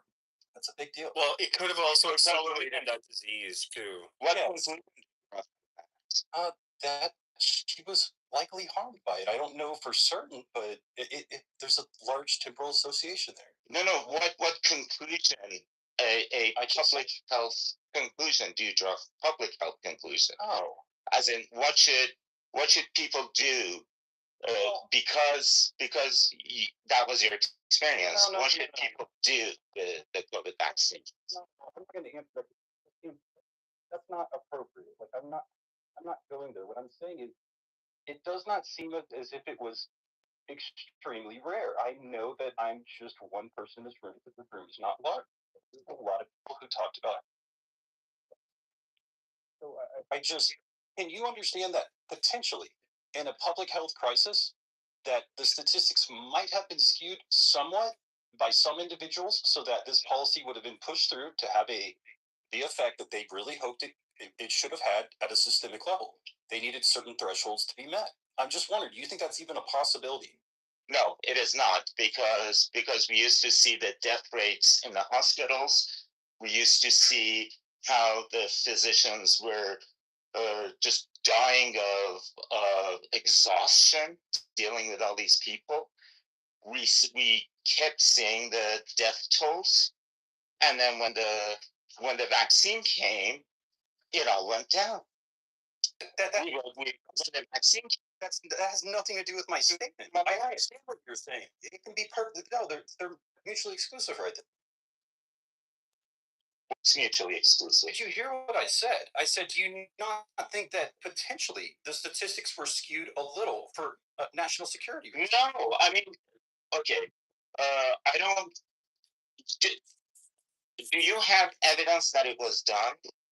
Do you have any evidence? No, it's national security. How do you expect me to have evidence of this? I'm just a guy.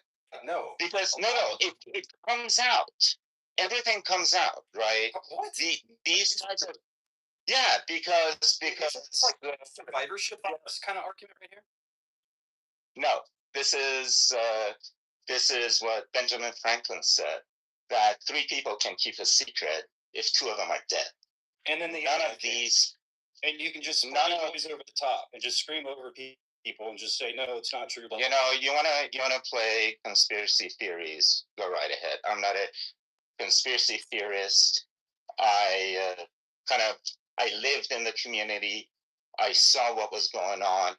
I saw Sam, people I getting sick, and then I saw people not getting sick. Okay, but right? I do want to be. I want to make my position clear. I think it's somewhere in the middle. I think that there was propaganda on both sides. I think there was a lot of noise and a lot of people died. And a lot of people died for a lot of reasons, in my opinion. You know, it was the virus. Yes, it was the virus, and I do think that some people got harmed, and perhaps more than it was. Do you your sense, right? What on what? That's fine. On what set of facts? That's fine. So, put it What's this way. fine? On what set of facts? You said simply what he thinks, which is fine. Me personally, I have no problem with you admitting you don't have the facts, you don't have the stats. This is just your opinion. I got no problem. Okay, so let me try to reframe this in one way. I understand that you can't entertain this world, but I do entertain a world where there are national security interests and potentially, and you know what, we might be able to go back and see historical precedents that the government has lied to us for all different kinds of things. So whatever, you can use the word conspiracy theory. But if we see that it's happened in the past, and if this was some sort of national emergency, then perhaps they did need to meet thresholds. Perhaps this was done. And I will answer your question if you give me just 1 minute.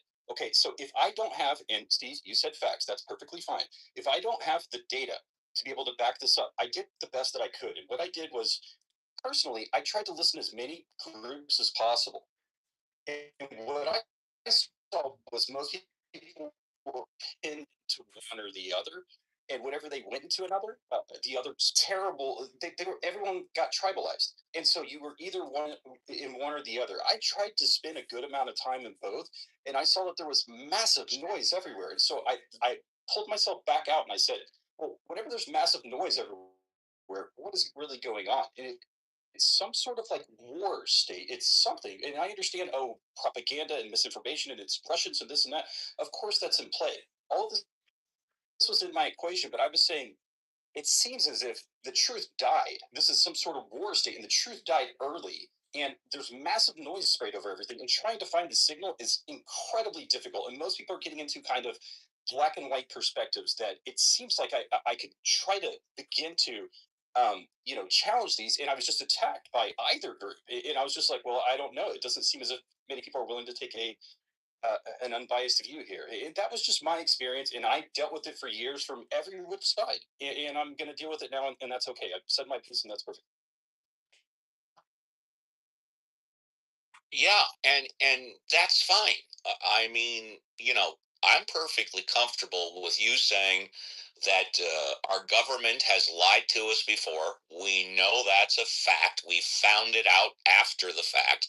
I'm perfectly comfortable with you saying, based on the history of our government, that it is possible that maybe our government lied to us about the COVID vaccine. I'm comfortable with that. I come from the point of view, show me the facts, show me the statistics. Other than that, I'm not aware of anybody hiding the truth from us. As far as politics and doctors and friends and partners coming out saying, if you take the vaccine, you're stupid. If you don't take the vaccine, you're stupid. Well, once again, that's just opinions. I've given you a certain set of statistics, numbers. Sam has too. We know these numbers that we have repeated to be true. And still, some people say, well, I think, and it's my opinion, and that's fine. I got no problem. Steve, last thing, and thank you. I appreciate this. We're having we're having a discussion here. So, in some of these lies that government has told, has it taken quite a bit of time for the truth to come out? Some yes. Okay, thank you. Some no. Very true. Great. Hell, I don't know if you were here 15 minutes ago. I was quoting about RFK's testimony before Congress. Here's our person in charge of Human Health Services who has the gall to come out and say that the measles vaccine did not contribute or was the main cause to measles basically being eviscerated.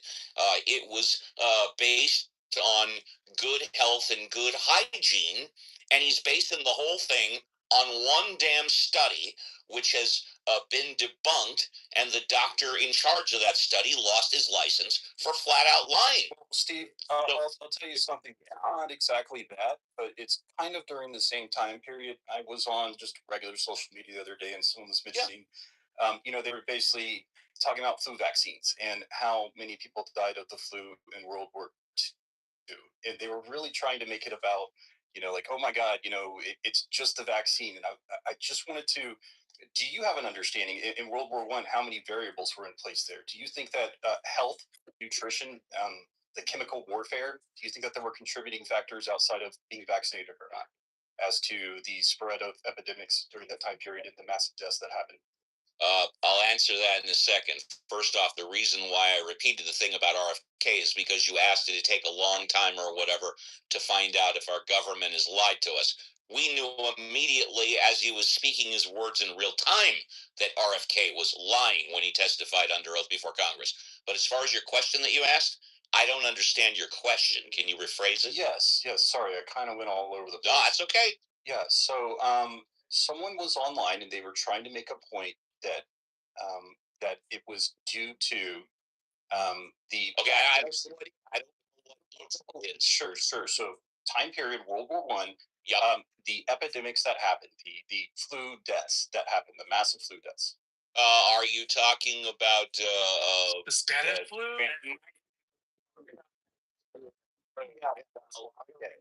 I've done a lot of research on Spanish flu. Okay. So there was trench warfare, there was gangrene, there was chemical warfare, there was famine that happened a couple of years. Do you think that there were contributing factors of potentially like malnutrition and chronic stress and all sorts of other variables that were involved besides being vaccinated? Yeah, the answer is yes. I think that anything that lowers your immune system, all of those things you mentioned do contribute to sickness, illness, and death. Yes. But why'd you mention vaccine? They didn't have a vaccine back then, Brandon. Well, actually, he didn't mention vaccines. He mentioned everything but vaccine. Oh.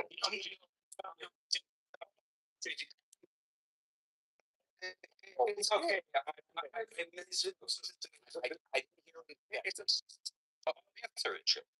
But hang on, Brandon. Yes. Why did you mention the vaccine? The lady was talking about now that vaccination rates were dropping, and she was comparing it to that time period and saying, "Look at these people." And I think that her point was maybe it was that they didn't have vaccine. I don't remember why, but she was talking about all the people that died. Do that comparison. I know, and that's why I went after her. I was like, it doesn't even make sense. This is just bizarre. There were definitely many factors involved in it. So the whole idea was today. Do you think that? And Steve already answered this, that there are contributing factors, such as if you had a robust immune system, that certain diseases, there are immune susceptibilities, genetic susceptibilities that people can have. Some people, if they have robust immune systems and are in good health, perhaps the vaccinations. And here is my answer to that. And then JCC, you might want to comment. I think it depends what you're talking about. In my humble opinion, anybody that does not get the basic vaccines rubella, mumps, measles. What did Neil Young not get vaccinated for? Not by his own fault. Smallpox, but that's not it. There's another one, guys. It's crippling. What? Polio? Polio, thank you. Anybody that does not get those vaccines, they are a stupid idiot.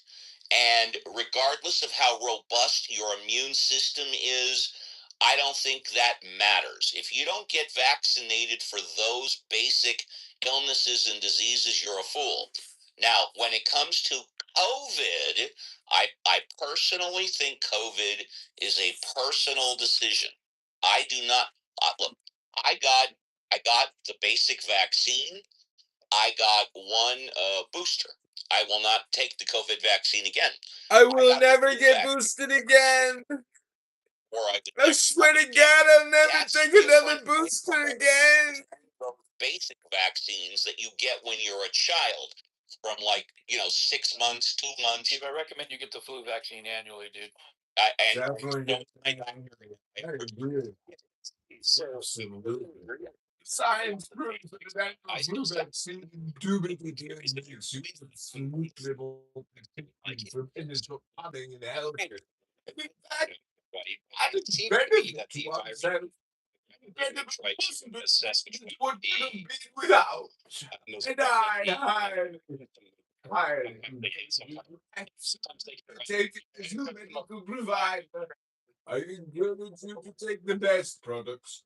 Only the best products for the health of my dad. Where some people have, you could say, a nuisance or more from having this versus they might not have had the flu. They might not have been protected. Let's put it that way. Yeah, You're conflating two completely different processes. On the flu vaccine, what you're trying to do is you map out the genetics of flu viruses across the globe. Over the year, you see which genetic strains are on the rise, which genetic strains are going down. And then based on that statistics, you map out your vaccine to account for the strains that are on the rise, and B, predicting how this evolutionary process creates new strains in the future for the vaccine. How is that different than what I said? Where they go wrong is not, or where it works and doesn't work, is not because people's immunities are different. It's because their prediction of what the mutation is going to be in the future was wrong. Sorry, I didn't make that point. If you thought that was my point, that's not correct. I did mention more than one thing, though. I'm sorry if you got confused. And I am a lawyer, you know. You did say a thing like sometimes it works and sometimes it doesn't. And I think that's a weird way to think about it. Yes, sometimes it works. This is the third time someone. Sometimes because you say sometimes it works and sometimes. I said they try to predict which one months. Right, and then you said sometimes it works and sometimes it doesn't. Yes. What I'm saying is that's a weird way to say it. Sometimes it works less and sometimes it works more. And it never works 100%. You guys got that? So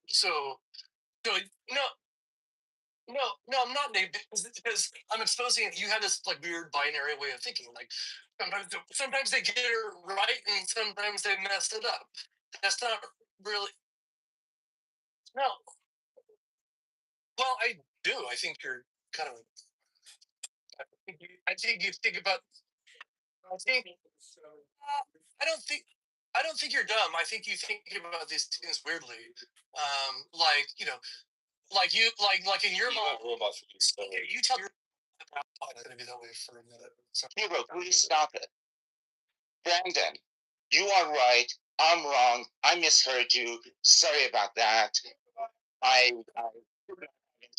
interrupted you because I so wrongly heard what you said. So please now tell us what you were correctly saying. Did I not already say this? I don't understand. What are you missing?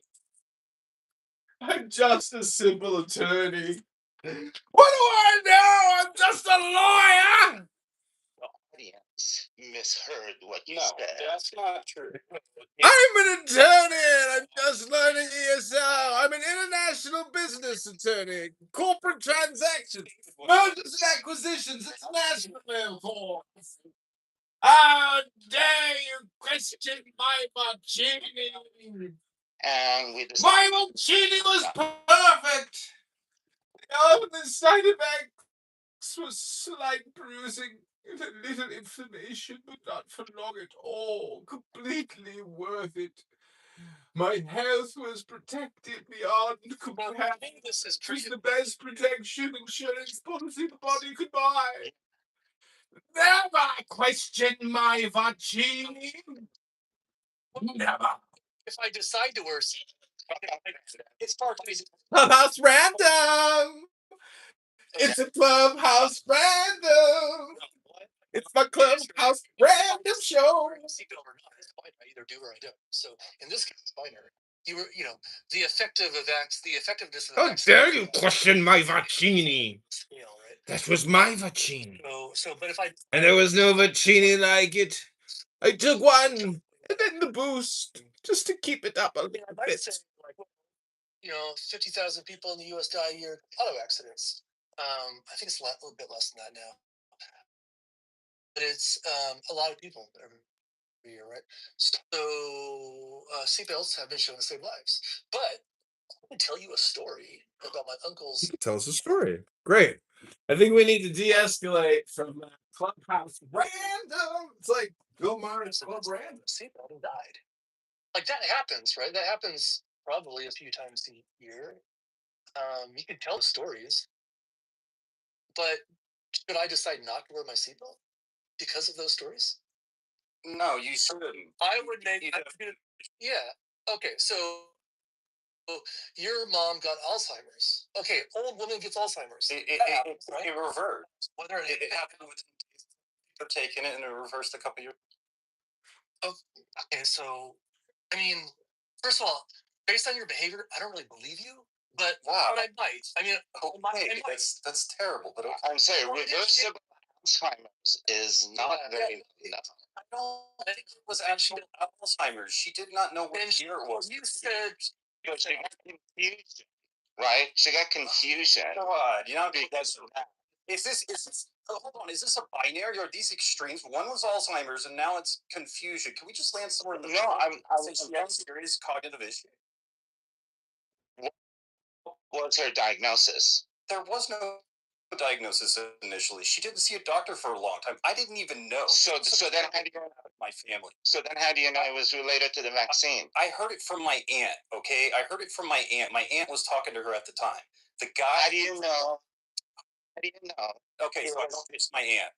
No, I completely agree. How do you know it was related to the vaccine? I don't. There's a temporal association. It was within days.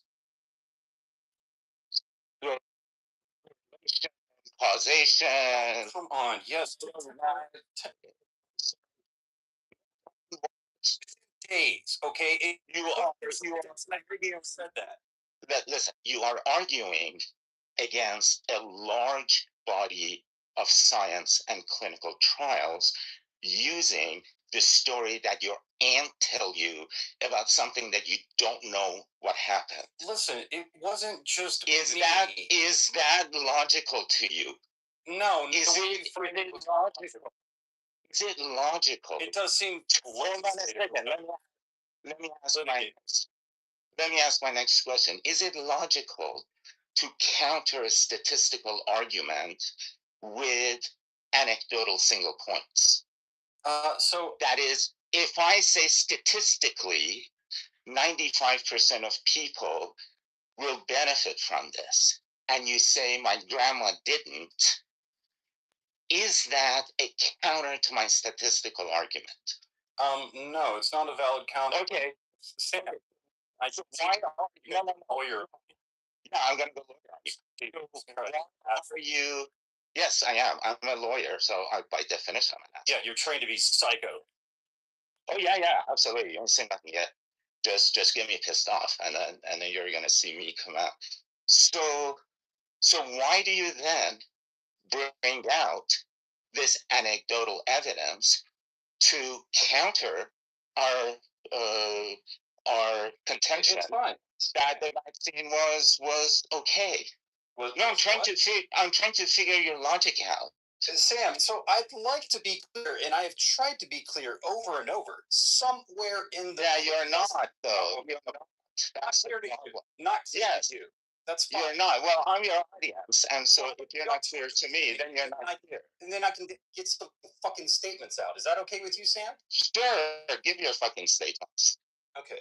So I agree with you that anecdotal evidence is it's something to take into consideration. If you don't take it into consideration whatsoever, then I would consider you and anyone else who's like that a fool, and that's fine. Some people lean entirely on just statistics that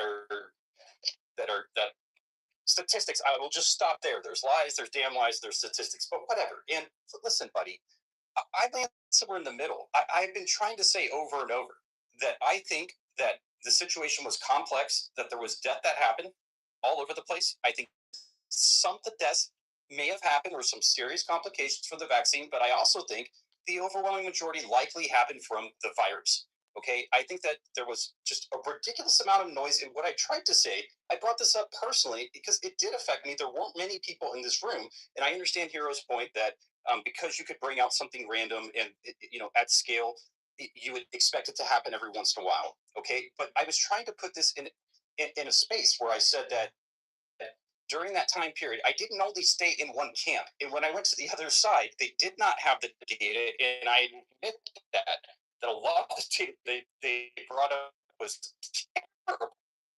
And I challenged it as well. But there were many, many people who were noticing things, and it was not. It just wasn't a one. It wasn't just simple. A lot was something. Just that's all I'm going to say. It's really my personal account. It's what I experienced through that time. Understanding that there's propaganda all over there, and if you want to go lawyer, yeah. So let me give my closing argument as to why this is not foolishness. I completely agree with you that we need to take anecdotal evidence into account. And how do we take anecdotal evidence into account? The way we do it is that we run clinical trials to see whether the anecdotal evidence has any teeth or not. And all of these anecdotal evidences that you're trying to bring us, these have all been worked out in clinical trials. We know the percentages of confusion being caused in old people due to the vaccine. The same way that we know the percentages confusion being caused in old people by other vaccines. We know the percentage of people who get sick from the vaccine, who die from the vaccine. We know all of that. So I'm not dismissing your anecdotal evidence. I'm saying that your anecdotal evidence is now irrelevant because this issue has been dealt with and is worked into the statistics of the vaccine. If you read the package insert for the vaccine, you'll see that all of these percentages are listed there. So you're not telling us something that the scientific community doesn't know. You're telling us something that they know and they have worked it out. And the fact that it's an issue for you, it's because you haven't reviewed the relevant data. Well, okay. So you're making an assumption there. I reviewed a lot of data. I simply disagree. We have different worldviews here. And you already stated you aren't in a world where there could be national security interests that skew statistics during. I never said that. Oh, you didn't? No. Are you sure? Because I asked that a little while, and I thought. No, I asked you.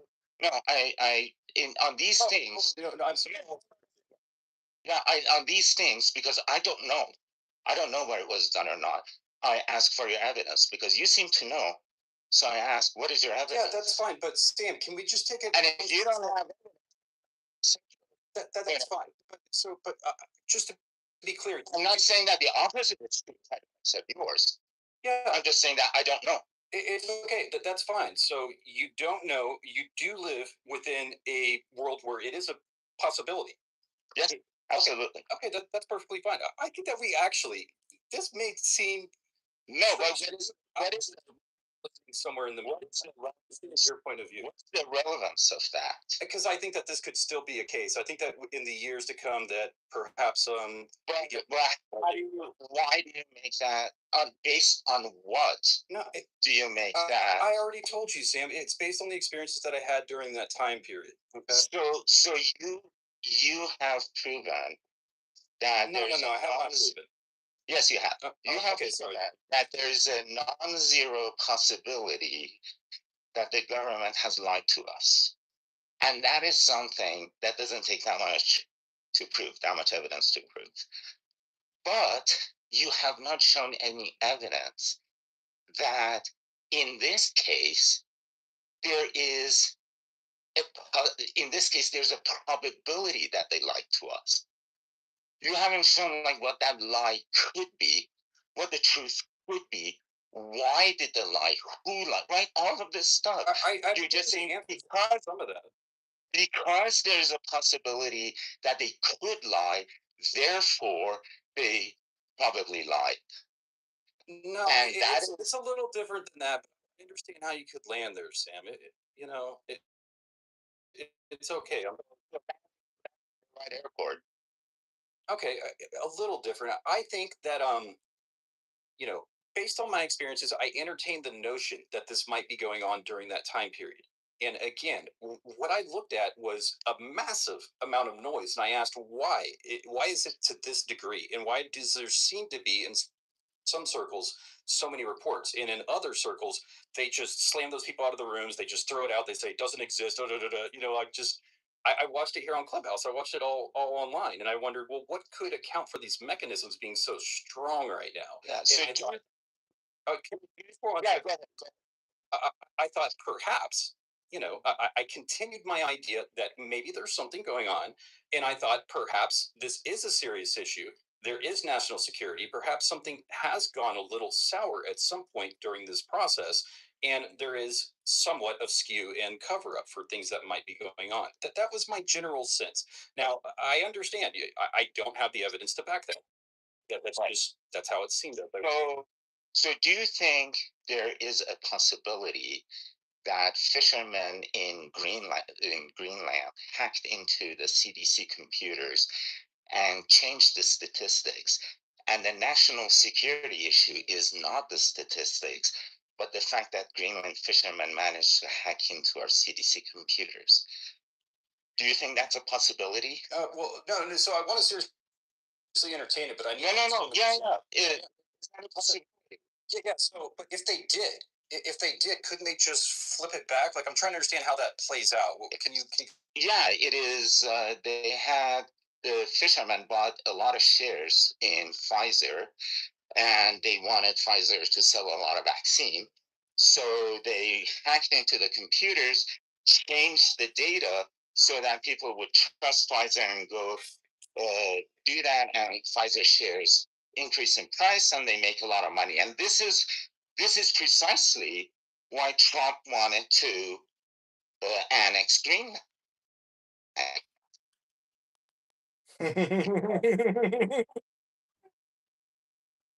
Yeah. So is this possible? I mean, no. Maybe. Why not? No. Is this possible? Yeah, there's so much that is possible. Happening. That is it. Are you saying the friend of when you don't information, then everything is possible. Yeah. Right? So my story has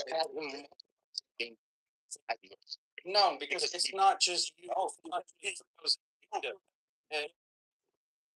Both don't have any evidence for stories. Well, okay, but evidence or anecdotal evidence. So like I said, as I went through these experiences, and I didn't just stay in one group that pushed all these people out, I listened to their stories, and there were many of them. Yeah, my grandma's sister she dates this Danish guy who has a cousin in Greenland, and I told him Stop. that's my anecdotal evidence. Hey, Brandon. Kind of like your aunt told you about your mom Yeah. who got this, right? Yeah. No, the thing is, I was lying to me or something. no, you're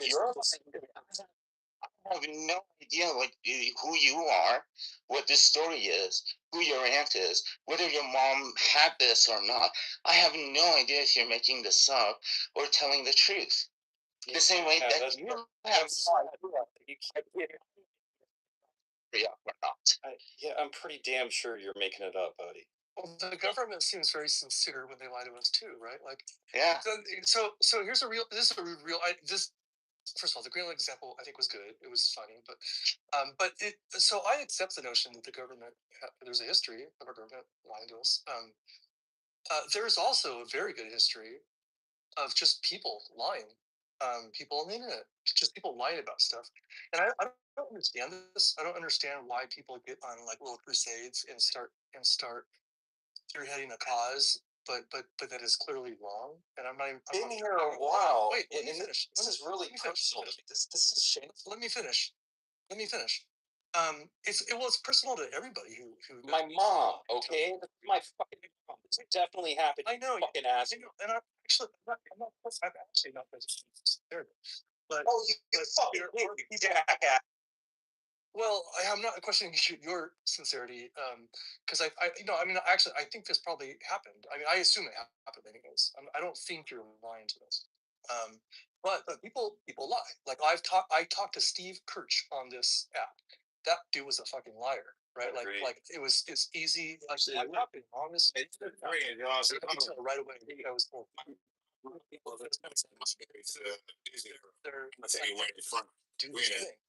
don't know why. They going to the real Disney World. Where you're at, right?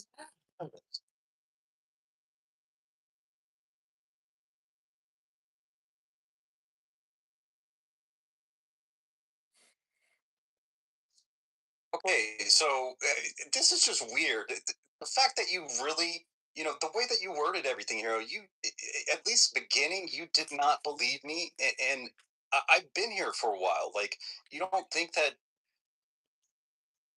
I care about at least trying to, from my perspective, understand the truth and to tell people things honestly? You just see me as a troll? You think that's all I do, or do I simply have a bit of distance from you guys and in certain ways of thinking and maybe my beliefs? Yeah, you do have a distance from us. We tend to follow the scientific method, and you don't. Jeez, that seems to be the whatever, buddy. Whatever, buddy. I was good in science. I got a computer science degree. I don't know. Yeah, so no, you didn't. You didn't learn about sufficiency of proof. You didn't learn about why? Why do you statistical? think this? Because you're citing me anecdotal evidence to counter statistical arguments. And yet you said that it was something that you should take into consideration. And I told you that we did take that into consideration, and we dismissed it. But you remember what I said was, look, we're just going to go in circles. It's okay. Yeah, we are, because you keep not applying scientific method to your arguments. No, that's not it. It is it. That's literally not it. Yeah, my worldview is evidence-based. Yours is not. You just declare it to be so. No, it actually is. No, that's okay. Same as you say.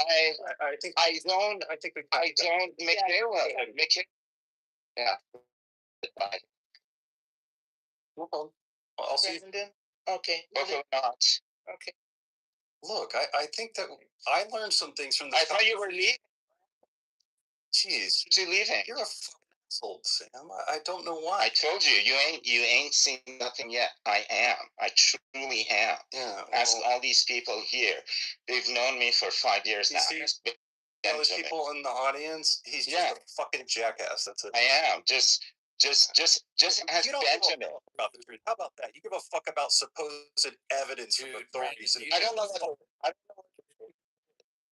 right? I don't know what the truth is. I just know what the evidence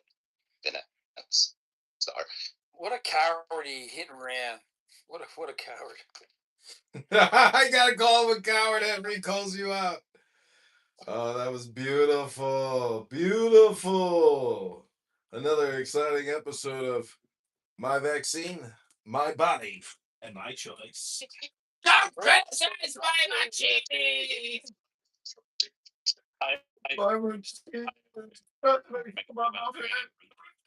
My vaccinated form, perfect for the duration of my president. Said that. You know, this you seem to don't understand science. If you did, you wouldn't be so stupid. If you doubted as Dr. Stephen Bell put it, because that makes you an R with an F word, all the worst things. Oh, this fully encapsulates my latest film by Mancini, mine, Mancini. This thing because I like it, and that's My where my bias is. Mancini, I loved my Mancini, don't you question my Mancini, it was positive, it was beneficial, it was wonderful, it protected me perfectly. Story than I expected, as opposed to how can I make my dogma correct? And you're not really doing science or ready to do science. That's the problem. Oh. Yeah, you're not ready to learn. You're not ready to learn. Oh boy, ladies and gentlemen, I am losing all faith that anyone is redeemable. None of these people have changed or learned a thing in 5 years. How terrifying! Lies. What a compliment. Exactly, everything is projection. They said you only went with the evidence. I was like, what a compliment. Regardless if it fits your narrative or not.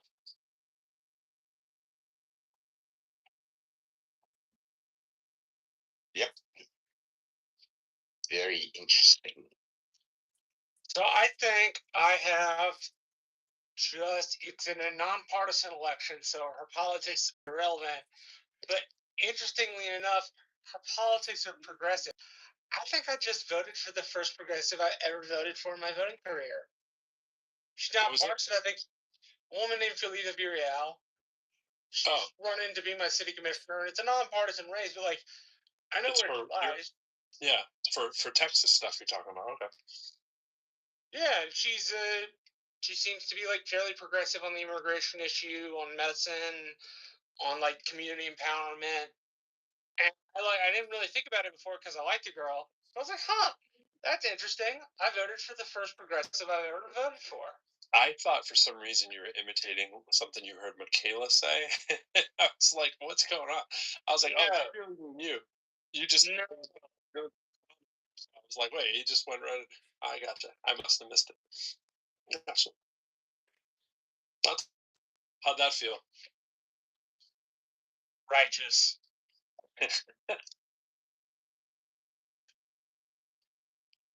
Again, people say righteous before kill too, so never can't tell what that means. I mean, badass. I like her.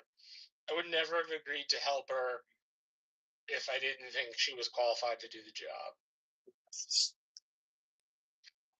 He comes from like a 501c3 background, managed a charity that does like professional development for folks on the lower end of the ladder, college and like high school development, and like placing people into internships, right? Basically giving the poorest of the poor in the Rio Grande Valley access to professional advancement.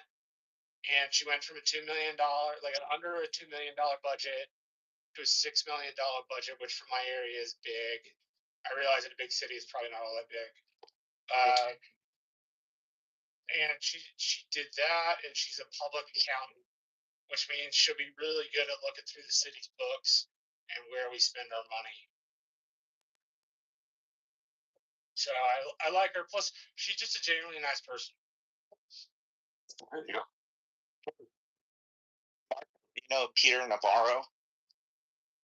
I do know. He was on the Trump team. Yeah, I do know he's on the Trump team. Yeah, so Peter Navarro used to be a Democrat. And he ran for Congress in San Diego, and Hillary Clinton came and campaigned for him and all that. He is the reason that I voted Republican once. I voted for Brian Bilbray, who got elected and then got kicked out the next election because he voted to impeach Clinton, and San Diego was not an impeaching area. So they voted him out. And then after he left office, this Brian Bilbray, he was indicted for fraud and this and that. So Peter Navarro forced me to vote for a fraudster Republican. And then Phil Angelides forced me to vote for Arnold Schwarzenegger, because I could not stand Phil Angelides. He was a snake. Well, so there are two races on the Texas ballot, depending on who gets elected, that I have to believe vote against on the other side of the aisle. If it's Ken Paxton, I will vote for James Tellerico, despite the fact that he's more progressive. And then whoever Dan Patrick's Democratic opponent is, I really don't like Dan. Who's Dan Patrick? Like I okay.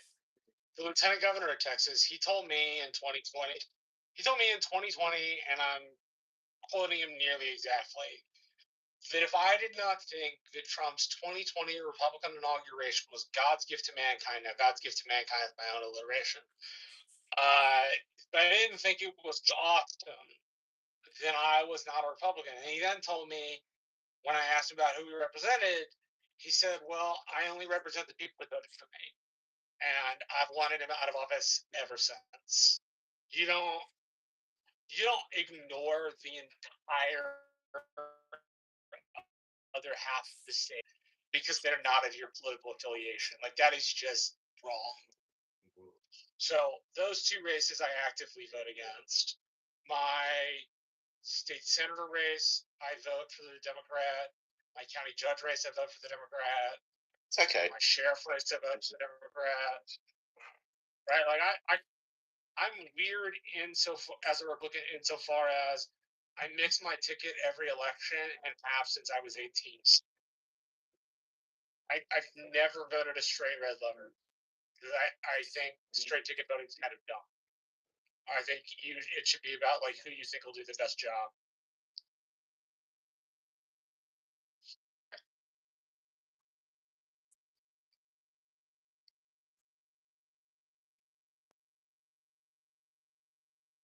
But on a side note, they finally finished putting that LNG pipe on my land.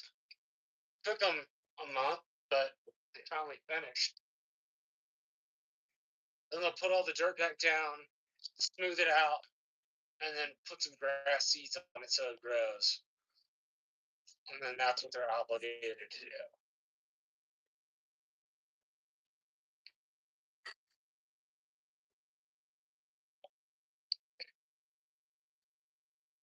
You know what I find most interesting about science? That it's supposed to be replicatable. I think that's an interesting part of it. That you should be able to replicate the experiment. Oh, sorry, Sam. Interesting idea as well. Maybe someday science will adopt that feature. We'll see. Well, I thought Benjamin. Hey, Sam. Until you have explained your page 102, you're not allowed to talk about that. Okay?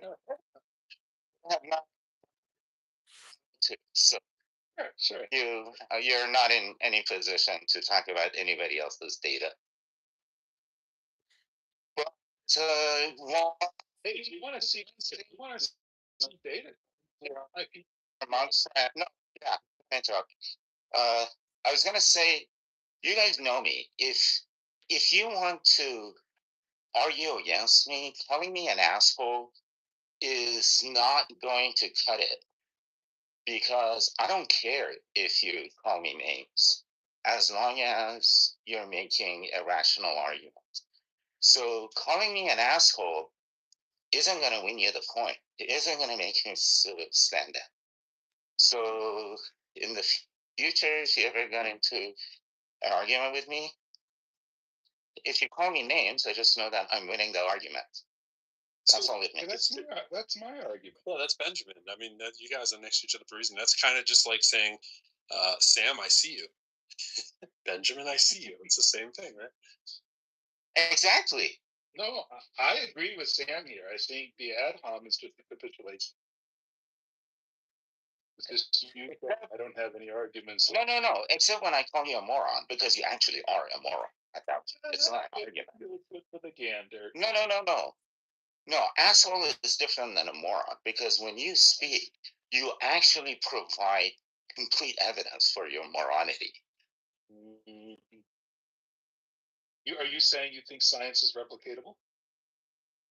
What does that have to do with you being a moron? It's just something I said. All right. Okay. Yeah. See? Didn't tell you you're a moron for bringing that up. It's actually interesting how like emotional regulation works its way into argumentation. It's fascinating. Yeah, that's what I was thinking about. Like I'll be honest with you, like growing up and debating with my mentors, that's something that I guess the mentors that I had in life kind of purposely did. They would get me into states of dysregulation, and then they would just show me that I lost the argument based off of my inability to be emotionally regulated. So it's interesting how like you just got to work on not losing arguments on your inability not to word down. Thanks for the advice.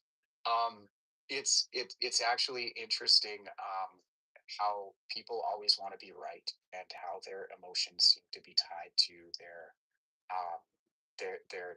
striving to. And so I would say like the two biggest learning lessons had nothing to do with the actual content of the debates. The two biggest learning lessons had to do with not always wanting to be right and being emotionally regulated.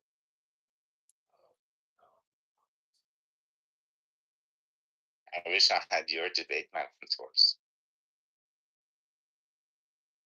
Yeah, I don't know. I had to storm away several times until I learned how to sit there still and to accept being wrong and not be upset about it. It was a lot of New Benjamin joke right now. That's where I would normally throw in my Benjamin joke. But I will say, like, that's what I appreciate. You have a joke that you're holding back on that? Yeah, I was holding. You want to do this? Yeah, I was holding back. I was gonna say like, well, there's great training for being wrong. You just listen to Benjamin every day. Come on in here. You can see how. I'm not afraid to be wrong. I think it's more important to hash out the issues. Being right is kind of I think and almost always. I think that had more to do with like the testosterone as a young man or something. I don't know. In my younger 20s, I for sure always wanted to be. See, I don't care if right or wrong. I just care. Can you support your position?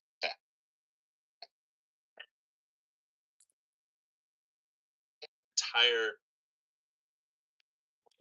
deal that's based on that. I don't care if it's all wrong. We'll look at that later. I just want to see what Your work. Yeah. I want to see your work. I want to see the evidence. I want to see the argument. I want to see the data. Exactly. The data. We were doing a series today. We were doing a series like calculus. You see what I have? Do you know my thoughts of yeah, see, Benjamin, how many years I've been telling you, show us the data of the Gloucester calculations that you've done, and you refuse. Yeah. I do we like what we're doing in calc today. Like I very, very rarely actually do the math in the class that often. Like I will do it enough so they know I'm an expert on it and that they realize that I'm not going to be doing the math they are, right? So I'm kind of like a dentist. Like only when they're stuck do I come in and show them like what they're missing, whatever, right?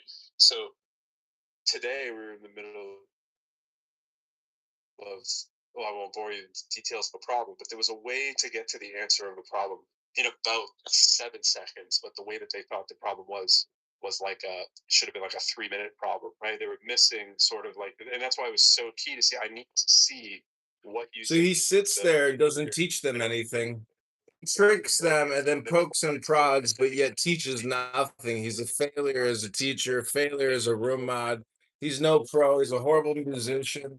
And John Kitover running for Chicago is obviously a much better musician than Pro Lyrical. That's just a fact, ladies and gentlemen. The fact that I'm sitting in here producing the Pro Lyrical show means that I'm the master recorder. You can call me the master beta, and I'm just trying to articulate and ejaculate. But I can't seem to find my Sheeta. You're going to show the plum. It's coming. Are they going around in loops? It's coming. Are they stumbling into something? I just keep coming. People ask me, what's your secret to success? Yeah. And I said, I just keep coming. I don't know. That comes up in agreeing or agreeing. He keeps coming. I care about. I follow that line of reasoning. He keeps coming. If I was working on it, so it doesn't mean if I agree with you in real life. It's just like, oh, okay, now I see what you're working on and what you valued and what you did, blah blah blah.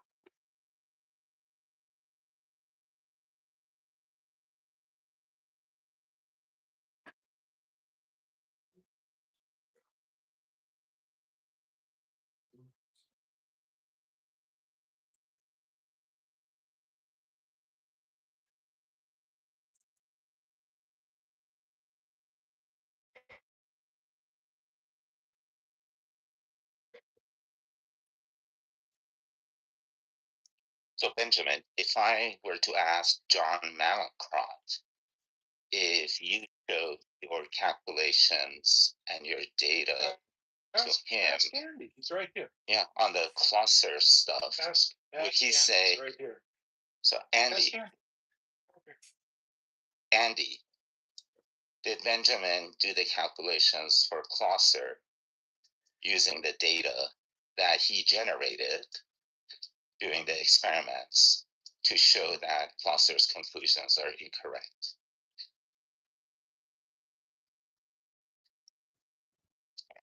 And he comes back. I'll ask him again. But what would you think? So the question to you, Andy, is did Benjamin show you the data for the experiments he conducted that concluded Foster's 1976 paper was wrong? Absolutely not. He never conducted any experiments stuff. The data he did share was for. But today I just told him until you show us your data, and said I have shown the data here. I have shown it many times. Ask Andy. So I'm asking you, did he speak the truth when he said that he has done the experiments, he has the data, and he has shown it here? Well, he definitely has not done any experiments. Okay. He did share some data from Delft that he claims to have I don't know, encouraged Delft published that was never published before. And he also shared some was it a Colab, or I'm not sure what it was, but it was like a Python notebook thing that did some stuff with the data. But on talking to him, I'm not convinced at all that he actually understands the data. Okay. And he claims that, I could just filter the data and get any result I want. And I'm like, well, of course, if you just fucking filter, like just Yeah, but he's never demonstrated that the way he's filtering it is motivated by any reasonable method, or that the way that Delft filtered it was unreasonable. He claims it is, but he's never. So he did not tell the truth when he said that he has shown the data many times. I mean, I guess I'm coming in late here. I'm not. No. Okay, so you are not aware of him having shown the data many times in Clubhouse. He did share the Delft data. No. Did he show the data of the experiments he conducted to show Gloucester's paper was incorrect? Oh, absolutely not. Nothing. Okay, thank you. That's it. It was a yes or no question. Well, it's kind of a silly question because Gloucester's data is not available, so nobody can show any. That wasn't the question. Study. No, we didn't run. No, we didn't. We didn't talk about Gloucester's data. Nobody talked about Gloucester's. No. Yeah, but I didn't talk about his data. I said you conducting the experiments to show us that the Gloucester paper was wrong. Experiments I can. No, you have. Well, Andy just said you haven't. Yeah, well, Andy. Well, you asked me. Andy. Well, so who did you show it to? Who did you show it to? Andy has seen it, John. Wait, seen what? Well, Andy just said he hasn't. What are you talking about? That's on Andy, are you lying to me? I said you. So Benjamin, did Sam just misrepresent what you said earlier? Did you? Who first mentioned Clouser? Because Sam just asked me. Sam just asked me if you did the experiment on Clouser's data, and I said absolutely not, because you did not ever do anything with Clouser's data. You did do something with the Delft data. I don't think what you did is of any significance. You think it is, and you present it as you did. I think wrong about that. But I'm not sure. Again, I walked in something weird. Well, not weird. It's normal stuff. I shared with you. The anti-vaxxers are no longer here. I shared with you the experiments I conducted. That's not. No. Taking the data and putting it in Excel and doing things is not an experiment. That's why I said absolutely not. That's not. Absolutely run experiments on data. No. You can run on data. No, that's not an experiment. That's not an experiment. Some data. You run experiments to collect data. What are you talking about? Analysis data is not an experiment. Okay. I mean, we kind of, everything got twisted 700 different ways. So let me start over again. Benjamin, have you conducted experiments and collected data to show that the Gloucester paper is incorrect?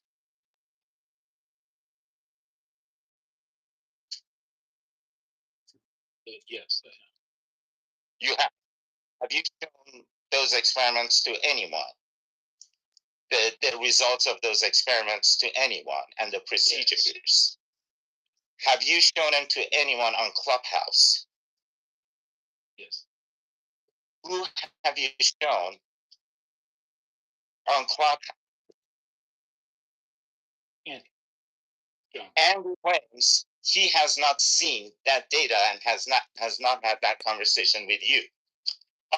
Are you sure that you have conducted those experiments and collected the data that prove Gloucester is incorrect? It's just on. Are you sure that you have done that? Yep. Okay. Have you tried to publish your results? In the sense that it's on Colab. Have you tried to publish? Have you tried to publish your results? completely not true what you're saying. You've not done experimental clusters data, and you actually just said you didn't. I didn't say I could clusters data. Yeah, no. How could anybody do Sam just asked you that, and you said yes. Just there. Sorry, the experiment was done on the Delft data. That's Robert Hansen's project, not Klaus, because Klaus didn't publish his data. So that so wait a minute. No, hold on. Hold on. Closer. So did you not publish your data either in your paper? Publish?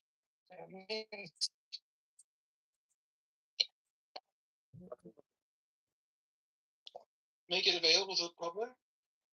Did you do than Closer did with his data in your paper? Yeah, did different. Do you disclose the raw? Do you disclose the raw data in your paper? Where? What page number? What page number in your paper? Yeah. Journal. So did you publish your raw data with your in your paper? I haven't published this work yet. Yeah, this is how you like this. You know, you're just asking these questions, and then he can't answer them because he's. I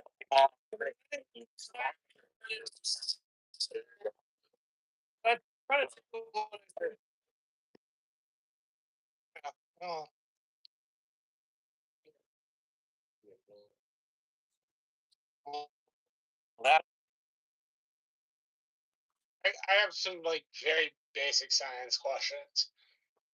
How do you experiment with data?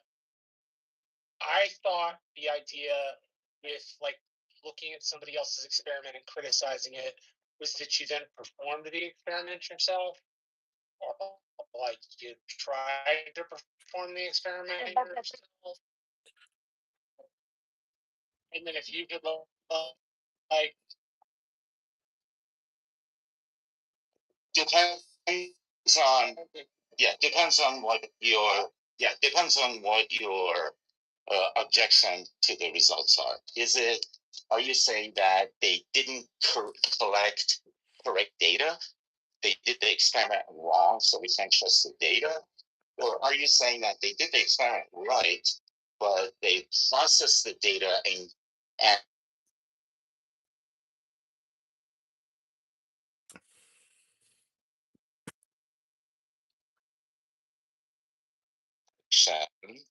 then you have a discussion section. So you either say their methodology was incorrect, or you say their methodology was correct, but you say they got the right data, but they analyzed it incorrectly. Those are three different things. So if they analyzed it incorrectly, you don't repeat the experiments. You just do the analysis on the data that they have provided, and then you say, see, we did the math, and they were wrong. But if you don't trust the actual experimental results, then you do the experiment to show if they got the right result or not. So say you've done the experiment, you've gotten all the paper results right, you've written it all down. Don't you then have to like publish this data to like an audience of your peers who are then so you then review it? No, you draft the paper, okay, and you submit it to a journal, and usually you try to submit it to the most prestigious journal you can. And then, and that's based on how important the study is, how widely beneficial it is, things like that. Do you want to publish it in a generalist journal like Nature or Science, or do you want to do it in a specialized journal of organic chemistry, right? So you decide where you want to publish it, you send it there, the editor of your session reviews it, and then decides if it's complete or not, if it's proper for publication or not. If everything is okay, then the editor sends it to 3 or more reviewers. They review this and they send back comments. Comments could be either grammatical, which you don't care about, or they could be substantive. They could raise the question that we don't think the results support the conclusions, right? And then the editor takes those comments into account and sends it back to the author and says, you need to fix this, this, and this in your paper. The author goes back in the lab, gets more data, fixes this, this, and that, and resubmits it. It goes back to the same reviewers after resubmission. They approve it, goes back, and then the paper gets published. It's a process. But it seems to me that if one were to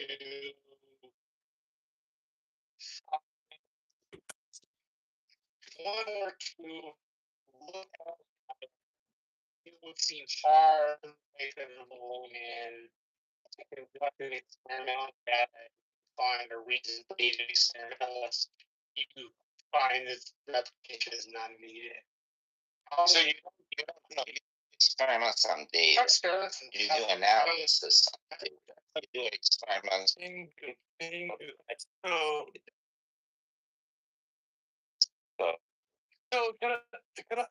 So I feel like I want to explain my understanding of what Benjamin thinks he's done. You look at the Delft data. If you think about what is the Delft?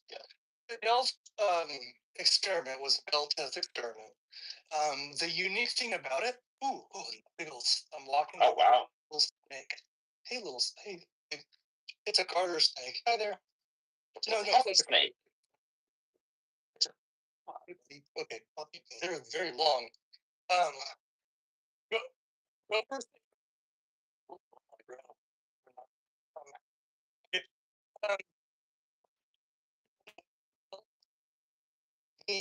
was it was long, like I forget now, over like kilometers, 1.5 or maybe more. I forget.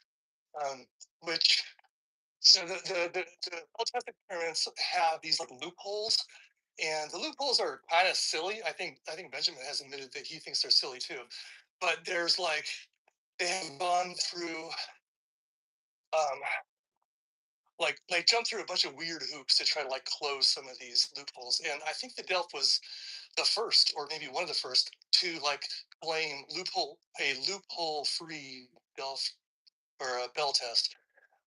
Part of the result of that, because of all the crazy things they did, there's a relatively small number of events. It's like 247 or something like that. When I first heard that, I was like, that's bullshit. There's got like I assumed these experiments had like millions of results, but I kind of understand why they had such few numbers, because they had such weird constraints that they put on themselves. Because the other experiments with millions of events had already been done.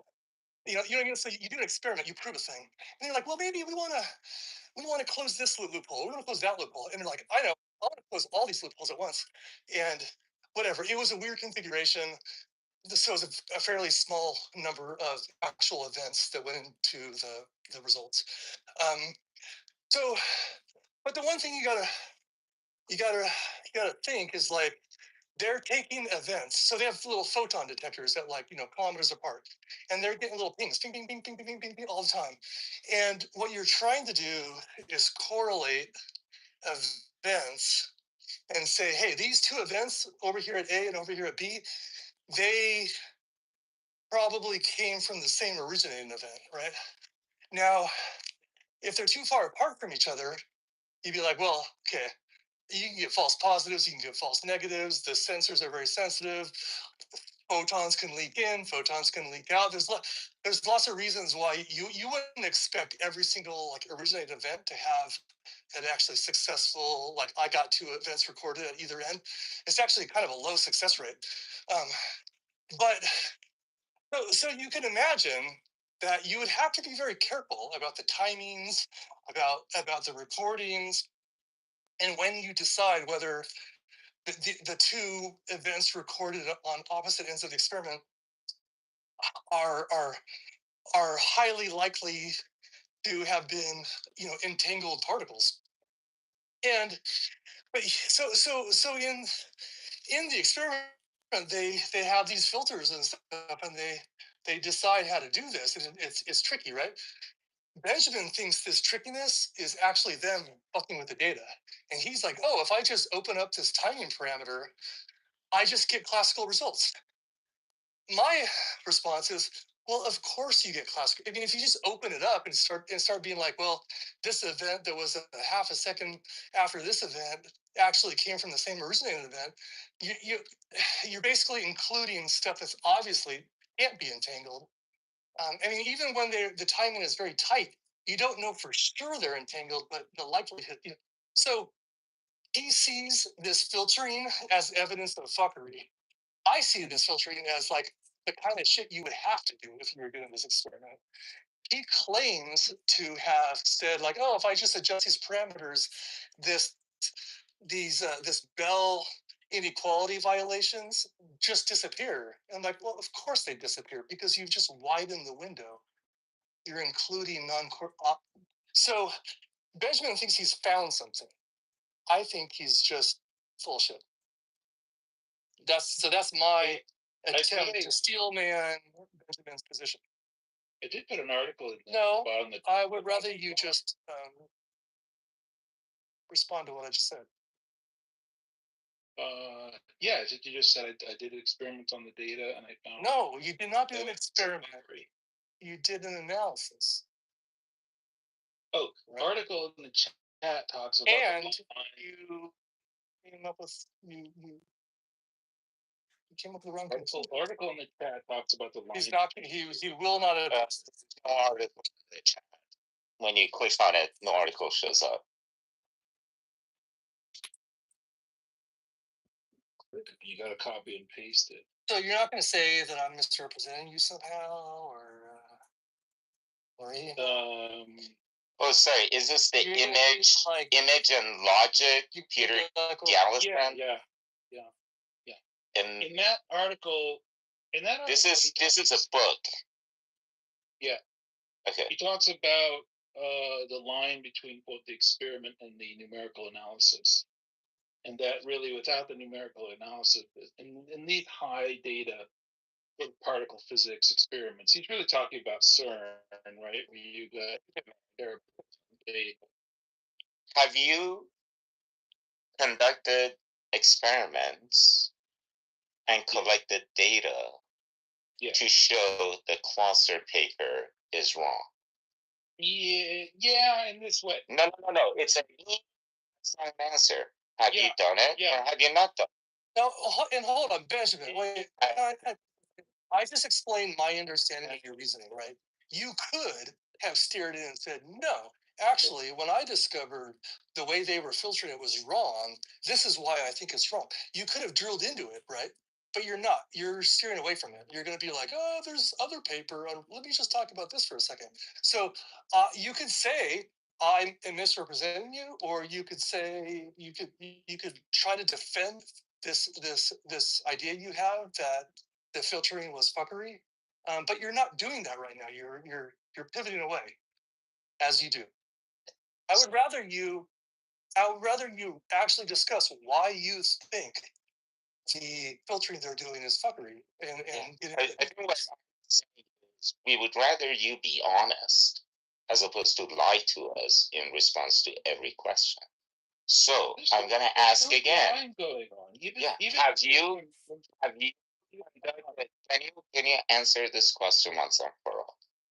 Have you conducted experiments based on Closser's theories and all that?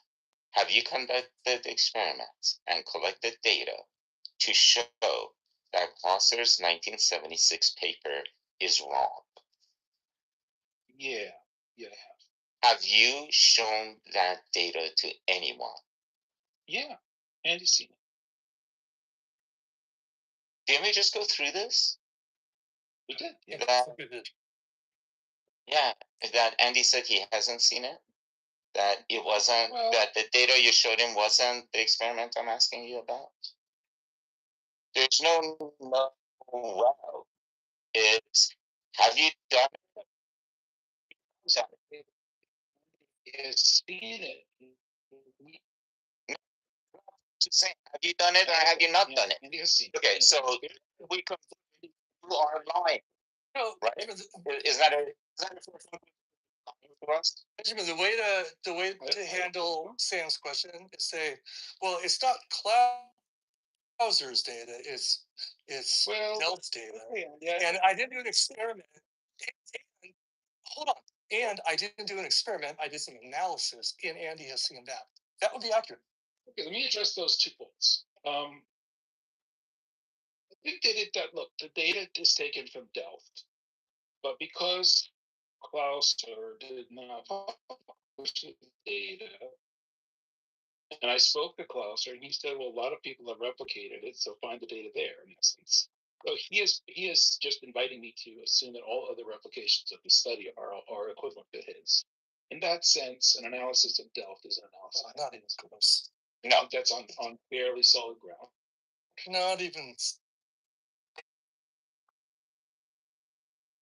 You can reject it. That's you. I would invite anybody listening to look up what the communication chain between Benjamin and Clauser is cringy. Like you could have said, "Hey, Clauser, I'm really interested in this. I realize you don't have your data. Can you help me find data to maybe to some undergrad lab or somewhere? Like I'm interested in this experiment. I want to see what data looks like."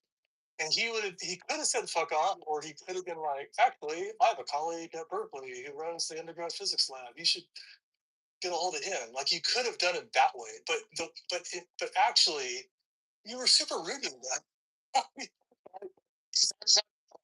Right, that's not the point. The point is that John has told you, he's a physicist, and he has told you that the experiments that Clauser did do get repeated in undergraduate. Have you tried those? John is never there. In fact, John is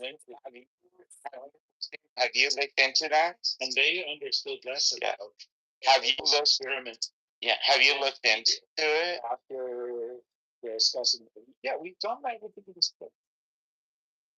Okay. So fair to Andy's 2 points. One was is the Delft data So- data? Look, I no.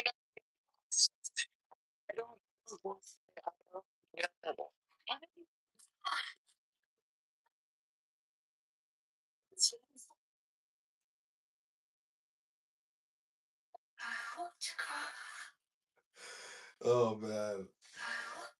It's an honor to do that. You're the client that went on mid-mass murder. Yeah, they do that. And they call it. Completely different reasons. What's the difference? Yeah, he listens to like videos. Yeah. It's an honor to do that. No. Okay. So yes, I see the scientific method. getting back to your second question. No. I don't want to get back to. Andy, do you want to get back to your second?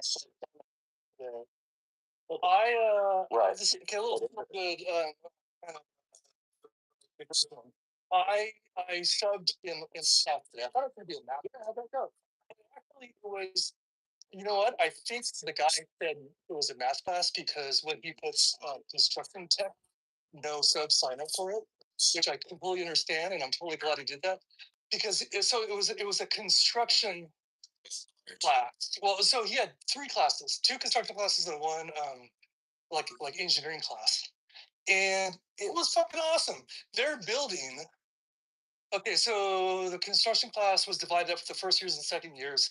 The people who had like taken it the second time, they were outside building a like an ADU, like a I don't know 250 square foot like little structure that had like a little bedroom, a little living room, a little kitchen, a little thing.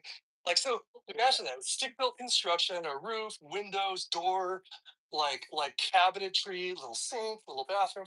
Like it was, and they shipped these out, and they arranged whatever. Holy awesome! And the kids inside were doing. I helped them with like resume building, like fully practical skill, right? And then the engineering class, they were doing like they weren't Arduinos, they were something called microbit chips, which was like a I guess a newer generation from the UK. What is this? This was like it was high school, so like sophomore or junior, senior, and they were doing a little grow Python. Yeah, exactly, and they were doing a little project where they had like a little breadboard with two potentiometers and two servos and a little LED light, like basically the assignment was a laser to it. And so you could, was a what? A laser? A laser to it. And if you did it right, you could. Anyways, it was awesome, and I was helping them with both the hardware and the code. And I'm like, oh my god, this is my happy place. I love this shit. One of the kids asked me like, how do you know this stuff? And I'm like, half from hobby stuff and half from my professional work. I don't know, like this stuff is cool. Like I would do this all day for fun. I was super impressed, and I had a fun little discussion because the kid in the engineering class, the kids, a few of the kids knew what was going on. A lot of them were kind of struggling, as students do, and they were doing this funny thing with like, "Hey, send me the code. Your code works." So they were like, collaborating. There's a big emphasis on collaboration in education these days, which I think is great, but you can sort of see how it's breaking down. And I'm like, so I introduced the notion of the mythical man month. You guys know that, right? Like, famous book that was written back in like the 70s. Like, 9 women. No, shut the fuck up. Oh my god. Well, actually, that's right. I thought you were going to go somewhere weird with that, but yeah. Straight out of the book. Yeah, and I'm like, you guys gotta like, it's just a weird balance because like copying is. I wrote this on the board. I'm like, copy equals bad, reuse equals good. Like reusing code is a skill on its own. Like so, you definitely find code, other people's code, your own older code. You should. In fact, I heard this is funny because like someone's like, "Hey, how did you get this to work?" And he's like, "I took this from the last assignment." And I'm like, that's what you guys have to be. You have to be paying attention to. Like the last assignment was doing a thing, and you got to recognize now this next assignment is doing 3 things, but you can copy and paste some of your code and change the input numbers and change the variable names. But you have to look at that code and like recognize what it's doing and don't just paste it in and be confused by why it's not working. So I was trying to help them with this, and I'm sure the teacher's awesome and stuff, but he wasn't there. I know I was. So it was just really fun. Like I thought this was a really great lesson and exercise for them to do, and some of them were thriving, some of them were struggling, some of them were checked out.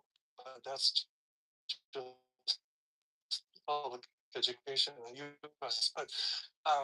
But to be in a classroom where they had like laser cutters and construction going on out back, and 3D printers, there was a sea and sound, and I don't know. I thought it was cool. I had a good day. That's all I'm saying. We can get back to stupid shit now, if you want.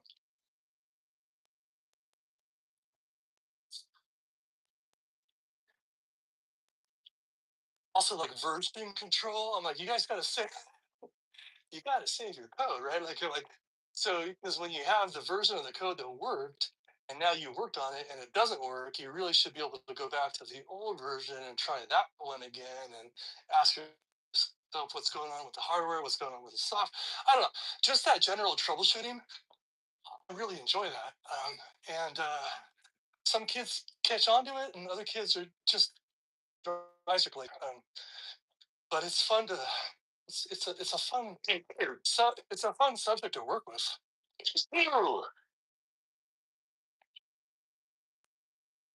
I sneezed.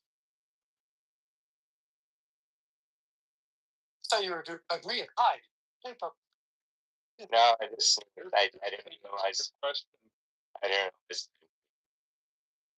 Andy, about whether analyzing data is the experiment. I put that book where this is discussed. You know, look, you could be persuaded by that argument. There's different schools.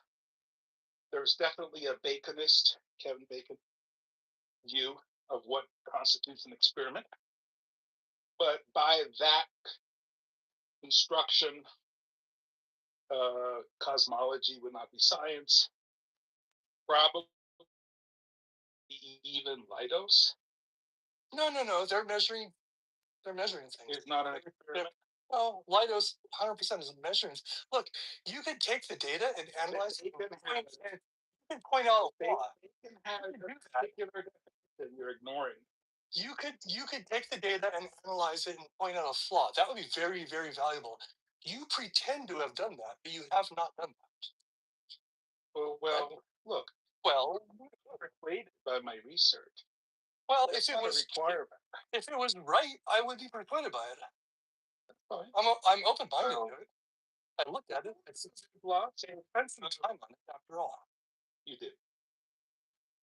There's lots of research that is not persuasive. Right? Roger Penrose claims to be not persuaded by a lot of quantum mechanic research. All you could do if you reanalyze someone's data is prove them wrong. Right? You can prove in science. No, you can prove something's wrong though. You could show a mistake was made. Yes. They're wrong. Yeah. So you can't prove they're wrong. Yes, you can. Results that's counter to what they said, so they're wrong. That's an awkward dichotomy.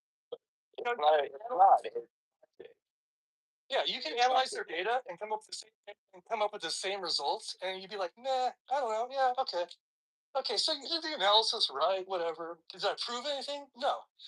It's just if there was a mistake, it wasn't in the analysis according to you. Like that's what you would do if you redo the data and get the same result. You're pretending to come up with a different result, but you haven't defended that. You haven't explained it very well at all. You just say you do it. Like I can come up with any value I want, but to be fair, what you're saying is I can totally do the analysis badly and come up with any data I want. You haven't proven that they did something bad. You're literally demonstrating how to analyze data badly. And you're like, see, if I do it badly, I can come up with any result I want. That's all you're doing. You have not motivated the way you're doing it in particular is any better. First of all, the kind of analysis I did is exactly the kind of analysis they did in the supplemental. Running a sweep over a parameter. No, it's not. See, you're saying stuff because people haven't looked for the supplemental. All the supplemental does is the supplemental is also the supplemental, like all supplementals, just goes into the data a little more carefully. But they don't sweep the data and feel they get the right result. No, they don't. Well, that's the question. Yeah, they don't. No, they certainly don't say. You make it sound like, we're just going to sweep to the data until we get the result we want, and then we're going to be like, this is how we do it. That is your fantasy, right? Clearly, that's your fantasy, but you haven't convinced me, and I've looked at the data. So I'm ready for a smoking gun here, but you have not provided it. That's fair.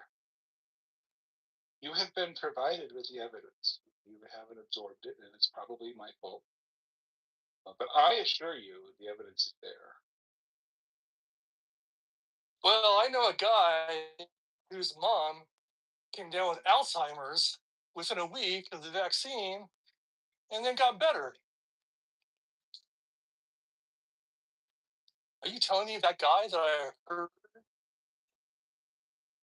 from his aunt?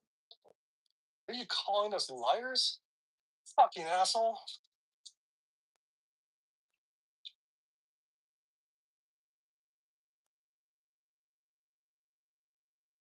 Did appeal to emotion really, really, that works on it, right?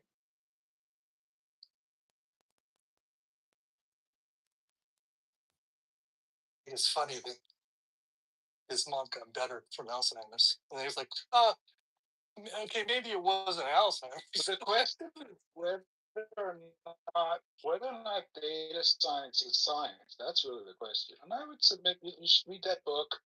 If you're not convinced that data science is science, I mean, I think it's important to understand what Bacon requires in a science experiment, which is you have to kick the tire. In other words, you have to interfere with nature. I'm open-minded to data science in astronomy.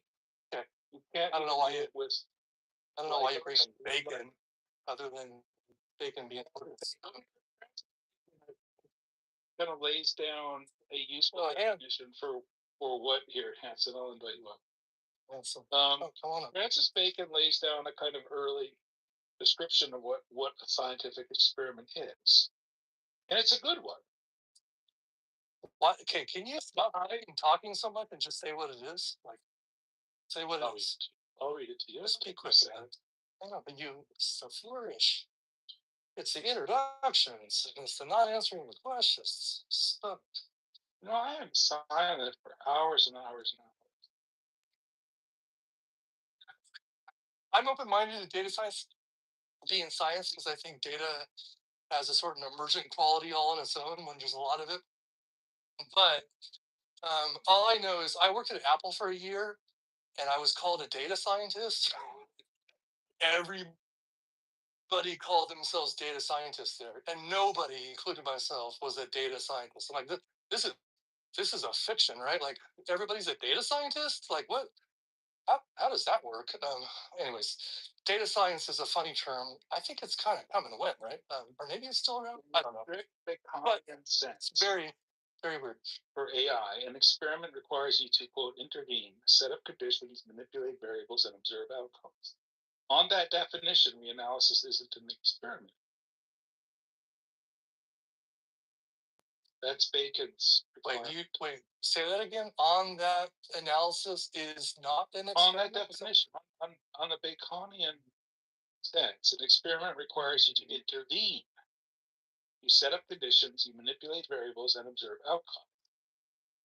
On that definition, this and analyzing the data is not a scientific experiment.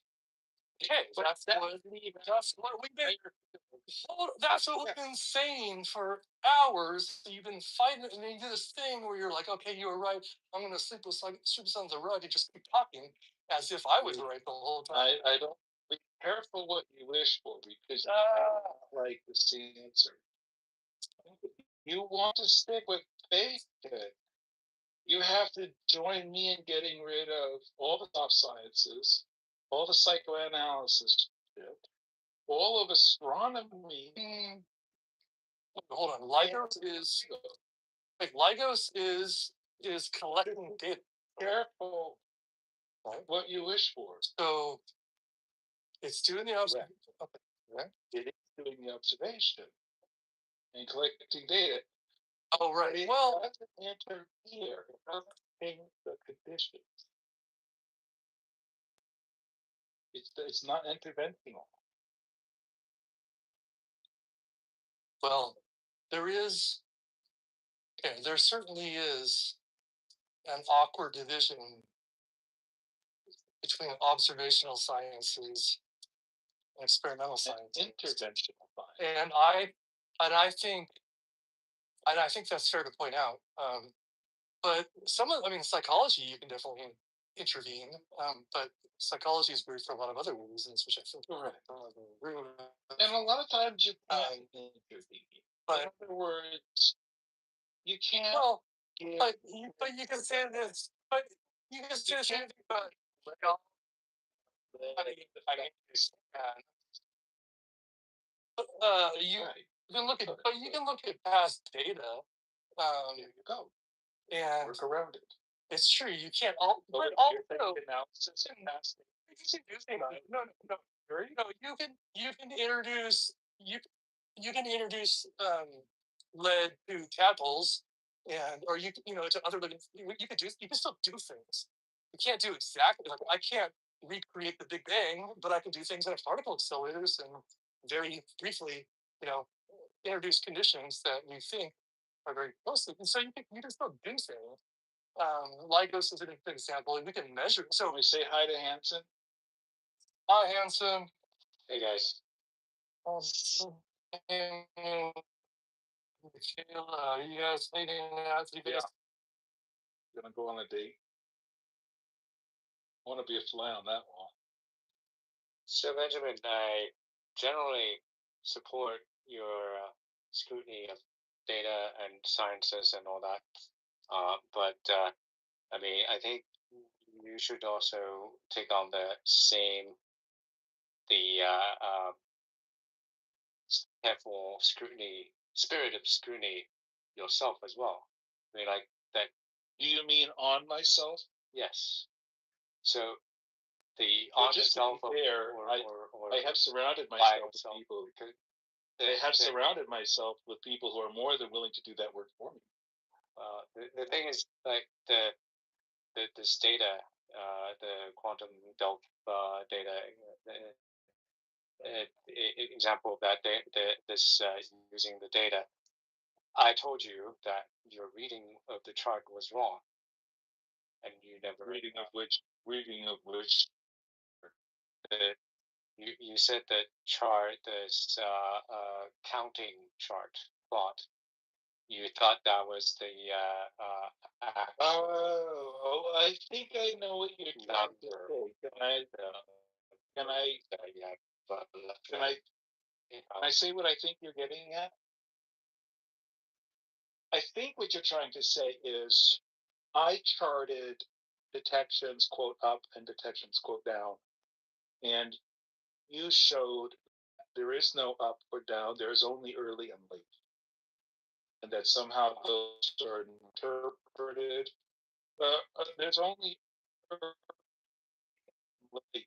In other words, early arriving detection and late arriving detections. Somehow up and down is presupposed from time of arrival. I do understand. And what do you think I should make? What do you think I should make of that I didn't make?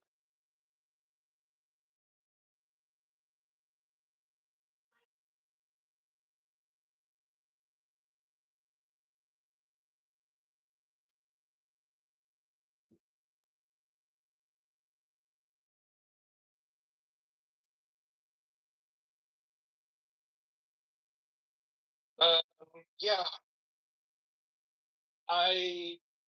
So let me first of all say I do understand what you're. Hi, Fred. Do I have to invite you up? I'll invite you up. I understand what you're getting at. I don't necessarily. I'm not persuaded by your argument that my analysis of up and down is somehow invalid. Simply because the mechanism that they use to distinguish between up and down was time of arrival. Well, the thing is, but I think just hold on.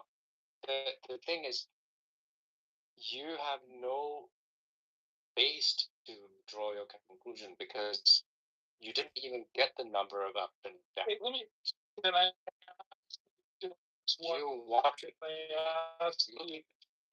Just one word.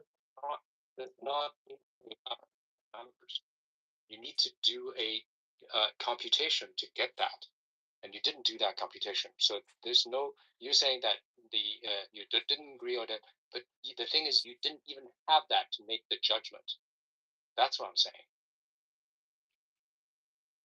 Whether it's true or not, that's out of the question because you don't have anything to judge what's true. I'd like to ask you a question when you're ready.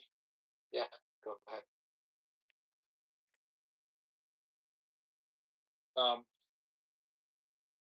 Would you agree with this? This is a statement. Irregardless, irrespective, without consideration, and I don't give a hell. And I don't give a damn how you distinguish up and down. Would you accept that if you are properly detecting ups and downs in a well qualified quantum state, that the ups must match the downs? Yes, most cases. I mean, most likely. I haven't. I'm gonna take that as a. I haven't gone ensure that. I'm gonna take that as a yes. And then I'm gonna point out when I use their math, their own evaluation of up and down, the ups don't match the downs. Your argument that I have to concern myself with mathematics they use up and down, I feel here because it's not up to me. Your evidence of there being wrong is that you showed that graph, right? You showed the evidence, showed the what do you call the or whatever, show the graph as X, right? You're picking the wrong graph. I mean, if you do have the graph, you do have the result, you haven't shown. Okay, maybe you have computed it. Maybe they plotted. I mean, they plotted in the graph. Okay, that's not the graph you're showing. Wait. Just to be clear, do you understand why I think that it's very interesting, but also not important how they deduce up from down? If the question is this a proper Bell quantum state? Waiting. Because the test for a proper Bell quantum state is that the ups match the downs. Yeah, sure. I mean,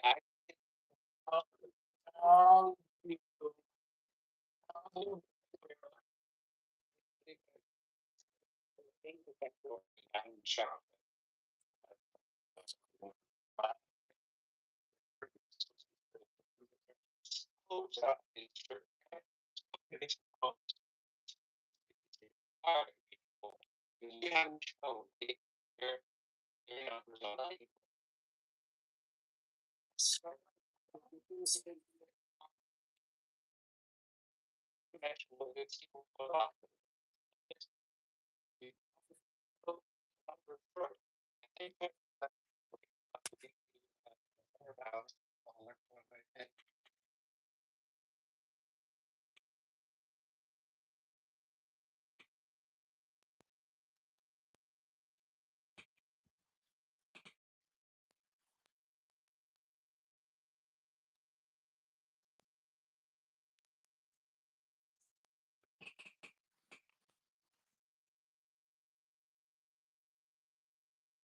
No, I don't have a new profile.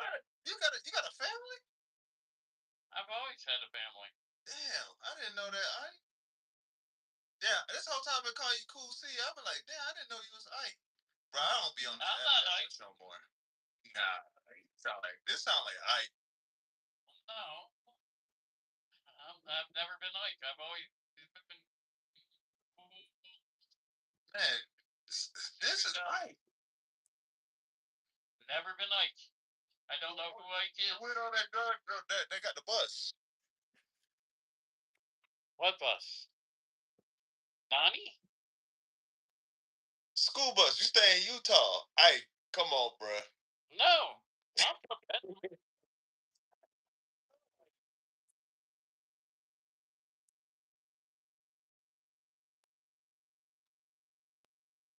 You know what I'm talking about, Hurricane Ike?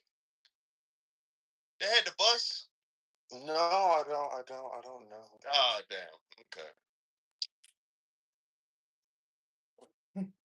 Okay. Wait a second. How did I get the green beans?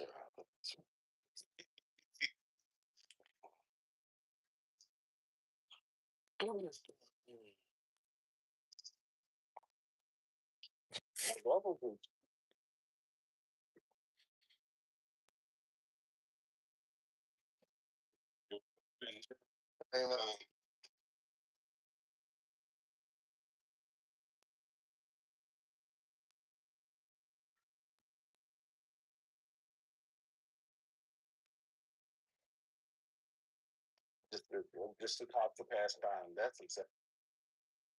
I'll say this.